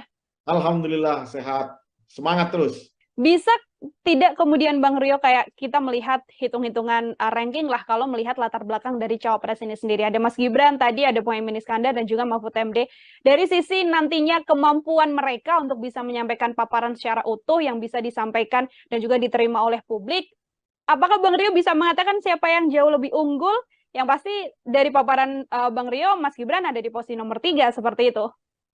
Nila, kita bayangkan demokrasi ini kan orang itu diekspos dengan ide dan gagasan begitu ya, atau rencana kerja ketika dia jadi seorang leader, jadi seorang pemimpin, jadi seorang presiden, wakil presiden.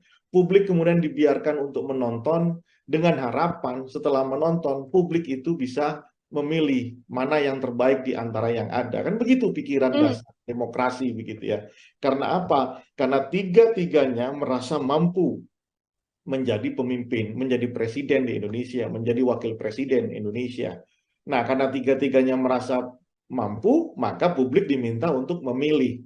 Nah, tapi kalau kemudian kita sudah bersepakat, founding fathers kita sudah sepakat untuk mengikat sistem demokrasi sebagai pilihan sistem di Indonesia ini ketimbang sistem pilihan yang lainnya, kerajaan atau ya bentuk-bentuk monarki yang lainnya gitu ya. Tentu orang yang mau berkonsentrasi sehingga atau kandidasi itu harus diwarnai dengan warna-warna yang penuh dengan intelektualitas, harus diwarnai dengan warna yang penuh dengan keyakinan kepemimpinan di masa yang akan datang. Tapi kalau tidak pede, hanya sekedar ingin merebut kekuasaan, ya tentu ini akan menjadi persoalan. Bagaimana publik bisa tahu? Ya kamu mau jualan apa? Demokrasi kan begitu tuh. Produk adalah dirinya, kemudian diekspos sehingga orang bisa tahu, ya you mau jualan apa? Jualan pikiran, jualan apa, begitu ya. Nah, oleh karena itu dibuatlah peranata politik namanya debat. Nah, tapi kalau debat juga mau dihindari, debat juga mau dikurangi porsinya, bahkan sekarang aturannya sudah berubah, tadinya ada sesi sendiri capresnya, ada sesi sendiri cawapresnya, tapi sebenarnya di mix seperti ini, akhirnya kan kehilangan esensinya. Nah, jelas kalau seperti itu pertanyaan Nila, siapa yang paling tidak diuntungkan ya dua pasangan yang lainnya, 01, 03 tidak diuntungkan. Karena apa? Bagi 01 dan bagi 03 inilah titik di mana dia benar-benar bisa ditonton oleh jutaan, mungkin ratusan juta pemilih kita yang tercatat 204 juta, ya mungkin tidak semuanya, tapi 60% akan menyaksikan debat capres ini. Ya inilah demokrasi sesungguhnya. Makanya porsinya jangan dikurangi, sehingga ini menurunkan semangat berdemokrasi.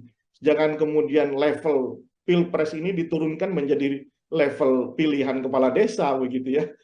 Jangan diturunkan jadi pilihan RT. Padahal inilah bagaimana peranata politik bernama debat kandidat di dalam konteks pemilu itu sangat dibutuhkan oleh masyarakat terutama supaya mereka bisa merekam apa janji politiknya, apa ide dan gagasannya ke depan, sehingga mereka datang ke TPS dengan pikiran-pikiran yang rasional. Hmm.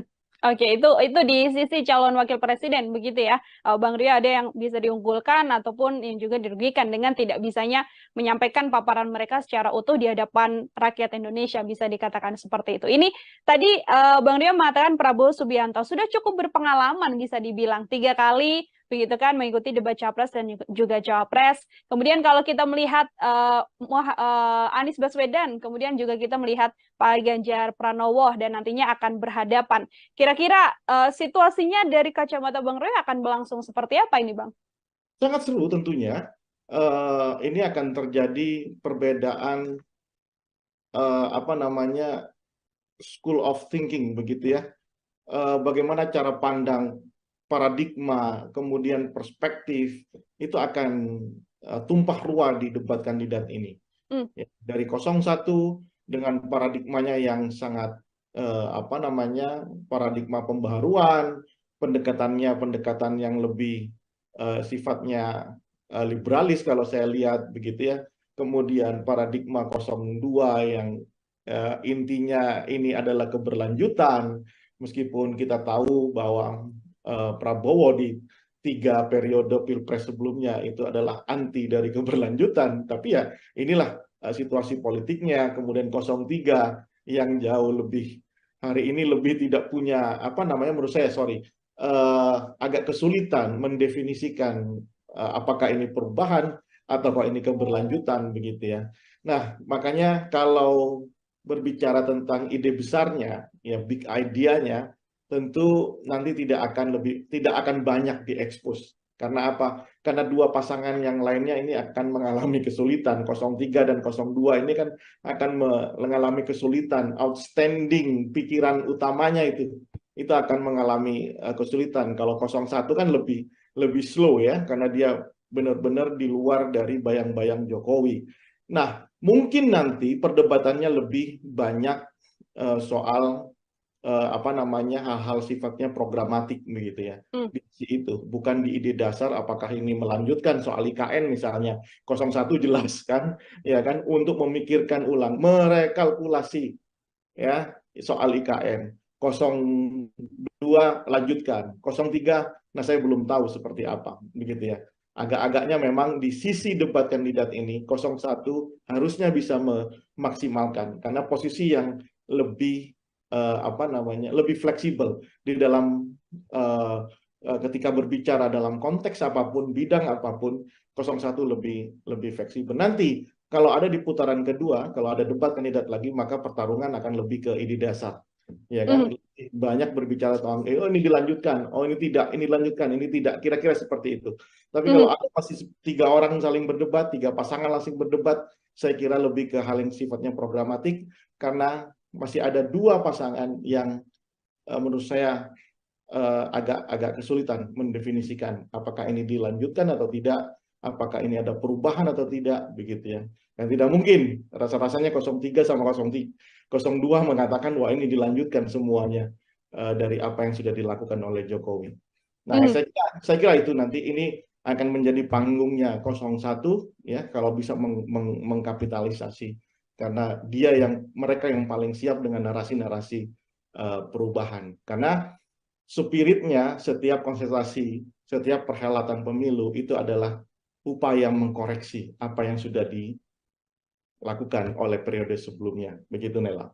Oke, lebih diunggulkan atau lebih percaya diri untuk pasangan nomor 1 karena paparannya sudah jauh lebih jelas dibandingkan dengan pasangan nomor urut 2 dan pasangan nomor urut 3. Terkait blunder ini, Bang Rio, karena kan memang satu hal blunder yang kemudian terjadi dalam debat capres dan juga cawapres, ini kan juga menjadi salah satu hal yang mungkin berpengaruh juga untuk nanti narasi publik bisa bergeser dari yang mungkin mendukung, kemudian mengkritik habis. Ini bagaimana terkait blunder ini? Apakah juga jadi cukup potensial dalam debat capres-cawapres nanti? Justru itu karena dibutuhkan apa namanya periode debat ya masing-masing kandidat, baik itu capresnya, cawapresnya begitu ya.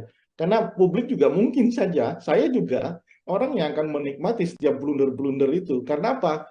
Karena blunder itulah yang akan mempengaruhi persepsi masyarakat, terutama di kelas menengah.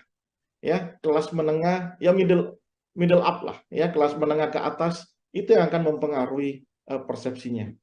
Ya, apakah kemudian dia akan tetap memilih satu orang kandidat yang sudah dia pilih, atau mereka akan mengubah pilihannya ke kandidat yang lainnya. Karena ingat bahwa potensi swing voters data per hari ini itu ada di angka 40%, sangat tinggi, ya, sangat tinggi. Swing voters adalah kelompok pemilih yang masih memungkinkan untuk merubah pilihannya.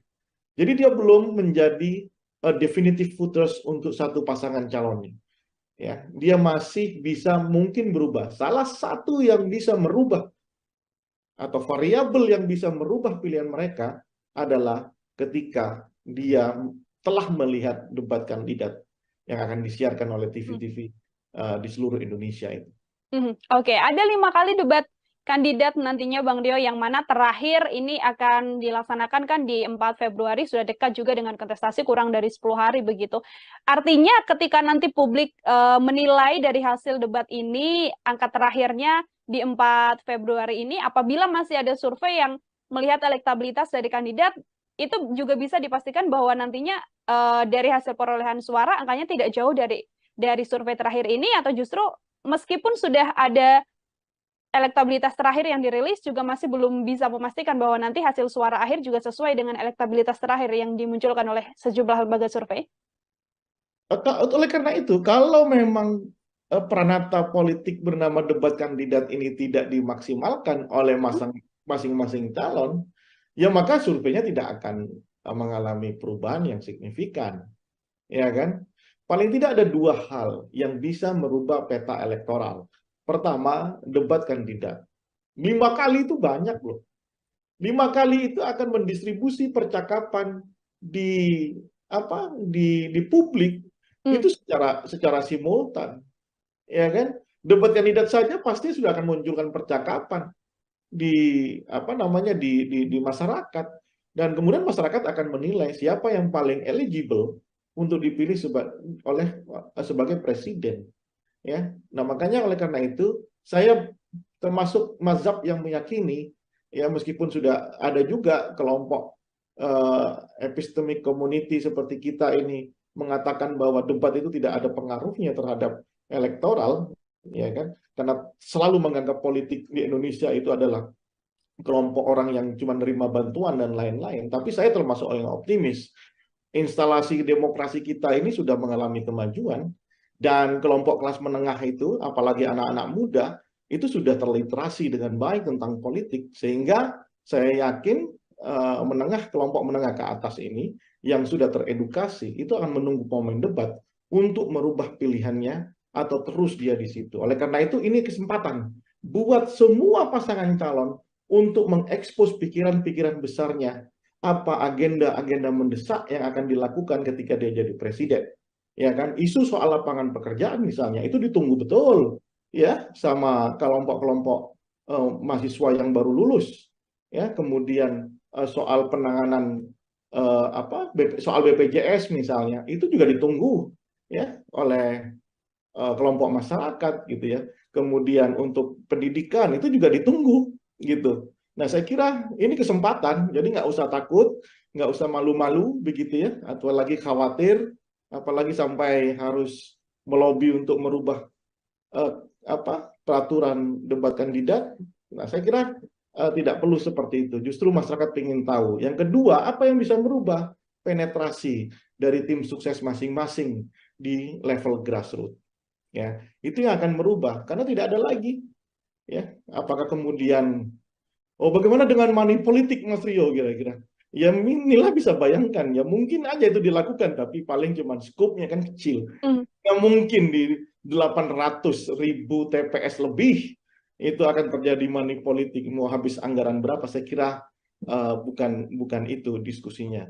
Debat kandidat, dan yang kedua penetrasi, bagaimana tim itu membentuk kekuatan-kekuatan yang penetratif di grassroots. Apakah ada orang yang datang ke rumah-rumah menjemput pemilih, meyakinkan pemilih dan dijemput untuk memilih kandidat tertentu, itu yang akan merubah peta. Oke.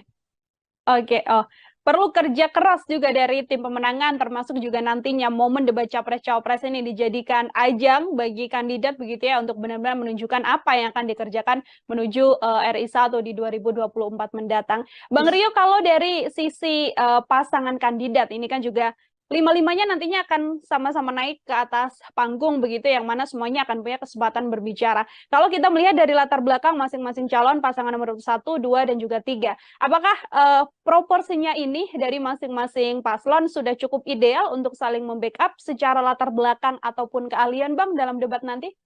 Ya, dalam konteks ini saya harus katakan pasangan 01 mungkin sudah sangat siap ya, karena sudah ya kita tahu Anies Baswedan adalah orang intelektual di Indonesia ya, kita tahu kapasitasnya ya, kita tahu apa namanya track record-nya di dunia intelektualitas. Saya kira karena perdebatan ini kan perdebatan intelek ya, bukan perdebatan pinggir apa namanya di apa warung kopi begitu ya, tapi ini murni bagaimana mendesain misalnya soal apa kebijakan ekonomi, kebijakan politik, hukum dan HAM begitu ya. Muhaimin Iskandar saya kira dengan pengalamannya di DPR, ketua partai, saya kira juga sangat siap untuk itu. Nah, 03 saya kira juga sangat kuat. Ganjar Pranowo apa namanya adalah seorang gubernur 2 periode, mantan anggota DPR RI gitu ya, banyak berbicara tentang otonomi daerah. Saya kira sangat kokoh ininya apa namanya kekuatan apalagi ditambah Profesor Mahfud MD ya, kita tahu pendekar hukum begitu ya. Saya kira ini akan dilahap oleh dua pasangan lainnya. Mungkin handicap dari 03 adalah bagaimana mendefinisikan posisi diametral hari ini dengan Presiden Jokowi, itu akan sangat berpengaruh tentang konstruksi kebijakan di masa yang akan datang akan dia ambil. Apakah dia pro atau anti dengan kebijakan Jokowi, ya kan? Kayak statement Ganjar misalnya tentang penegakan hukum di angka 5, itu kan juga harus dielaborasi dalam debat nanti kan. Itu. Nah, bagaimana dengan pasangan 02? 02 ini yang punya beban menurut saya. Satu, selama 15 tahun Prabowo Subianto, meskipun secara notabene Prabowo punya kemampuan intelektual yang sangat memadai, pengalaman yang sangat banyak, mantan menteri, mantan pangkostrat begitu ya, apa namanya global outstanding, apa namanya global understanding-nya itu bagus sekali ya, tetapi narasi yang dia bangun selama 15 tahun itu akan menjadi beban tersendiri, karena selama 15 tahun Prabowo selalu berbicara sebagai semacam oposan begitu ya. Sekarang sudah menjadi sangat pro dengan pemerintahan, ditambah dengan kelemahan Gibran yang selama ini saya tidak melihat. Saya kira Gibran itu orang yang punya kemampuan intelektual yang memadai, makanya dia kemudian memilih berani untuk menjadi cawapres Prabowo. Tapi belakangan setelah saya lihat video-video Gibran, ketika ada orang yang bertanya soal apa yang harus dilakukan setelah lulus gitu ya, dengan entengnya Gibran menjawab, ya sudah, bikin bisnis saja begitu ya. Mungkin itu pikiran yang bagus gitu ya, cuman tidak terdeliver dengan baik karena memang saya lihat kemampuan di dalam pembahasaan secara intelektualitas itu sangat kurang. Lalu ketika misalnya ada orang bertanya disuruh jawab, suruh baca bukunya, dan ketika ada wartawan bertanya ya sudah begitu-begitu aja, seolah-olah ini flat, seolah-olah kemudian Gibran benar-benar ingin menurunkan kelas pilpres ini menjadi kelas pilkades begitu.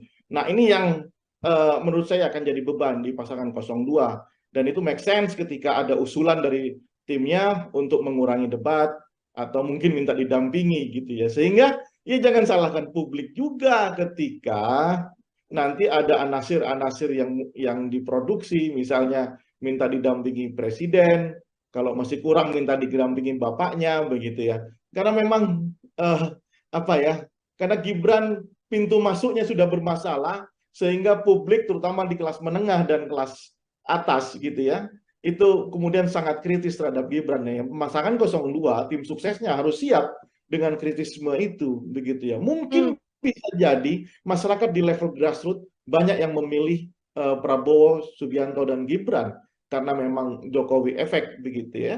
Tetapi bicara debat ini kan layer tersendiri, panggung tersendiri, parata politik yang berbeda ketika dia memberikan sembako atau senyuman saja ke level grassroots. Ini murni pertarungan intelektualitas, kapabilitas, sehingga publik benar-benar sadar siapa yang layak untuk memimpin Indonesia di masa yang akan datang. Begitu, Nila. Oke, dua pertanyaan terakhir dari saya. Ini yang pertama masih menyangkut soal bagaimana Mas Gibran begitu ya, karena memang proporsinya masih kurang tepat untuk bisa perform dalam debat Cawapres ini. Namun yang tadi juga disampaikan Bang Rio ada latar belakang sosok Presiden Jokowi, sang ayah yang sudah pasti sudah bisa dikatakan tidak mungkin tidak memberikan jurus-jurus ibaratnya ya, untuk kemudian dari pengalaman 2 kali debat atau beberapa kali debat yang dilakukan oleh Presiden, apakah juga bantuan dari Presiden Jokowi untuk strategi-strategi debat ini juga masih belum cukup, Bang, untuk bisa mengantarkan Gibran perform dalam debat Cawapres? Oh, berbeda. Jokowi itu adalah satu hal, Gibran itu adalah satu hal. Ya, Jokowi itu coming from yang benar-benar kita tidak tahu gitu ya, dan Jokowi itu bisa mengakumulasi pikiran orang-orang kampung, orang-orang desa, bahwa mereka itulah direpresentasikan oleh sosok bernama Jokowi. Apapun jawaban Jokowi ketika berbicara intelektualitas, itu intelektualitasnya versi kampung, versi anak muda. Jokowi selalu menjawab setiap persoalan. Satu, ketika itu Jokowi itu punya kemampuan mentalitas yang cukup diyakini, meskipun versinya itu bukan versi kampus begitu ya, bukan versi epistemic community, tapi versi ala Jokowi begitu ya, versi seperti kaum kebanyakan. Nah, tapi Gibran ini kan tidak. Gibran ini lulusan Australia, ya, kemudian pergaulannya juga internasional. Gibran juga pernah memimpin Solo, saat ini bahkan masih memimpin Solo, ya. Tetapi kemudian kita terbelalak karena ternyata Gibran ketika berondong banyak pertanyaan oleh kelompok yang katanya menjadi baseline pasangan 02, yakni anak-anak muda, justru menghindar dari pertanyaan-pertanyaan ini. Nah, sementara kita ini kan butuh melihat pikiran-pikiran cerdas, pikiran-pikiran besar, pikiran-pikiran yang seolah-olah kita menggantungkan harapannya kepada calon presiden. Nah, itulah yang diharapkan sama masyarakat. Rupanya saya belum melihat sejauh ini, ya. Kita belum melihat, masyarakat belum melihat, publik belum melihat Gibran benar-benar bisa menunjukkan dirinya apakah dia itu selevel dengan Jokowi ketika itu atau ini terlalu dipaksakan. Makanya ini kesempatan buat Gibran untuk belajar menjawab semua keraguan publik gitu ya, entah itu belajar dari bapaknya begitu ya, kan nggak mungkin juga didampingi ketika debat kandidatnya, atau mau dibuat peraturan PKPU baru begitu ya, setelah didampingi sama capres, didampingi sama capres definitif, kan nggak mungkin ya. Ini kan menjadi negara Konoha benar, menjadi lelucon sepanjang hidup kita nantinya ya. Jadi menurut saya ini kesempatan buat Gibran, kesempatan buat Prabowo Subianto untuk meyakinkan ke publik bahwa elektabilitas dia yang tinggi saat ini itu layak untuk didapat gitu ya. Bukan hanya dengan gimmick-gimmick yang menurut saya jauh dari intelektualitas yang harusnya menjadi backbone kita, tulang punggung kita di dalam berdemokrasi. Oke, terakhir Bang Rio, kalau tadi kita membahas dari sisi bagaimana Capres dan Cawapres untuk melakukan strategi dan lain sebagainya, ini kan juga mempengaruhi suara publik. Kalau dari sisi publik sendiri, di momen debat Capres dan Cawapres nantinya, poin apa yang kemudian harus disoroti atau diambil oleh publik begitu agar kemudian nantinya semakin yakin untuk menjatuhkan pilihan pada pasangan nomor urut 1, 2, ataupun 3, Bang Rio? Sekaligus menjadi closing statement dari Bang Rio. Dua hal menurut saya yang harus benar-benar menjadi perhatian publik ya. Satu, mahalnya harga sembako. Kenapa? Bukan saya, tapi itu capture, itulah potret yang kita dapatkan di survei kita sejak 3 tahun lalu ya. Mahalnya harga sembako ini jangan kemudian dianggap remeh, karena ini adalah tentang hajat hidup masyarakat di level yang paling bawah. Akses mereka untuk membeli, ketersediaan itu juga harus menurut saya harus menjadi diskusi, menjadi adu program kelak ya ketika masing-masing ini berdebat begitu. Bagaimana caranya ya Kak? Apakah kemudian menghidupkan lahan-lahan pertanian atau kemudian mengembangkan bagaimana pertanian di kita atau menghentikan impor. Ini harus menjadi diskusi ya, dan itu akan harusnya menjadi landscape pemikiran masing-masing kandidat ya. Sekali lagi, mahalnya kebutuhan sembako itu ada di top rank setiap kita survei apa agenda paling mendesak yang harus diselesaikan oleh pemerintah. Yang kedua, persoalan hukum. Ini akan menjadi diskusi antar semua kandidat dan juga akan diikuti oleh publik tentang hukum kita. Bayangkan, Nila, ketua KPK saat ini bermasalah ya.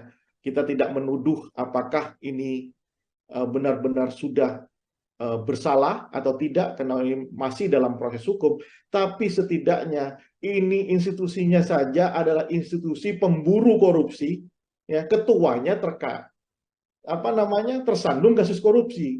Ini kan cuma ada di Indonesia saya kira ya. Kemudian polisi itu juga banyak masalah belakangan ini ya kan. Kemudian ya banyak saya kira kasus-kasus hukum ini harusnya menjadi perhatian, dan itu akan menjadi perhatian masyarakat luas sebelum datang ke TPS. Kita berharap dalam konteks yang paling ideal masyarakat menonton, melihat, kemudian menentukan pilihannya berdasarkan apa yang dia tonton di dalam debat kandidat itu. Baik, terima kasih sekali atas paparannya dan juga diskusi kita hari ini, Bang Rio Prayogo, Direktur Politika Research and Consulting. Semoga publik juga kemudian punya gambaran untuk nantinya menantikan debat Capres-Cawapres dan bisa menentukan pilihan untuk mengantarkan 5 tahun ke depan menuju Indonesia yang pastinya lebih baik lagi. Bang Rio, terima kasih sudah bergabung. Selamat beraktivitas kembali, Bang Rio. Terima kasih, Nela. Ya, Tribuners. Karena dua pasangan yang lainnya ini akan mengalami kesulitan. 03 dan 02 ini kan akan mengalami kesulitan. Outstanding pikiran utamanya itu akan mengalami kesulitan. Kalau 01 kan lebih slow ya, karena dia benar-benar di luar dari bayang-bayang Jokowi. Saya kira itu nanti ini akan menjadi panggungnya 01 ya, kalau bisa mengkapitalisasi, karena mereka yang paling siap dengan narasi-narasi perubahan. Mungkin handicap dari 03 adalah bagaimana mendefinisikan posisi diametral hari ini dengan Presiden Jokowi. Itu akan sangat berpengaruh tentang konstruksi kebijakan di masa yang akan datang akan dia ambil. Apakah dia pro atau anti dengan kebijakan Jokowi. Selamat malam Tribuners, program Tribunnews on Focus hari ini menjumpai Anda kembali bersama dengan saya Nila Irda. Masih bersama dengan saya dan kita masih membahas terkait bagaimana dinamika politik di tanah air. Untuk membahas hal tersebut, Tribuners, saya sudah tersambung bersama dengan Direktur Politika Research and Consulting, ada Bang Rio Prayogo sekaligus pengamat politik. Bang Rio, selamat malam. Terima kasih sudah bergabung. Selamat malam Nila, apa kabar? Baik, Bang Rio, bagaimana kabarnya? Sehat ya, Bang ya? Alhamdulillah, sehat. Semangat terus. Bisa tidak kemudian Bang Rio kayak kita melihat hitung-hitungan ranking lah kalau melihat latar belakang dari Cawapres ini sendiri. Ada Mas Gibran, tadi ada Muhaimin Iskandar dan juga Mahfud MD. Dari sisi nantinya kemampuan mereka untuk bisa menyampaikan paparan secara utuh yang bisa disampaikan dan juga diterima oleh publik, apakah Bang Rio bisa mengatakan siapa yang jauh lebih unggul? Yang pasti dari paparan Bang Rio, Mas Gibran ada di posisi nomor 3, seperti itu. Nila, kita bayangkan demokrasi ini kan orang itu diekspos dengan ide dan gagasan begitu ya, atau rencana kerja ketika dia jadi seorang leader, menjadi seorang pemimpin, jadi seorang presiden, wakil presiden. Publik kemudian dibiarkan untuk menonton dengan harapan setelah menonton publik itu bisa memilih mana yang terbaik di antara yang ada. Kan begitu pikiran dasar demokrasi begitu ya.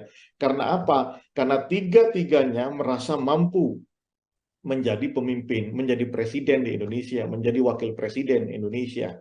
Nah, karena tiga-tiganya merasa mampu, maka publik diminta untuk memilih.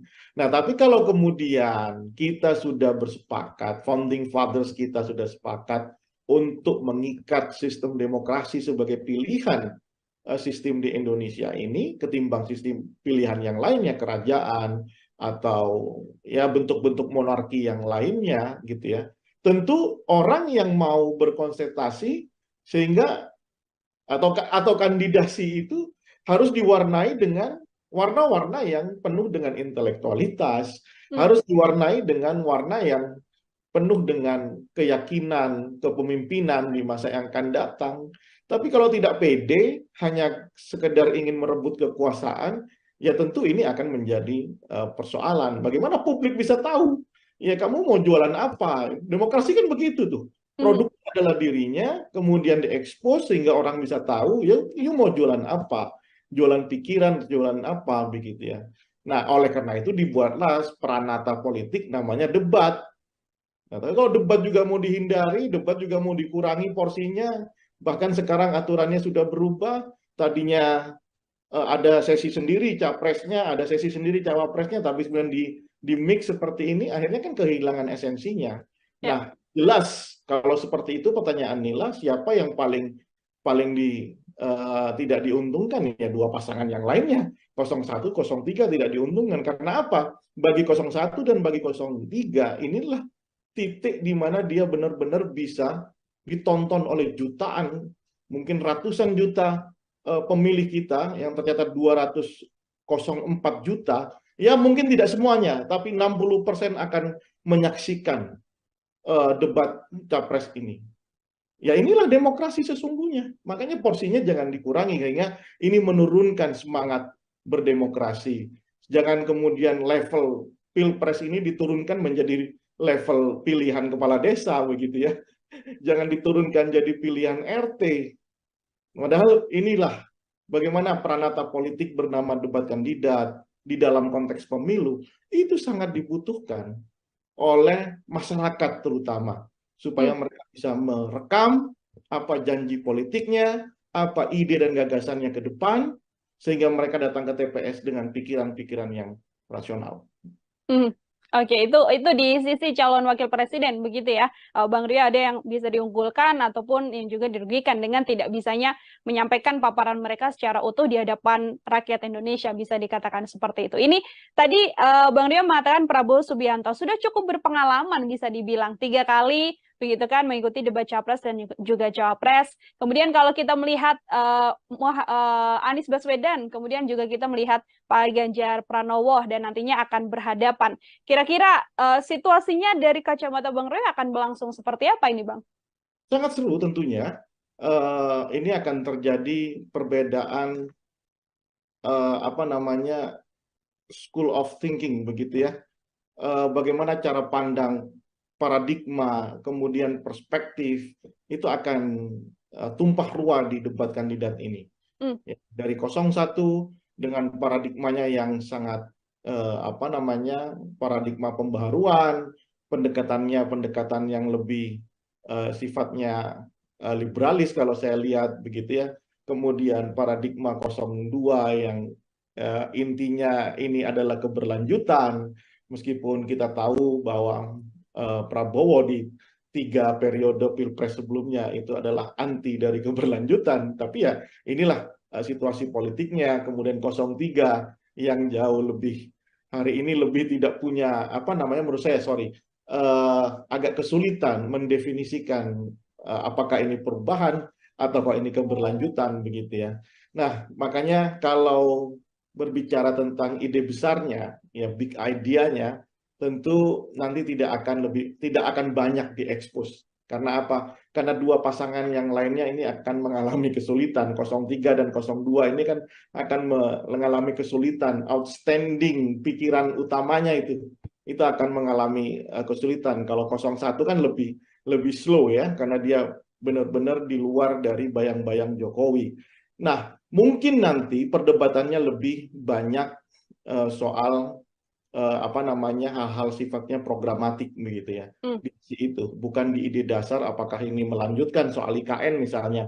01 jelas kan, ya kan, untuk memikirkan ulang, merekalkulasi ya soal IKN. 02 lanjutkan, 03 nah saya belum tahu seperti apa begitu ya. Agak-agaknya memang di sisi debat kandidat ini 01 harusnya bisa memaksimalkan karena posisi yang lebih apa namanya, lebih fleksibel di dalam ketika berbicara dalam konteks apapun, bidang apapun, 01 lebih fleksibel. Nanti kalau ada di putaran kedua, kalau ada debat kandidat lagi, maka pertarungan akan lebih ke ide dasar, ya kan? Banyak berbicara tentang, oh ini dilanjutkan, oh ini tidak, ini dilanjutkan, ini tidak, kira-kira seperti itu. Tapi kalau ada masih 3 orang saling berdebat, 3 pasangan langsung berdebat, saya kira lebih ke hal yang sifatnya programatik, karena masih ada 2 pasangan yang menurut saya agak kesulitan mendefinisikan apakah ini dilanjutkan atau tidak, apakah ini ada perubahan atau tidak, begitu ya. Dan tidak mungkin rasa-rasanya 03 sama 02 mengatakan wah ini dilanjutkan semuanya dari apa yang sudah dilakukan oleh Jokowi.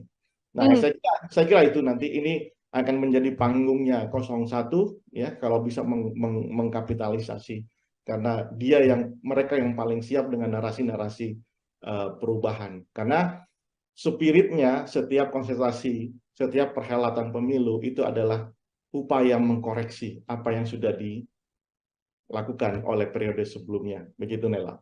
Oke, lebih diunggulkan atau lebih percaya diri untuk pasangan nomor 1 karena paparannya sudah jauh lebih jelas dibandingkan dengan pasangan nomor urut 2 dan pasangan nomor urut 3. Terkait blunder ini, Bang Rio, karena kan memang satu hal blunder yang kemudian terjadi dalam debat Capres dan juga Cawapres, ini kan juga menjadi salah satu hal yang mungkin berpengaruh juga untuk nanti narasi publik bisa bergeser dari yang mungkin mendukung, kemudian mengkritik habis. Ini bagaimana terkait blunder ini? Apakah juga jadi cukup potensial dalam debat Capres-Cawapres nanti? Justru itu karena dibutuhkan apa namanya periode debat ya masing-masing kandidat baik itu capresnya, cawapresnya begitu ya. Karena publik juga mungkin saja saya juga orang yang akan menikmati setiap blunder-blunder itu. Karena apa? Karena blunder itulah yang akan mempengaruhi persepsi masyarakat terutama di kelas menengah.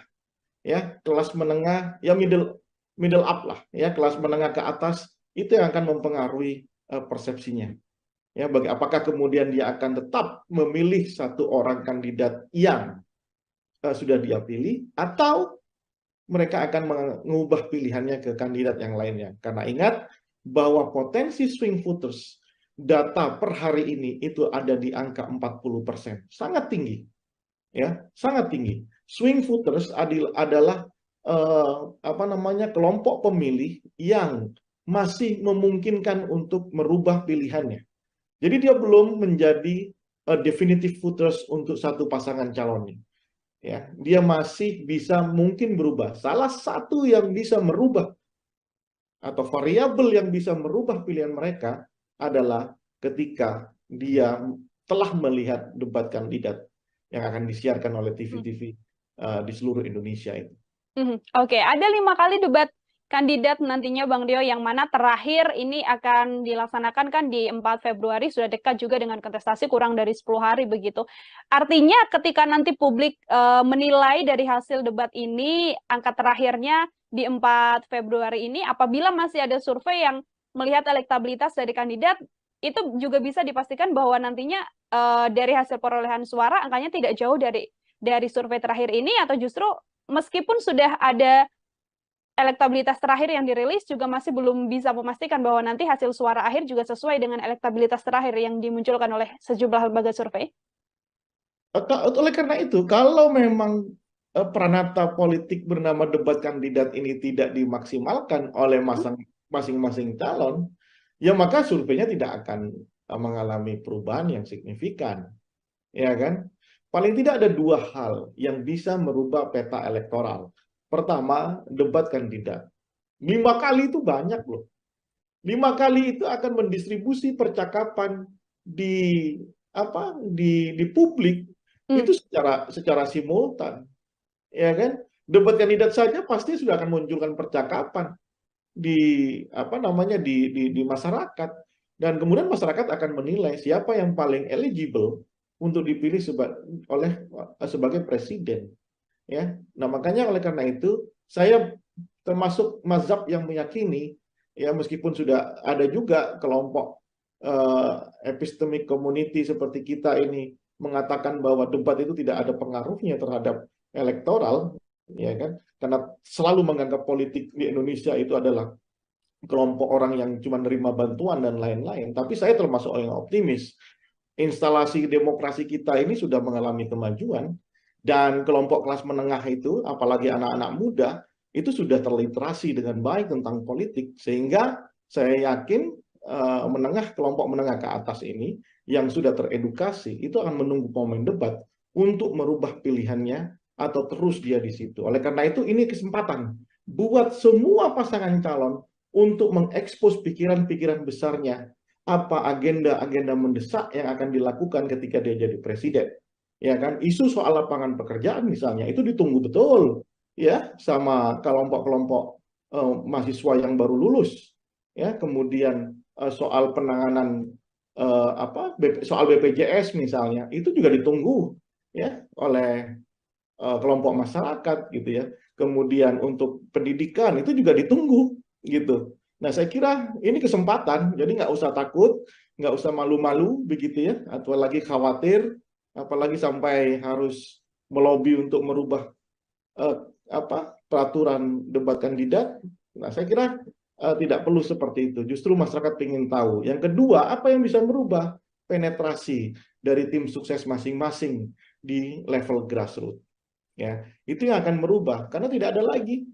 Ya, apakah kemudian bagaimana dengan money politik Mas Rio kira-kira? Ya inilah bisa bayangkan ya mungkin aja itu dilakukan tapi paling cuma skopnya kan kecil.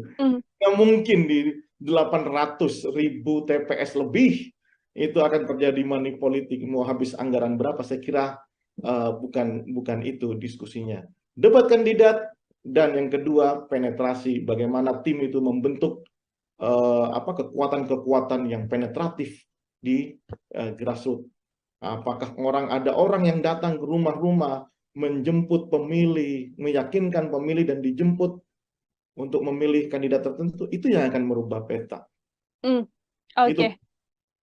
Oh, perlu kerja keras juga dari tim pemenangan, termasuk juga nantinya momen debat capres-cawapres ini dijadikan ajang bagi kandidat begitu ya, untuk benar-benar menunjukkan apa yang akan dikerjakan menuju RI 1 di 2024 mendatang. Bang Rio, kalau dari sisi pasangan kandidat ini kan juga lima-limanya nantinya akan sama-sama naik ke atas panggung begitu, yang mana semuanya akan punya kesempatan berbicara. Kalau kita melihat dari latar belakang masing-masing calon, pasangan nomor 1, 2, dan juga 3, apakah proporsinya ini dari masing-masing paslon sudah cukup ideal untuk saling membackup secara latar belakang ataupun keahlian, Bang, dalam debat nanti?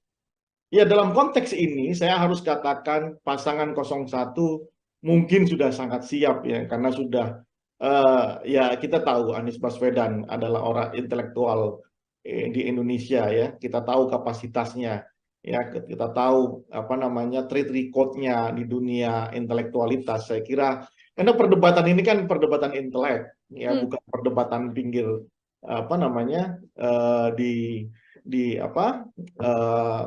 warung kopi begitu ya, tapi ini murni bagaimana mendesain misalnya soal kebijakan ekonomi, kebijakan politik, hukum dan HAM begitu ya. Muhaimin Iskandar saya kira dengan pengalamannya di DPR, ketua partai, saya kira juga sangat siap untuk itu. Nah, 03 saya kira juga sangat kuat. Ganjar Pranowo adalah seorang gubernur 2 periode, mantan anggota DPR RI gitu ya, banyak berbicara tentang otonomi daerah. Saya kira sangat kokoh ininya kekuatan, apalagi ditambah Profesor Mahfud MD ya, kita tahu pendekar hukum begitu ya. Saya kira ini akan dilahap oleh 2 pasangan lainnya. Mungkin handicap dari 03 adalah bagaimana mendefinisikan posisi diametral hari ini dengan Presiden Jokowi, itu akan sangat berpengaruh tentang konstruksi kebijakan di masa yang akan datang akan dia ambil. Apakah dia pro atau anti dengan kebijakan Jokowi, ya kan? Kayak statement Ganjar misalnya tentang penegakan hukum di angka 5 itu kan juga harus dielaborasi dalam debat nanti kan. Nah, itu. Nah, bagaimana dengan pasangan 02? 02 ini yang punya beban menurut saya. Satu, selama 15 tahun Prabowo Subianto, meskipun secara notabene Prabowo punya kemampuan intelektual yang sangat memadai, pengalaman yang sangat banyak, mantan menteri, mantan pangkostrat begitu ya. Apa namanya, global outstanding, apa namanya, global understanding-nya itu bagus sekali ya. Tetapi narasi yang dia bangun selama 15 tahun itu akan menjadi beban tersendiri, karena selama 15 tahun Prabowo selalu berbicara sebagai semacam oposan begitu ya. Sekarang sudah menjadi sangat pro dengan pemerintahan, ditambah dengan kelemahan Gibran yang selama ini saya tidak melihat. Saya kira Gibran itu dengan orang yang punya kemampuan intelektual yang memadai, makanya dia kemudian memilih berani untuk menjadi cawapres Prabowo. Tapi belakangan setelah saya lihat video-video Gibran, ketika ada orang yang bertanya soal apa yang harus dilakukan setelah lulus gitu ya, dengan entengnya Gibran menjawab, ya sudah, bikin bisnis saja begitu ya. Mungkin itu pikiran yang bagus gitu ya, cuman tidak terdeliver dengan baik karena memang saya lihat kemampuan di dalam pembahasaan secara intelektualitas itu sangat kurang. Lalu ketika misalnya ada orang bertanya disuruh jawab, suruh baca bukunya. Dan ketika ada wartawan bertanya, ya sudah begitu-begitu aja. Seolah-olah ini flat, seolah-olah kemudian Gibran benar-benar ingin menurunkan kelas pilpres ini menjadi kelas pilkades begitu. Nah, ini yang menurut saya akan jadi beban di pasangan 02, dan itu make sense ketika ada usulan dari timnya untuk mengurangi debat atau mungkin minta didampingi gitu ya. Sehingga ya jangan salahkan publik juga ketika nanti ada anasir-anasir yang diproduksi, misalnya minta didampingi presiden, kalau masih kurang minta didampingi bapaknya begitu ya. Karena memang apa ya?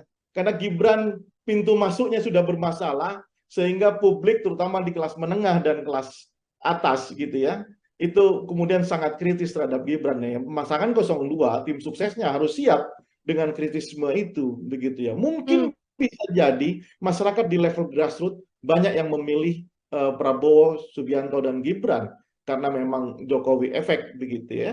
Tetapi bicara debat ini kan layer tersendiri, panggung tersendiri, parata politik yang berbeda ketika dia memberikan sembako atau senyuman saja ke level grassroots. Ini murni pertarungan intelektualitas, kapabilitas, sehingga publik benar-benar sadar siapa yang layak untuk memimpin Indonesia di masa yang akan datang.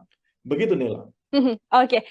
Dua pertanyaan terakhir dari saya. Ini yang pertama masih menyangkut soal bagaimana Mas Gibran begitu ya, karena memang proporsinya masih kurang tepat untuk bisa perform dalam debat Cawapres ini. Namun yang tadi juga disampaikan Bang Rio, ada latar belakang sosok Presiden Jokowi, sang ayah, yang sudah pasti sudah bisa dikatakan tidak mungkin tidak memberikan jurus-jurus ibaratnya ya, untuk kemudian dari pengalaman 2 kali debat atau beberapa kali debat yang dilakukan oleh Presiden, apakah juga bantuan dari Presiden Jokowi untuk strategi-strategi debat ini juga masih belum cukup, Bang, untuk bisa mengantarkan Gibran perform dalam debat Cawapres?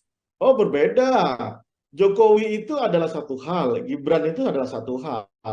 Ya, Jokowi itu coming from yang benar-benar kita tidak tahu gitu ya, dan Jokowi itu bisa mengakumulasi pikiran orang-orang kampung, orang-orang desa, bahwa mereka itulah direpresentasikan oleh sosok bernama Jokowi. Apapun jawaban Jokowi ketika berbicara intelektualitas, itu intelektualitasnya versi kampung, versi anak muda. Jokowi selalu menjawab setiap persoalan. Satu, ketika itu Jokowi itu punya kemampuan mentalitas yang cukup diyakini, meskipun versinya itu bukan versi kampus begitu ya, bukan versi epistemic community, tapi versi ala Jokowi begitu ya, versi seperti kaum kebanyakan. Nah, tapi Gibran ini kan tidak. Gibran ini lulusan Australia ya, kemudian pergaulannya juga internasional. Gibran juga pernah memimpin Solo, saat ini bahkan masih memimpin Solo ya. Tetapi kemudian kita terbelalak karena ternyata Gibran ketika di berondong banyak pertanyaan oleh kelompok yang katanya menjadi baseline pasangan 02, yakni anak-anak muda, justru menghindar dari pertanyaan-pertanyaan ini. Nah, sementara kita ini kan butuh melihat pikiran-pikiran cerdas, pikiran-pikiran besar, pikiran-pikiran yang seolah-olah kita menggantungkan harapannya kepada calon presiden. Nah, itulah yang diharapkan sama masyarakat. Rupanya saya belum melihat sejauh ini, ya. Kita belum melihat, masyarakat belum melihat, publik belum melihat Gibran benar-benar bisa menunjukkan dirinya, apakah dia itu selevel dengan Jokowi ketika itu, atau ini terlalu dipaksakan. Makanya ini kesempatan buat Gibran untuk belajar menjawab semua keraguan publik gitu ya, entah itu belajar dari bapaknya begitu ya, kan nggak mungkin juga didampingi ketika debat kandidatnya, atau mau dibuat peraturan PKPU baru begitu ya, setelah didampingi sama capres, didampingi sama capres definitif, kan nggak mungkin ya. Ini kan menjadi negara Konoha benar, menjadi lelucon sepanjang hidup kita nantinya ya. Jadi menurut saya ini kesempatan buat Gibran, kesempatan buat Prabowo Subianto untuk meyakinkan ke publik bahwa elektabilitas dia yang tinggi saat ini itu layak untuk didapat gitu ya. Bukan hanya dengan gimmick-gimmick yang menurut saya jauh dari intelektualitas yang harusnya menjadi backbone kita, tulang punggung kita di dalam berdemokrasi.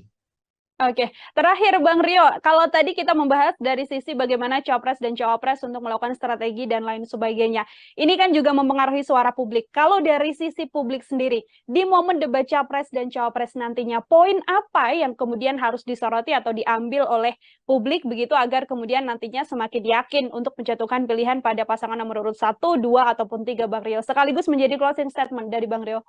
Dua hal menurut saya yang harus benar-benar menjadi perhatian publik ya. Satu, mahalnya harga sembako. Kenapa? Bukan saya, tapi itu capture, itulah potret yang kita dapatkan di survei kita sejak 3 tahun lalu ya. Mahalnya harga sembako ini jangan kemudian dianggap remeh, karena ini adalah tentang hajat hidup masyarakat di level yang paling bawah.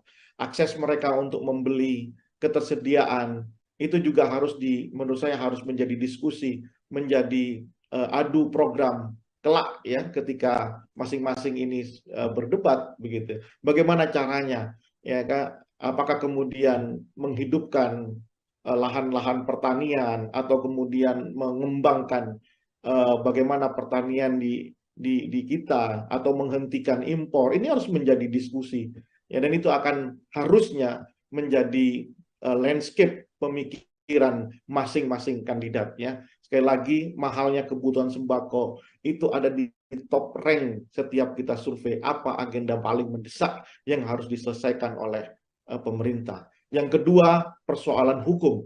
Ini akan menjadi diskusi antar semua kandidat dan juga akan diikuti oleh publik tentang hukum kita. Bayangkan Nila, Ketua KPK saat ini bermasalah ya.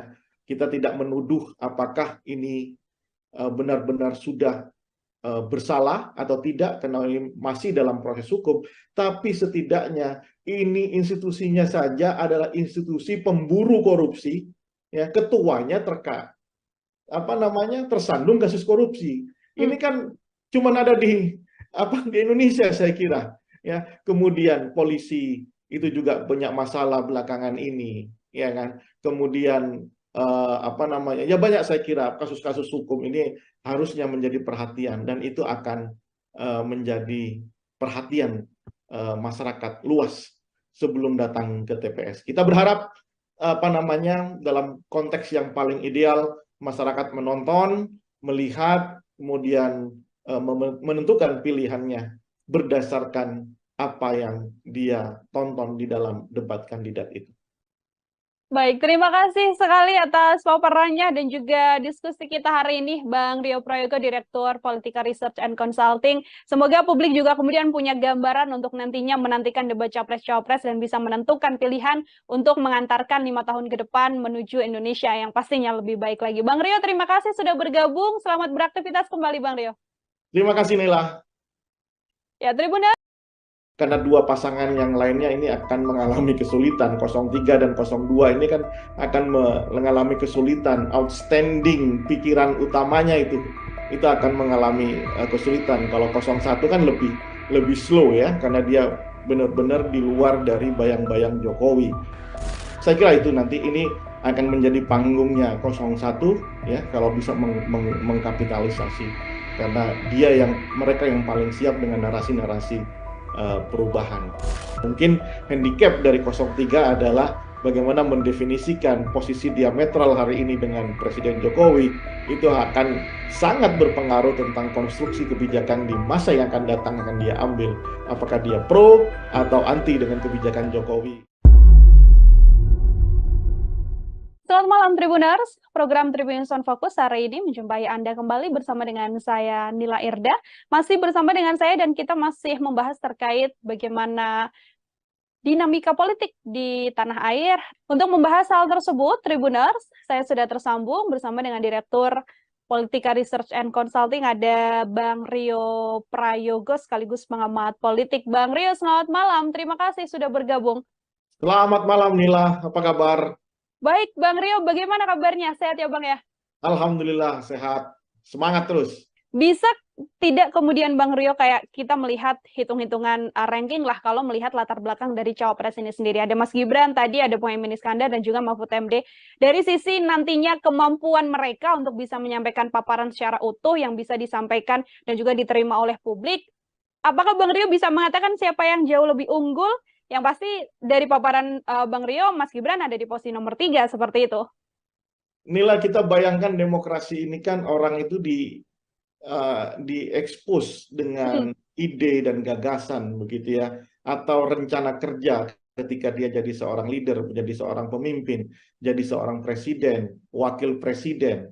Publik kemudian dibiarkan untuk menonton dengan harapan setelah menonton publik itu bisa memilih mana yang terbaik di antara yang ada. Kan begitu pikiran dasar demokrasi begitu ya. Karena apa? Karena tiga-tiganya merasa mampu menjadi pemimpin, menjadi presiden di Indonesia, menjadi wakil presiden Indonesia. Nah, karena tiga-tiganya merasa mampu, maka publik diminta untuk memilih. Nah, tapi kalau kemudian kita sudah bersepakat, founding fathers kita sudah sepakat untuk mengikat sistem demokrasi sebagai pilihan sistem di Indonesia ini ketimbang sistem pilihan yang lainnya, kerajaan atau ya bentuk-bentuk monarki yang lainnya gitu ya. Tentu orang yang mau berkonsentrasi sehingga atau kandidasi itu harus diwarnai dengan warna-warna yang penuh dengan intelektualitas, harus diwarnai dengan warna yang penuh dengan keyakinan kepemimpinan di masa yang akan datang. Tapi kalau tidak pede, hanya sekedar ingin merebut kekuasaan, ya tentu ini akan menjadi persoalan. Bagaimana publik bisa tahu? Ya kamu mau jualan apa? Demokrasi kan begitu tuh. Produk adalah dirinya, kemudian diekspos sehingga orang bisa tahu, ya you mau jualan apa? Jualan pikiran, jualan apa, begitu ya. Nah, oleh karena itu dibuatlah peranata politik namanya debat. Nah, tapi kalau debat juga mau dihindari, debat juga mau dikurangi porsinya, bahkan sekarang aturannya sudah berubah, tadinya ada sesi sendiri capresnya, ada sesi sendiri cawapresnya, tapi sebenarnya di mix seperti ini, akhirnya kan kehilangan esensinya. Nah, jelas kalau seperti itu pertanyaan Nila, siapa yang paling tidak diuntungkan ya dua pasangan yang lainnya. 01, 03 tidak diuntungkan. Karena apa? Bagi 01 dan bagi 03 inilah titik di mana dia benar-benar bisa ditonton oleh jutaan, mungkin ratusan juta pemilih kita yang tercatat 204 juta, ya mungkin tidak semuanya, tapi 60% akan menyaksikan debat capres ini. Ya inilah demokrasi sesungguhnya. Makanya porsinya jangan dikurangi, sehingga ini menurunkan semangat berdemokrasi. Jangan kemudian level pilpres ini diturunkan menjadi level pilihan kepala desa begitu ya. Jangan diturunkan jadi pilihan RT. Padahal inilah bagaimana peranata politik bernama debat kandidat di dalam konteks pemilu itu sangat dibutuhkan oleh masyarakat terutama supaya mereka bisa merekam apa janji politiknya, apa ide dan gagasannya ke depan, sehingga mereka datang ke TPS dengan pikiran-pikiran yang rasional. Hmm. Oke, itu di sisi calon wakil presiden begitu ya, Bang Rio, ada yang bisa diunggulkan ataupun yang juga dirugikan dengan tidak bisanya menyampaikan paparan mereka secara utuh di hadapan rakyat Indonesia, bisa dikatakan seperti itu. Ini tadi Bang Rio mengatakan Prabowo Subianto sudah cukup berpengalaman, bisa dibilang 3 kali begitu kan mengikuti debat capres dan juga cawapres. Kemudian kalau kita melihat Anies Baswedan, kemudian juga kita melihat Pak Ganjar Pranowo dan nantinya akan berhadapan. Kira-kira situasinya dari kacamata Bang Roy akan berlangsung seperti apa ini, Bang? Sangat seru tentunya. Ini akan terjadi perbedaan apa namanya school of thinking begitu ya. Bagaimana cara pandang, paradigma, kemudian perspektif itu akan tumpah ruah di debat kandidat ini. Ya, dari 01 dengan paradigmanya yang sangat apa namanya paradigma pembaharuan, pendekatan yang lebih sifatnya liberalis kalau saya lihat begitu ya. Kemudian paradigma 02 yang intinya ini adalah keberlanjutan, meskipun kita tahu bahwa Prabowo di 3 periode pilpres sebelumnya itu adalah anti dari keberlanjutan, tapi ya inilah situasi politiknya. Kemudian 03 yang jauh lebih hari ini lebih tidak punya apa namanya, menurut saya agak kesulitan mendefinisikan apakah ini perubahan atau ini keberlanjutan begitu ya. Nah, makanya kalau berbicara tentang ide besarnya, ya big idea-nya, tentu nanti tidak akan banyak diekspos. Karena apa? Karena dua pasangan yang lainnya ini akan mengalami kesulitan. 03 dan 02 ini kan akan mengalami kesulitan. Outstanding pikiran utamanya itu akan mengalami kesulitan. Kalau 01 kan lebih slow ya, karena dia benar-benar di luar dari bayang-bayang Jokowi. Nah, mungkin nanti perdebatannya lebih banyak soal apa namanya hal-hal sifatnya programatik begitu ya. Di itu bukan di ide dasar apakah ini melanjutkan soal IKN misalnya. 01 jelas kan ya kan untuk memikirkan ulang, merekalkulasi ya soal IKN. 02 lanjutkan, 03 nah saya belum tahu seperti apa begitu ya. Agak-agaknya memang di sisi debat kandidat ini 01 harusnya bisa memaksimalkan karena posisi yang lebih apa namanya lebih fleksibel di dalam ketika berbicara dalam konteks apapun, bidang apapun, 01 lebih fleksibel. Nanti kalau ada di putaran kedua, kalau ada debat kandidat lagi, maka pertarungan akan lebih ke ide dasar, ya kan? Banyak berbicara tentang oh ini dilanjutkan, oh ini tidak, ini dilanjutkan, ini tidak, kira-kira seperti itu. Tapi kalau ada masih 3 orang saling berdebat, 3 pasangan saling berdebat, saya kira lebih ke hal yang sifatnya programatik karena masih ada 2 pasangan yang menurut saya agak kesulitan mendefinisikan apakah ini dilanjutkan atau tidak, apakah ini ada perubahan atau tidak, begitu ya. Dan tidak mungkin rasa-rasanya 03 sama 02 mengatakan wah ini dilanjutkan semuanya dari apa yang sudah dilakukan oleh Jokowi. Nah, saya kira itu nanti ini akan menjadi panggungnya 01 ya kalau bisa mengkapitalisasi karena mereka yang paling siap dengan narasi-narasi perubahan. Karena spiritnya setiap konsentrasi, setiap perhelatan pemilu itu adalah upaya mengkoreksi apa yang sudah dilakukan oleh periode sebelumnya. Begitu, Nela. Oke, lebih diunggulkan atau lebih percaya diri untuk pasangan nomor 1 karena paparannya sudah jauh lebih jelas dibandingkan dengan pasangan nomor urut 2 dan pasangan nomor urut 3. Terkait blunder ini, Bang Rio, karena kan memang satu hal blunder yang kemudian terjadi dalam debat capres dan juga cawapres, ini kan juga menjadi salah satu hal yang mungkin berpengaruh juga untuk nanti narasi publik bisa bergeser dari yang mungkin mendukung, kemudian mengkritik habis. Ini bagaimana terkait blunder ini? Apakah juga jadi cukup potensial dalam debat capres-cawapres nanti? Ya, justru itu karena dibutuhkan apa namanya periode debat ya masing-masing kandidat baik itu capresnya, cawapresnya begitu ya. Karena publik juga mungkin saja, saya juga orang yang akan menikmati setiap blunder-blunder itu. Karena apa? Karena blunder itulah yang akan mempengaruhi persepsi masyarakat, terutama di kelas menengah. Ya, kelas menengah, ya middle middle up lah, ya kelas menengah ke atas, itu yang akan mempengaruhi persepsinya. Ya, apakah kemudian dia akan tetap memilih satu orang kandidat yang sudah dia pilih, atau mereka akan mengubah pilihannya ke kandidat yang lainnya. Karena ingat bahwa potensi swing voters data per hari ini itu ada di angka 40%. Sangat tinggi. Ya, sangat tinggi. Swing voters adalah kelompok pemilih yang masih memungkinkan untuk merubah pilihannya. Jadi dia belum menjadi definitive voters untuk satu pasangan calonnya. Ya, dia masih bisa mungkin berubah. Salah satu yang bisa merubah atau variabel yang bisa merubah pilihan mereka adalah ketika dia telah melihat debat kandidat yang akan disiarkan oleh TV-TV di seluruh Indonesia itu. Oke, ada 5 kali debat kandidat nantinya Bang Rio, yang mana terakhir ini akan dilaksanakan kan di 4 Februari, sudah dekat juga dengan kontestasi, kurang dari 10 hari begitu. Artinya ketika nanti publik menilai dari hasil debat ini, angka terakhirnya di 4 Februari ini, apabila masih ada survei yang melihat elektabilitas dari kandidat, itu juga bisa dipastikan bahwa nantinya dari hasil perolehan suara angkanya tidak jauh dari survei terakhir ini, atau justru meskipun sudah ada elektabilitas terakhir yang dirilis, juga masih belum bisa memastikan bahwa nanti hasil suara akhir juga sesuai dengan elektabilitas terakhir yang dimunculkan oleh sejumlah lembaga survei? Oleh karena itu, kalau memang peranata politik bernama debat kandidat ini tidak dimaksimalkan oleh masing-masing calon, ya maka surveinya tidak akan mengalami perubahan yang signifikan. Ya kan? Paling tidak ada 2 hal yang bisa merubah peta elektoral. Pertama, debat kandidat. 5 kali itu banyak loh.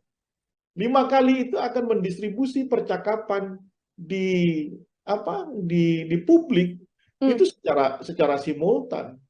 Ya kan? Debat kandidat saja pasti sudah akan munculkan percakapan di di masyarakat, dan kemudian masyarakat akan menilai siapa yang paling eligible untuk dipilih sebagai presiden.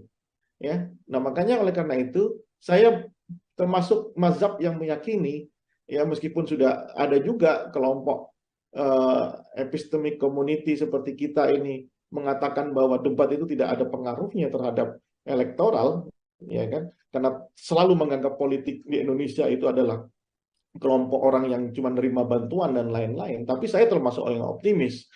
Instalasi demokrasi kita ini sudah mengalami kemajuan, dan kelompok kelas menengah itu, apalagi anak-anak muda, itu sudah terliterasi dengan baik tentang politik, sehingga saya yakin kelompok menengah ke atas ini yang sudah teredukasi itu akan menunggu momen debat untuk merubah pilihannya atau terus dia di situ. Oleh karena itu ini kesempatan buat semua pasangan calon untuk mengekspos pikiran-pikiran besarnya, apa agenda-agenda mendesak yang akan dilakukan ketika dia jadi presiden. Ya kan, isu soal lapangan pekerjaan misalnya itu ditunggu betul ya sama kelompok-kelompok mahasiswa yang baru lulus. Ya, kemudian soal penanganan soal BPJS misalnya itu juga ditunggu ya oleh kelompok masyarakat gitu ya. Kemudian untuk pendidikan itu juga ditunggu gitu. Nah, saya kira ini kesempatan, jadi nggak usah takut, nggak usah malu-malu begitu ya, atau lagi khawatir, apalagi sampai harus melobi untuk merubah peraturan debat kandidat. Nah, saya kira tidak perlu seperti itu. Justru masyarakat ingin tahu. Yang kedua, apa yang bisa merubah penetrasi dari tim sukses masing-masing di level grassroots. Ya, itu yang akan merubah, karena tidak ada lagi. Ya, apakah kemudian bagaimana dengan money politik, Mas Rio, kira-kira? Ya inilah bisa bayangkan, ya mungkin aja itu dilakukan, tapi paling cuma skupnya kan kecil.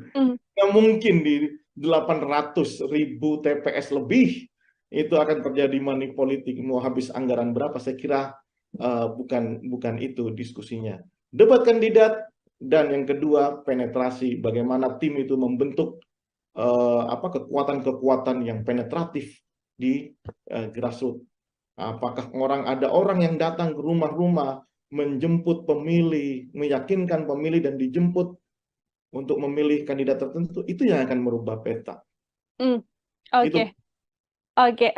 perlu kerja keras juga dari tim pemenangan, termasuk juga nantinya momen debat capres-cawapres ini dijadikan ajang bagi kandidat begitu ya untuk benar-benar menunjukkan apa yang akan dikerjakan menuju RI 1 di 2024 mendatang. Bang Rio, kalau dari sisi pasangan kandidat ini kan juga lima-limanya nantinya akan sama-sama naik ke atas panggung begitu, yang mana semuanya akan punya kesempatan berbicara. Kalau kita melihat dari latar belakang masing-masing calon, pasangan nomor 1, 2, dan juga 3, apakah proporsinya ini dari masing-masing paslon sudah cukup ideal untuk saling membackup secara latar belakang ataupun keahlian, Bang, dalam debat nanti? Ya, dalam konteks ini saya harus katakan pasangan 01 mungkin sudah sangat siap ya, karena sudah ya kita tahu Anies Baswedan adalah orang intelektual di Indonesia ya. Kita tahu kapasitasnya ya, kita tahu apa namanya track record-nya di dunia intelektualitas. Saya kira karena perdebatan ini kan perdebatan intelek ya, bukan perdebatan pinggir apa namanya di apa warung kopi begitu ya, tapi ini murni bagaimana mendesain misalnya soal apa kebijakan ekonomi, kebijakan politik, hukum dan HAM begitu ya. Muhaimin Iskandar saya kira dengan pengalamannya di DPR, ketua partai, saya kira juga sangat siap untuk itu.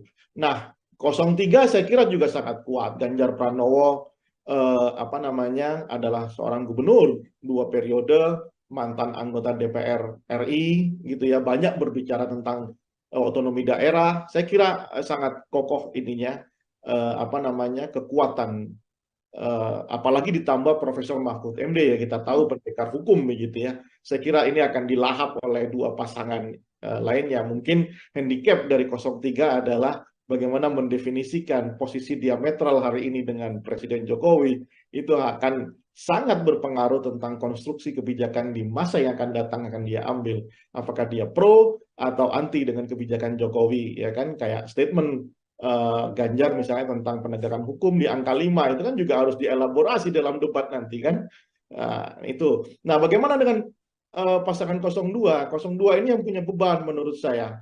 Satu, selama 15 tahun Prabowo Subianto, meskipun secara notabene Prabowo punya kemampuan intelektual yang sangat memadai, pengalaman yang sangat banyak, mantan menteri, mantan pangkostrat begitu ya, apa namanya global outstanding, apa namanya global understanding-nya itu bagus sekali ya, tetapi narasi yang dia bangun selama 15 tahun itu akan menjadi beban tersendiri, karena selama 15 tahun Prabowo selalu berbicara sebagai semacam oposan begitu ya. Sekarang sudah menjadi sangat pro dengan pemerintahan, ditambah dengan kelemahan Gibran yang selama ini saya tidak melihat. Saya kira Gibran itu orang yang punya kemampuan intelektual yang memadai, makanya dia kemudian memilih berani untuk menjadi cawapres Prabowo. Tapi belakangan setelah saya lihat video-video Gibran, ketika ada orang yang bertanya soal apa yang harus dilakukan setelah lulus gitu ya, dengan entengnya Gibran menjawab, ya sudah, bikin bisnis saja begitu ya. Mungkin itu pikiran yang bagus gitu ya, cuman tidak terdeliver dengan baik karena memang saya lihat kemampuan di dalam pembahasaan secara intelektualitas itu sangat kurang.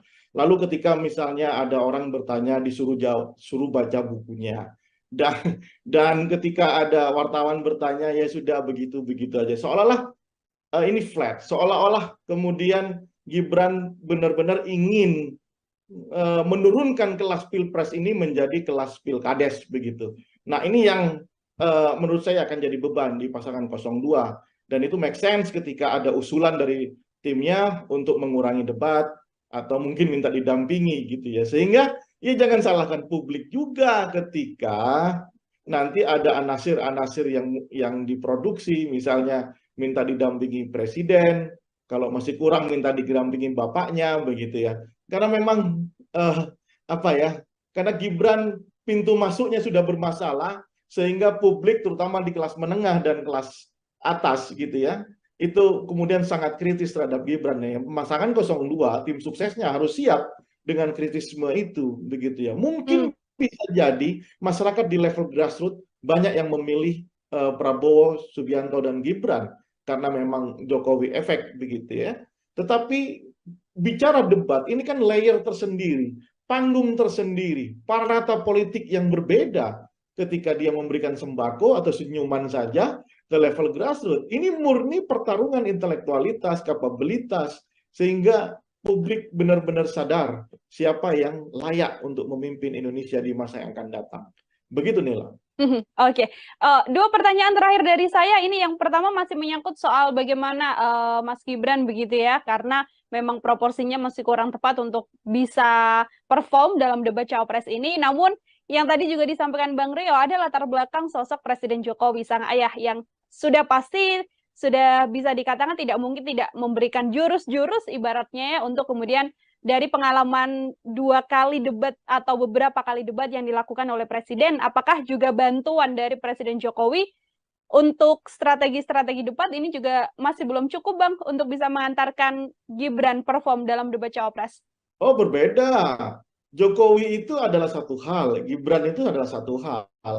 Ya, Jokowi itu coming from yang benar-benar kita tidak tahu gitu ya, dan Jokowi itu bisa mengakumulasi pikiran orang-orang kampung, orang-orang desa, bahwa mereka itulah direpresentasikan oleh sosok bernama Jokowi.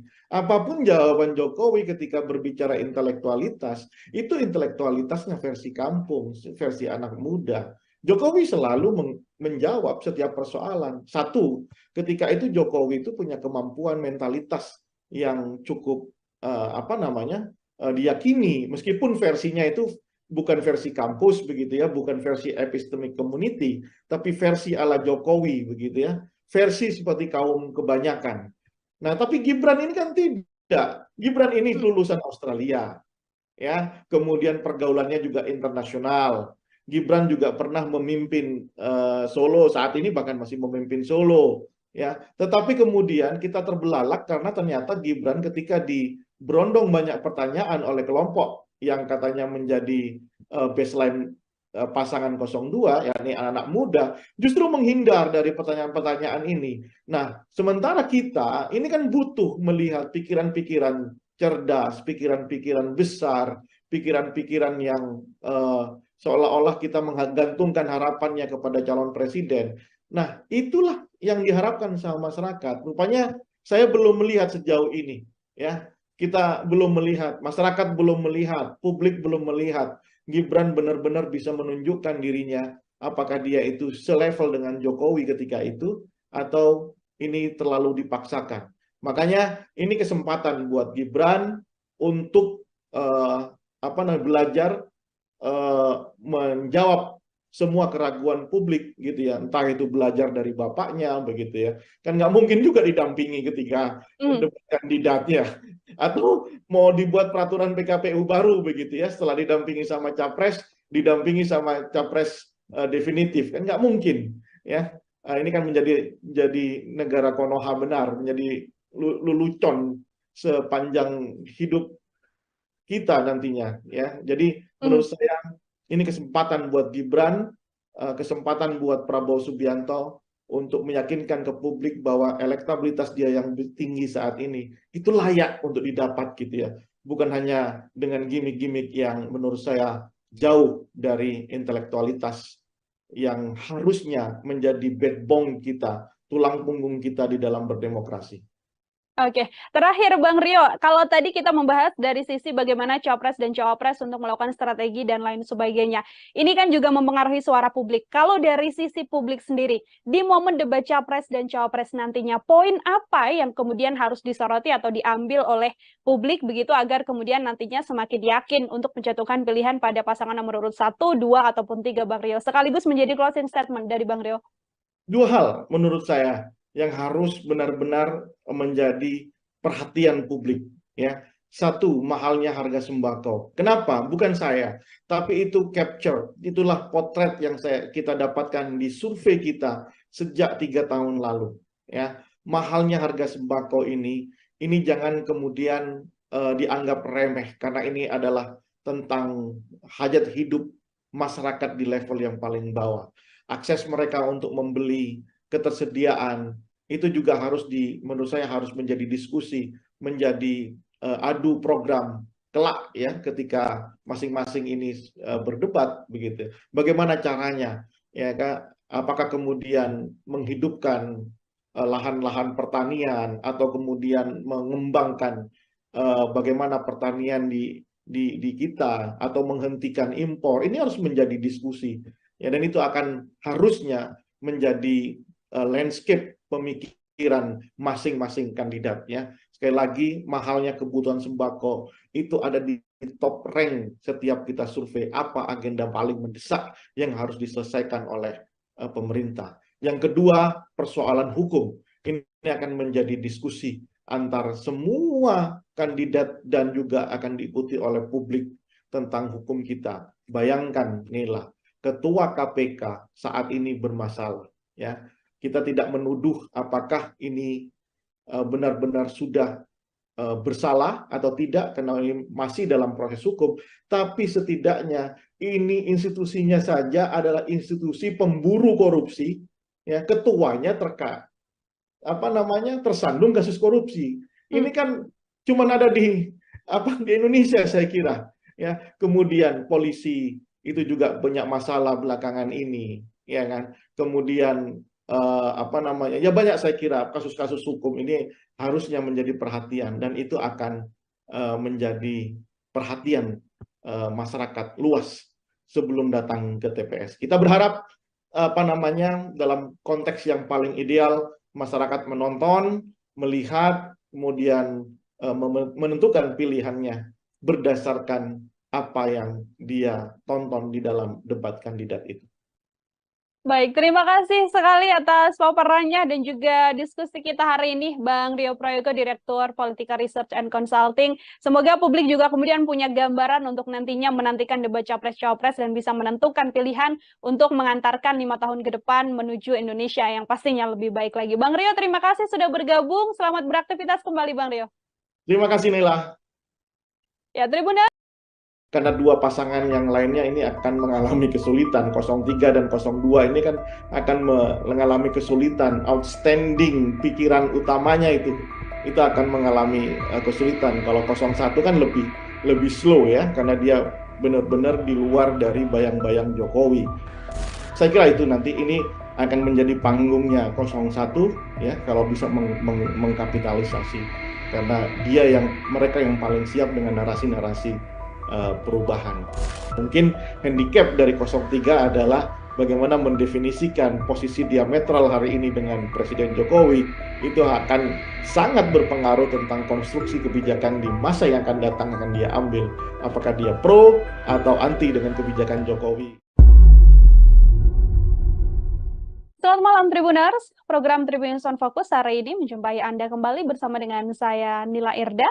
Masih bersama dengan saya dan kita masih membahas terkait bagaimana dinamika politik di tanah air.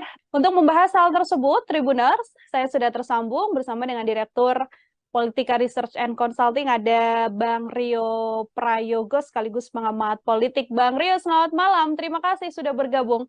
Selamat malam Nila, apa kabar? Baik, Bang Rio, bagaimana kabarnya? Sehat ya, Bang ya? Alhamdulillah, sehat. Semangat terus. Bisa tidak kemudian Bang Rio kayak kita melihat hitung-hitungan ranking lah kalau melihat latar belakang dari Cawapres ini sendiri. Ada Mas Gibran, tadi ada Muhaimin Iskandar dan juga Mahfud MD. Dari sisi nantinya kemampuan mereka untuk bisa menyampaikan paparan secara utuh yang bisa disampaikan dan juga diterima oleh publik, apakah Bang Rio bisa mengatakan siapa yang jauh lebih unggul? Yang pasti dari paparan Bang Rio, Mas Gibran ada di posisi nomor 3, seperti itu. Nila, kita bayangkan demokrasi ini kan orang itu diekspos dengan ide dan gagasan begitu ya, atau rencana kerja ketika dia jadi seorang leader, menjadi seorang pemimpin, jadi seorang presiden, wakil presiden. Publik kemudian dibiarkan untuk menonton dengan harapan setelah menonton publik itu bisa memilih mana yang terbaik di antara yang ada. Kan begitu pikiran dasar demokrasi begitu ya. Karena apa? Karena tiga-tiganya merasa mampu menjadi pemimpin, menjadi presiden di Indonesia, menjadi wakil presiden Indonesia. Nah, karena tiga-tiganya merasa mampu, maka publik diminta untuk memilih. Nah, tapi kalau kemudian kita sudah bersepakat, founding fathers kita sudah sepakat untuk mengikat sistem demokrasi sebagai pilihan sistem di Indonesia ini ketimbang sistem pilihan yang lainnya, kerajaan atau ya bentuk-bentuk monarki yang lainnya gitu ya. Tentu orang yang mau berkonsentrasi sehingga atau kandidasi itu harus diwarnai dengan warna-warna yang penuh dengan intelektualitas, harus diwarnai dengan warna yang penuh dengan keyakinan kepemimpinan di masa yang akan datang. Tapi kalau tidak pede, hanya sekedar ingin merebut kekuasaan, ya tentu ini akan menjadi persoalan. Bagaimana publik bisa tahu? Ya kamu mau jualan apa? Demokrasi kan begitu tuh. Produk adalah dirinya, kemudian diekspos sehingga orang bisa tahu, ya you mau jualan apa? Jualan pikiran, jualan apa, begitu ya. Nah, oleh karena itu dibuatlah peranata politik namanya debat. Nah, tapi kalau debat juga mau dihindari, debat juga mau dikurangi porsinya, bahkan sekarang aturannya sudah berubah, tadinya ada sesi sendiri capresnya, ada sesi sendiri cawapresnya, tapi kemudian di mix seperti ini, akhirnya kan kehilangan esensinya. Nah, jelas kalau seperti itu pertanyaan Nila, siapa yang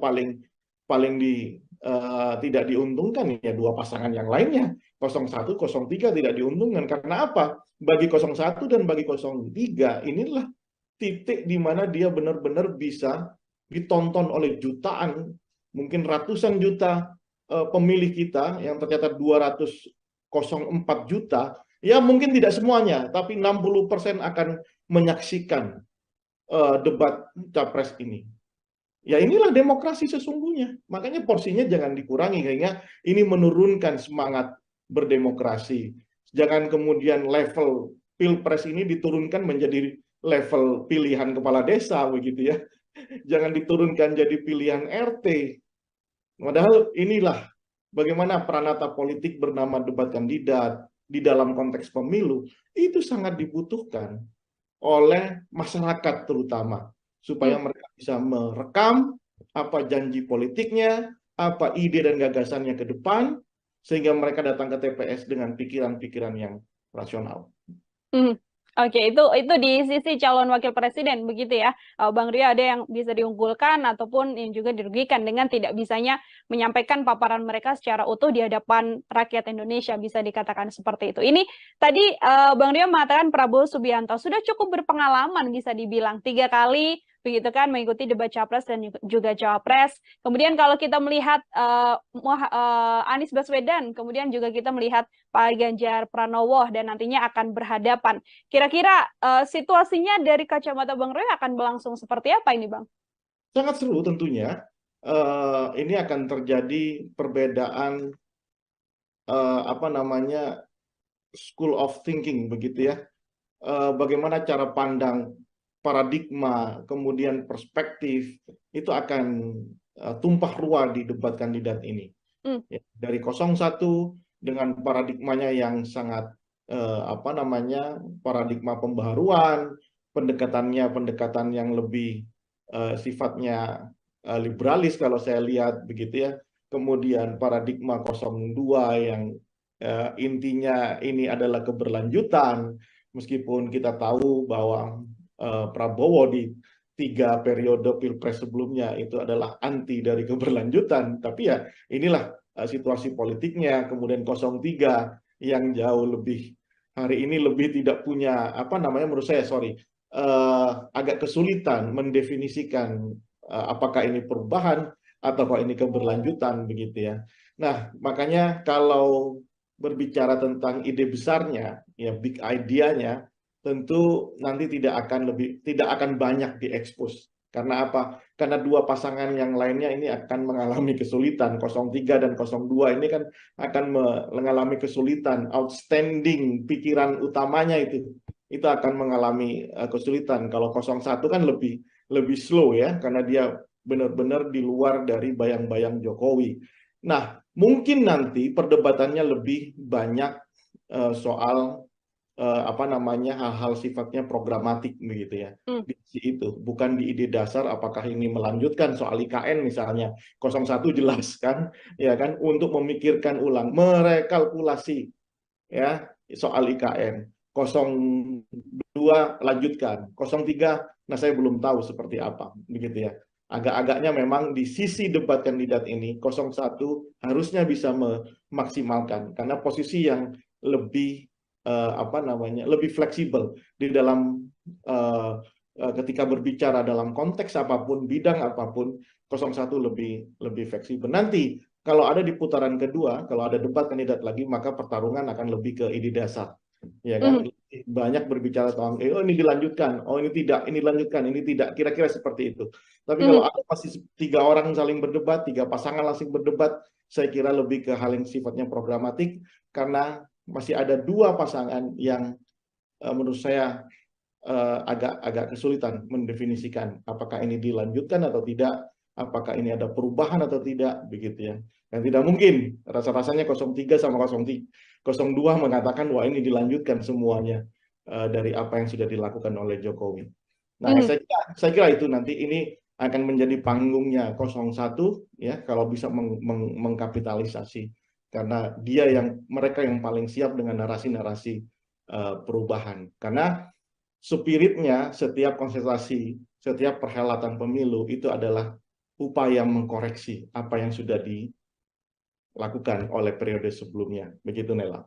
Oke, lebih diunggulkan atau lebih percaya diri untuk pasangan nomor 1 karena paparannya sudah jauh lebih jelas dibandingkan dengan pasangan nomor urut 2 dan pasangan nomor urut 3. Terkait blunder ini, Bang Rio, karena kan memang satu hal blunder yang kemudian terjadi dalam debat Capres dan juga Cawapres, ini kan juga menjadi salah satu hal yang mungkin berpengaruh juga untuk nanti narasi publik bisa bergeser dari yang mungkin mendukung, kemudian mengkritik habis. Ini bagaimana terkait blunder ini? Apakah juga jadi cukup potensial dalam debat Capres-Cawapres nanti? Justru itu karena dibutuhkan periode debat ya masing-masing kandidat, baik itu capresnya, cawapresnya, begitu ya. Karena publik juga mungkin saja, saya juga orang yang akan menikmati setiap blunder-blunder itu. Karena apa? Karena blunder itulah yang akan mempengaruhi persepsi masyarakat, terutama di kelas menengah. Ya, kelas menengah, ya middle up lah, ya kelas menengah ke atas itu yang akan mempengaruhi persepsinya. Ya, apakah kemudian dia akan tetap memilih satu orang kandidat yang sudah dia pilih, atau mereka akan mengubah pilihannya ke kandidat yang lainnya. Karena ingat bahwa potensi swing voters data per hari ini itu ada di angka 40%, sangat tinggi, ya sangat tinggi. Swing voters adalah kelompok pemilih yang masih memungkinkan untuk merubah pilihannya. Jadi dia belum menjadi definitive voters untuk satu pasangan calonnya. Ya, dia masih bisa mungkin berubah. Salah satu yang bisa merubah atau variabel yang bisa merubah pilihan mereka adalah ketika dia telah melihat debat kandidat yang akan disiarkan oleh TV-TV di seluruh Indonesia itu. Oke, ada 5 kali debat kandidat nantinya Bang Rio, yang mana terakhir ini akan dilaksanakan kan di 4 Februari, sudah dekat juga dengan kontestasi, kurang dari 10 hari begitu. Artinya ketika nanti publik menilai dari hasil debat ini, angka terakhirnya di 4 Februari ini, apabila masih ada survei yang melihat elektabilitas dari kandidat, itu juga bisa dipastikan bahwa nantinya dari hasil perolehan suara angkanya tidak jauh dari survei terakhir ini, atau justru meskipun sudah ada elektabilitas terakhir yang dirilis juga masih belum bisa memastikan bahwa nanti hasil suara akhir juga sesuai dengan elektabilitas terakhir yang dimunculkan oleh sejumlah lembaga survei? Oleh karena itu, kalau memang peranata politik bernama debat kandidat ini tidak dimaksimalkan oleh masing-masing calon, ya maka surveinya tidak akan mengalami perubahan yang signifikan, ya kan? Paling tidak ada 2 hal yang bisa merubah peta elektoral. Pertama, debat kandidat. 5 kali itu banyak loh. 5 kali itu akan mendistribusi percakapan di publik itu secara simultan, ya kan? Debat kandidat saja pasti sudah akan munculkan percakapan di masyarakat, dan kemudian masyarakat akan menilai siapa yang paling eligible untuk dipilih sebagai presiden. Ya, nah makanya oleh karena itu saya termasuk mazhab yang meyakini, ya meskipun sudah ada juga kelompok epistemic community seperti kita ini mengatakan bahwa debat itu tidak ada pengaruhnya terhadap elektoral, ya kan? Karena selalu menganggap politik di Indonesia itu adalah kelompok orang yang cuma nerima bantuan dan lain-lain. Tapi saya termasuk orang yang optimis. Instalasi demokrasi kita ini sudah mengalami kemajuan, dan kelompok kelas menengah itu, apalagi anak-anak muda, itu sudah terliterasi dengan baik tentang politik, sehingga saya yakin kelompok menengah ke atas ini yang sudah teredukasi itu akan menunggu momen debat untuk merubah pilihannya atau terus dia di situ. Oleh karena itu ini kesempatan buat semua pasangan calon untuk mengekspos pikiran-pikiran besarnya, apa agenda-agenda mendesak yang akan dilakukan ketika dia jadi presiden. Ya kan, isu soal lapangan pekerjaan misalnya itu ditunggu betul ya sama kelompok-kelompok mahasiswa yang baru lulus. Ya, kemudian soal penanganan soal BPJS misalnya itu juga ditunggu ya oleh kelompok masyarakat gitu ya. Kemudian untuk pendidikan itu juga ditunggu gitu. Nah, saya kira ini kesempatan, jadi nggak usah takut, nggak usah malu-malu begitu ya, atau lagi khawatir, apalagi sampai harus melobi untuk merubah peraturan debat kandidat. Nah, saya kira tidak perlu seperti itu. Justru masyarakat ingin tahu. Yang kedua, apa yang bisa merubah penetrasi dari tim sukses masing-masing di level grassroots. Ya, itu yang akan merubah karena tidak ada lagi. Ya, apakah kemudian bagaimana dengan money politik, Mas Rio, kira-kira?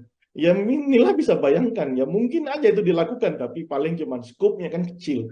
Ya mungkin di 800.000 TPS lebih itu akan terjadi money politik, mau habis anggaran berapa? Saya kira bukan itu diskusinya. Debat kandidat, dan yang kedua penetrasi, bagaimana tim itu membentuk kekuatan-kekuatan yang penetratif di grassroots. Apakah ada orang yang datang ke rumah-rumah menjemput pemilih, meyakinkan pemilih dan dijemput untuk memilih kandidat tertentu, itu yang akan merubah peta. Oke. Perlu kerja keras juga dari tim pemenangan, termasuk juga nantinya momen debat capres-cawapres ini dijadikan ajang bagi kandidat begitu ya, untuk benar-benar menunjukkan apa yang akan dikerjakan menuju RI 1 di 2024 mendatang. Bang Rio, kalau dari sisi pasangan kandidat ini kan juga lima-limanya nantinya akan sama-sama naik ke atas panggung begitu, yang mana semuanya akan punya kesempatan berbicara. Kalau kita melihat dari latar belakang masing-masing calon, pasangan nomor 1, 2, dan juga 3, apakah proporsinya ini dari masing-masing paslon sudah cukup ideal untuk saling membackup secara latar belakang ataupun keahlian, Bang, dalam debat nanti? Ya, dalam konteks ini saya harus katakan pasangan 01 mungkin sudah sangat siap ya, karena sudah ya kita tahu Anies Baswedan adalah orang intelektual di Indonesia ya, kita tahu kapasitasnya ya, kita tahu track record-nya di dunia intelektualitas. Saya kira karena perdebatan ini kan perdebatan intelek ya, bukan perdebatan pinggir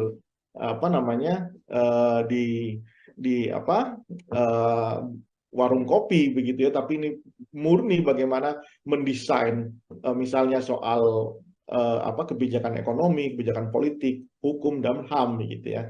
Muhaimin Iskandar saya kira dengan pengalamannya di DPR, ketua partai, saya kira juga sangat siap untuk itu. Nah, 03 saya kira juga sangat kuat. Ganjar Pranowo adalah seorang gubernur 2 periode, mantan anggota DPR RI gitu ya, banyak berbicara tentang otonomi daerah. Saya kira sangat kokoh ininya kekuatan, apalagi ditambah Profesor Mahfud MD ya, kita tahu pendekar hukum begitu ya. Saya kira ini akan dilahap oleh 2 pasangan lainnya. Mungkin handicap dari 03 adalah bagaimana mendefinisikan posisi diametral hari ini dengan Presiden Jokowi, itu akan sangat berpengaruh tentang konstruksi kebijakan di masa yang akan datang akan dia ambil. Apakah dia pro atau anti dengan kebijakan Jokowi, ya kan? Kayak statement Ganjar misalnya tentang penegakan hukum di angka 5, itu kan juga harus dielaborasi dalam debat nanti kan. Itu. Nah, bagaimana dengan pasangan 02? 02 ini yang punya beban menurut saya. Satu, selama 15 tahun Prabowo Subianto, meskipun secara notabene Prabowo punya kemampuan intelektual yang sangat memadai, pengalaman yang sangat banyak, mantan menteri, mantan pangkostrat begitu ya. Apa namanya global outstanding, apa namanya global understanding-nya itu bagus sekali ya. Tetapi narasi yang dia bangun selama 15 tahun itu akan menjadi beban tersendiri karena selama 15 tahun Prabowo selalu berbicara sebagai semacam oposan begitu ya. Sekarang sudah menjadi sangat pro dengan pemerintahan. Ditambah dengan kelemahan Gibran yang selama ini saya tidak melihat, saya kira Gibran itu orang dengan orang yang punya kemampuan intelektual yang memadai, makanya dia kemudian memilih berani untuk menjadi cawapres Prabowo. Tapi belakangan setelah saya lihat video-video Gibran, ketika ada orang yang bertanya soal apa yang harus dilakukan setelah lulus gitu ya, dengan entengnya Gibran menjawab, ya sudah, bikin bisnis saja begitu ya. Mungkin itu pikiran yang bagus gitu ya, cuman tidak terdeliver dengan baik karena memang saya lihat kemampuan di dalam pembahasaan secara intelektualitas itu sangat kurang. Lalu ketika misalnya ada orang bertanya disuruh jawab, suruh baca bukunya. Dan ketika ada wartawan bertanya ya sudah begitu-begitu aja. Seolah-olah ini flat, seolah-olah kemudian Gibran benar-benar ingin menurunkan kelas pilpres ini menjadi kelas pilkades begitu. Nah ini yang menurut saya akan jadi beban di pasangan 02 dan itu make sense ketika ada usulan dari timnya untuk mengurangi debat atau mungkin minta didampingi gitu ya, sehingga ya jangan salahkan publik juga ketika nanti ada anasir-anasir yang diproduksi, misalnya minta didampingi presiden, kalau masih kurang minta didampingi bapaknya begitu ya. Karena memang apa ya? Karena Gibran pintu masuknya sudah bermasalah sehingga publik terutama di kelas menengah dan kelas atas gitu ya. Itu kemudian sangat kritis terhadap Gibran ya. Pasangan 02 tim suksesnya harus siap dengan kritisme itu begitu ya. Mungkin bisa jadi masyarakat di level grassroots banyak yang memilih Prabowo, Subianto dan Gibran karena memang Jokowi efek begitu ya. Tetapi bicara debat ini kan layer tersendiri, panggung tersendiri, parata politik yang berbeda ketika dia memberikan sembako atau senyuman saja ke level grassroots. Ini murni pertarungan intelektualitas, kapabilitas, sehingga publik benar-benar sadar siapa yang layak untuk memimpin Indonesia di masa yang akan datang. Begitu Nila. Oke, dua pertanyaan terakhir dari saya. Ini yang pertama masih menyangkut soal bagaimana Mas Gibran begitu ya, karena memang proporsinya masih kurang tepat untuk bisa perform dalam debat cawapres ini. Namun yang tadi juga disampaikan Bang Rio ada latar belakang sosok Presiden Jokowi sang ayah yang sudah pasti sudah bisa dikatakan tidak mungkin tidak memberikan jurus-jurus ibaratnya ya, untuk kemudian dari pengalaman 2 kali debat atau beberapa kali debat yang dilakukan oleh Presiden, apakah juga bantuan dari Presiden Jokowi untuk strategi-strategi debat ini juga masih belum cukup Bang untuk bisa mengantarkan Gibran perform dalam debat cawapres? Oh berbeda. Jokowi itu adalah satu hal, Gibran itu adalah satu hal. Ya, Jokowi itu coming from yang benar-benar kita tidak tahu gitu ya, dan Jokowi itu bisa mengakumulasi pikiran orang-orang kampung, orang-orang desa, bahwa mereka itulah direpresentasikan oleh sosok bernama Jokowi. Apapun jawaban Jokowi ketika berbicara intelektualitas, itu intelektualitasnya versi kampung, versi anak muda.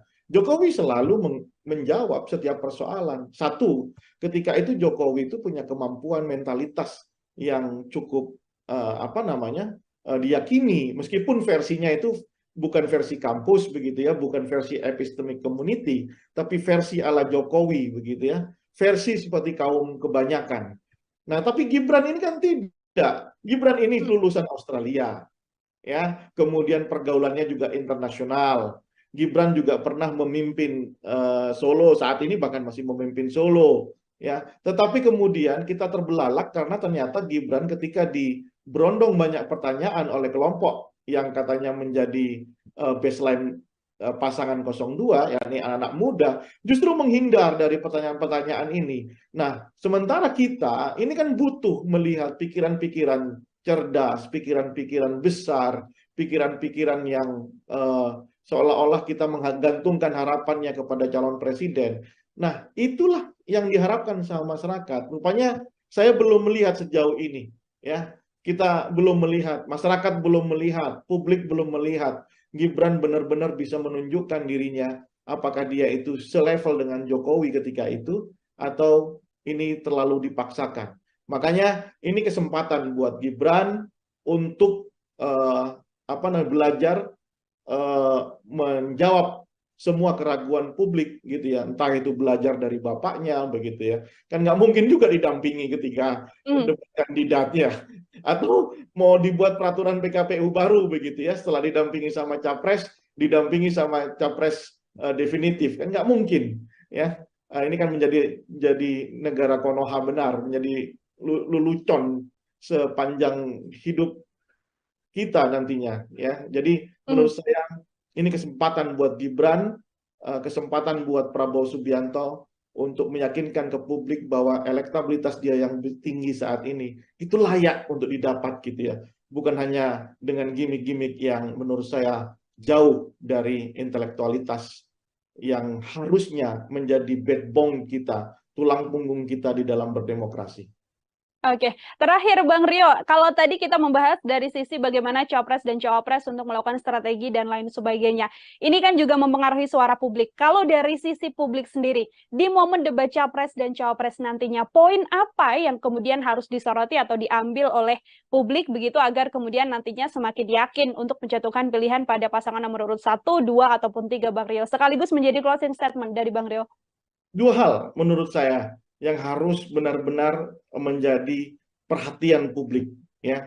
Satu, mahalnya harga sembako. Kenapa? Bukan saya, tapi itu capture, itulah potret yang kita dapatkan di survei kita sejak 3 tahun lalu ya. Mahalnya harga sembako ini jangan kemudian dianggap remeh, karena ini adalah tentang hajat hidup masyarakat di level yang paling bawah.